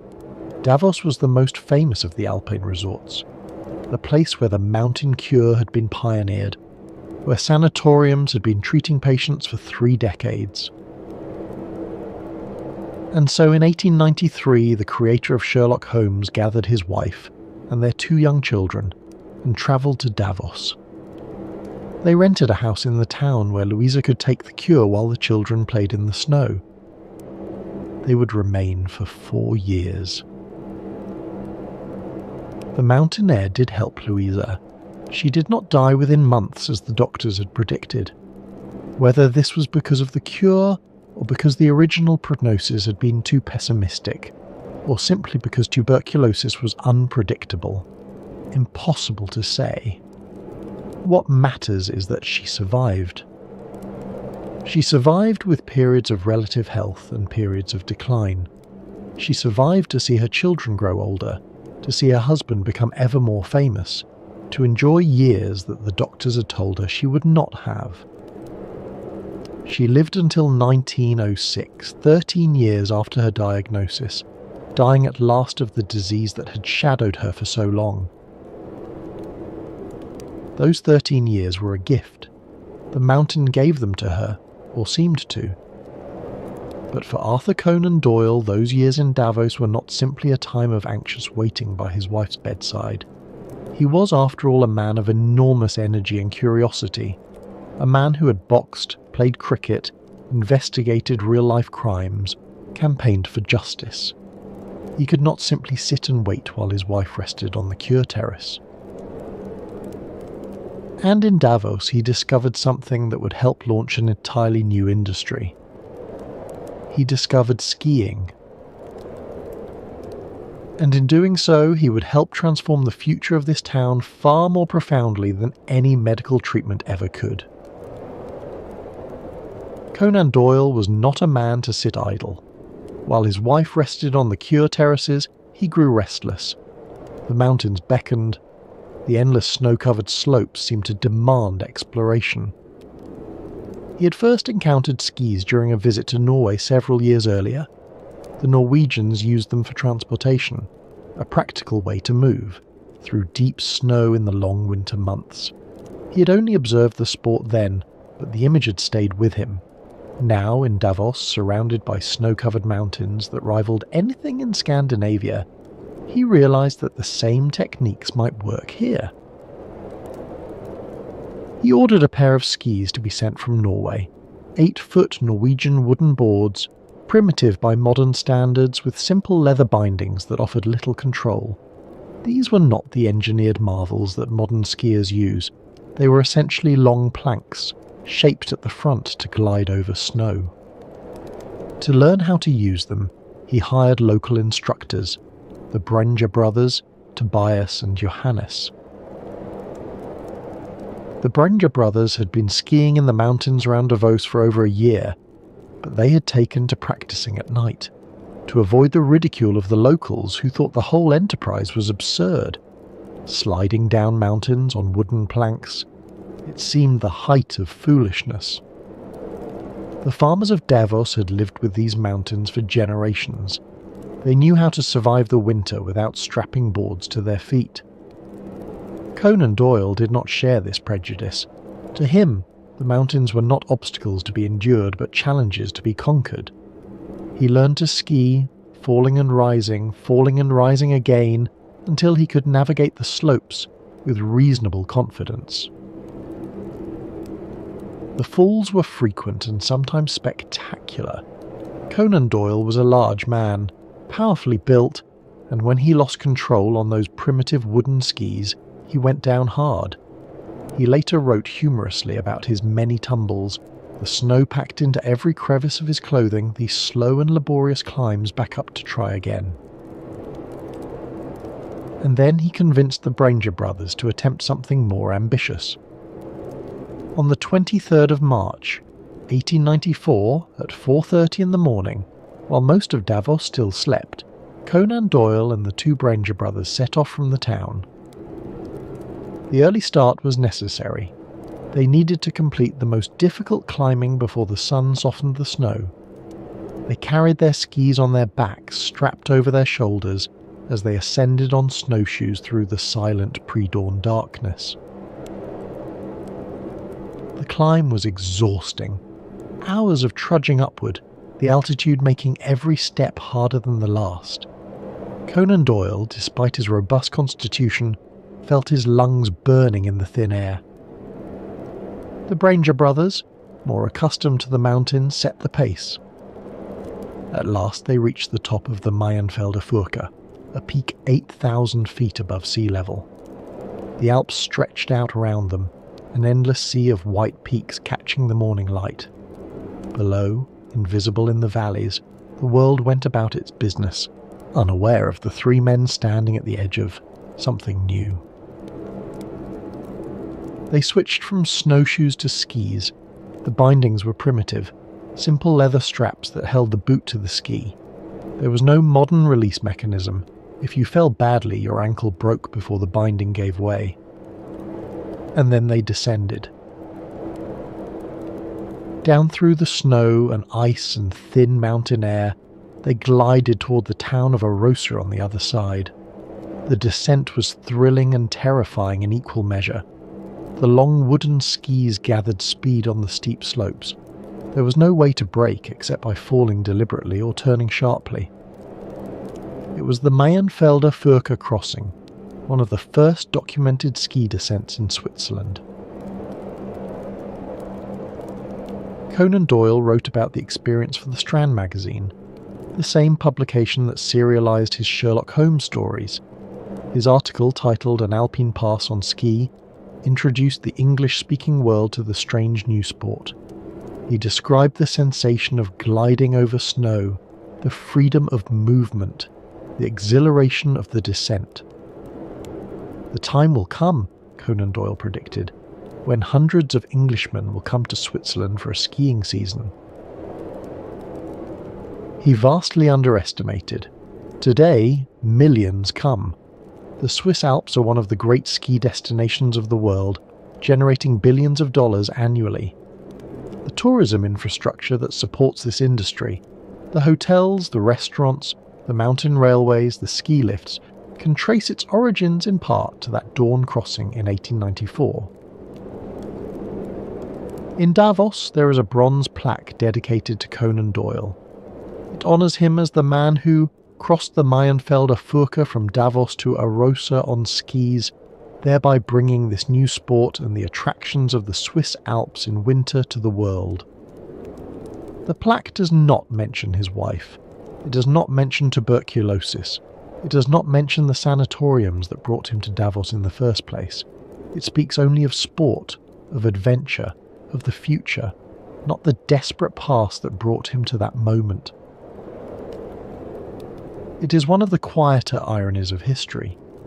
The man who followed his dying wife to a tuberculosis sanatorium helped invent modern ski tourism. The town that was built for the sick would eventually thrive on the healthy. Conan Doyle could not have known this, of course.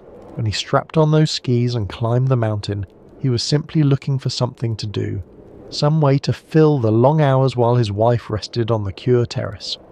He was not thinking about the future of alpine tourism. He was thinking about survival, his own and hers. And yet his adventure helped create a future that would outlive the sanatoriums by many decades.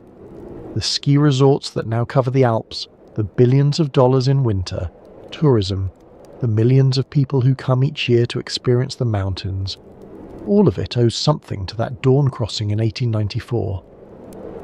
The sanatoriums are gone, the patients are forgotten, but the mountains remain, and people still come, not to be cured, but to play. In the spring of 1912, a German novelist named Thomas Mann received troubling news from Davos. His wife Katja had gone to the Alps for treatment of a respiratory condition. The diagnosis was not tuberculosis, or at least not confirmed tuberculosis, but her doctors were concerned enough to recommend the mountain cure. She was staying at the walled sanatorium, the Forest Sanatorium, which had opened just the year before. The sanatorium was run by Dr. Friedrich Jessen, and it offered the standard cure: rest, mountain air, and rich food. Katja came from an artistic and intellectual family. Her father was a renowned mathematician, her twin brother a physicist. She had given up her own academic pursuits to marry man and raise their children. Now she lay on a cure terrace in the Alps, separated from her family, uncertain when she would return. Man, 47 years old and already a celebrated author, decided to visit his wife. He planned to stay for 3 weeks, just long enough to ensure she was comfortable and to see for himself the famous Davos cure. He had just completed work on a novella called Death in Venice, a dark, atmospheric tale of an aging writer's obsession with beauty and mortality. The story had been difficult to write, emotionally draining. Perhaps he was still thinking about those themes when he boarded the train for Switzerland. The journey itself was significant. Man travelled from Munich through increasingly dramatic scenery, the train climbing into the Alps, the air growing thinner and clearer.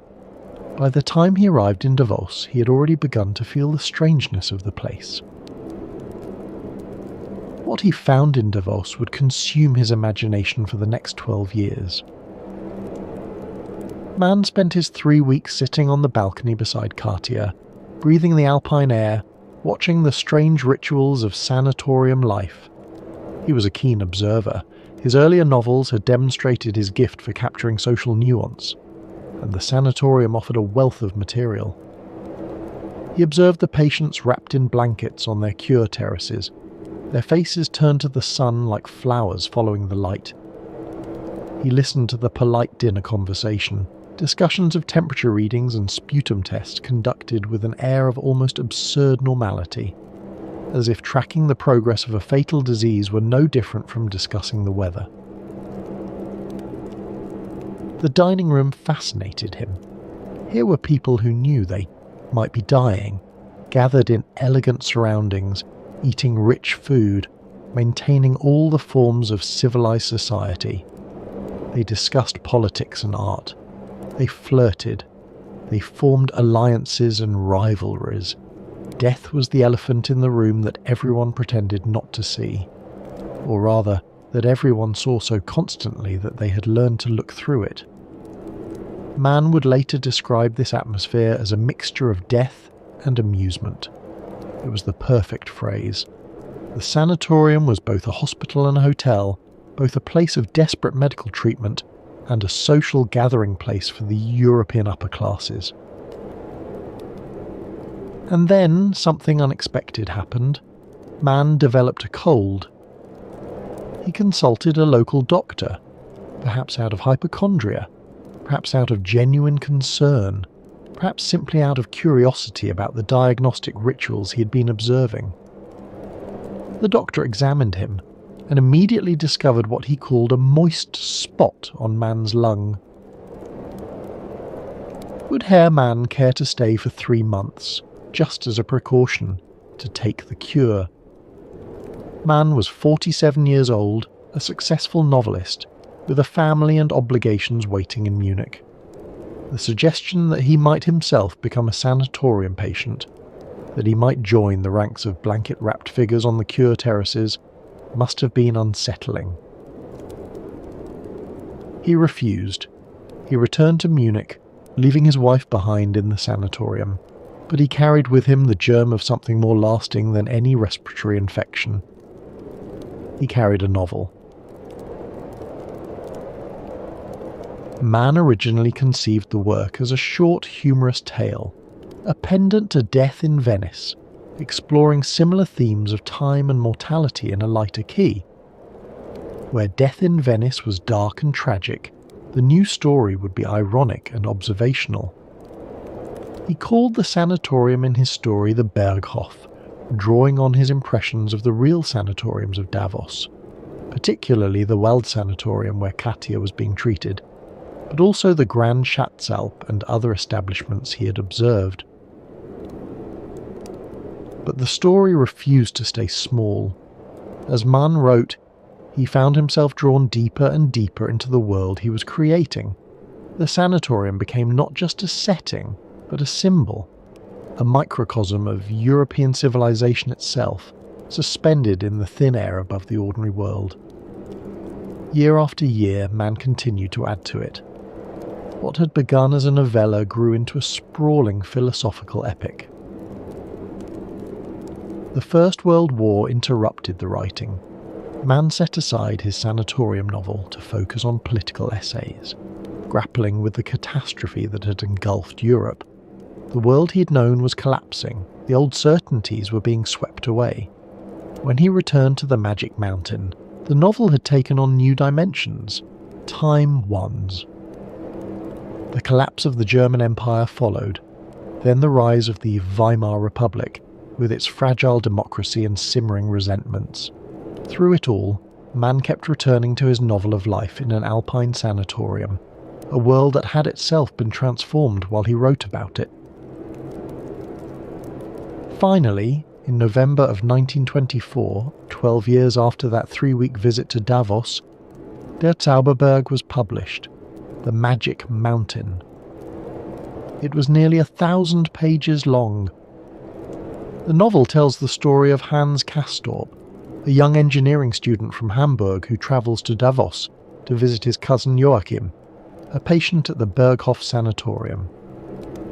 Castorp is an ordinary young man, solid, practical, unremarkable, the kind of person who might be expected to become a respectable businessman and live an unremarkable life. He plans to stay for 3 weeks, exactly as long as Mann himself had stayed. But Castorp does not leave after 3 weeks. He develops a slight fever. The doctors discover a moist spot on his lung. He is persuaded to stay, just for a while longer, just until his health improves. The pattern will be familiar to anyone who knows the history of sanatorium treatment. The 3-week visit becomes 3 months. 3 months becomes 6, and slowly, imperceptibly, the patient stops thinking about the flatland below. 7 years pass. 7 years in which Castorp lives in the strange, suspended world of the sanatorium.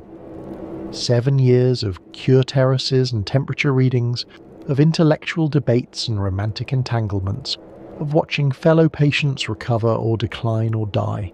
7 years of meals in the elegant dining room, of walks in the mountain air, of endless conversations about ideas that seem to matter enormously in this rarefied atmosphere. Time moves differently in the Berghof. Days blur into weeks, weeks into months, months into years. The outside world, the flat land, as the sanatorium patients call it, becomes increasingly unreal, like a half-remembered dream. The only reality is the mountain, the cure, the endless present of illness. The patients exist in a kind of bubble, separated from the world below by altitude and by their shared condition. News from the flatland arrives, but it seems distant, irrelevant. What matters is the morning temperature reading. What matters is whether the cough has worsened or improved. The Magic Mountain is not merely a story about tuberculosis. It is a vast philosophical novel, an examination of European culture on the eve of its greatest catastrophe. Mann uses the sanatorium as a microcosm. The patients and staff of the Berghof represent different strands of European thought, gathered together in this isolated setting where ideas can be debated without the distractions of ordinary life. There is the Italian humanist Settembrini, who champions reason and progress, and the Enlightenment values of the French Revolution. He believes in human perfectibility, in the power of education to overcome barbarism, in the inevitable march of civilization toward a brighter future. And there is the Jesuit Nafta, who defends tradition and authority and ultimately violence in service of higher ideals. He believes that the modern world has lost its way, that the liberal faith in progress is an illusion, that only through spiritual renewal, forced if necessary, can humanity be saved. These two men argue endlessly, brilliantly across the pages of the novel.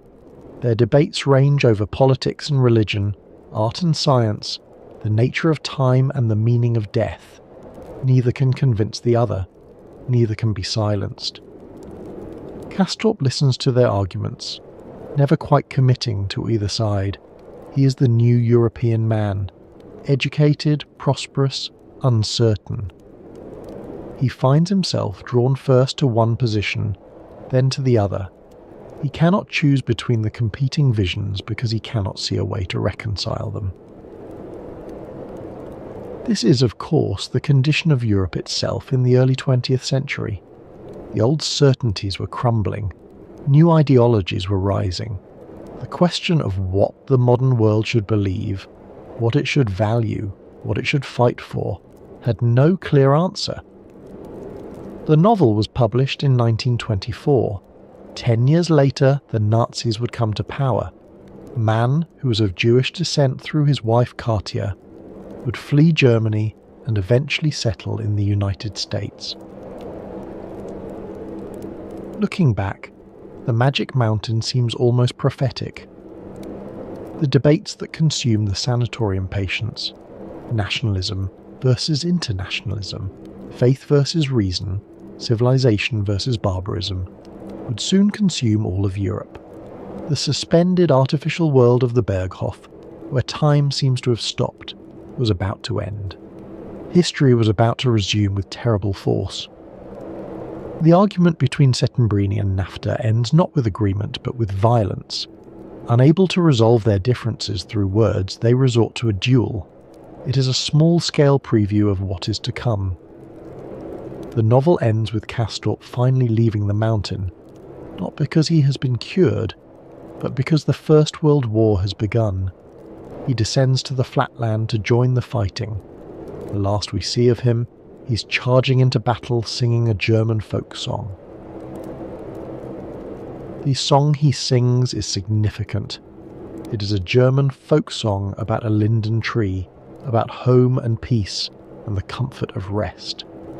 He sings it as he runs toward almost certain death, as the shells explode around him, as the world he has known collapses into chaos.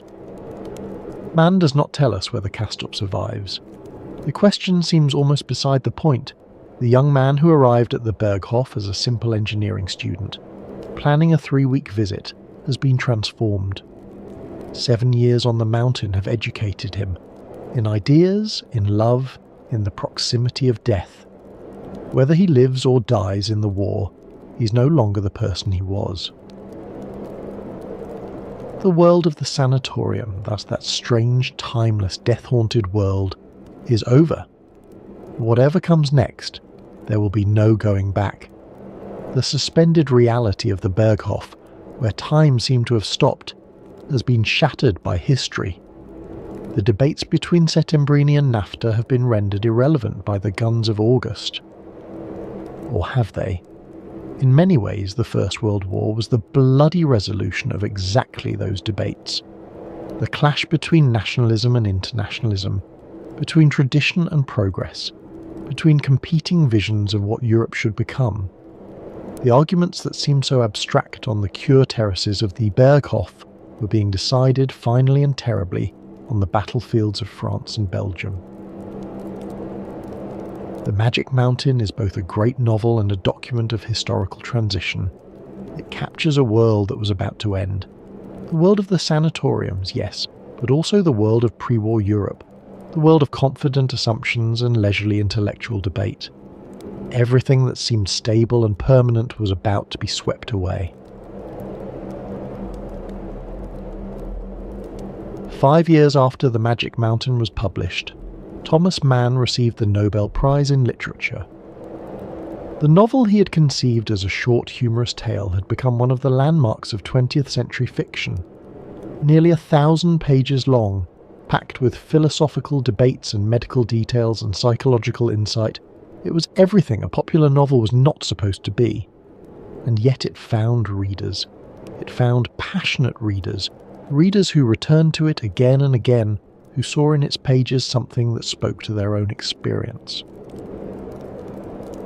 And Davos, the real town that had inspired the fictional Berghof, was now famous not only as a health resort but as a literary destination. Visitors came to see the sanatoriums that Mann had described. They walked the paths he had walked. They breathed the same thin mountain air. They looked up at the Schatzalp gleaming on its mountainside and imagined the Berghof. They dined in restaurants that might have served Hans Castorp. They rode the same funicular railway. Literary tourism became part of the Davos economy. The sanatoriums had been closing, but the literary pilgrims kept coming. They wanted to experience what Mann had experienced. They wanted to feel, if only for a moment, what it was like to live in that suspended world above the ordinary. But the novel's lasting power comes from its treatment of the sanatorium as metaphor. The Berghof is not just a place where sick people go to be cured.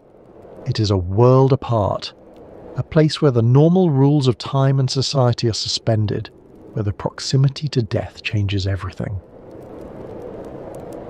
Consider how time works in the novel.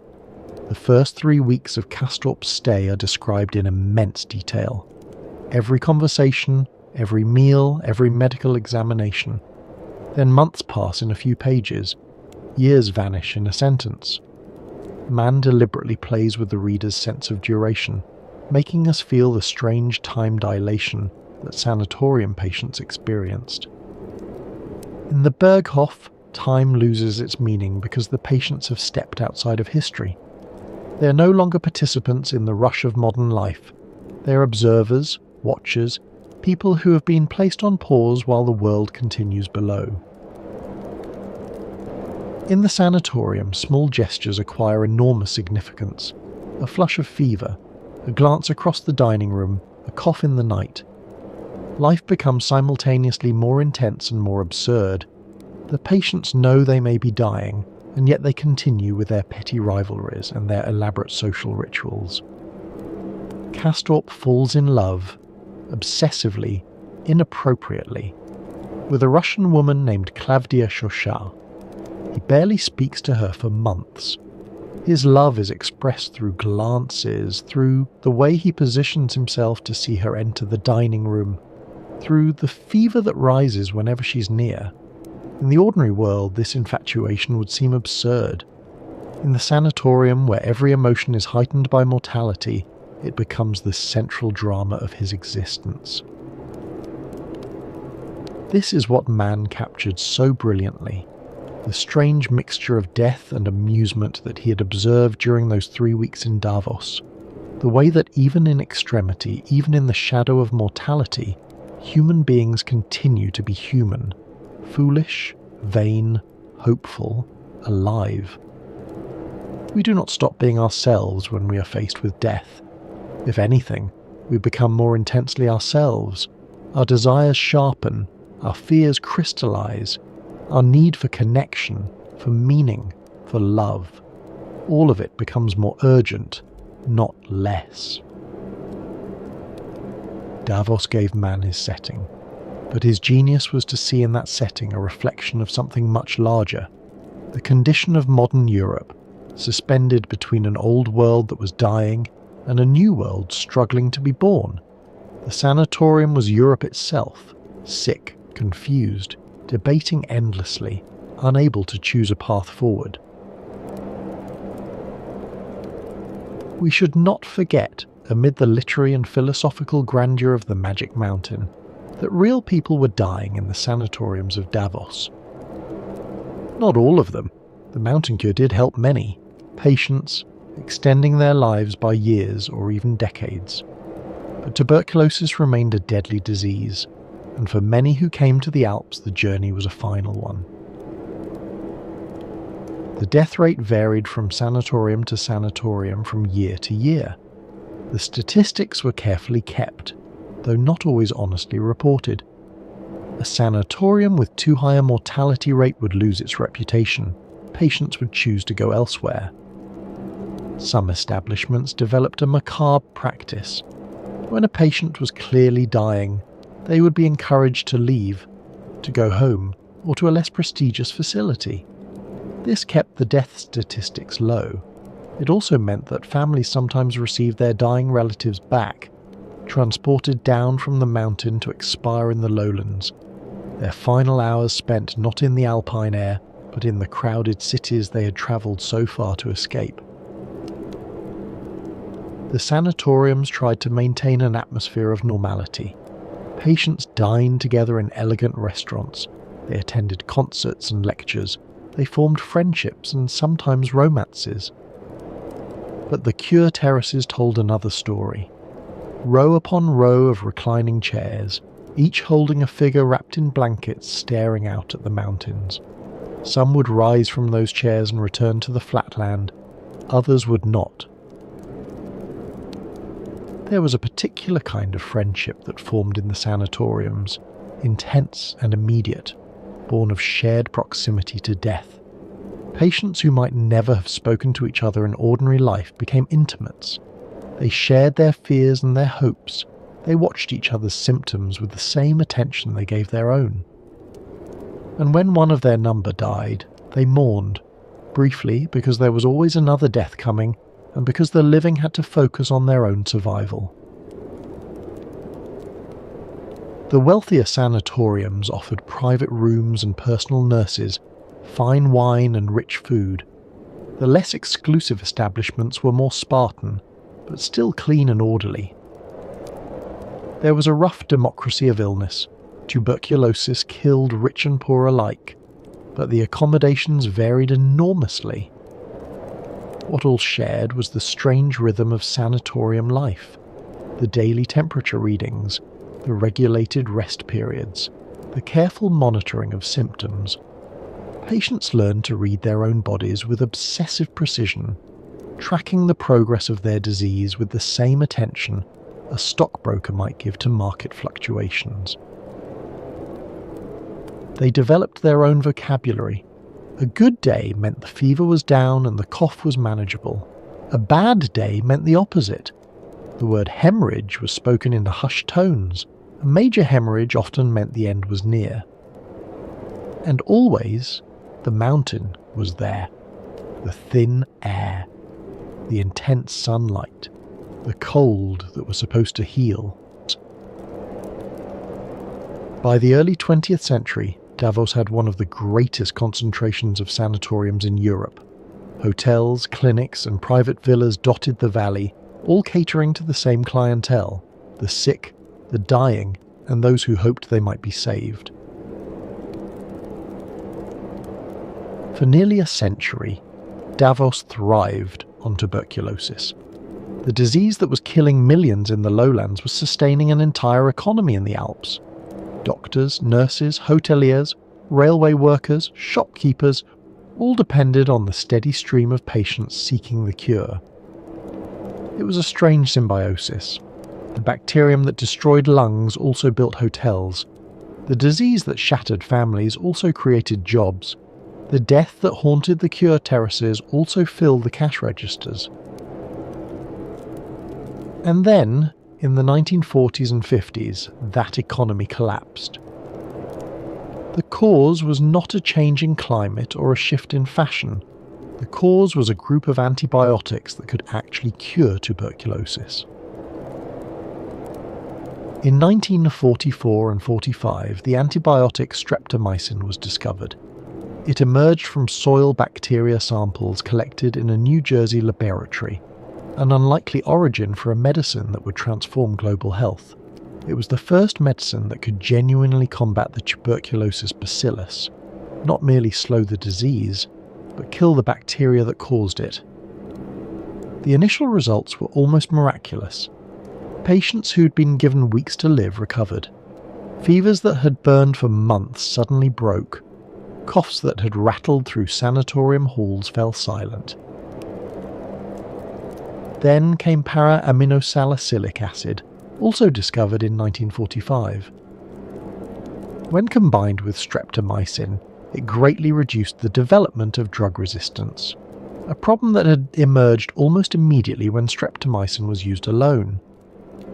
And in 1952, isoniazid arrived, inexpensive, well-tolerated, and devastatingly effective.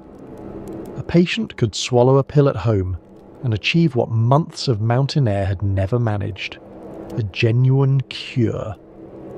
The modern era of tuberculosis treatment had begun. For the sanatoriums of Davos, these discoveries were a death sentence. Not for the patients. For the first time, patients could actually be cured, but for the institutions themselves. The logic of the mountain cure had rested on the absence of alternatives. Patients came to Davos because there was nothing else. Rest and fresh air could not cure tuberculosis, but they could sometimes slow its progress, buying time that patients desperately needed. Now there was something better. Pills that could be taken at home. Treatment that did not require years of exile in an alpine valley. In 1956, a study called the Madras experiment confirmed what many already suspected. Researchers in India compared tuberculosis patients treated at home with those treated in sanatoriums. The patients received the same antibiotic medications. The only difference was where they took them. The results were devastating to the sanatorium industry. There was no advantage to institutional care. Patients who stayed at home, taking their pills in familiar surroundings, recovered at the same rate as those who spent months in specialised facilities. The Madras experiment was conducted in India, where the expense of sanatorium care was especially prohibitive. But its implications were universal. If home treatment was equally effective, then why maintain the elaborate infrastructure of sanatoriums? Why send patients away from their families, away from their communities, to lie on cure terraces breathing mountain air that, it now seemed clear, contributed nothing to their recovery? The mountain air had never been the cure. It had only seemed that way because the sanatoriums provided rest and good nutrition and freedom from the crowded, infected environments of the cities. The air was incidental. The isolation was what mattered, and isolation could be achieved anywhere. The sanatoriums had become obsolete. Through the late 1950s and into the 60s, the sanatoriums of Davos began to close. The decline was gradual at first. Fewer new patients arrived. The cure terraces grew less crowded. Some sanatoriums tried to adapt, offering wellness treatments, repositioning themselves as resorts for the stressed rather than hospitals for the sick. But the fundamental logic had changed. Why would anyone travel to the Alps and spend months lying on a cure terrace when they could take a pill at home? The Berghotel Schatzalp, that Art Nouveau masterpiece built by Willem Jan Holzboer, one of the inspirations for Thomas Mann's Berghof, ceased operating as a sanatorium in 1953. It became a resort hotel, catering to healthy tourists instead of dying patients. Other sanatoriums followed. Some were converted to hotels. Some became general hospitals treating conditions that had nothing to do with tuberculosis. Some were simply abandoned, their grand cure terraces empty and silent, their elegant dining rooms echoing with nothing but the mountain wind. The staff dispersed.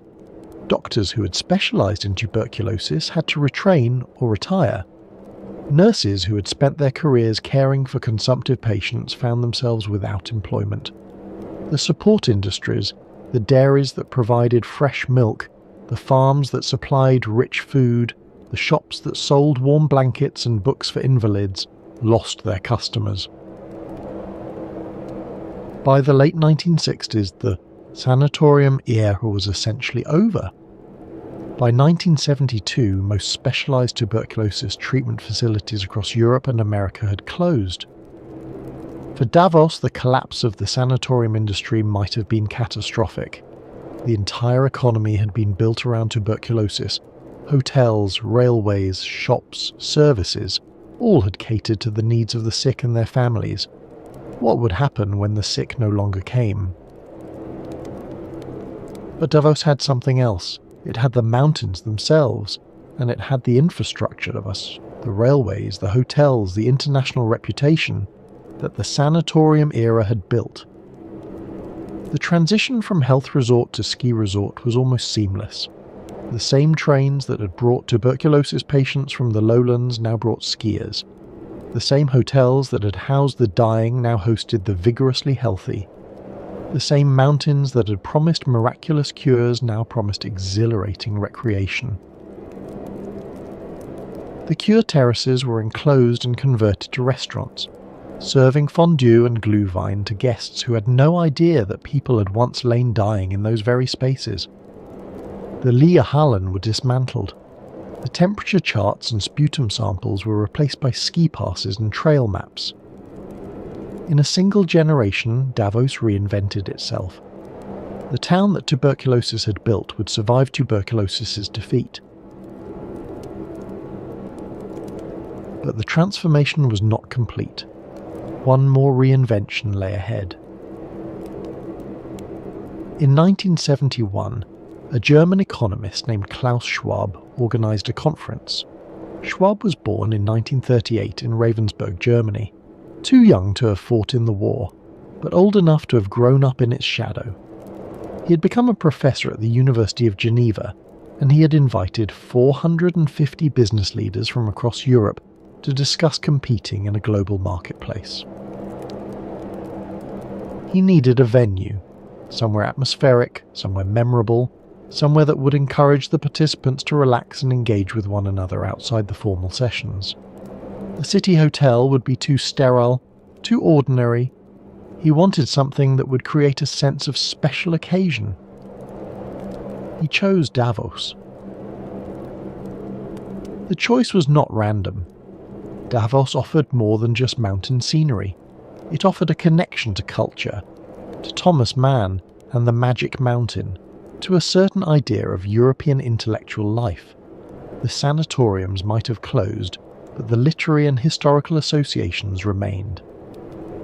It offered, in Schwab's words, an opportunity to create a magic meeting place. There was a deliberate echo in that phrase.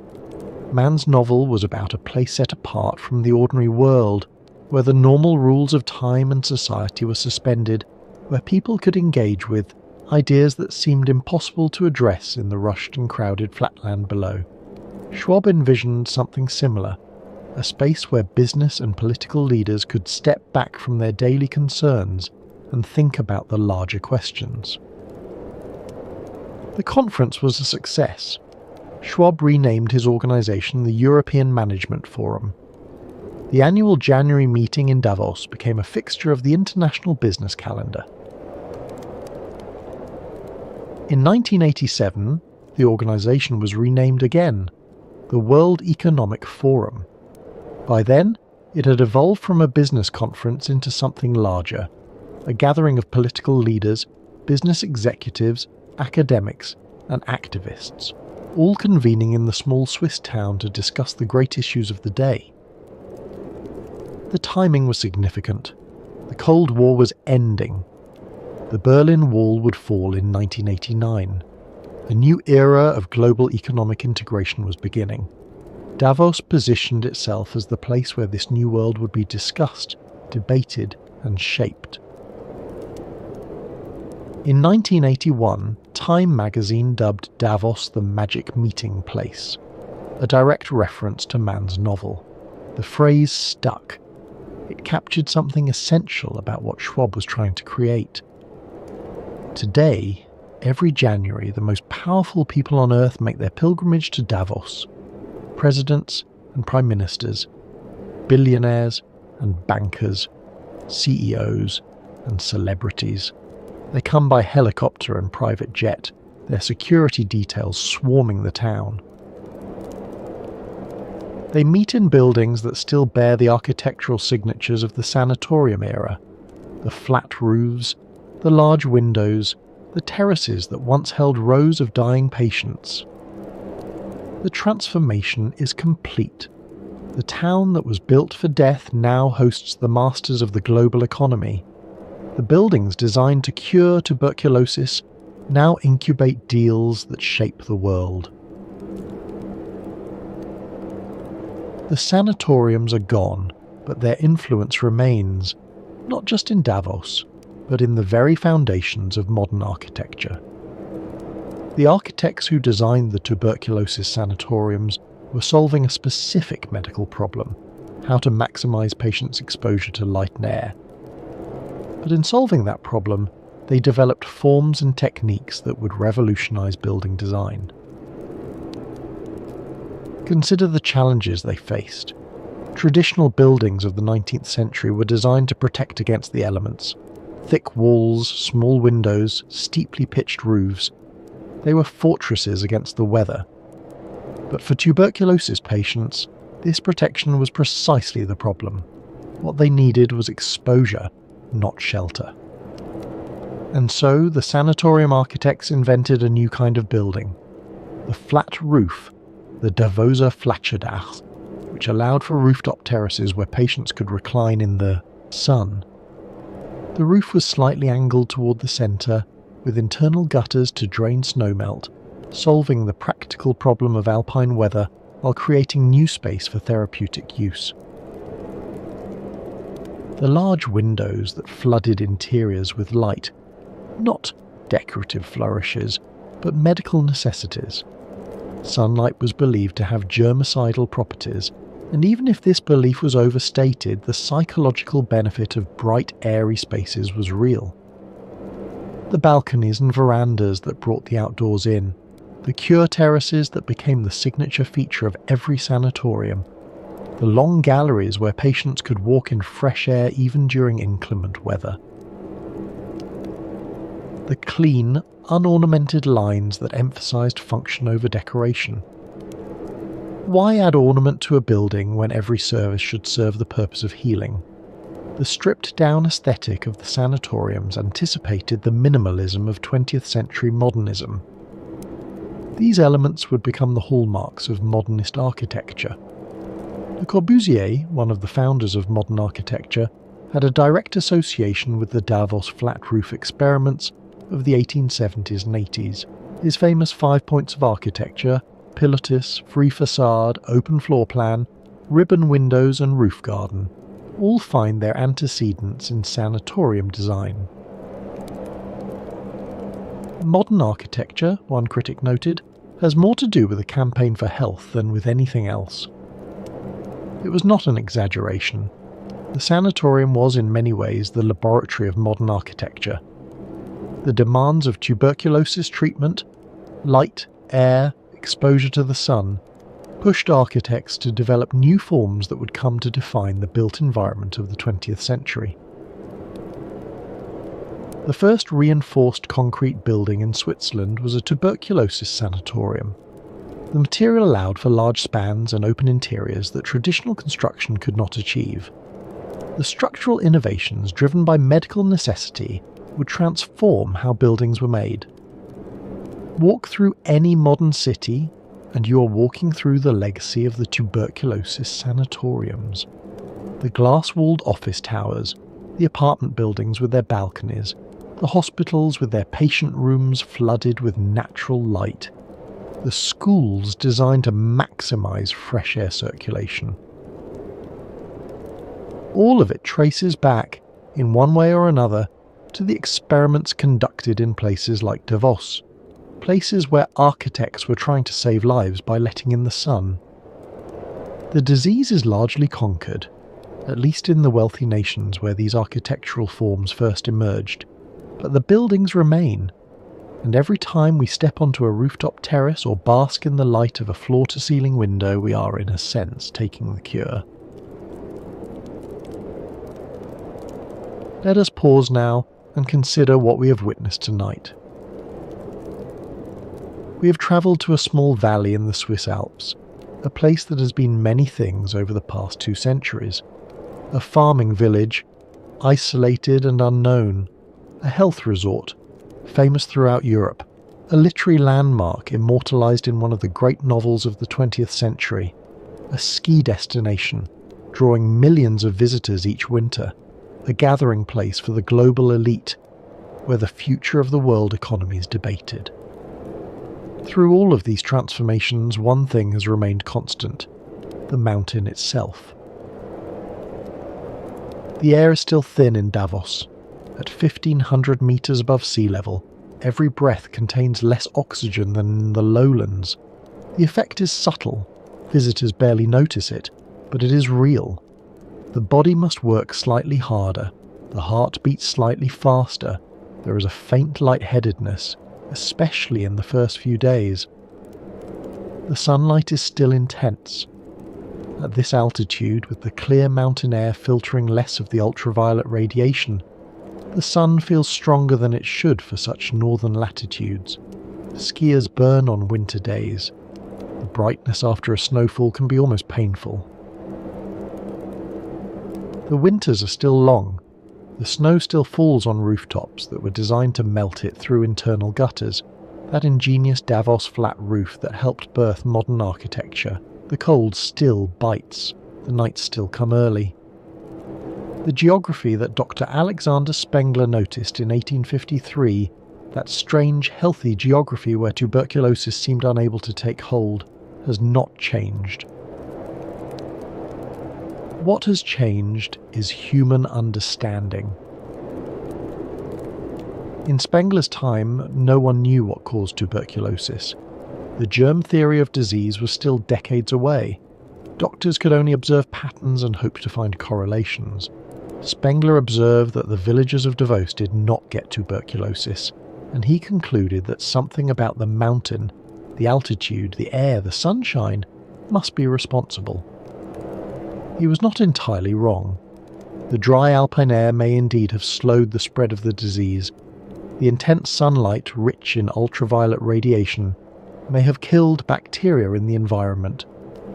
The isolation of the sanatoriums may have reduced transmission. But he was not entirely right either. The mountain could not cure tuberculosis. It could only, at best, slow its progress. The patients who came to Davos seeking a cure were often disappointed. Many died far from home, in beautiful rooms with magnificent views, their lungs failing despite all the fresh air and rich food. The true cure came not from geography, but from science. From researchers in laboratories who identified the tuberculosis bacillus and eventually developed the antibiotics that could kill it. And yet we should not be too quick to dismiss the sanatorium era as mere superstition. The sanatoriums of Davos offered something that mattered deeply to their patients: hope. In an age when tuberculosis was a death sentence, when doctors had nothing to offer but resignation, the sanatoriums promised action. Come to the mountain, take the cure, fight the disease. The alternative was simply to wait for death, to cough and waste and fade, surrounded by family members who could do nothing but watch, to measure out your remaining days in a sick room, knowing that each sunset might be your last. The sanatoriums offered something different. They offered a journey.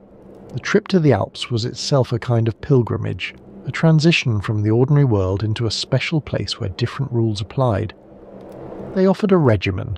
The cure terraces, the temperature readings, the prescribed rest periods gave patients something to do, a routine to follow, a sense that they were taking action against their disease. And they offered community. In the sanatoriums, patients were surrounded by others who understood their situation. They did not have to explain their symptoms or justify their fears. Everyone knew. Everyone was fighting the same battle. This hope was not always realistic. Many patients died. The mountain could not cure tuberculosis, only, at best, slow its progress. But some survived, and their survival was attributed to the mountain cure. Word spread. More patients came, the industry grew. We might call this exploitation, profiting from the desperation of the dying, and there was undoubtedly an element of that in the sanatorium business. The wealthy could afford the best facilities, the poor were left to die in tenement apartments. The sanatorium owners grew rich while their patients often did not survive. But we might also call it human resilience. In the face of a disease they did not understand and could not cure, doctors and patients refused to surrender. They built institutions, they developed rituals, they created communities where the sick could support one another. The sanatorium was not just a medical facility, it was a social structure, a way of organising the experience of illness, of giving shape and meaning to what would otherwise be mere suffering. Consider what it meant to be diagnosed with tuberculosis in the 19th century. There was no treatment, there was no cure. You might live for years, or you might die within months. All you could do was wait and wonder and slowly decline. The sanatorium transformed this experience. Instead of passive waiting, there was active treatment. Instead of isolation, there was community. Instead of meaningless suffering, there was a narrative, the journey to the mountain, the taking of the cure, the hope of recovery. Even if the treatment did not work, and often it did not, the experience itself had value. Patients felt they were doing something, they felt they were fighting. And when the end came, it came in a place of beauty, among people who understood, rather than in a cramped and smoky city flat. Thomas Mann understood this. His Magic Mountain is not primarily a story about medicine. It is a story about how human beings create worlds, how even in the shadow of death, we build societies, debate ideas, fall in love, pursue petty rivalries, and insist on living. There is something deeply human about the pilgrimage to Davos, both in the sanatorium era and today. The tuberculosis patients who travelled to the Alps in the 19th and early 20th centuries were seeking something beyond mere survival. They were seeking transformation. The journey itself was part of the cure. The long train ride, the climb into the mountains, the passage from the crowded, diseased lowlands into the clean, thin air above. Think of what that journey meant. You left behind your ordinary life, your home, your work, your friends. You said goodbye to family members who knew they might never see you again. You boarded a train that would carry you across borders, through landscapes increasingly dramatic, until at last you arrived at a place unlike anywhere you had been before. The altitude changed you, the air changed you, the removal from everyday concerns changed you. Whatever happened next, whether you recovered or declined, you were no longer the person you'd been in the flatland. Today's pilgrims to Davos are not sick in body, but they come seeking something similar, a chance to step outside their normal lives, to ascend to a special place where different rules apply, to engage with others in an atmosphere of heightened significance. The World Economic Forum is, in its way, a kind of secular sanatorium. The participants retreat from the flatland, from the ordinary world of business and politics, to spend a few days in an elevated environment where they can focus on the big questions. Like the tuberculosis patients of the past, they wrap themselves in rituals, they attend sessions, they network, they are seen at the right parties, they line up for photographs and exchange business cards and participate in panel discussions. The content of the discussions matters, but so does the fact of being there, of having made the pilgrimage to the mountain. To attend Davos is to signal membership in a certain club, to demonstrate that you matter enough to be invited, to participate in a ritual that validates your importance. This is not meant as criticism. Human beings have always made pilgrimages. We have always been drawn to places that seem to offer something beyond the ordinary. Healing, insight, transformation. The medieval pilgrims who walked to Santiago de Compostela, the Hindu devotees who bathe in the Ganges, the millions who visit Mecca each year, all are responding to the same deep human need. The form changes, the impulse remains.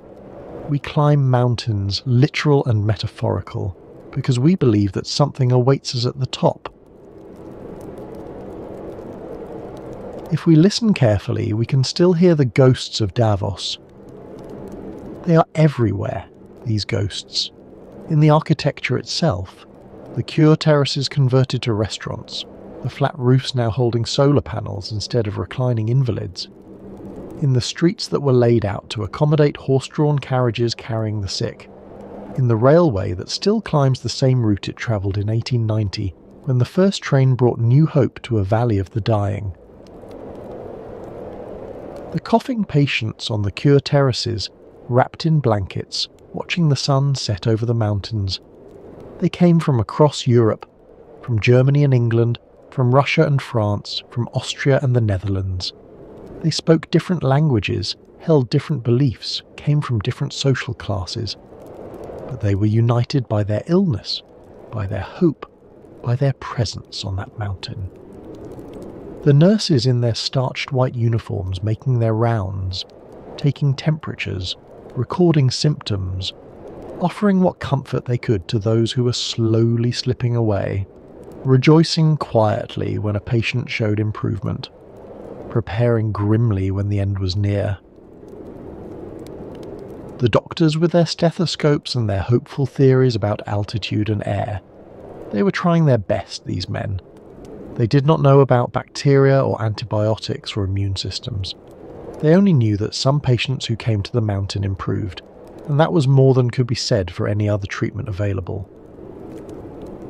Robert Louis Stevenson, miserable in the Hotel Belvedere, writing Treasure Island to distract himself from his fears, creating adventure because he could not have it, conjuring warm seas and buried gold while the snow fell outside his window and his lungs ached with every breath. Arthur Conan Doyle, strapping on his 8-foot Norwegian skis, determined to find some adventure in this place of illness and death. His wife lay dying, slowly, on a cure terrace, and he could not simply wait. He had to do something. He had to move. He had to climb the mountain and race down the other side, if only to prove that he was still alive. Thomas Mann, sitting on a balcony beside his wife, observing the mixture of death and amusement that would inspire his greatest novel. Taking notes, perhaps, watching, storing up impressions that would take 12 years to fully process. The patients of the Berghof, or rather, the real patients of the real sanatoriums, debating philosophy and falling in love and measuring their fevers, all while the disease slowly consumed them. They did not know they were characters in a novel not yet written. They only knew that they were alive for now, and that the mountain was beautiful, and that tomorrow they might learn their fever had broken, or that it had not. Dr. Alexander Spengler, arriving as a refugee with nothing but his medical training, noticing the one fact that would transform this valley forever. The villagers do not get tuberculosis. A simple observation, a question that demanded an answer, a theory that would build an empire. Willem Jan Holspoor, grieving his dead wife, deciding to stay anyway, seeing opportunity where others saw only mountains. He could have returned to the Netherlands. He could have resumed his ordinary life.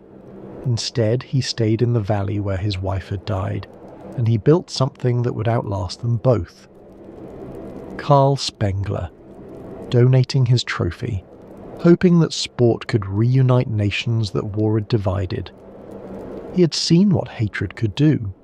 He believed that competition, fair and friendly, might heal some of the wounds. 100 years later, the tournament he founded still runs. All of them are gone now. The patients, the doctors, the nurses, the visionaries, the writers, they lie in graveyards across Europe, or their ashes have scattered on the wind. But the town they built remains, The railway still runs, the hotels still stand, the flat roofs still catch the alpine sun. What does Davos teach us about the history of tuberculosis? Perhaps this: that human beings, faced with forces beyond their control, will find ways to respond. We build institutions, we develop theories, we create hope, even when hope is irrational. The sanatorium movement was, in many ways, a vast exercise in collective wishful thinking. The mountain could not cure tuberculosis, but the belief that it could, the organisation of resources and rituals around that belief, gave structure to the experience of illness and sometimes extended lives. We might smile condescendingly at the naive faith of 19th century doctors in mountain air. They believed so earnestly in their cure. They built entire industries around it. They wrote papers and gave lectures and trained generations of physicians in the practice of altitude therapy. But we should also recognise that they were doing their best with the knowledge they had. They did not have microscopes powerful enough to see the tuberculosis bacillus until Robert Koch's discovery in 1882. They did not have any effective medication. They only had observation and inference and hope. And we should ask ourselves, what are we believing today that will seem equally naive to future generations? Every era has its blind spots. Every generation is certain of things that later generations will discover to be wrong. The physicians of Davos were wrong about the curative power of mountain air, or at least they were wrong about how and why it worked, but they were trying. They were responding to a crisis with the tools they had. Medicine advances, understanding deepens. What seemed like wisdom becomes superstition. What seemed impossible becomes routine. The antibiotics that destroyed the sanatorium industry would have seemed like magic to Dr. Spengler. He would not have believed that a simple pill could accomplish what his elaborate alpine cure could not. And yet some things do not change. The human desire for healing, the search for special places that promise transformation, the impulse to ascend, literally and metaphorically, above the ordinary. We still believe in the healing power of nature. We still retreat to mountains and beaches when we are stressed or ill. We still feel that something about elevated places, the thin air, the spectacular views, the removal from everyday concerns, can heal us in ways that city life cannot. Perhaps this belief is not entirely wrong. Perhaps the sanatorium doctors, for all their mistakes about bacteria and lungs, understood something true about human beings, that we are creatures of environment, that place matters, that the context of our lives shapes our health in ways that pure medicine cannot address. Davos endures because it answers that impulse. The specific content changes: tuberculosis cure, ski resort, global economic summit, but the underlying pattern remains. Humans climb the mountain, they seek what lies above. And sometimes they find it. The mountain waits. It has been waiting for millions of years. It will wait for millions more.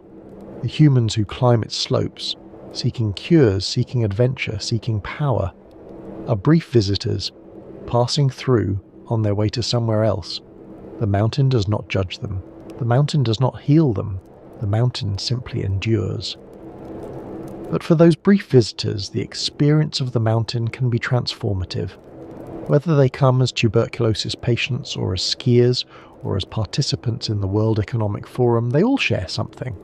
The sense of having stepped outside ordinary life, of having ascended to a place where different rules apply. That is the gift of Davos. That is what Dr. Spengler discovered. Even if he understood it imperfectly, the mountain offers a kind of perspective that the flatland cannot provide. From those heights, the problems of ordinary life seem smaller.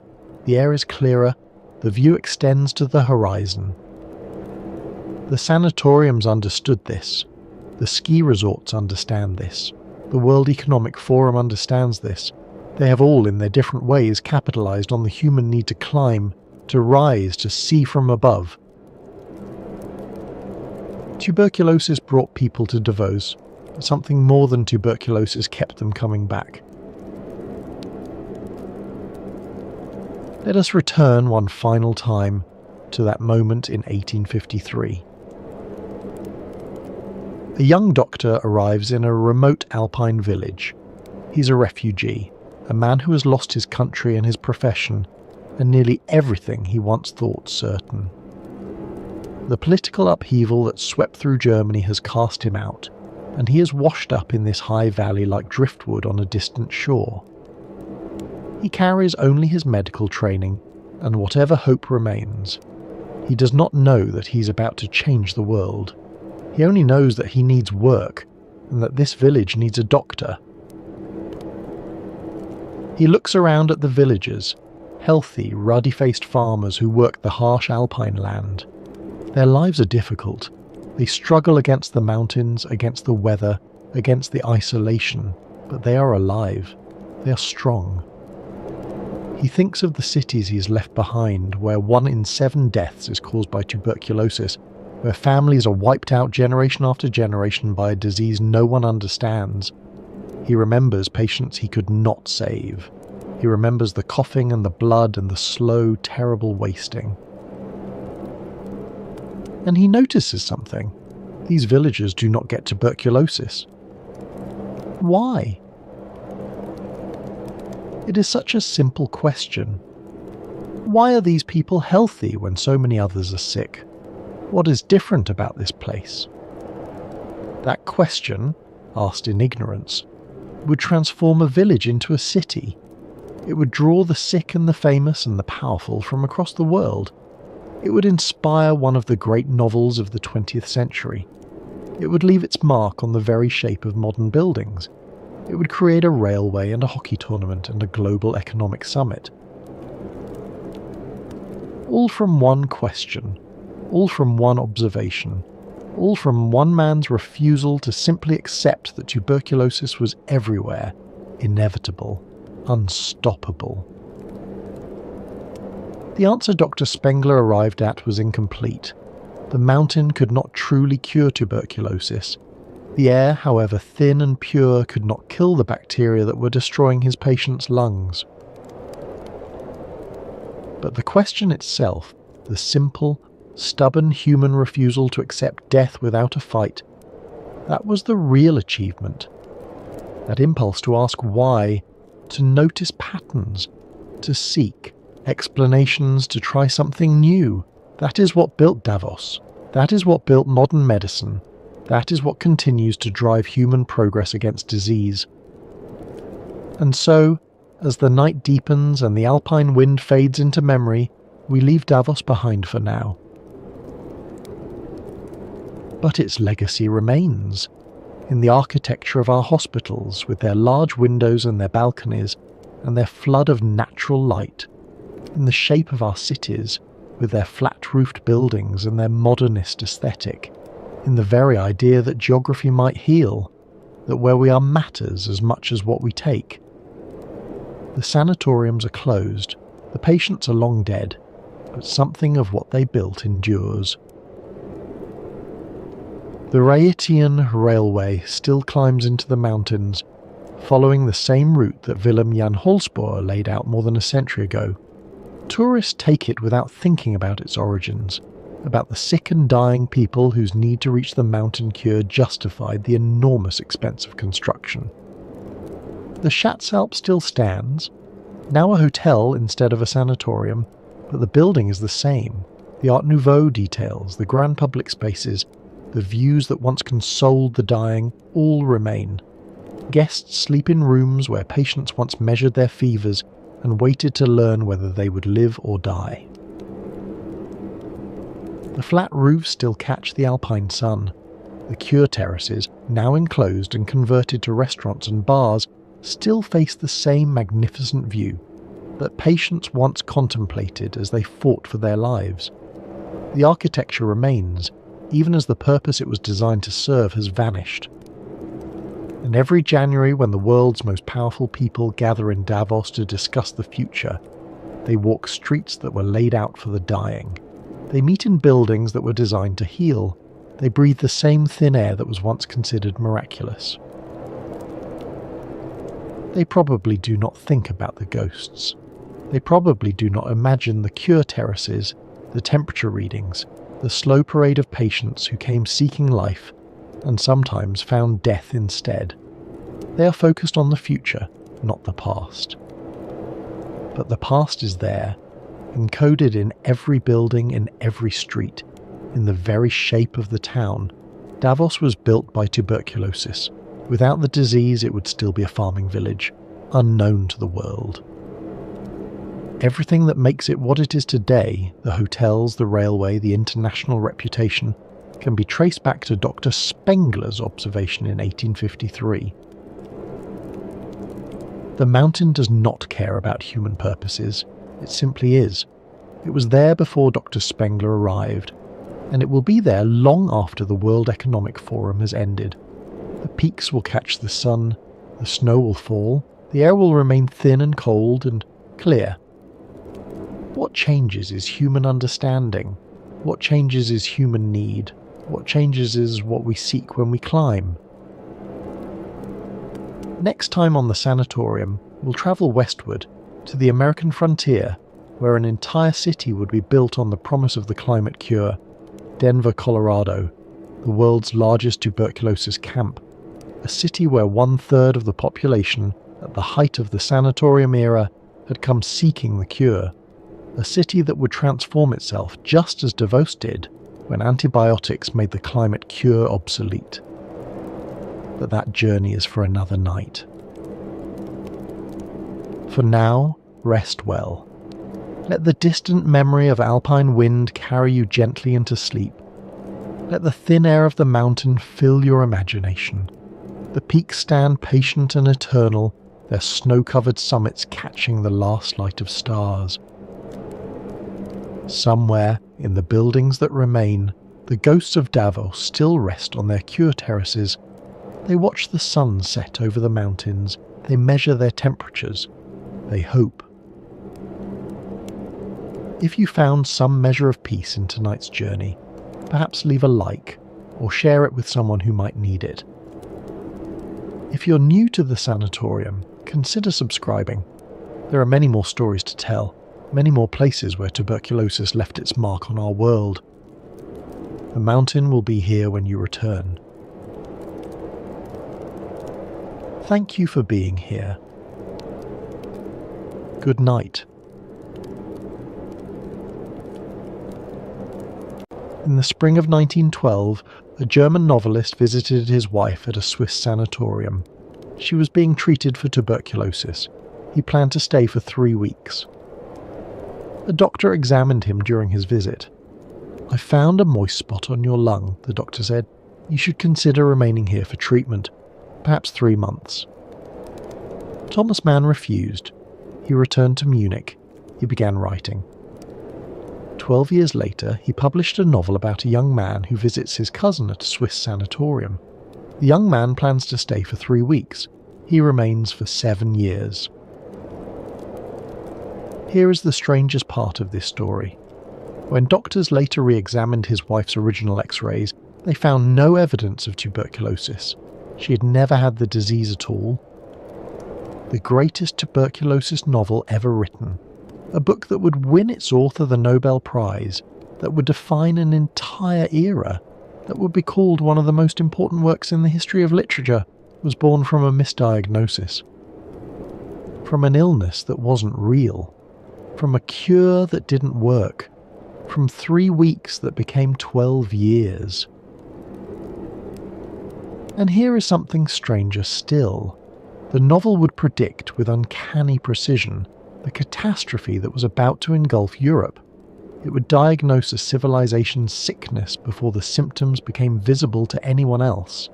It would see the war coming, the World Festival of Death, and describe it in terms that would haunt readers for the next century. This is the story of the Magic Mountain, of Thomas Mann and his Enchanted Mountain. of a young engineer named Hans Castorp who went to visit a sanatorium and never came home. Welcome to the Sanatorium. Tonight we're exploring one of literature's greatest novels, a book about time and death and disease, about love and philosophy and the collapse of European civilization. A book that was intended as a short comedic novella and became a 1,200-page epic. A book written in the shadow of one world war and published in the ruins of another. If you've journeyed with us before to Davos, to that alpine town that Tuberculosis built, then you already know the world we're entering tonight. The same cure terraces, the same mountain air, the same patients wrapped in blankets, breathing deeply, watching the snow fall on the peaks above. But tonight, we're not just visiting the sanatoriums, we're entering the mind of the man who immortalized them. We're following Thomas Mann from the merchant houses of Lübeck to the balconies of Davos, from the outbreak of the First World War to the Nobel Prize ceremony in Stockholm. We'll walk the corridors of the Berghof Sanatorium where Hans Castorp spent 7 enchanted years. We'll listen to the great debates between reason and passion, between life and death. We'll stand with hands in the snow, lost in a blizzard, dreaming of paradise and horror. And we'll follow Thomas Mann himself through the darkest chapters of the 20th century, through exile and loss, through the rise of fascism and the destruction of everything he loved, through the long years of speaking across an ocean to a homeland that no longer wanted him. It is a long journey, but the night is long, and the fire is warm, and there is nowhere else we need to be. So settle in, find a comfortable position, let your breathing slow, let the mountain air fill your lungs, that thin, cold, impossibly clear air that was supposed to cure tuberculosis, but instead created something far more lasting. Let's begin. Imagine, if you will, a train climbing through the Swiss Alps. It is May of 1912. The narrow-gauge railway winds upward through tunnels and across viaducts, the locomotive labouring against the grade. Outside the windows, the world transforms. The green valleys of the lowlands give way to pine forests, then to rocky meadows where the last patches of winter snow still cling to sheltered hollows. The air grows thinner with each passing mile. Passengers who board at Lanquos at the base of the mountains find themselves yawning, their ears popping as the train climbs higher. The ordinary pressure of sea level gives way to something else, something lighter, stranger, more intoxicating. In one of the passenger carriages sits a man of 36. He is impeccably dressed, his moustache carefully groomed, his bearing that of a successful bourgeois gentleman. He carries with him the quiet confidence of someone who has already achieved what he set out to achieve, who has, against considerable odds, made himself into one of the most celebrated authors in the German language. His name is Thomas Mann, and he's travelling to Davos to visit his wife.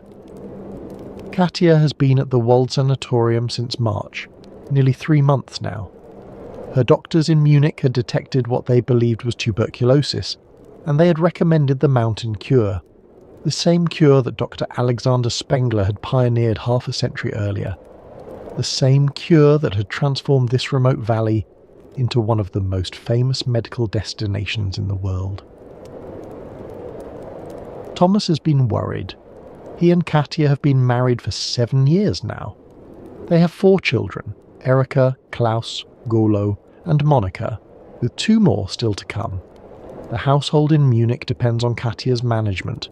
Without her, everything has been more difficult. But it is more than inconvenience that troubles him. It is fear. Tuberculosis kills. It killed Chopin and Keats, the Bronte sisters and Chekhov. It is the White Plague, the captain of death, the disease that has shaped the 19th century more than any other. And now it has come for his wife. He has been at home with the children, writing as he always writes, with the disciplined regularity of a factory worker. Every morning at his desk by 9 o'clock, every afternoon with his correspondence, tea at 4, a walk before dinner, the life of a German author, ordered and productive. But the work has not gone well. He has been distracted, anxious. The letters from Davos bring mixed news. Katia is comfortable, the doctors are optimistic, but the cure takes time, months, perhaps a year or more. And now he is ascending into her world, a world where time moves differently, where the healthy and the sick live side by side, in elegant buildings perched on mountainsides, where conversations about philosophy and death and the meaning of existence fill the long hours between meals. He does not know it yet, but this 3-week visit will change the course of his career. It will give him the setting and the atmosphere for a novel that will consume the next 12 years of his life. It will introduce him to a world suspended between life and death, a world that will prove irresistible to his literary imagination. The train pulls into the station at Davosplatz. The air that greets him as he steps onto the platform is thin and cold and impossibly clear. He can see for miles in every direction, the peaks sharp against the blue sky, the snowfields brilliant in the May sunshine. The altitude hits him immediately. His heart beats faster, his breath comes shorter, colours seem more vivid than they should be. There is something intoxicating about this air, something that makes the ordinary world below seem impossibly distant. Somewhere above him, on one of those elegant terraces, his wife lies wrapped in blankets, breathing this same air, waiting for him to arrive. Thomas Mann has just completed a novella about death and desire in Venice, a story about a celebrated author who travels to a foreign city and falls under a spell from which he cannot escape, a story that ends with a cholera epidemic and a death on the beach. He has come to Davos thinking he might write something similar, a companion piece, a light satirical treatment of the same themes, death and enchantment, but set in a tuberculosis sanatorium rather than a plague-ridden city. Something short, something he can finish in a few months. He has no idea that the short story he's imagining will become a novel of over 1,000 pages. He has no idea that the First World War will erupt before he can finish it. He has no idea that by the time he writes the final sentence, Europe will have torn itself apart. This is his story, and theirs. To understand Thomas Mann, we must first understand where he came from. He was born on the 6th of June, 1875, in the ancient Hanseatic city of Lübeck, a city of brick churches and merchant houses of trading families whose roots stretched back centuries, a city where respectability and commerce and Protestant virtue formed the bedrock of existence. The Hanseatic League had made Lübeck rich. For centuries it had been one of the great trading centres of northern Europe, a city of ships and warehouses, of merchants who grew wealthy on grain and salt and timber. The city's coat of arms proclaimed it the Queen of the Hanse, and even in the late 19th century, long after the League had faded into history, Lübeck's leading families still carried themselves with the dignity of merchant princes. The Mann family was one of these merchant dynasties. His father, Johann Heinrich Mann, was a grain trader and senator of the city, a pillar of the community, respected and prosperous. His grandfather and great-grandfather had been Lübeck citizens before him. The family business, Johann Siegmund Mann, had celebrated its centenary during Thomas's boyhood. The family home stood on the Bäckergrube, one of the finest streets in Lübeck.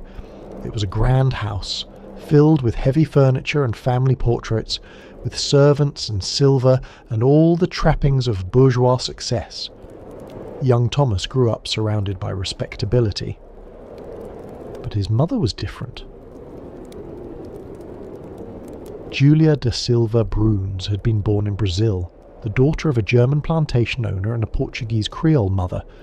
She had been brought to Germany at the age of 7, raised by relatives, educated in the European manner.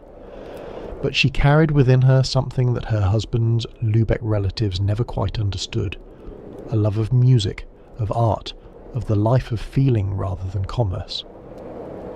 She was beautiful and dark-eyed, with an artist's temperament hidden beneath the proper exterior of a senator's wife. Musicians frequented their house. The piano was never silent for long. The world of art and beauty existed alongside the world of grain prices and merchant ledgers. It was through his mother that the young Thomas Mann was exposed to music, especially the operas of Richard Wagner. He would remember those evenings all his life, the music washing over him, the sense of being transported to another world. Wagner would remain his great passion, his troubling love, the composer whose genius and whose dangerous politics would haunt his work for decades. Thomas was the second son. His older brother Heinrich would also become a writer, and eventually a rival whose political views would lead to years of estrangement. But in childhood, the two boys shared their mother's artistic temperament, her sensitivity, her sense that there was more to life than the counting house. There were also sisters, Julia and Carla, and a younger brother, Victor, but it was Thomas and Heinrich who would carry the family's artistic aspirations into the world. Thomas loathed school. He failed to meet its requirements with what he later described as an innate and paralysing resistance to any external demands. The Catharineum, Lübeck's venerable gymnasium, could make nothing of him. He was not stupid, far from it, but he refused to perform. He dreamed and wrote poetry and waited for his real life to begin.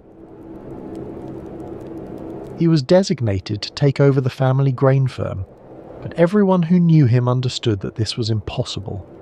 He was not made for commerce. He was made for something else. The question was whether that something else would ever amount to anything. In 1891, when Thomas was 15, his father died. Senator Mann left careful instructions in his will. The grain business was to be liquidated. He knew his sons. He knew they would never carry on the family tradition. Better to sell than to watch them destroy what generations had built. The family moved to Munich, a centre of art and literature, a city where a young man with artistic ambitions might find his way. Julia Mann took her children south, away from the grey skies and brick churches of Lübeck, into a world of cafes and galleries and bohemian possibility. And find his way Thomas did. The Munich years were formative. He worked briefly at an insurance company, a disaster. He attended lectures at the university, however sporadically. He read voraciously. He wrote stories and sent them to magazines. Slowly, painfully, he learned his craft. He also travelled to Italy with his brother Heinrich, spending months in Rome and Palestine. Italy would become one of his great subjects. The South, the sun, the sensuality that both attracted and frightened his northern Protestant soul. At the age of 26, Thomas Mann published his first novel. It was called Buddenbrooks, and it told the story of the decline of a merchant family in Lübeck over the course of 4 generations. It was, quite openly, the story of his own family, the slow decay of commercial energy, the rise of artistic sensitivity, the transformation from prosperity to decadence.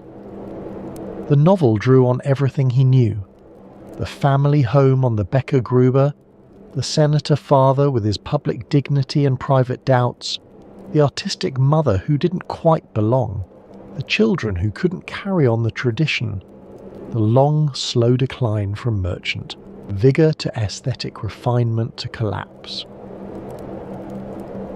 The Lübeck patricians were not pleased. They recognised themselves in its pages, or thought they did. They called it a scandalous Roman éclat, a betrayal of their caste. For years, Mann would receive angry letters from Lübeck, from people who claimed he had libelled their families. but the rest of Germany embraced it. Buddenbrooks became a bestseller, then a classic. It would eventually help earn its author the Nobel Prize. The young man who had failed at school, who couldn't hold down a job at an insurance company, had written one of the great novels of the German language. By 1912, when Thomas Mann boarded that train to Davos, he was already famous. He had married Katia Pringsheim in 1905, the daughter of a wealthy Munich family, a woman of intelligence and beauty who would become his lifelong partner and the mother of his 6 children. Katia was remarkable in her own right. Her father was a distinguished mathematician. Her mother came from the wealthy Dome family, known for their progressive politics. Katia herself had been one of the first women to audit university lectures in Munich. She was brilliant, cultured, and devoted to her difficult, demanding husband. He had published short stories and novellas that had established him as a master of German prose. Tonio Kröger, a story about an artist torn between his bourgeois origins and his artistic calling. Tristan, a darkly comic tale set in a sanatorium, a hint of things to come. Most recently he had completed Death in Venice. This novella told the story of Gustav von Aschenbach, a celebrated writer who travels to Venice and becomes obsessed with a beautiful Polish boy named Tadzio. As Aschenbach's obsession grows, a cholera epidemic sweeps through the city. He refuses to leave, refuses to tear himself away from the object of his desire. Eventually he dies on the beach, watching Tadzio wade into the sea. Death in Venice was partly autobiographical. Mann and his wife had vacationed in Venice the previous year, staying at the Grand Hotel des Bains on the Lido. There he had encountered a young Polish boy who fascinated him, the same boy who would become Tadzio in the novella. He had also witnessed the early stages of a cholera outbreak. The authorities were covering it up, afraid of scaring away tourists. But the disease was there, lurking in the canals and alleyways. He had turned these experiences into literature, into a meditation on beauty and death, on desire and dissolution. The novella was received as a masterpiece, but Mann was already thinking about his next project, something lighter perhaps, something that would revisit the same themes, enchantment, death, the spell of illness, but in a more satirical mode. He was thinking about tuberculosis, about sanatoriums, about those strange mountain communities where the sick and the healthy live together in a world apart.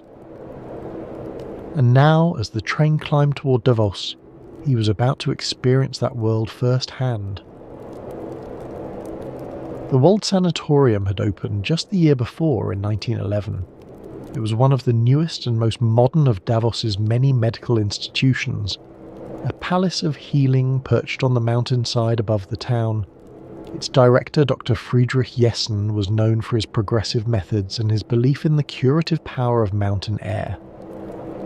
Katia Mann had been among its first patients. She had arrived in March with what doctors believed was tuberculosis. For nearly 3 months she had followed the prescribed regimen: rest on the cure terrace, rich food, hours of stillness in the mountain air. She had written letters to her husband describing daily life in the sanatorium. The meals, 5 enormous meals per day, designed to build up the wasted bodies of the consumptives, the fellow patients, a strange mix of nationalities and temperaments, united only by their illness. The strange atmosphere of a community where death was always present but rarely discussed. These letters are lost now, but their influence remains. They gave Thomas Mann his first glimpse into a world that would obsess him for the next 12 years.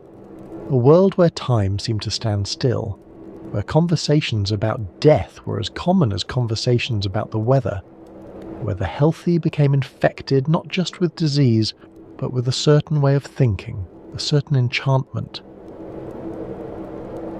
When he arrived at the sanatorium in May, Thomas Mann did not simply visit his wife. He immersed himself in the sanatorium life. He sat on the balcony beside her, wrapped in the same kind of camel hair blanket that all the patients used. He breathed the thin, alpine air. He observed the doctors and nurses going about their rounds. He listened to the conversations between patients. He noted the rituals and routines. He absorbed the peculiar atmosphere of this place, what he would later call a mixture of death and amusement. And then, as we have heard, a doctor examined him and found a moist spot on his lung. Would he like to stay for 3 months? Would he like to take the cure himself? Thomas Mann said no. He had children waiting for him in Munich, books to write, a life to live. He could not surrender to the mountain spell, however seductive it might be. But the question stayed with him. What if he had said yes? What if he had surrendered? What if he had stayed? The novel he would write imagined the answer. The novel that Thomas Mann began writing in 1913 opens with a young man on a train. His name is Hans Castorp. He's 23 years old, an engineer from Hamburg, and he is travelling to the Swiss Alps to visit his cousin Joachim Siemsen. Joachim has been at the Berghof Sanatorium for several months, being treated for tuberculosis. Hans plans to stay for 3 weeks, just long enough to keep his cousin company, before returning to the flatlands to begin his career. 3 weeks, 21 days, a brief interruption in the orderly progression of a young bourgeois life.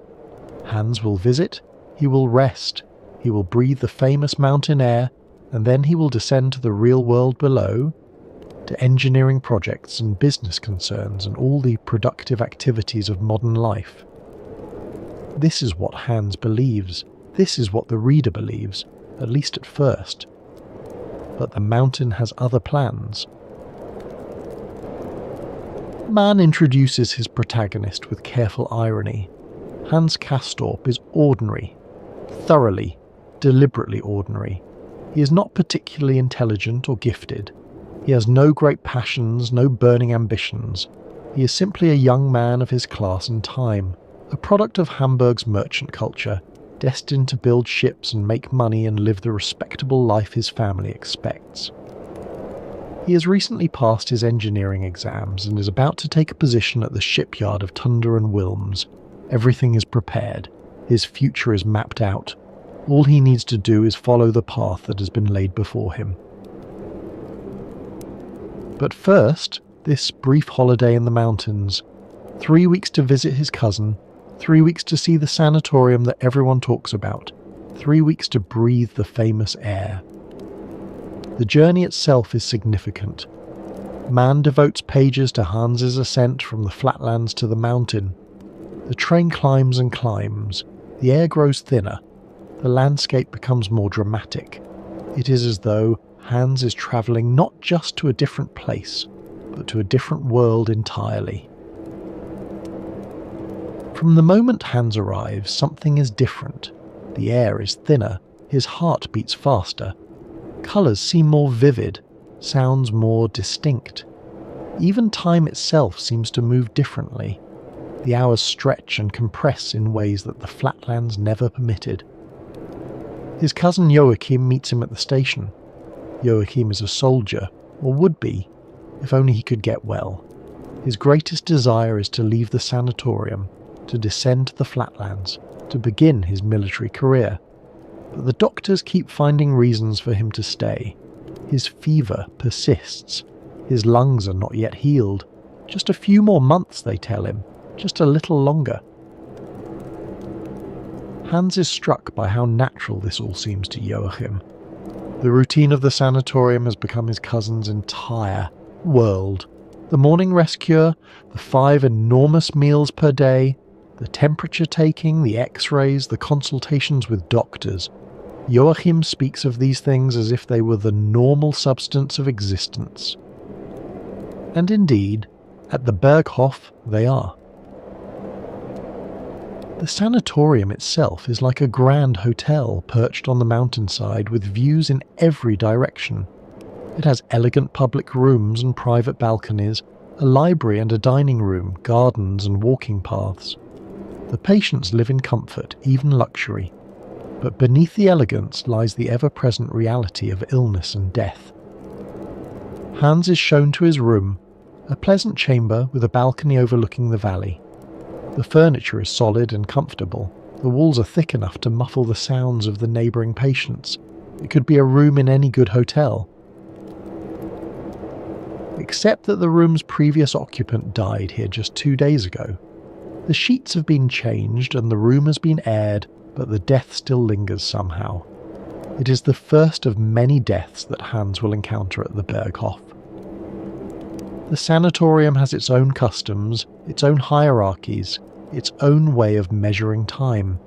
New patients are called horizontal. They must spend their days lying on the cure terraces, forbidden from walking or exerting themselves. More advanced patients are granted increasing freedoms, allowed to walk in the gardens, to take excursions into the surrounding mountains. But no one, it seems, ever truly leaves, or if they do, they often return. The mountain has a way of claiming its own. Hans meets the chief physician, Hofrat Behrens, a tall, melancholic, wryly humorous man who has lived at the sanatorium for years. Behrens' own wife died here of tuberculosis, and he stayed on when he discovered that he too was infected. Now he presides over this community of the sick with a mixture of professional competence and dark humour. Behrens paints in his spare time, portraits of the patients mostly. He has painted Klavdia Shosha, the Russian woman who will become Hans's obsession. His medical eye and his artist eye see the same things: the signs of illness, the pallor of the skin, the particular beauty that consumption sometimes gives its victims. There is also Dr. Krakowski, who handles the psychological aspects of treatment. He is a bearded man with a penetrating gaze, given to wearing sandals and speaking in suggestive terms about the unconscious. He believes that illness has its roots in repressed desires, that physical disease is often the manifestation of psychological conflict. His lectures are well attended by the patients, who have little else to occupy their time. The lectures are about love, mostly, about the hidden workings of desire and repression. The patients listen, fascinated and uncomfortable, wondering what their own illnesses might reveal about their secret selves. Hans intends to observe all of this as an outsider. He is healthy after all. He is just visiting. In 3 weeks, he will return to Hamburg, to his uncle's shipping firm, to the life that awaits him in the flatlands. But on the very first evening, something happens. During dinner, he notices a woman across the dining room. She has high cheekbones, slightly slanted eyes, and a peculiar habit of letting doors slam behind her. Her name is Klavdia Shosha. She's Russian, married but alone, and she has been at the sanatorium on and off for years. Hans watches her. He cannot stop watching her. There is something about her face, something about the way she moves, that reminds him of someone from his past. A boy named Pribislav Hipper from his school days, a friend with whom he shared a single charged encounter. He does not understand this fascination. He does not want to understand it. But from this moment forward, Klavdia Shosha will become his obsession. And then, within days of his arrival, Hans develops symptoms. A cold, perhaps, a mild infection. His face feels flushed. His heartbeat is irregular. There is a strange taste in his mouth, the taste of blood, perhaps, though he cannot be sure. Hofrat Behrens examines him and discovers what the real Thomas Mann's doctor had discovered in 1912, a moist spot on his lung. Would Hans like to stay for treatment? Would he like to take the cure? Unlike Thomas Mann, Hans Castorp says yes. What does it mean to stay on the mountain? The first thing Hans discovers is that time moves differently here. In the flatlands, time is marked by activity, by work and appointments, and the forward progress of a career. But at the Berghof, there is no work to be done. The patient's only job is to rest, to eat, to breathe, to wait. The days blur together. Monday becomes indistinguishable from Wednesday. The weeks accumulate without marking. The seasons change. Summer gives way to autumn, autumn to the deep snows of winter. But the routine remains constant. Rest cure at 9, lunch at noon, rest cure at 2, dinner at 7. The same balcony, the same blankets, the same view of the mountains. Thomas Mann called his novel a Zeitraman, a novel about time, not just because it was set in a particular historical era, but because time itself is the novel's subject. The sanatorium exists outside of ordinary time. It is a place where the normal rules do not apply. The novel's structure mirrors this distortion. The first day at the Berghof takes over 100 pages to describe. The second day takes almost as long, but later, entire years pass in a single chapter. Time expands and contracts according to the logic of experience rather than the clock.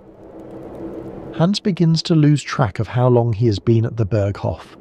Was it 3 weeks, 3 months, longer? His letters home grow less frequent. His thoughts of Hamburg, of his engineering career, of the life that awaits him in the flatlands grow dimmer and more distant. The mountain is casting its spell. Part of this spell is the routine itself. The 5 meals per day are enormous, intended to build up the wasted bodies of the consumptives, to provide the calories needed to fight the disease. Breakfast, second breakfast, lunch, tea, dinner, rich foods, heavy foods, milk and eggs and butter and meat. The patients eat and rest, their bodies growing softer even as their lungs struggle to heal. There is something almost obscene about this abundance of food in the midst of wasting disease. But the logic is medical. The body needs fuel to fight the bacillus. Part of the spell is the enforced stillness. During the rest cure, patients are forbidden to read, to talk, to do anything that might agitate the mind or body. They must simply lie there, wrapped in blankets against the mountain cold, breathing the thin air, staring at the sky. And part of the spell is the obsession with symptoms. Every patient takes their temperature multiple times daily, keeping the thermometer in their mouth for exactly 7 minutes. One of many 7s that recur throughout the novel. Every fluctuation is noted, analysed, discussed. A rise of a few tenths of a degree becomes a matter of intense concern. A decline is cause for celebration. The body becomes the sole focus of attention. Normal life, with its distractions and diversions, falls away. There is only the body, the temperature, the hope of healing. Hans finds himself drawn into this obsession. He purchases his own thermometer, an expensive precision instrument, and monitors his temperature with growing fascination. He learns to read the subtle signs of his body, to interpret every flush and chill. His moist spot becomes the centre of his existence. But is he really sick? This is the question that hovers over the novel, just as it hovered over Katia Mann's actual diagnosis. The doctors at the Berghof find evidence of illness. They prescribe treatment. They find reasons for Hans to stay. But the reader begins to wonder whether the illness is real, or whether it is an excuse, a reason to stay on the mountain, to escape the demands of life below. Perhaps Hans wants to be sick. Perhaps illness is a form of freedom. For there is something seductive about illness, something liberating about being excused from the normal obligations of existence.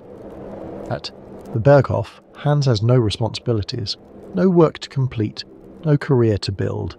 He can spend his days in contemplation, in conversation, in the slow accumulation of experience. The German word for this state is Krankheit, sickness, but there is another word that applies, Versuchung, temptation. The sanatorium offers the temptation of withdrawal, of escape from life's demands. It is a temptation that many of the patients have succumbed to. The flatlands come to seem impossibly distant. When letters arrive from Hamburg, they feel like messages from another world, a world of commerce and industry and practical concerns, a world where time marches forward, where things get done, where life has purpose and direction. His uncle writes, asking about his plans. His friends write, wondering when he will return. The engineering firm writes, reminding him that his position cannot be held indefinitely. But these communications seem increasingly irrelevant. They belong to a life that Hans is no longer sure he wants. But on the mountain, there is no forward movement. There is only the eternal present of the cure. There is only the routine, the meals, the rest cure, the conversations, the temperature taking. There is only the waiting. 3 weeks becomes 3 months. 3 months becomes a year. Hans stops mentioning his departure date. He stops thinking about Hamburg. The mountain has claimed him. This is the enchantment that Thomas Mann experienced during his 3-week visit in 1912. He could have stayed. The doctor had invited him to stay. He had felt the mountain's pull, the seductive promise of illness, the strange peace of a world where normal life was suspended. He chose to leave. His character does not. And in not leaving, Hans Castorp opens himself to experiences that would never have been possible in the flatlands. He opens himself to philosophy, to ideas, to the great debates that will consume the rest of the novel. He opens himself to questions about life and death, about the meaning of existence, about the nature of time itself. He opens himself to love and to death. If time is the novel's structure, ideas are its substance. Hans Castorp arrives at the Berghof as an ordinary young man, well-meaning but intellectually unremarkable. He has received the standard education of his class, but he has never thought deeply about philosophy or politics or the meaning of existence. He has accepted the world as he found it. The mountain will change this. His first educator is Lodovico Settembrini, an Italian man of letters who has been at the sanatorium for years. Settembrini is a humanist, an apostle of the Enlightenment, a believer in reason and progress and the dignity of man. He speaks in elaborate, beautifully constructed sentences. He quotes the classics. He sees himself as a representative of civilization itself. Settembrini comes from a distinguished Italian family. His grandfather fought with Mazzini for Italian unification. His father was a classical scholar and freethinker. Settembrini himself works on a great encyclopedia of suffering, a catalogue of all the ways that human beings have been oppressed and tortured throughout history, compiled in order to prevent such suffering from ever happening again. He is, in his way, an idealist. He believes that education can improve humanity. He believes that reason can triumph over superstition. He believes that the future will be better than the past. Settembrini takes Hans under his wing. He warns him about the dangers of the mountain, not just the physical dangers of tuberculosis, but the spiritual dangers of enchantment. The sanatorium, Settembrini believes, encourages a kind of moral lassitude. It makes people fall in love with death rather than life. It seduces them away from the active, productive existence that gives human life its meaning. Flee this place, Settembrini urges. Return to the flatlands. Take up your work, your career, your responsibilities. Do not let the mountain claim you. His favourite word is placet, the Latin for it is pleasing. It pleases him when Hans shows signs of intellectual awakening. It displeases him when Hans falls under the mountain's spell. Hans listens, fascinated. He has never met anyone like Settembrini. No one who speaks with such passion about ideas, who sees the world as a battleground of competing philosophies. The Italian opens doors in Hans's mind that have never been opened before. But he does not flee. He stays. And in staying, he encounters Settembrini's opposite. Leo Nafta is a Jew who has converted to Catholicism and been educated by the Jesuits. His story is extraordinary. Born into poverty in a Galician village, he witnessed his father's murder by a pogrom when he was a child. The Jesuits took him in, educated him, converted him. Now he lives in Davos, too ill to continue his work as a teacher, but still formidably intelligent. Where Settembrini represents the Enlightenment, Nafta represents its opposite: authority, tradition, the rejection of humanist optimism. He believes that the modern world has lost its way, that reason without faith leads to chaos, that humanity needs the discipline of absolute truth. He is small, sharp-featured, and dressed always in elegant black. His rooms are filled with religious art, a pieta, crucifixes, images of suffering and martyrdom. He takes a dark pleasure in argument, in reducing his opponents to confusion and despair. The two men despise each other. Settembrini calls Nafta a terrorist and a nihilist. Nafta calls Settembrini a windbag and a fool. They cannot be in the same room without arguing. And yet they are drawn together, locked in endless debates that Hans witnesses with growing fascination. These debates form the intellectual heart of the novel. Settembrini argues for democracy, for tolerance, for human rights. Nafta argues for hierarchy, for discipline, for the submission of the individual to higher powers. They debate war and peace, art and commerce, life and death. What is progress? Settembrini believes in it absolutely. The forward march of reason, the gradual improvement of humanity. Nafta calls this a delusion. History is not a line but a circle. Civilizations rise and fall. The idea that modern humanity is superior to its ancestors is merely arrogance.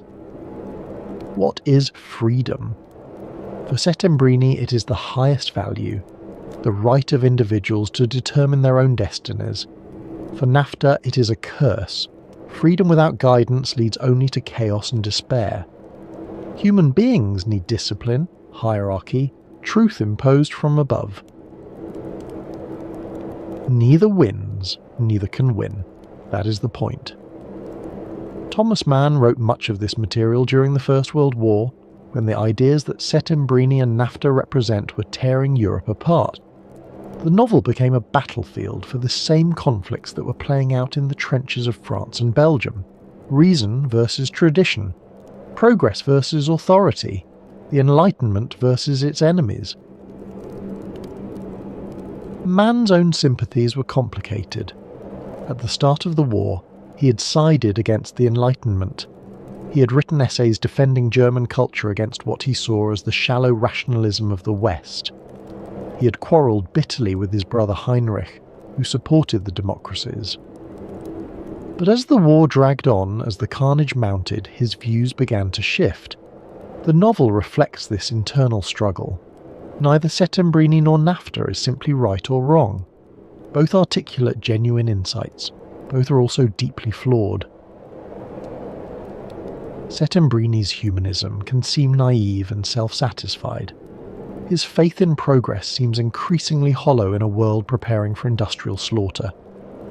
Nafta's authoritarianism leads ultimately to nihilism, a worship of death that negates everything he claims to believe. Hans listens to them both. He absorbs their arguments. He is educated by their conflict. But he is never simply a student. The novel's great achievement is that Hans Castorp, this ordinary young man, this unremarkable engineer from Hamburg, becomes wiser than his teachers. He finds a position between their extremes, a synthesis that neither of them can achieve.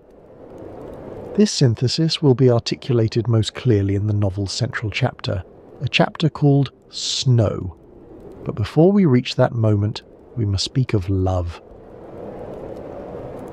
For Hans's education is not only intellectual, it is also emotional, and at its centre is Klavdia Chochal. For months, Hans watches Klavdia from across the dining room. He does not speak to her. He does not introduce himself. The social conventions of the sanatorium do not permit such forwardness. Patients are introduced formally or not at all. A young German engineer cannot simply approach a married Russian woman and declare his interest. So, he watches.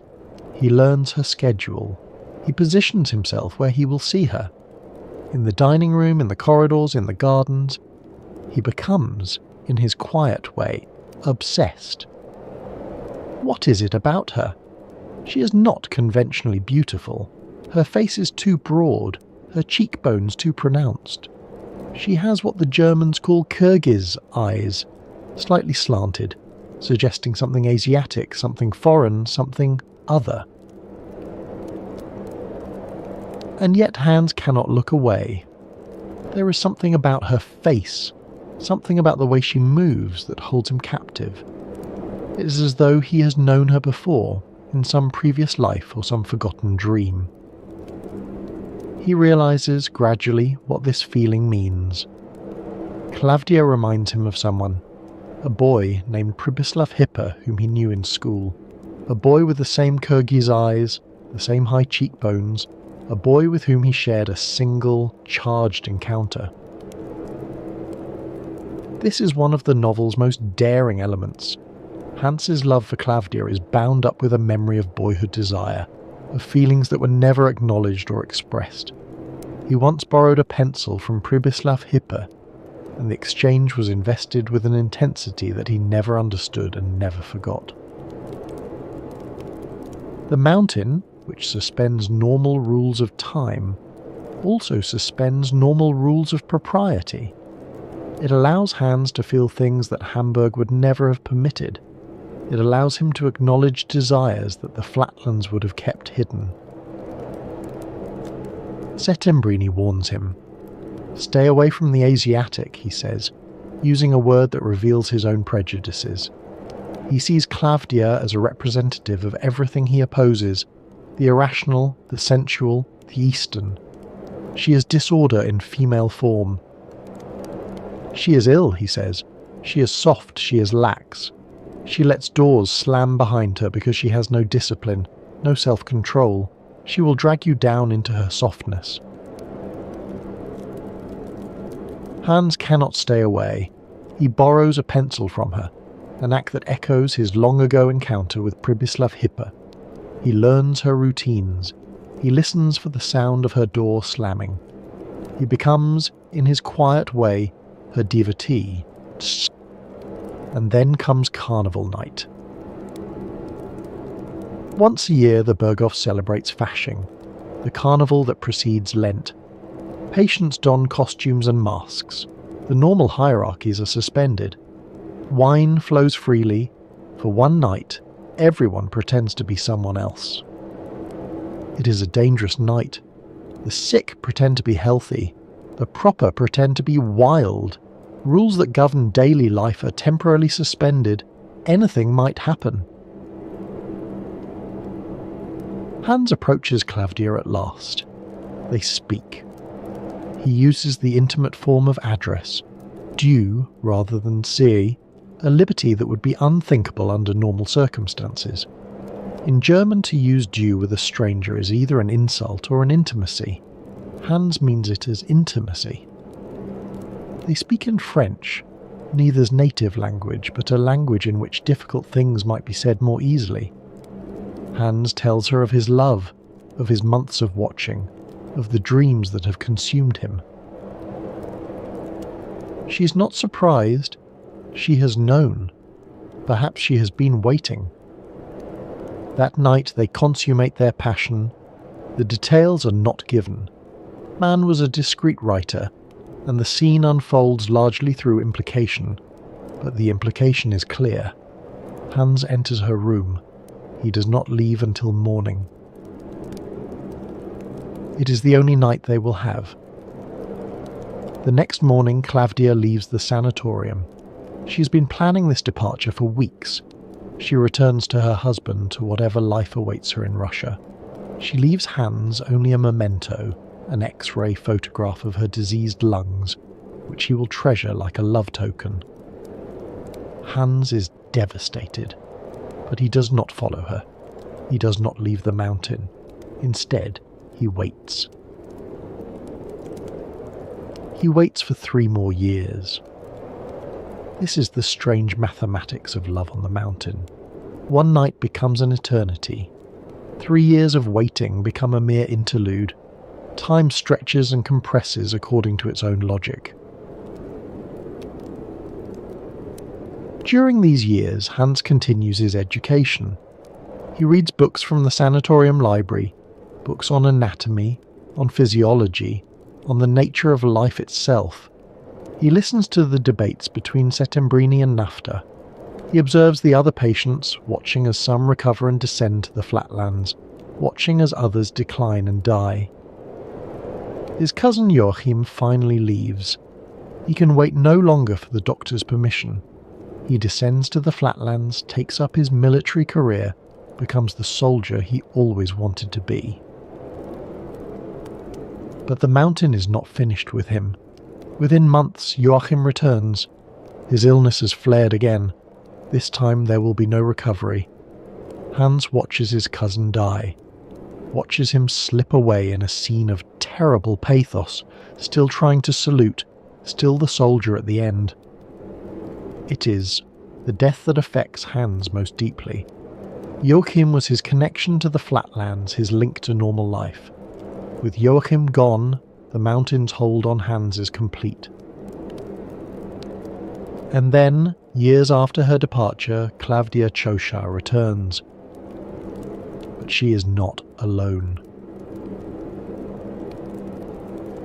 The man who accompanies Klavdia is unlike anyone Hans has encountered at the Berghof. His name is Mynheer Peperkorn. He is Dutch, a former coffee planter from Java, and he is enormously wealthy. He is also old, sick, and possessed of a personality so overwhelming that everyone around him is drawn into his orbit like planets around a sun. Peperkorn is massive, a great bear of a man with a leonine head and piercing eyes. He dominates every room he enters, not through force or aggression, but through sheer presence. When he speaks, everyone listens, even though he rarely finishes a sentence. This is the strangest thing about him.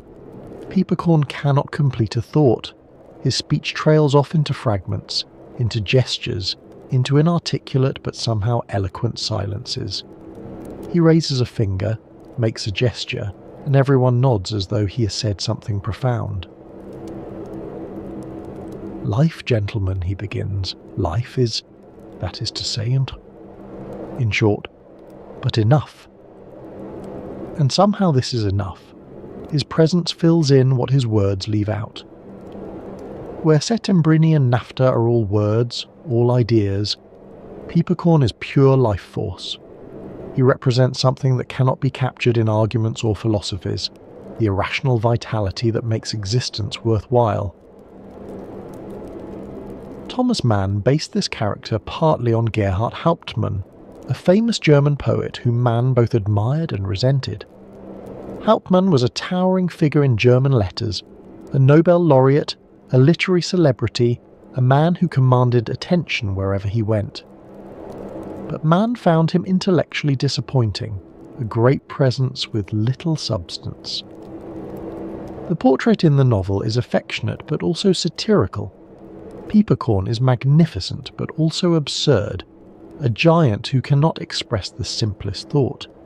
He is the critic's nightmare, a man who cannot be analysed because there is nothing to analyse, only presence. Hans should hate him. This is the man who has taken Klavdia. This is his rival. For 3 years, Hans has waited for her return, dreaming of their one night together, treasuring the X-ray of her lungs. And now she returns on the arm of another man. But Hans finds himself drawn to Peppercorn instead. The two men become friends. They drink together. Peppercorn drinks enormously, a connoisseur of wines and liquors.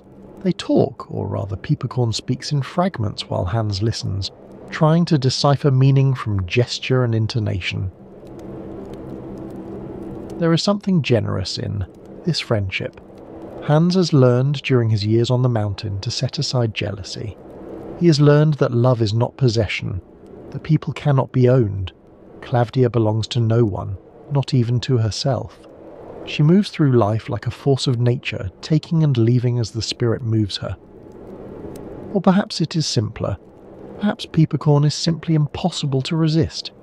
His personality is a force of nature, as irresistible as gravity. Even Settembrini and Nafta fall silent in his presence, their arguments suddenly seeming petty and abstract. But Peppercorn is dying. The vitality that animates him is flickering. He feels it failing, feels himself becoming impotent, a word that has both sexual and existential meaning. He can no longer be the life force he has always been. His body is betraying him, his spirit is dimming. He speaks of this to Hans, in his fragmentary way. The greatest sin, he says, is failure of feeling. To be alive and not feel alive, this is the unforgivable thing. Better to die than to lose the capacity for life. One day, he gathers a small group of friends for a picnic by a waterfall. It is a beautiful day. The water crashes over the rocks. Nature displays itself in all its overwhelming power. Peppercorn leads them to the waterfall's edge and begins to speak, but the roar of the water drowns out his words. No one can hear him. His gestures become more and more emphatic, but his voice is lost in the thunder of the cascade. It is perhaps the perfect image of his life. All presence, no content. All gesture, no words. Magnificent and absurd at once. That night Peppercorn kills himself. He has chosen to end his life while he still can, before the vitality drains away completely. It is an act of will, a final assertion of control over a body that has begun to betray him. He uses a clever device of his own invention, a kind of spring-loaded poison needle. Even his death is elaborate, theatrical. Hans grieves, Klavdia grieves, and then, once again, she leaves. This time, Hans knows she will not return. This time, he does not wait. Before Peppercorn's arrival, before Klavdia's return, there is a moment that stands at the centre of the novel. Hans has taken up skiing. It is one of the few physical activities permitted to the patients, a way to exercise the lungs in the cold mountain air. Day after day, he ventures into the snowfields above the sanatorium, exploring the wilderness that surrounds the Berghof. The skiing is solitary and meditative. Hans glides across the snow, alone with his thoughts, the sanatorium shrinking to a speck below him. Up here, the debates of Settembrini and Nafta seem very far away. There is only the snow and the sky and the rhythm of his movements. One afternoon he goes too far. A storm blows in without warning. Within minutes he is lost in a whiteout, unable to see more than a few feet in any direction, unable to find his way back to the sanatorium. He skis in circles, though he does not know it. The storm grows worse. His strength begins to fail. The cold seeps into his bones. He knows, with growing certainty, that he is going to die. He takes shelter against a hay barn, a rough structure used by farmers in summer, now half buried in snow. He sits there, his back against the wooden wall, feeling the cold claim him. He is dying. He knows this. The cold is too intense, the storm too severe. No one knows where he has gone. He will freeze to death within hours. And as he sits there, waiting for death, he falls asleep. He dreams. The dream is the most remarkable passage in the novel. It is the moment toward which everything has been building. The synthesis that Hans achieves, the wisdom that goes beyond both Settembrini and NAFTA. At first, Hans finds himself on a Mediterranean shore. The sun is warm, the sea is blue. Beautiful people move through a classical landscape.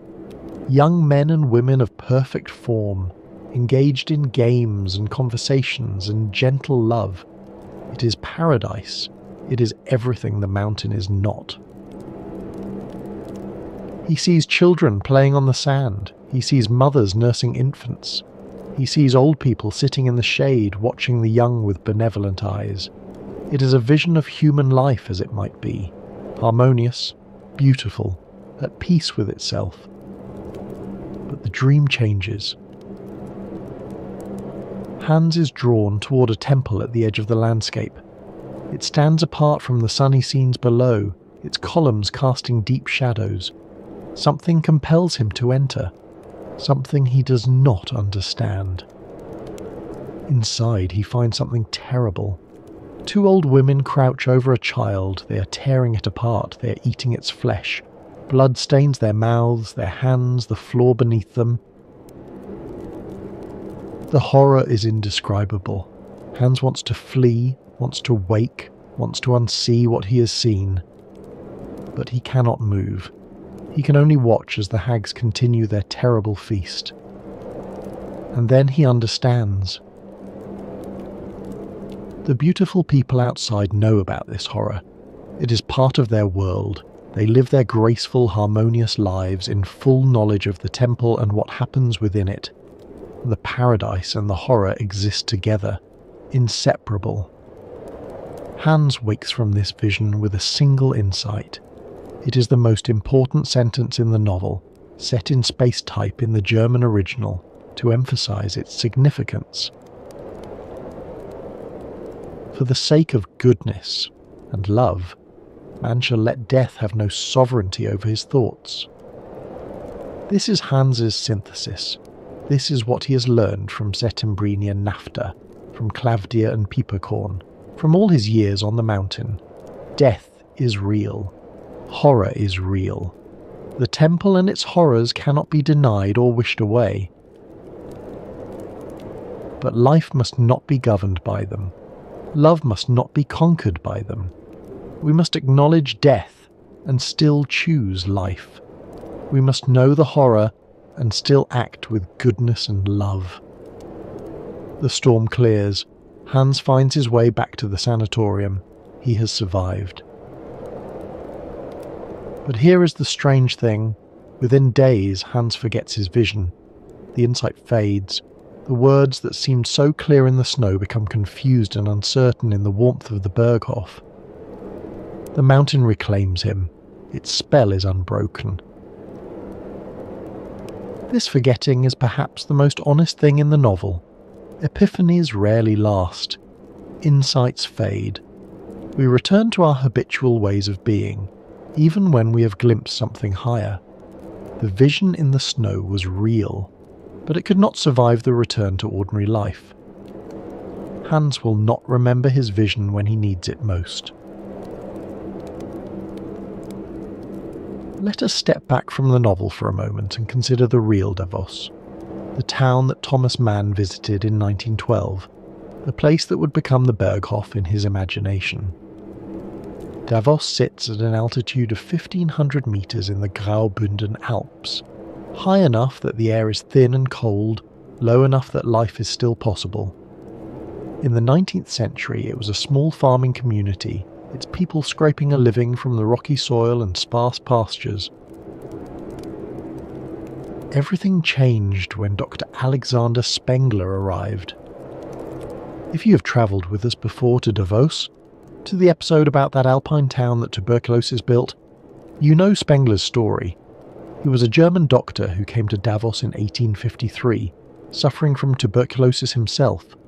The mountain air seemed to help him. He began to wonder if it might help others.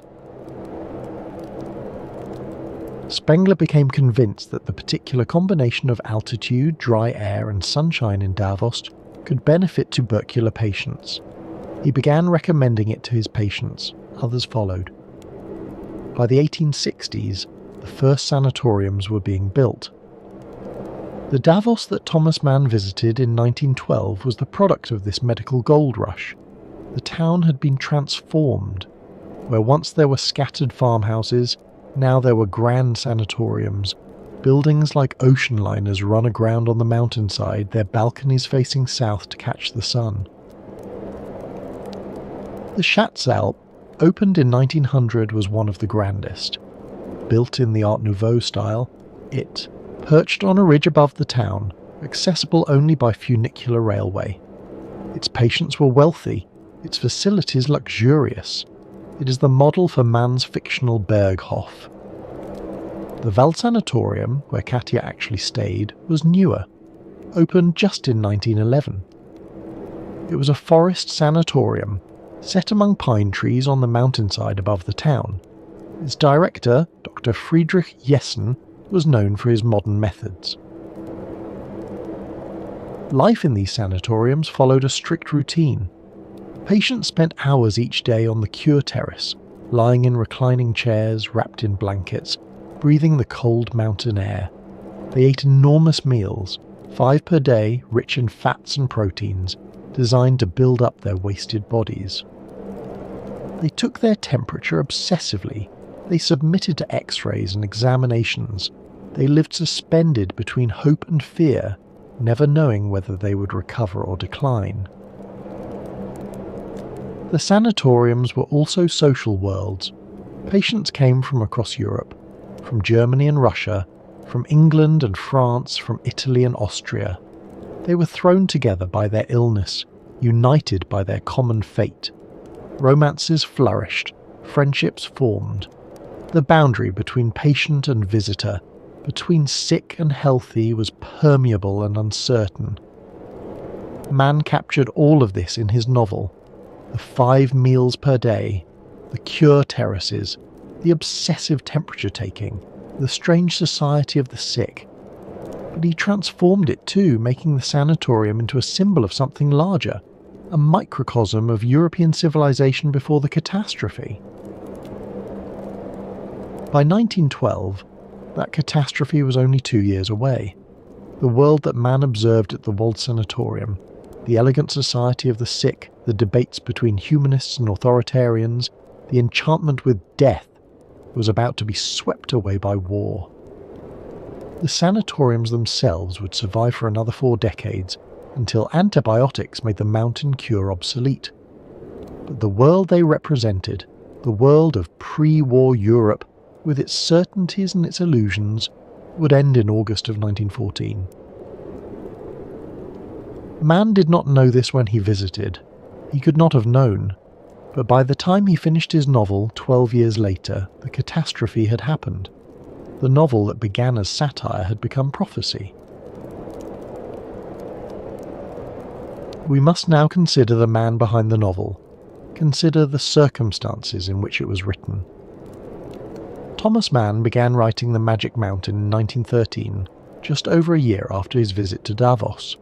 He intended it to be a short satirical piece, a companion to Death in Venice, exploring similar themes in a more humorous mode. Perhaps 100 pages, perhaps he could finish it in a year. Then, in the summer of 1914, the world exploded. The assassination of Archduke Franz Ferdinand in Sarajevo set in motion a chain of events that would destroy the Europe Thomas Mann had known. Austria declared war on Serbia, Russia mobilized, Germany declared war on Russia and France. Britain entered the conflict. Within weeks, millions of men were marching toward trenches where they would die in numbers that defied comprehension.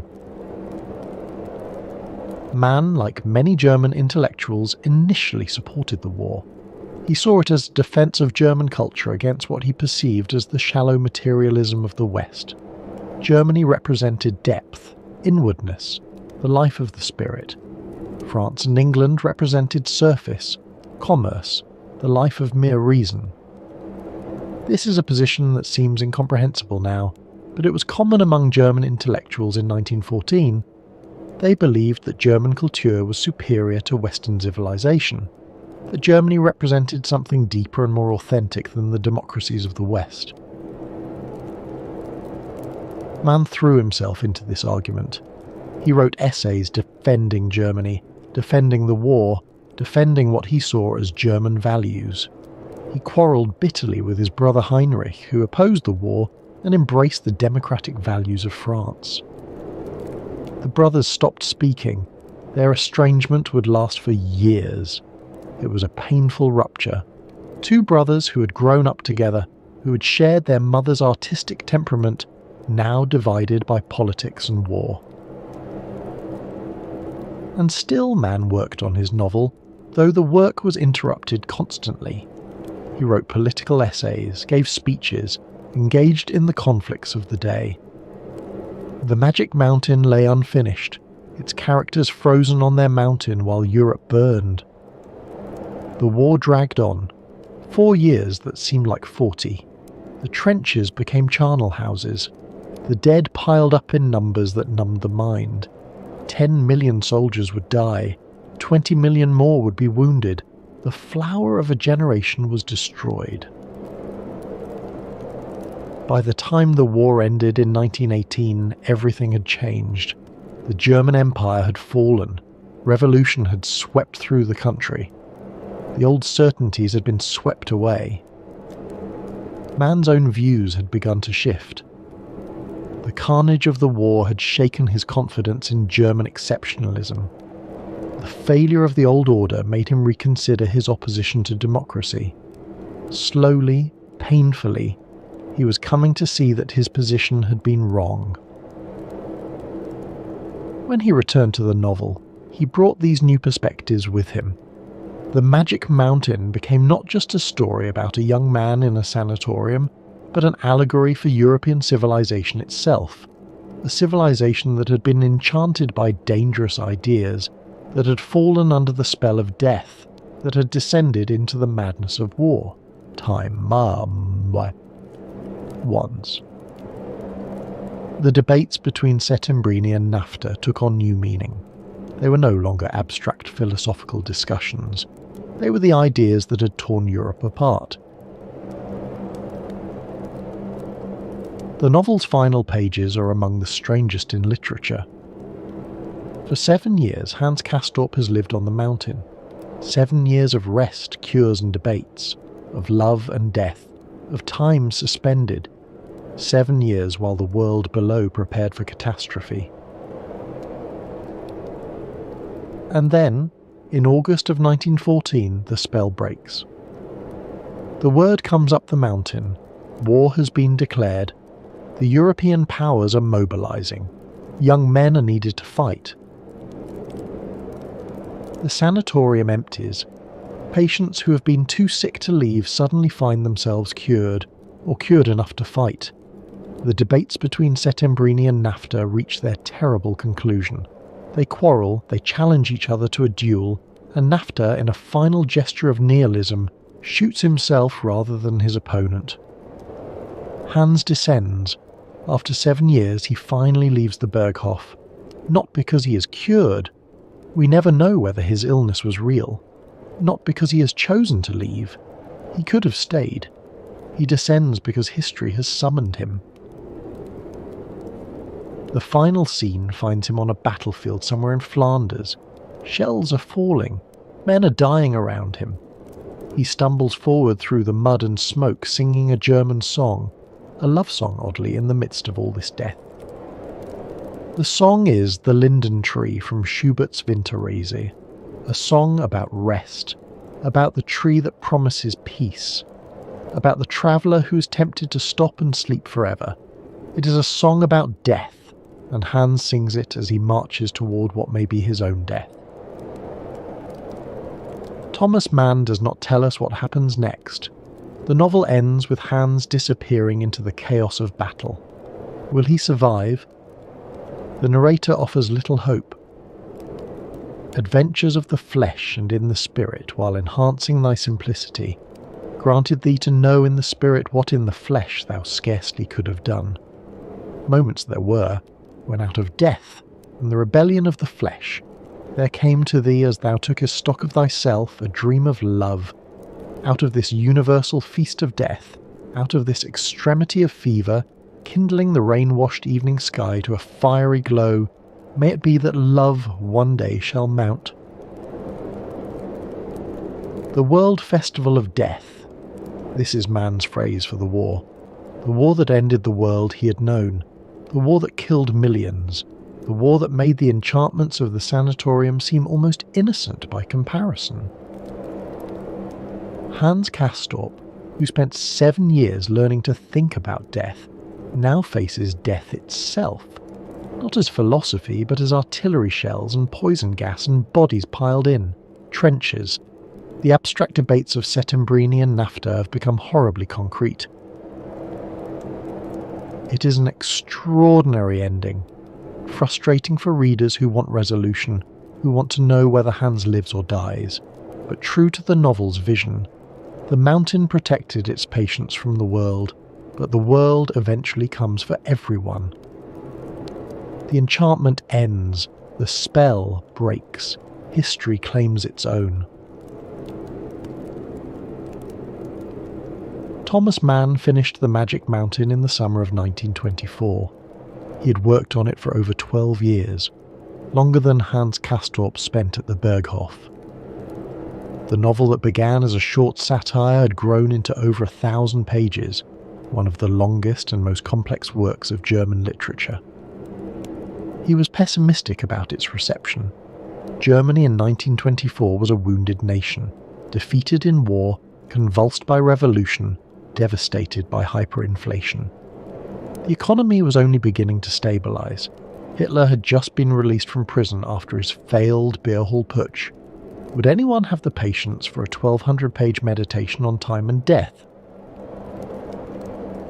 Would anyone expect, Mann wrote, that a harassed public, economically oppressed, would take it on itself to pursue through 1,200 pages the dreamlike ramifications of this figment of thought? The answer surprised him. The Magic Mountain was an immediate success. The first printing sold out almost immediately. Critics hailed it as a masterpiece. Readers devoured it despite its length and difficulty. Within months, it was clear that Mann had written something that would endure. The novel spoke to its moment. The Europe of 1924 was living in the aftermath of the catastrophe that the novel predicted. Readers recognised their world in Mann's pages, the intellectual conflicts, the seductions of death, the enchantments that had led to disaster. The book was both diagnosis and autopsy, explaining how the catastrophe had happened even as it mourned what had been lost. But the novel also transcended its moment. Its themes were universal enough to speak to readers in any era. Time and death, love and illness, the tension between life's demands and the desire to withdraw from them. These are permanent human concerns, not bound to any particular place or time. In 1929, Thomas Mann was awarded the Nobel Prize in Literature. The Swedish Academy cited Buddenbrooks as the primary reason for the award, but everyone understood that The Magic Mountain had sealed his reputation. He was now officially one of the greatest writers in the German language. The prize ceremony was held in Stockholm in December. Mann gave his acceptance speech in German, speaking of the relationship between art and democracy, between literature and politics. He was beginning to engage more openly with political questions that would consume the rest of his life. He used the prize money to build a summer cottage in Lithuania, on the Curonian Spit, a narrow strip of land between the Baltic Sea and the Curonian Lagoon.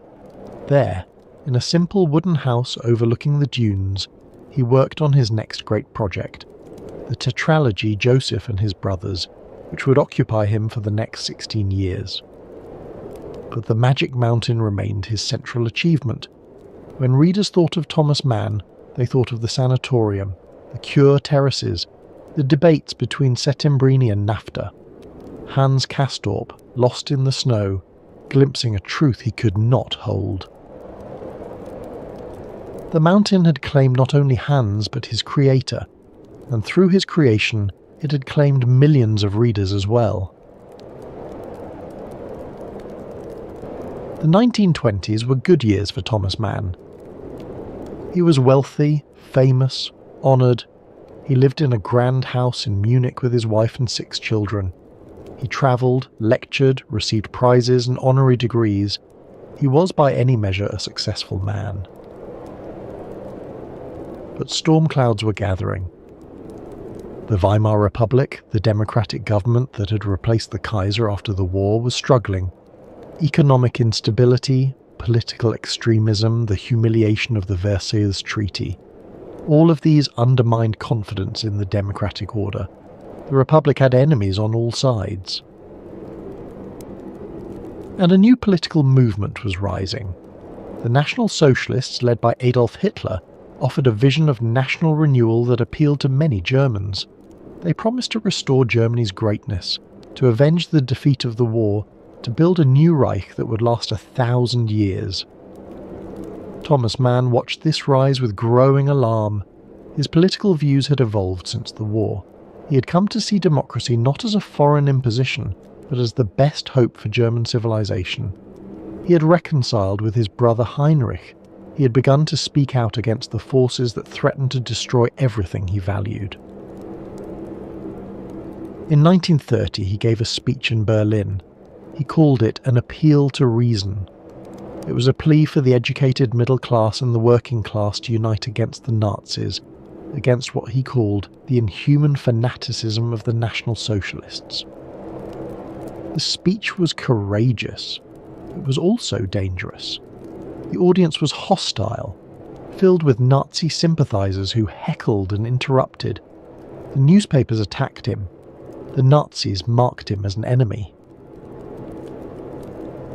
3 years later, in 1933, Hitler became Chancellor of Germany. The democratic experiment was over. The 1,000-year Reich had begun. Thomas Mann was not in Germany when it happened. He and Katja were on vacation in Switzerland, enjoying the Alps that had inspired the Magic Mountain. They had planned to stay a few weeks and then return home. They received word from their children. Do not come back. Your writings have been blacklisted. Your home has been searched. You're not safe. Their eldest children, Erika and Klaus, who had already fled to France, confirmed the warning. The Nazis were arresting their enemies. Mann's name was on the list. They never returned to Germany, not for decades. Not until after the war, after Hitler was dead, after the Reich lay in ruins. The house in Munich, with its library and manuscripts, its memories and possessions, was lost to them. At first, Mann tried to remain apolitical. He published cautiously. He did not denounce the regime openly. He feared for his property, for his books, for the German audience he had cultivated his entire life. Perhaps he thought he could wait out the madness. Perhaps Germany would come to its senses. But silence was impossible. In 1936 he published an open letter to the University of Bonn, which had stripped him of his honorary doctorate. The letter was a declaration of opposition. He would no longer be silent. The Nazi regime responded by revoking his German citizenship. Thomas Mann, author of Buddenbrooks and the Magic Mountain, was now officially stateless. When asked whether he found exile difficult, whether he felt lonely without his homeland, Mann gave an answer that has become famous. Where I am, there is Germany. I carry my German culture in me. In 1938, Thomas Mann emigrated to the United States. He settled first in Princeton, New Jersey, where the university offered him a position as a visiting lecturer. Later, he moved to Pacific Palisades, California, a community of German exiles near Los Angeles that included other refugees from fascism: Bertolt Brecht, Arnold Schoenberg, Theodor Adorno. These were strange years for the great German writer. He was in exile from the culture that had produced him, living in a country whose language he spoke imperfectly, watching from across an ocean as his homeland committed crimes that defied comprehension. America was good to him. He was honoured, celebrated, welcomed. Universities invited him to lecture. Publishers published his books. The American public, in its generous way, embraced this distinguished refugee. But he never felt at home.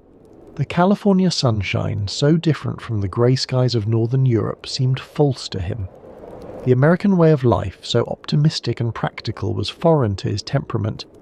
He longed for the culture he had lost, for the German language, for European complexity, for the world he had known. And yet he was not passive. During the war, Mann made a series of radio broadcasts addressed to German listeners. They were called Deutsche Hörer, German listeners, short speeches recorded in California, transmitted to Europe by the BBC, aimed at reaching those Germans who might still be reached. In these broadcasts, Mann pleaded with his countrymen to reject the Nazi regime. He described the crimes being committed in Germany's name.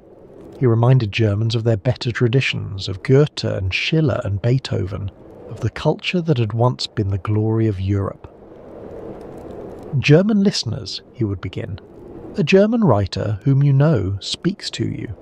One whose work and person have been banned in Germany, whose books, though born of a German soul and German education, are forbidden and hunted there, while in all other parts of the world people can read them in their own language.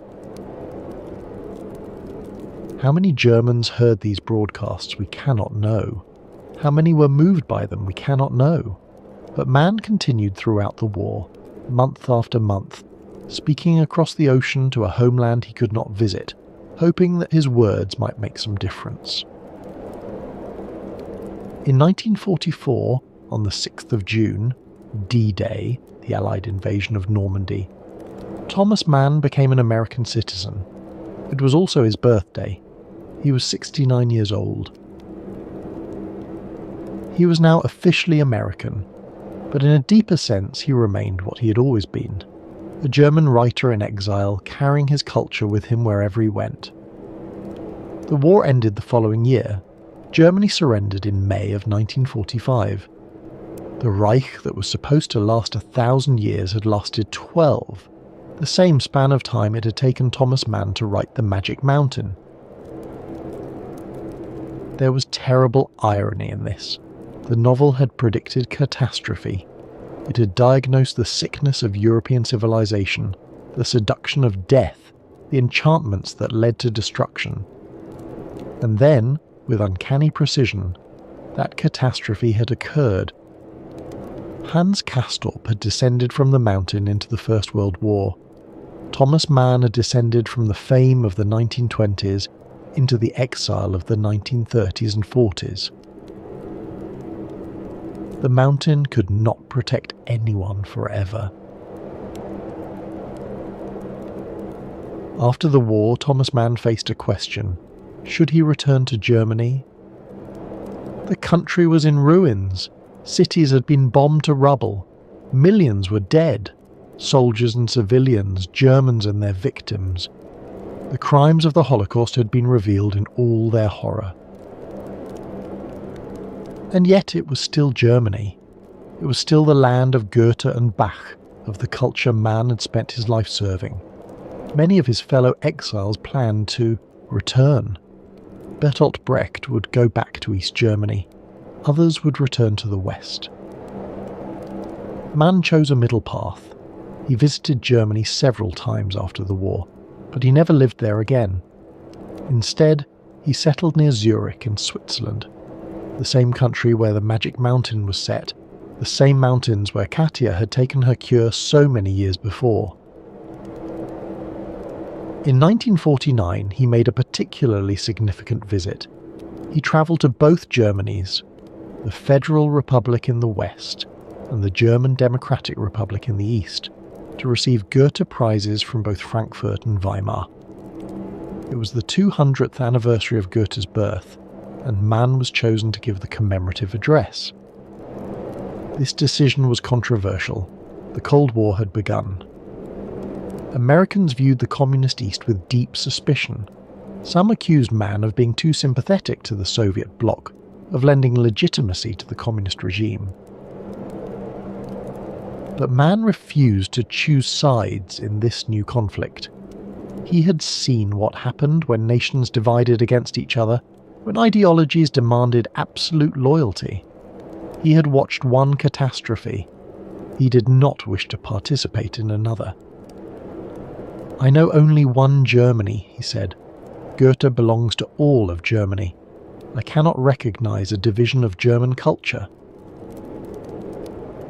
The Goethe address was remarkable, a meditation on the German genius and the German catastrophe, on the culture that had produced both the greatest art and the greatest crimes. Mann spoke of Goethe's complexity, his darkness as well as his light. He spoke of Germany's need to reckon with its past, to understand how the catastrophe had happened. The final years were peaceful, though not without sadness. His son Klaus, who had struggled with depression and addiction, took his own life in 1949. It was a blow from which Mann never fully recovered. He continued to write Dr. Faustus, a novel about a German composer who sells his soul to the devil, Felix Krull, a comic novel left unfinished at his death, essays and letters and speeches. He watched his remaining children grow and scatter. He corresponded with admirers around the world. His health was good for a man of his age. The moist spot that the doctor had found in 1912 had never developed into anything serious. Whatever it was, it had not killed him. On the 12th of August, 1955, Thomas Mann died in Zurich.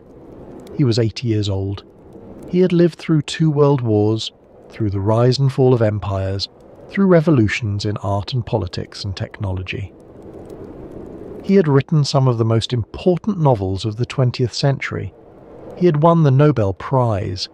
He had become what he set out to become, a writer of permanent significance.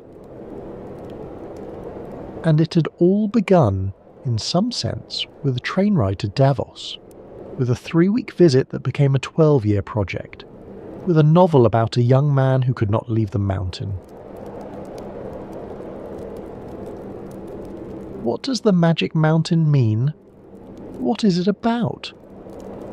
These are questions that have occupied scholars for a century. The novel is so rich, so complex, so layered with meaning that no single interpretation can exhaust it. At its simplest level, it is a story about education. Hans Castorp arrives at the Berghof as an ordinary young man. He leaves, if he leaves at all, as someone transformed. He has been exposed to ideas, to experiences, to ways of thinking that the flatlands would never have offered. This makes the novel a Bildungsroman, a German term for a novel of formation, a story about the development of a young person into maturity. The genre has a long history in German literature, going back to Goethe's Wilhelm Meister and before. But the Magic Mountain is also a satire of the Bildungsroman. Hans's education leads him not to productive citizenship, but to a battlefield. The wisdom he gains does not save him. It may not even survive him. At another level, the novel is an allegory. The sanatorium represents European civilization before the First World War, a community enchanted by death, seduced by dangerous ideas, suspended in a false peace that cannot last. The debates between Settembrini and NAFTA are the debates that were tearing Europe apart. Reason versus tradition, progress versus authority, the Enlightenment versus its enemies. These ideas did not stay on the mountain. They descended into the trenches and the gas attacks and the mass graves. At yet another level, the novel is a meditation on illness and mortality. What does it mean to be sick? What does it mean to live in the shadow of death? These are questions that every human being must confront. Hans Castorp confronts them with unusual intensity. His 7 years at the Berghof are 7 years of thinking about death, observing it, discussing it, preparing for it. The novel asks whether this is wise or foolish, whether we should engage with death or flee from it. The answer Hans glimpses in the snow, that love must not be conquered by death, is one answer. But it is not the only answer, and Hans himself cannot hold on to it. Perhaps this is the deepest meaning of the novel. Wisdom is fragile, insights fade, we glimpse truths and then forget them. The mountain casts its spell, and we forget what we learned in the storm. Thomas Mann knew this. He had seen it in his own life. He had supported a war and then repented. He had opposed democracy and then embraced it. He had believed things that turned out to be wrong. The Magic Mountain does not offer easy answers. It offers instead a journey through time and ideas and experience, a journey that each reader must make for themselves. If you visit Davos today, you will find a different world from the one Thomas Mann described. The sanatoriums are mostly gone. When antibiotics appeared in the late 1940s, they made the mountain cure obsolete. Streptomycin could kill the tuberculosis bacillus in a matter of months. The fresh air cure, which required years of rest, could not compete. Within a decade, the sanatoriums that had dominated Davos for nearly a century began to close. Some were converted into hotels, others became conference centres or apartment buildings. A few were demolished entirely. The patients went home, those who survived, and the elaborate culture of the cure disappeared. But some traces remain. The Schatzalp, the grand sanatorium that was one of the models for Mann's Berghof, still stands.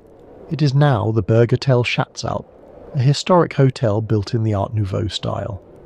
Guests can stay in the same rooms where tuberculosis patients once lay.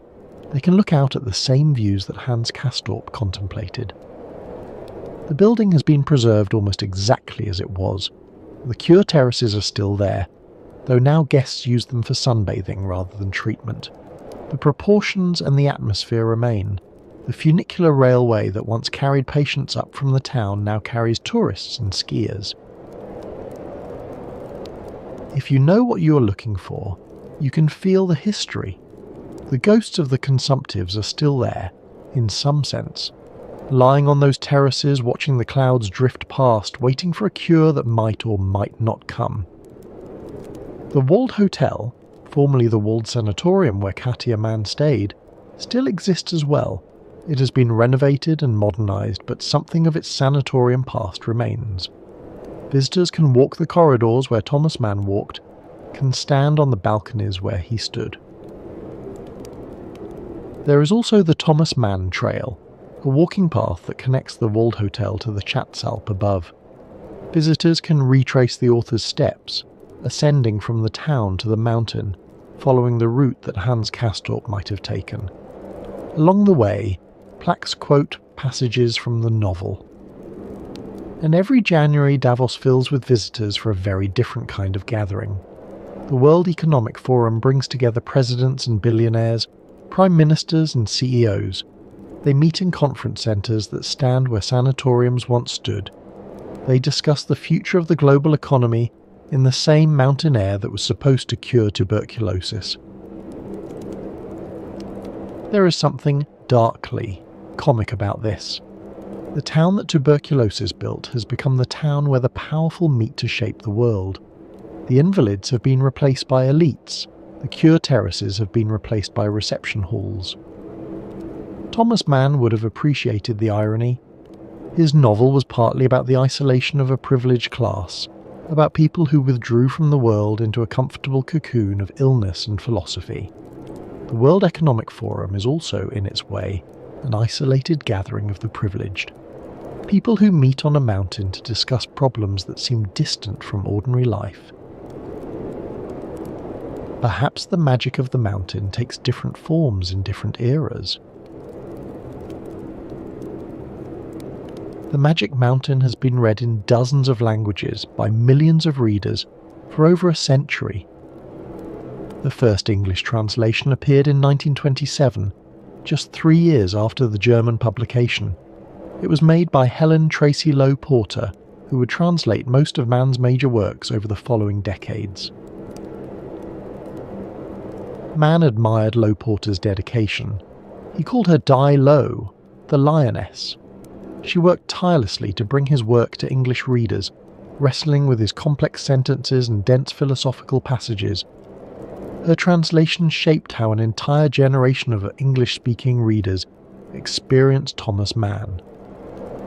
But scholars later found problems in her translations. She had simplified passages, smoothed out difficulties, sometimes misunderstood the German. Her Magic Mountain, though readable, was not quite Mann's Magic Mountain.